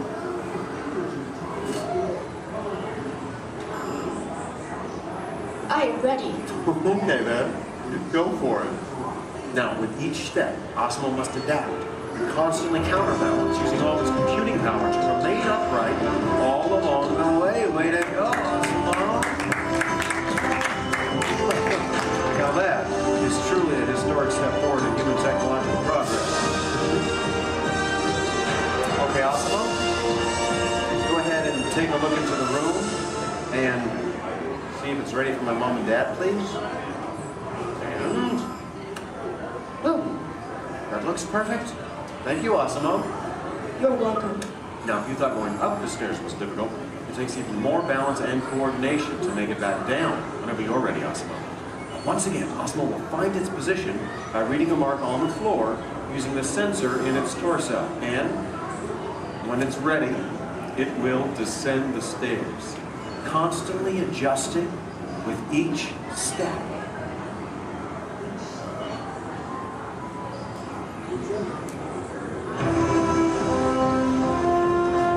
All the way down. That was amazing. Honestly, Osmo, I don't think there's anything that can top that. So, Excuse me. Yes? I can even run. That's right, you can. And we have the room. Okay, well, you get ready. I'm going to tell them. Folks, you're in for a real treat. This is something that I've heard about, but have never seen in person. You see, Osmo can actually run. Yeah. Okay, and it looks like Osmo's getting warmed up, which is something we all need to do before any physical activity. I mean, no one wants to get a cramp in a servo motor. Now, in order for Osmo to run, both of its feet must leave the ground at the same time, if only for a moment. And Osmo is the only life-size humanoid robot in the world that can accomplish this, moving at speeds of nearly 4 miles per hour, or in metric, 6 kilometers per hour. Okay, Osmo, you just let me know when you're all warmed up and ready.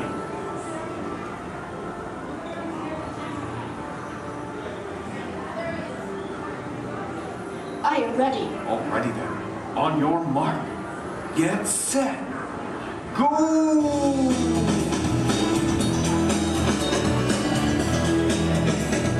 That was incredible. Watch turn around. I want to show this to you in slow motion. Now this is truly an amazing accomplishment. Osmo is airborne, meaning both of its feet leave the ground for about 0.08 seconds, running very similar to that of a human. Very impressive, Osmo. Thank you, Kevin. Now, if you'd like to learn more about Osmo, please visit the website, osmo.honda.com.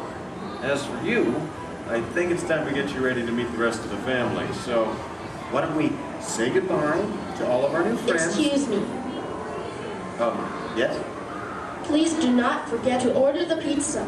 Pizza for the... That's That's right. Thank you, Asimo. You're welcome. You know what, Asimo? I think this is going to be the beginning of a beautiful friendship. All right. And the kids are home. I hope you're ready to meet them. But before we go, let's say goodbye to all of our new friends. Goodbye, everybody. And everyone, let's hear one more time for Asimo.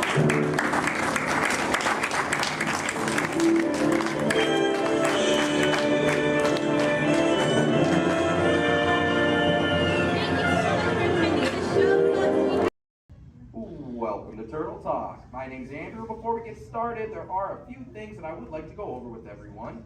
Now, here at Sea Base, there is absolutely no eating, no drinking, no smoking or vaping, and no flash photography. Thanks, guys. Now, this piece of equipment here is known as a hydrophone. It allows us to hear sounds from beneath the sea, and it's also going to allow us to hear from our very special guest today. Does everybody know who our special guest is? Please shout it out. Crush is coming to talk to us to learn more about the human world, and we're going to get the chance to ask him a couple questions about the turtle world. So, little ones, you're thinking of questions that you may get to ask Crush, okay? Now, it does seem like Crush is off surfing at the moment. In order to call him out, we need to yell, "Hey, Crush!" on the count of 3, all right? 1, 2, 3. Hey, Crush! Well, righteous, dude! Well, awesome! Check it out, man! Hey, dude, look! Double barrel, 360, totally tubular. Whoa, look at the humans in the human tank! Hello, humans! Righteous, man! Oh, dude, speaking of most righteous, look at this, bro. Hatchlings, grommets, offspring, totally chillin' sub-level. Look at this, right next to you, you got a little dudette, blue shell, brown noggin, goggles, and extra ears. Yeah, right there on the coral. Hey, bud, what's your name down there, dudette? Bella. Hey, what's up, bud? Are you having a good day, man? Yeah. Awesome. Can you talk like a turtle? No. Oh, I got your back. It's really easy. Just say, awesome. Awesome. Nailed it. Try this one. Say totally. Put them together. Say totally awesome. Totally awesome. Give it up for that dude. That righteous. Good job, bud. Totally good. You talk like the turtle. Hey, I got a dude over here with a gray shell, curly noggin, and goggles too. Sweet. Hey, man, what's your name down there, bud? Gustavo. Hey, where are you from, Gustavo? Where are you from? New York. Whoa, dude. Who brought you here today? I went on my car. Oh, we'll find out together. Don't sweat it. Hey, dude, is there like maybe a parental unit, a life guardian of the Gustavo? If anybody's with them, right? Okay, let's talk to that chick and see what's up. All right, awesome. Hey, dude, what's up, bud? What is your name? Karen. Hey, Karen, what's up? How many kids you got? My English is not good. I'm from Brazil. Oh, I don't speak English either. I talk turtle. Karen, does it freak you out Gustavo has no clue you're here?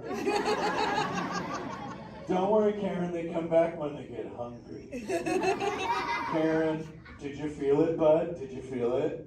We're sharing a moment.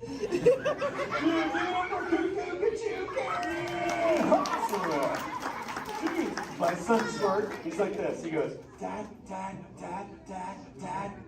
what's up with all the humans? And I go, dude, I do not know. Human dudes, I need human help. Can all of you help out and answer Squirt's questions? If you want to help, say, Chaw! Righteous! You so totally rock, dude! Oh, wait a minute. Sorry, dude, my bad. Check this out. When a turtle says, you so totally rock, everyone says, dude! Here we go. You so totally rock! Dude! You so totally rock! Dude! Now all of you totally talk turtle. So, on to Squirt's question. Numero uno. He goes, Dad, if humans go to a beach, what do they do? I said, bro, I do not know. Humans, do you go to the beach? Yeah. Awesomeness. Okay, answer it for the Squirt dude. What does a human do at a beach? Shout it out. Swim. No way. Who likes to swim? Wave some fin if you love to swim, man. Oh, man, I got wavers. Look, even on the bench. What's up, wavers? Nice. Dude, want to see me swim? Say go, Crush. Go, Let's rock. Everyone yell, rip it. Roll it. Punch it. Rip it.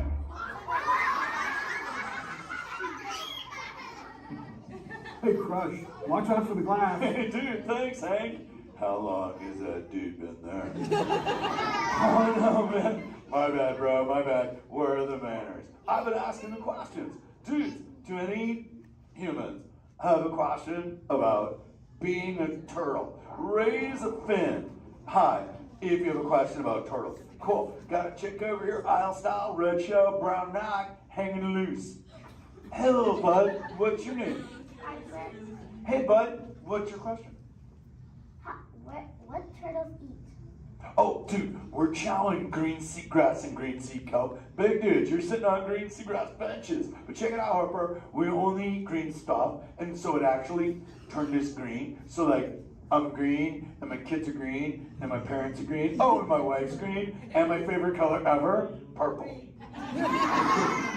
He's pulling your fin. It's green. Hey, there's a purple chick over here with like a jellyfish lid. Let's talk this one on this side. Hey, bud, what's your name down low? Scarlet. Hey, cool name, Scarlet. What's your question? My name's not Scarlet. Oh, wait, what's your name? It's Charlotte.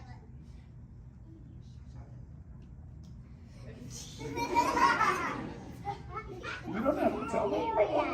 Okay, what's your question, little bud? My name's not Annabelle.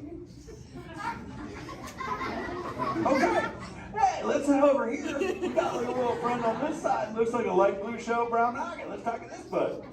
Hey, what's your name, dude? My name's Marley. Hey, Marley, what's up? What's your question? What's your favorite food? Oh, dude, besides eating green seagrass and green sea kelp, we totally chow on the jellies. Yeah, they're like so tasty. Hey, wait, Marley, do you eat food and sleep and stuff? Yeah. Do you know how to swim? Yeah. You're a turtle. Because all we do every day is eat, sleep, and surf. Hey, we got a bud by the bench. He's got a red shell curly noggin. Let's talk to that guy. Sweet. Hey, big man. What's your name, dude? Ezekiel. Hey, Ezekiel. What's your question, friend? How do turtles breathe? Okay, here's the deal. We have to go up every 15 minutes, bud, because I'm like you. I breathe oxygen. But here's the deal. We have to go up every 15. But when I sleep, Ezekiel, we can go in this little cave right there. See the green shell sticking out over there? We got to tuck under, and we can sleep 5 hours straight and absorb oxygen out of water when we're underwater. Who else has a question? This is kind of cool. Oh, whoa, dude, check it out. We got like a little friend chilling on this side by the bench. Looks like a grayish blue shell, brown ox sitting on her own flips. Dude, what's your name over there, bud? Abby. Hey, Abs, what's your question, Abby? How many babies can a turtle have? Well, mommy turtles, man, they go to a beach, but it's the same beach every time. And they drop off like 90 to 100 eggs. But here's the cool part. When the sand is really warm, Abby, everybody is a dudette. And when it's cold, they're all dudes. So we say, dudes are cool and chicks are hot. Yeah. This is awesome, humans. Hey, the Jelly Man. I was talking about you, buddy. Oh, Crush. Hey, man. I'm trying to get away from a turtle pile. Marlin, turtle piles are a celebration. Everyone yell, turtle pile!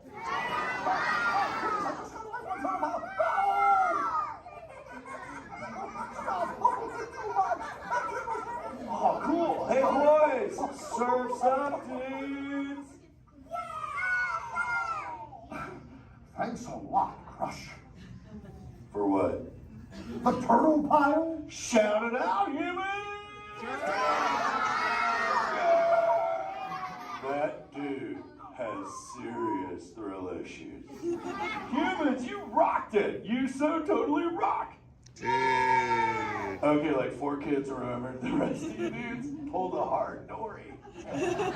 Dudes, don't space out! Remember, Turtle says you so totally rock. Everyone screams! You so totally rock! There you go, you're back again. Oh, bummer. Hey, bro, the frequency thing is not working. Whoa, it's Bailey. Call him back with your fins. Put your both fins up. Yeah, put your both fins up. Go.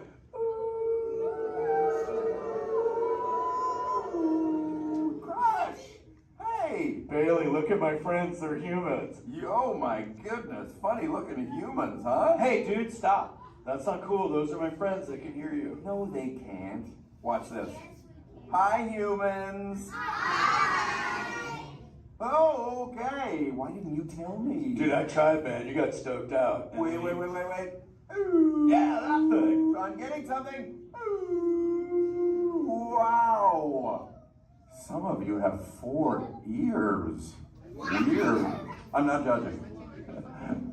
Humans. Later, Crush. Later, Bailey. Everyone say, later, Bailey, dude. Bailey's echolocation's awesome. We're going to do it. Everyone, both fins up. Go. Okay, sub-level. Really good. Back bench. Solid. Grandma, in the corner. This is where we put our fins up. Good job, Grandma. Good job. Fins up. Eyes closed. Go. How many fins am I holding up now? No, you gotta go. Yeah, you so totally rock. Squirt, come here. Squirt, look at this. Squirt, I just taught humans your ultimate favorite. Sweet. Dude, go for it. They'll blast you. You so totally rock. Yeah. Rock on, human dude. Rock on, Squirt. That's my son. I'm in a jam. Oh, wait. Remember this thing. You gotta be good to the oceans. And the oceans will be good to you. And slap the fins together for my man Andrew. Rockin' the mic, man. Oh, righteous. Lovely. Use the word dude all day long. Because your parents will love you. Hey, Karen. You're welcome, Karen. Let's go! You so totally rock! Let's give it up for Crush. If you would like to learn more about Crush and his friends like green sea turtles, manatees, or sharks, you can do so up on the 2nd floor of Sea Base. Now, little ones, don't move until your adult comes to get you. Adults, please collect your belongings, collect your children, head on up to those 2 right rear exit doors. In order to safety, please don't stand up.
should go down with your ship. Raise your hand.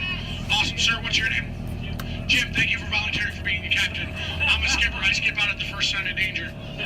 All right, and we are clearly out of my mind. Everybody turn around, wave goodbye to the dock. Now wave goodbye to the nice people on the dock. Now wave goodbye to the skippers. Bye, skippers. You're never going to see them again. All right, ladies and gentlemen, my name is Skipper Jason. For your safety and mine, please remain fully and completely seated, keeping all hands, arms, legs, feet, small children inside the boat at all times. Now, not only am I your Jungle Cruise skipper, I am also your dancing instructor, your cruise director, your lion tamer, your alligator wrestler, and if you don't laugh at my jokes, swimming instructor. Alright guys, we're starting off right here in the Amazon rainforest where it rains 365 days a year. That's almost every single day. That's what makes these bugs larger than life. These beautiful Amazon butterflies, ladies and gentlemen, their wingspan can go anywhere from 12 inches up to a whopping 1 foot. That makes them the rulers of the jungle. True monarchs, true monarchs. And over here, ladies and gentlemen, we have Inspiration Falls. Now, I am told the longer we stare at Inspiration Falls, the more and more we are inspired to go deeper and deeper into the jungle. Everybody say, ooh. Everybody say, ah. Everybody say, ooh, ee, ooh, ah. No, I'm just kidding. Don't do that, folks. Anyway, so much inspiration, we are going to not only change rivers, but jump continents. We are now on the continent of Africa along the Congo River. Now, we're going to see how far we can go on this boat with me behind the wheel. Who here wants to see the world-famous Jungle Book? Raise your hand. Awesome, everybody. Because there it is. Now, up here at the beach, ladies and gentlemen, I have arranged for you a welcoming pygmy party. There's going to be music, dancing, singing, eating, drinking, all sorts of fun, all sorts of game, all sorts of craziness, all sorts of... Oh. I can't see anybody canoe. Guys, the jokes are only going to get worse from here, I promise. I wonder what might have scared off my friends, the pygmies. Anybody see anything that might have scared them away? Yes, that giant python could have done it, princess. They can grow up to 33 feet in length, but don't get too close. They can develop a crush on you. They're really friendly. So let's stop by my base camp, guys, and pick up some supplies. Oh. This is what happens, guys, when you leave your door open in the jungle. You get unwanted house guests, and they break every single thing that you own. Good news, though, guys, they got my Jeep to turn over. I wonder if they used a monkey wrencher called 888. All right, ladies and gentlemen, we are now cruising along the Nile River. It is the world's longest river. It goes on for miles and miles and miles. If you don't believe me, you are in... the Nile. False. You're in disbelief. We are on the Nile River. Right over here, ladies and gentlemen, is Jimbo. He's an African bull elephant. I taught him some tricks. Jimbo, speak. Jimbo, speak. Okay, we're getting the silent treatment. That's fine, that's fine. Esmeralda, speak. Really? What did I do? Come on, guys. Get with the program. There they go. All right, right over here, guys, we got the sandstone rock formation. A lot of people take it for granted, but I think it still rocks. It's one of our bolder attractions here in the jungle. Now, ladies and gentlemen, we got the wildebeest, we got the giraffes, gazelles, impalas, zebras, and lions. Hey, guys, those zebras in the back, they are the oldest zebras on property. You know how I know that? They are still in black and white. Don't worry about that zebra with the lions, everybody. He's just dead. Dead tired. Dead tired. All right, ladies and gentlemen, over here, we're going to say hi to one of my oldest friends in the jungle. Her name is Ina. So as we go by, I want everyone to wave and say hi to Ina for me. Here we go, everybody. Say, hi, Ina! By the way, Ina is the zebra in the back. It looks like those guys on that tree are in some trouble. Oh, boy. All right, ladies and gentlemen, we are now cruising along in crocodile country. Crocodile country, there's a lot more dangers than just crocodiles. There's monsoons, there's rapids, and there are these giant things called waterfalls. So if you guys see a waterfall, point it out for me so we can avoid it. We don't want to go over it just yet. We want to go through it later. What's that? Where? Where? Oh, that is Schweitzer Falls, ladies and gentlemen, named after the late, great Dr. Albert Falls. As we go by, I want everyone to lean. Lean. Lean. Don't worry about looking stupid. I'm doing it for you. Lean. Lean. Lean. And we will make it. All right. Ooh, that was close. Man. By now, a lot of people will ask me, Skipper Jason, how is it you became a world-famous Jungle Cruise skipper? And I tell them, quite frankly, isn't it plain to see I took a crash course? Toughest thing about flying, ladies and gentlemen, is the ground. It's totally the ground. So we're going to keep cruising right along, people, into this pool full of hippos. It had to be hippos. Alright guys, cover your ears, this is gonna get loud. They gave me something to scare away the hippos. Cover those ears.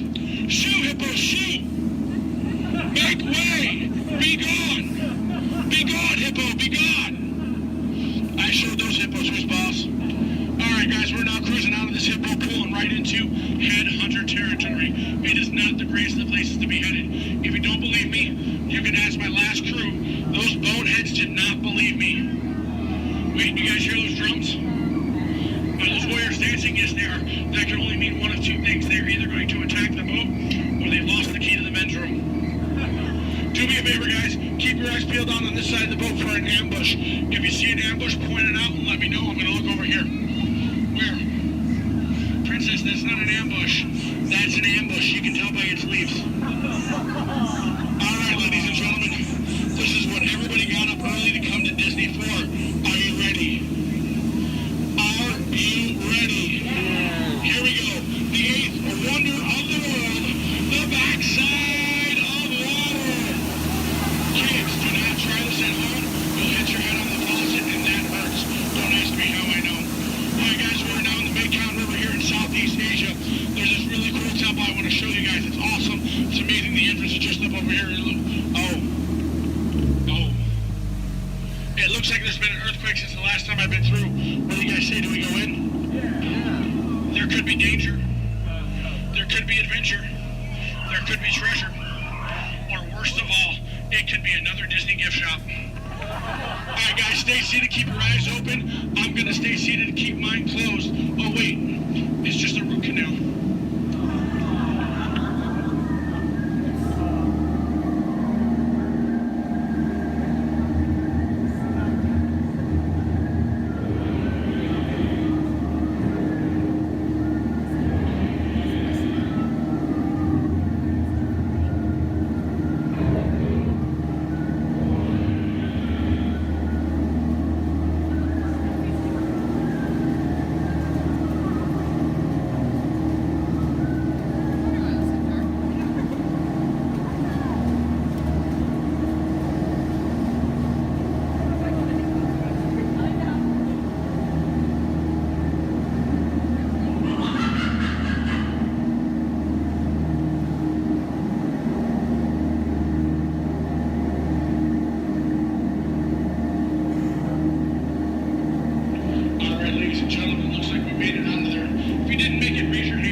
Trader Sam, ladies and gentlemen, is our head salesman of the jungle. Now, sales have been shrinking, but he's got a great deal for you. 3 of his heads for the price of 1 of yours. Any way you slice it or dice it, you're going to come out ahead. Do we have any takers? No? It's all right, guys. It's all right. Now, ladies and gentlemen, when we get up to the dock, we're going to rope this boat. When we rope this boat, stay seated till I give you guys the all clear. When I give you guys the all clear, then I want everyone to stand up together. That does 2 things. 1, keep the boat balanced, and 2, look like you're giving me a standing ovation. At that time, I want you guys to clap, yell, holler as much as you possibly can, because then it looks like not only did I do my job, but it'll also help out my self-esteem. When you guys go to exit out the boat, you are on my jungle side, you will stand up, exit out through the back. You here on my dock side, you will stand up, exit out through the front. At no point in time do you ever cross those crates in the center. It is not a crate idea, it is very disgraceful. I don't go to your house and cross your crate, so please don't cross mine. Once again, guys, it's also a tripping hazard. You might trip, fall, and that'd be 2 bad trips in one boat. I'm only responsible for the first. Now, guys, I really want to thank you guys for joining me out in the jungle today, but most of all, I want to thank my legs for always supporting me. I also want to thank my arms for always being at my side, and I really do want to thank my fingers and toes because I can always count on them, always. All right, ladies and gentlemen, out of all my crews today, you guys have been my first. Yeah, you've been my first. Now, you guys have been obviously the most recent. Now, guys, you've been awesome, you've been amazing, and pretty soon you're going to be outstanding on that dock. All right, guys, here we go. Once again, guys, for your safety, please remain fully and completely seated, keeping all hands, arms, legs, feet, small children inside the boat. Linda, Skipper Linda, what are we teaching that rope today? 2 plus 2, okay. Now, we're gonna wait. Linda has been practicing for like years. She's been training for months. She's gonna learn and show you guys how to rope this boat at the first shot. All right, Linda, here we go. It's your turn. You can do it, Linda. You can shine like a star. No. Back of the boat, Linda, not the guest. Stay seated, guys. Stay seated. So now we're gonna teach this rope about 2 plus 2. Now, in some cases, rope secure. A lot of people think 2 plus 2 equals 4. But in some theories of math, people say 2 plus 2 equals 3. Or 8. Or 12. But I say you're done. Let's go. Rope start. Everybody out of my boat. Bye, guys.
My name is Alexis. How's everyone doing this wonderful evening? Good.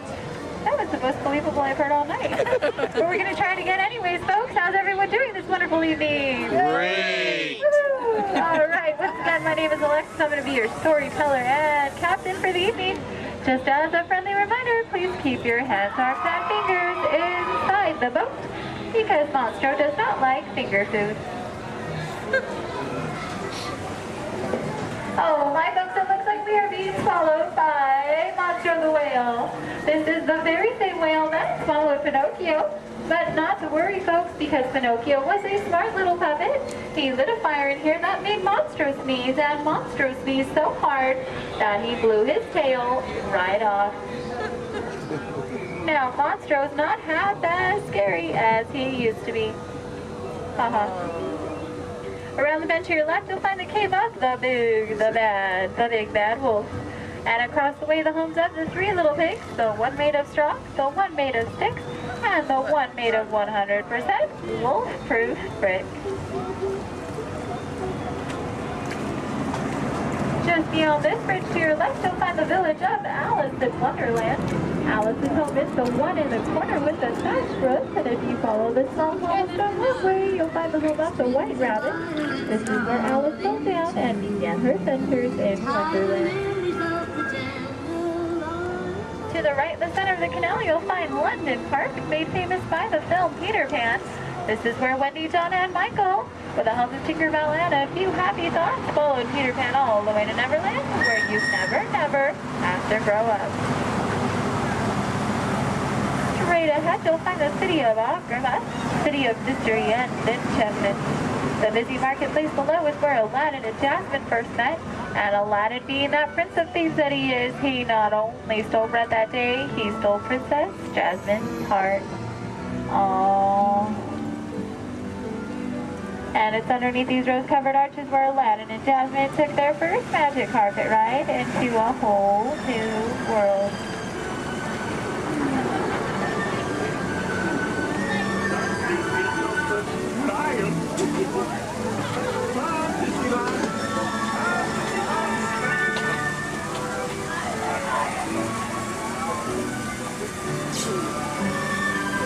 Now, folks, please be careful and please do not touch anything because we are entering the Cave of Wonders. As Aladdin and Abu discovered, this cave holds one treasure more important than all the others. A magic lamp complete with its very own genie.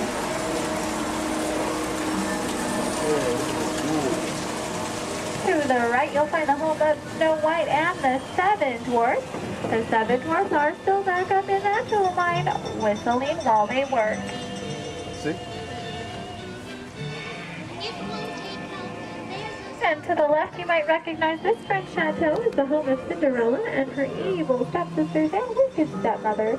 But not to worry, folks, because Cinderella now lives in that same castle high atop the hill, where her and Prince Charming have lived. Does everyone know the rest of the sentence? Happily ever after. To the right, folks, in case you are like Dory from Finding Nemo with a short-term memory, you'll find the city of Agrabah, city of mystery and enchantment.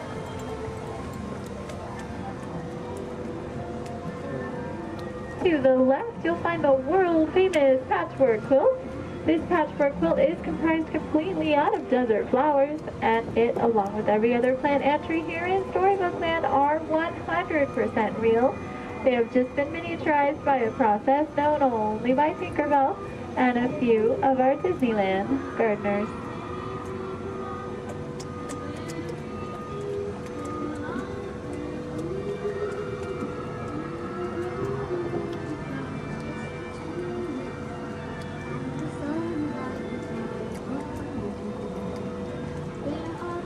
Coming up on your left, you'll find the humble home of Mr. Mole. And just beyond that, the not-so-humble home of Mr. Toad. Doesn't look like either of them are home right now. I've heard it's because they're on some wild ride. Bordering the canal to your left, you'll find the three Dutch windmills. The windmill in the center is best known for sheltering the local animals in Disney's animated film, The Old Mill. Straight ahead, below those Alpine mountains, you'll find the village of Geppetto and Pinocchio. That workshop near the waters where Geppetto made his wish for Pinocchio to become a real live boy. If you listen carefully, you just might hear them still celebrating inside.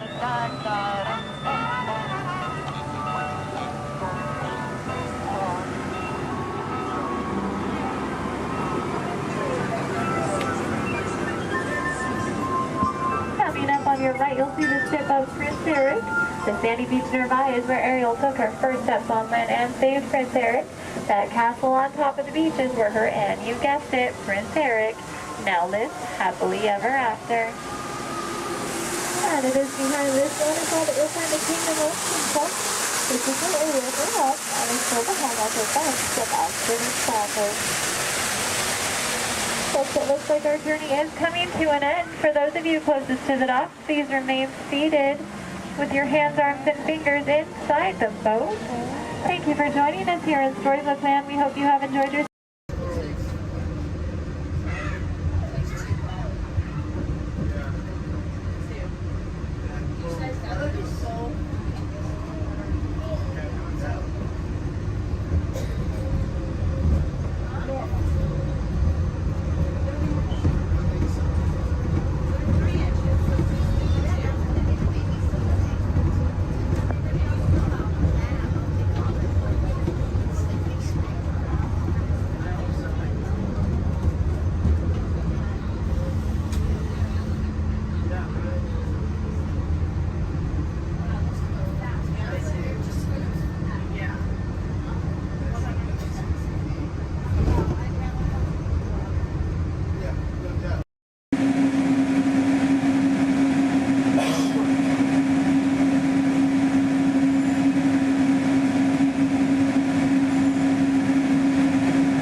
Remain seated.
passengers? Well, here we go again, so hang on.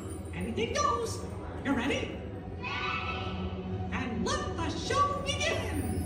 Here's my pal Walt to tell you how the magic is made. There's a lot of satisfaction in developing ideas into reality. When we consider a new project, we really study it. Not just the surface idea, but everything about it. And when we go into that new project, we believe in it all the way. We have confidence in our ability to do it right, and we work hard to do the best possible job. There's really no secret about our approach. We keep moving forward, opening up new doors, doing new things, because we're curious. And curiosity keeps leading us down new paths. We're always exploring and experimenting. Everybody ready? Then on with the show!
We're almost back. We're almost back, and we want to get from the trains to Montreal.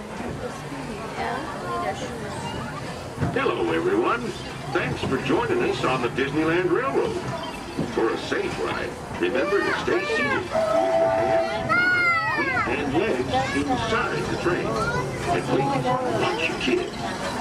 ¿Qué tal, amigos? Y bienvenidos a bordo. Para su seguridad, permanezca sentado y mantenga las manos, brazos, pies y piernas dentro del tren. Y cuide a los pequeños. Gracias. As we steam on, one more look at the majestic Matterhorn Mountain and the happiest crews that ever sailed. It's a small world.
Unless we cannot stop this unusually large man, we're likely doomed. You're gonna need it.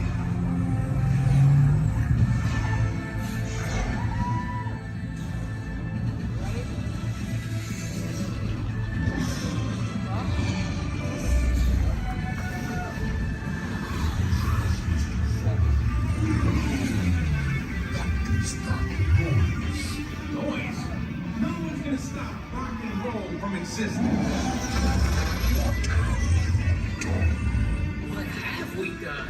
I think we're coming back.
Do you see how they chase?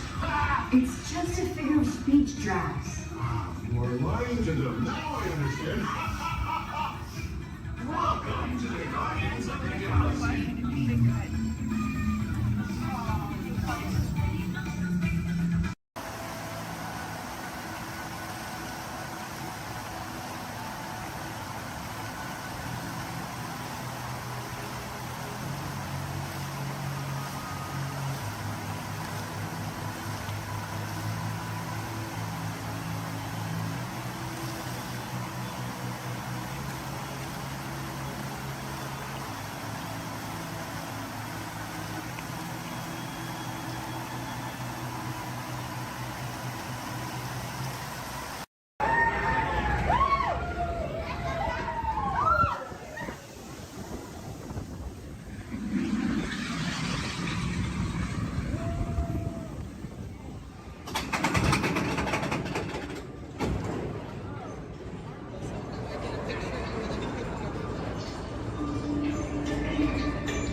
Experimental, prototype, community of tomorrow.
cease to be a living blueprint of the future.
I'm Dr. Marsh, director of the Dino Institute, and I hope you enjoyed those quaint exhibits in the old wing.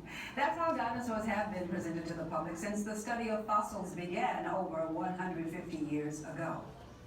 Today, that bare bones approach is about to become extinct.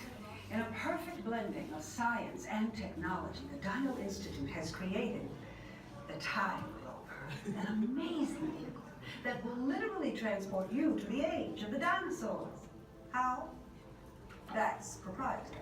But the result is a breathtaking journey through a prehistoric world where you will witness the most spectacular creatures to ever walk the earth. In a moment, you'll be going live to our control center for a comprehensive safety briefing, and then it's on to the tour that will convince you forever that the future is truly in the past.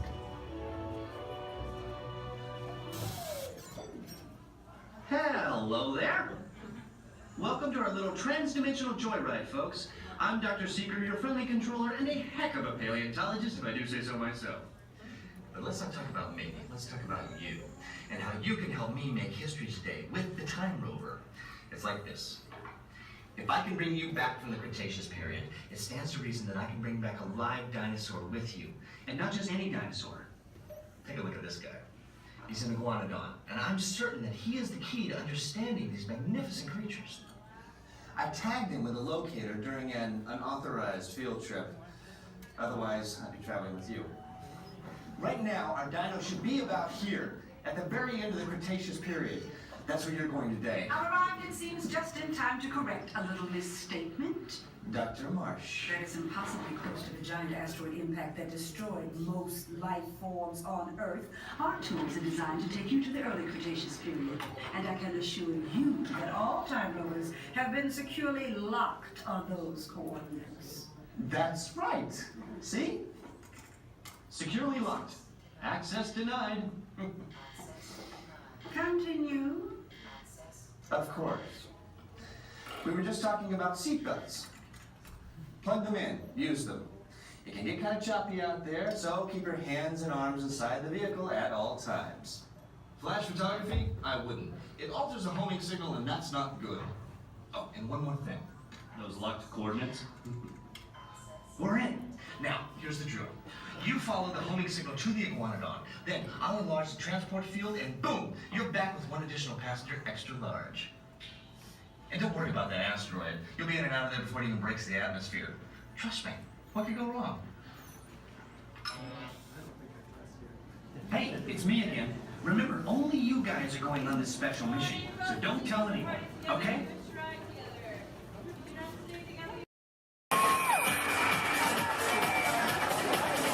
Good evening, everybody, and welcome to the new beautiful Paradise Park here at Disney California Adventure. I'm Brian. I'm Emily. And we're here to celebrate Disney's brand new spectacular World of Color.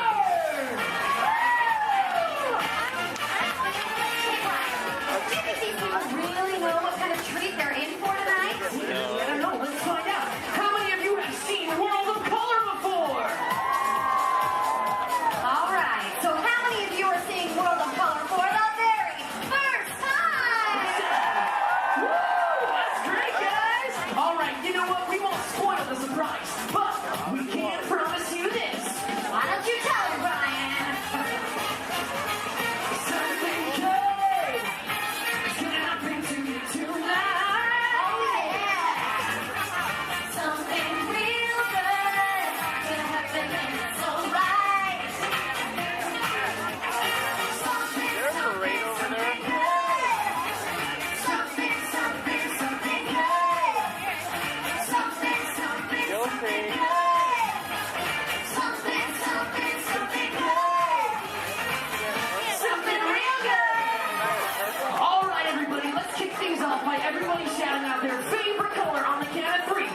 don't you think? You can say that again. Such a colorful celebration, don't you think? Very nice. What service? I love this song. Okay, now whose favorite color out there is orange? Anybody? Well, gee, I sure wish I knew somebody orange who could kick this party up a notch. Well, I know somebody, and I'll give you a hint. He's orange and black, and he loves to bounce. That's right, it's not Tiger, it's a Tigger! It's time for a little bouncing. All right, everybody, now's your chance to get bouncing! There ain't nothing can bounce like the Tigger. Except maybe you. Keep on bouncing. All right, we've got yellow, we've got orange, now we need somebody green! Oh, don't tell me, Peter Pan. No. Who's the other kid? Alex. Jiminy Cricket. Picture somebody larger and a little more round. Just picture a big billiard ball with one eye. Did somebody say there was a party? Ladies and gentlemen, it's Mike Wazowski. I knew I loved you the moment I laid an eye on you. Oh, thank you, thank you. We would have nothing if we didn't have Boy, am I excited. you. Okay, friends, everybody shout out another color so we can bring in another one of our Disney pals. On three, ready? 1, 2, 3. Lavender. All right, what do you hear this time, Emily? Oh, I heard red. Red. Oh yeah, this is one red hot crowd. Okay, who's got 6 legs, lives under the sea, and has a mermaid for a friend?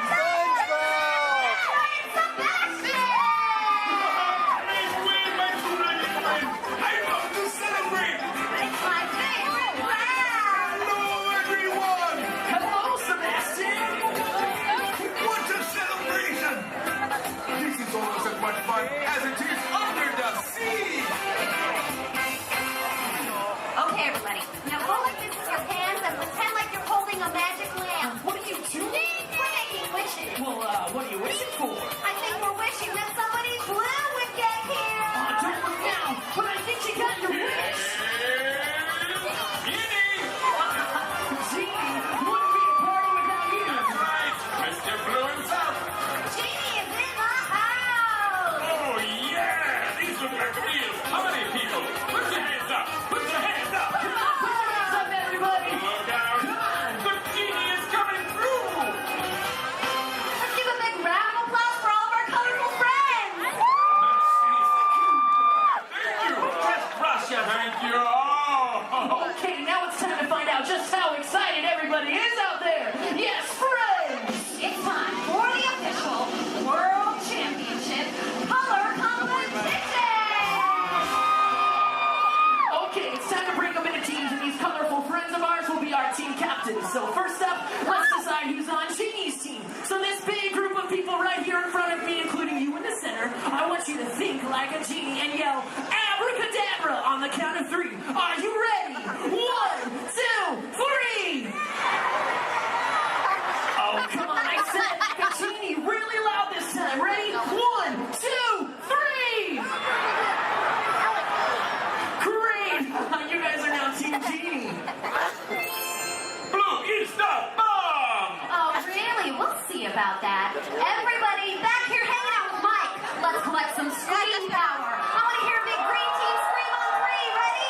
1, 2, 3. Fantastic! You guys are all now Team Wazowski. Good job, everyone. I'll be keeping my eye on you. Eye. Get it? Yeah, we get it, Mike. All right, now everyone around Lumiere, I want you to throw your candlesticks up in the air and wave them from side to side and make a little noise. Come on, guys. Oh, you can be louder than that. Come on. All right, you guys are now Team Lumiere. Well, see, I am touched. All right, now everybody way over there by Tigger, and that includes everybody on the bridge. Let me see you jump up and down and make some noise. Perfect. You guys are now the Tigger team.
And then you all repeat after me.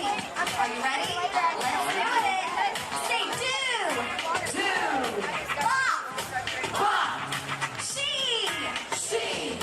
Do. All together now. Do. Bop. She. Do. Do. Bop. She. Do. Come on. Do. Bop. She. Do. Do. Bop. She. Do. Awesome. This time we're gonna sing it. Repeat after us. Do. Bop. She. Do. Lord, where am I singing it? Do. Bop. She. Do. One more time, a little louder. Do. Bop. She. Do.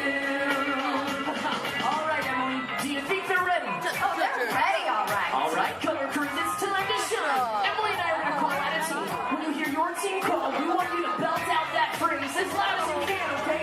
Oh, and one other thing, you gotta sing the right notes for your section to win. Okay, guys? Team Genie, your lines are up first. All right, watch Emily and I for your cue. Here we go.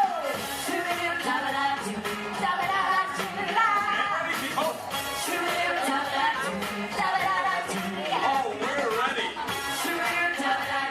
All right, Team Genie. Do, bop, she do. Hey, that was cool. Give it up for Team Genie. Oh, wait, you other teams think you can do better? Let's give it a try. Team 1000, you guys are up. Mike, that's you. Try to sing the right notes. 3, 2, and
It's for World of Color!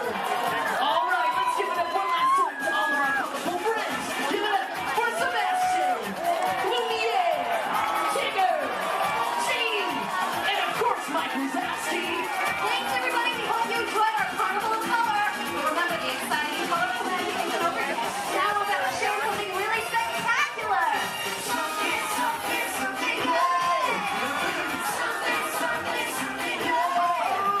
Something, something, something good. Fun, people. Something, something, something good. Thank you. Good. It's so Real good. Good. Something real good. In just 15 minutes.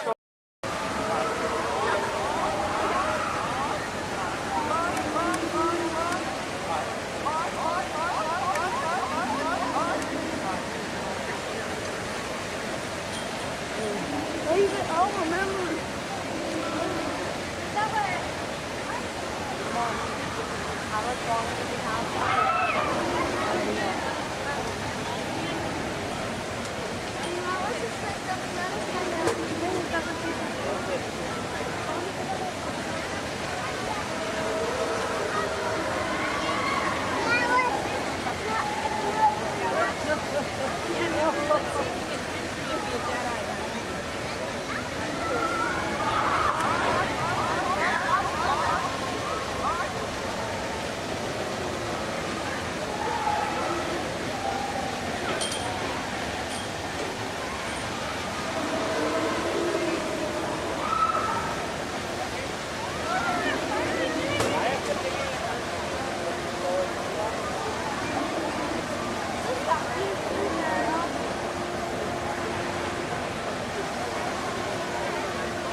gentlemen, please remain seated. Your train has made an unscheduled stop. It will be moving again shortly. Thank you.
Attention pilots. Rocket ships have initiated landing procedures. Please remain seated until your rocket ship comes to a complete stop. Then follow the arrows to the flight deck. Happy landing.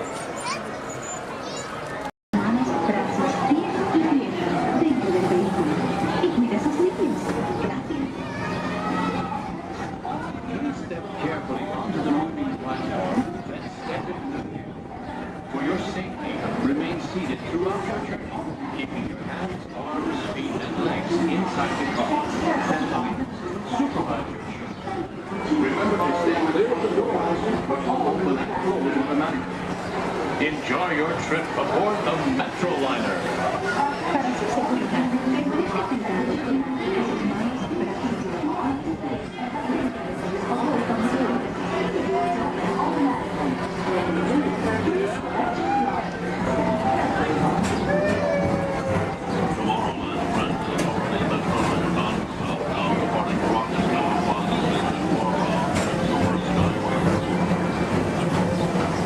Welcome aboard, GTA travelers. We hope you enjoy Tomorrowland Transit Authority's Super Skyway.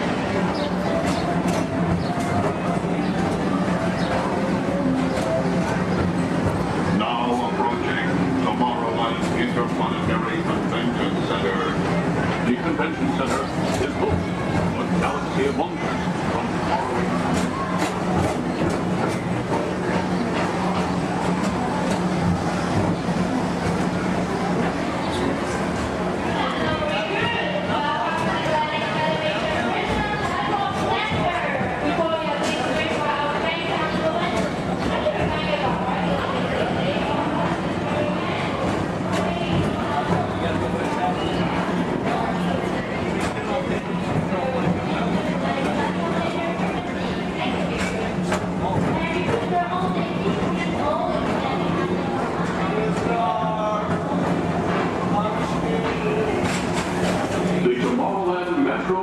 Historical Society presents Walt Disney's 20th century vision for the future. This model city dared to dream the perfect community in which to work, live, and live.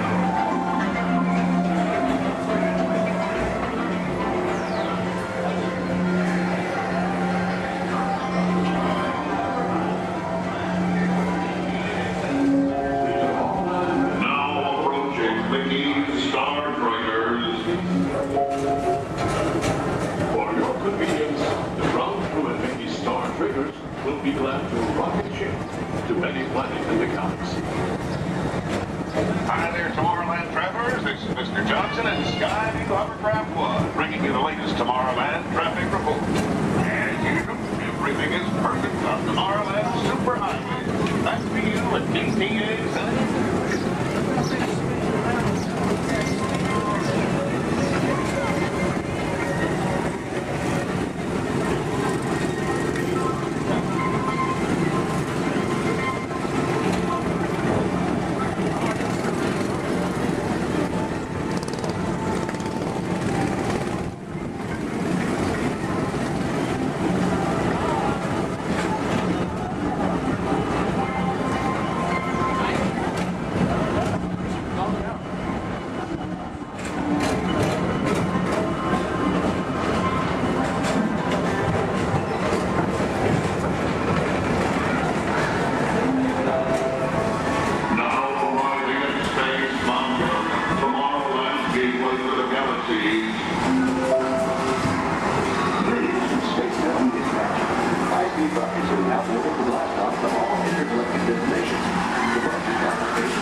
fine transportation service provided by the Tomorrowland Transit Authority.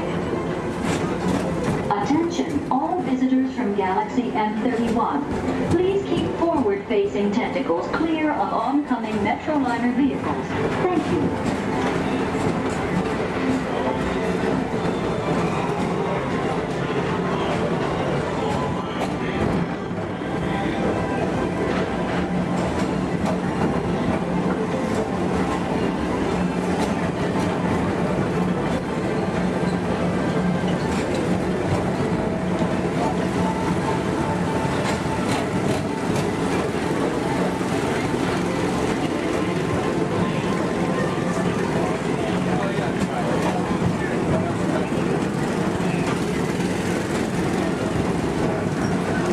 The centerpiece of Rocket Tower Plaza is the League of Planets Astro Orbiter. This symbol of universal harmony and interplanetary fellowship provides all beings with an exhilarating spin around the planets.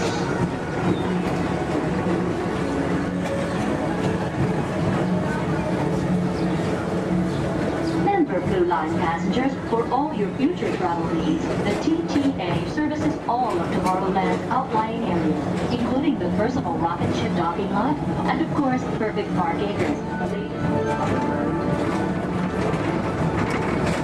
Paging Mr. Morrow, Mr. Tom Morrow. Your party for the Saturn has arrived. Please give them a ring. Now approaching Walt Disney's Carousel of Progress.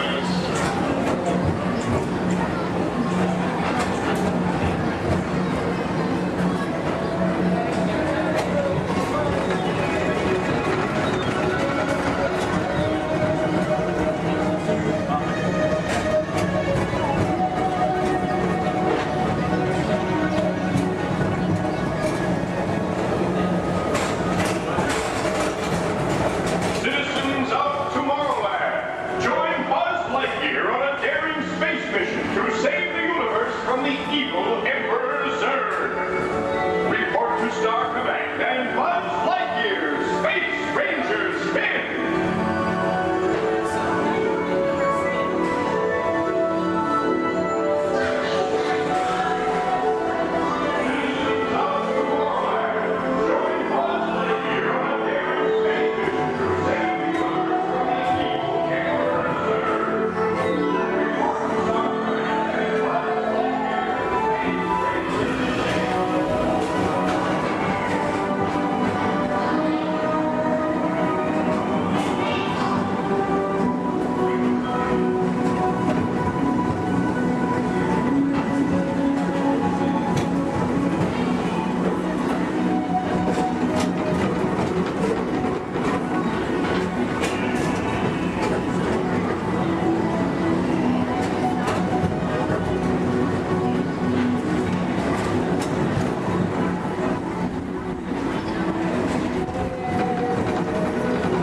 Welcome back to Rocket Tower Plaza at the heart of Tomorrowland. Come now, rejoin us and believe in the promise of tomorrow.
And it dance down here. Come out, wherever you are.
Tiana was right. There are musicians out here that really are good.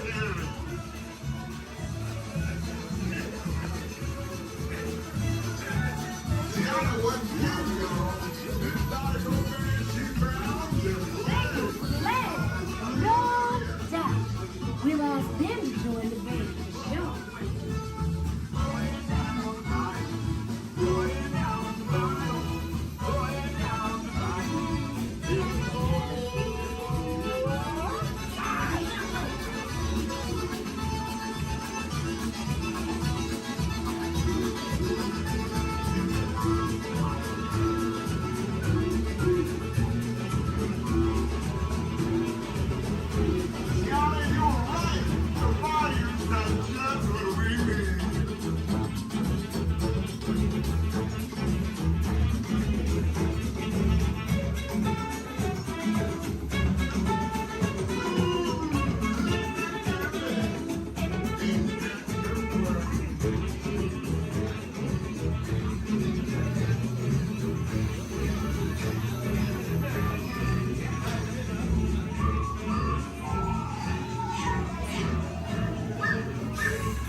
I'm asking all of them to play at the party, but we've got to keep searching high and low. How low can I go?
These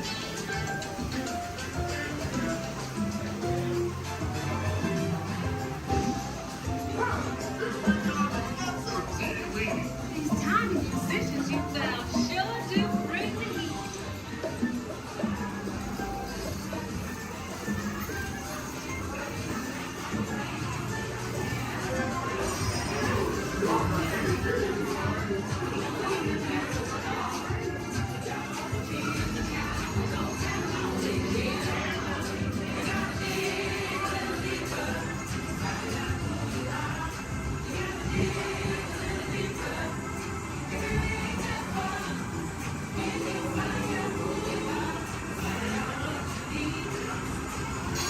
Let's get your heads in.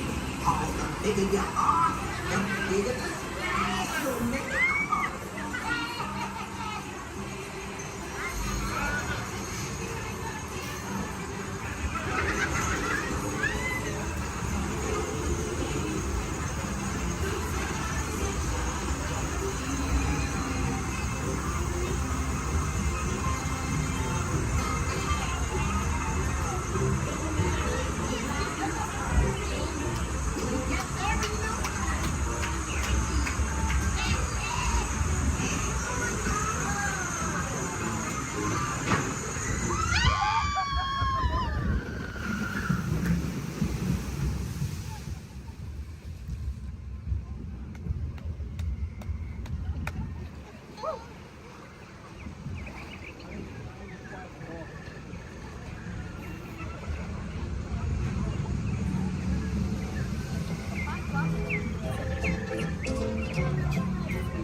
Remember, this party wouldn't be what it is without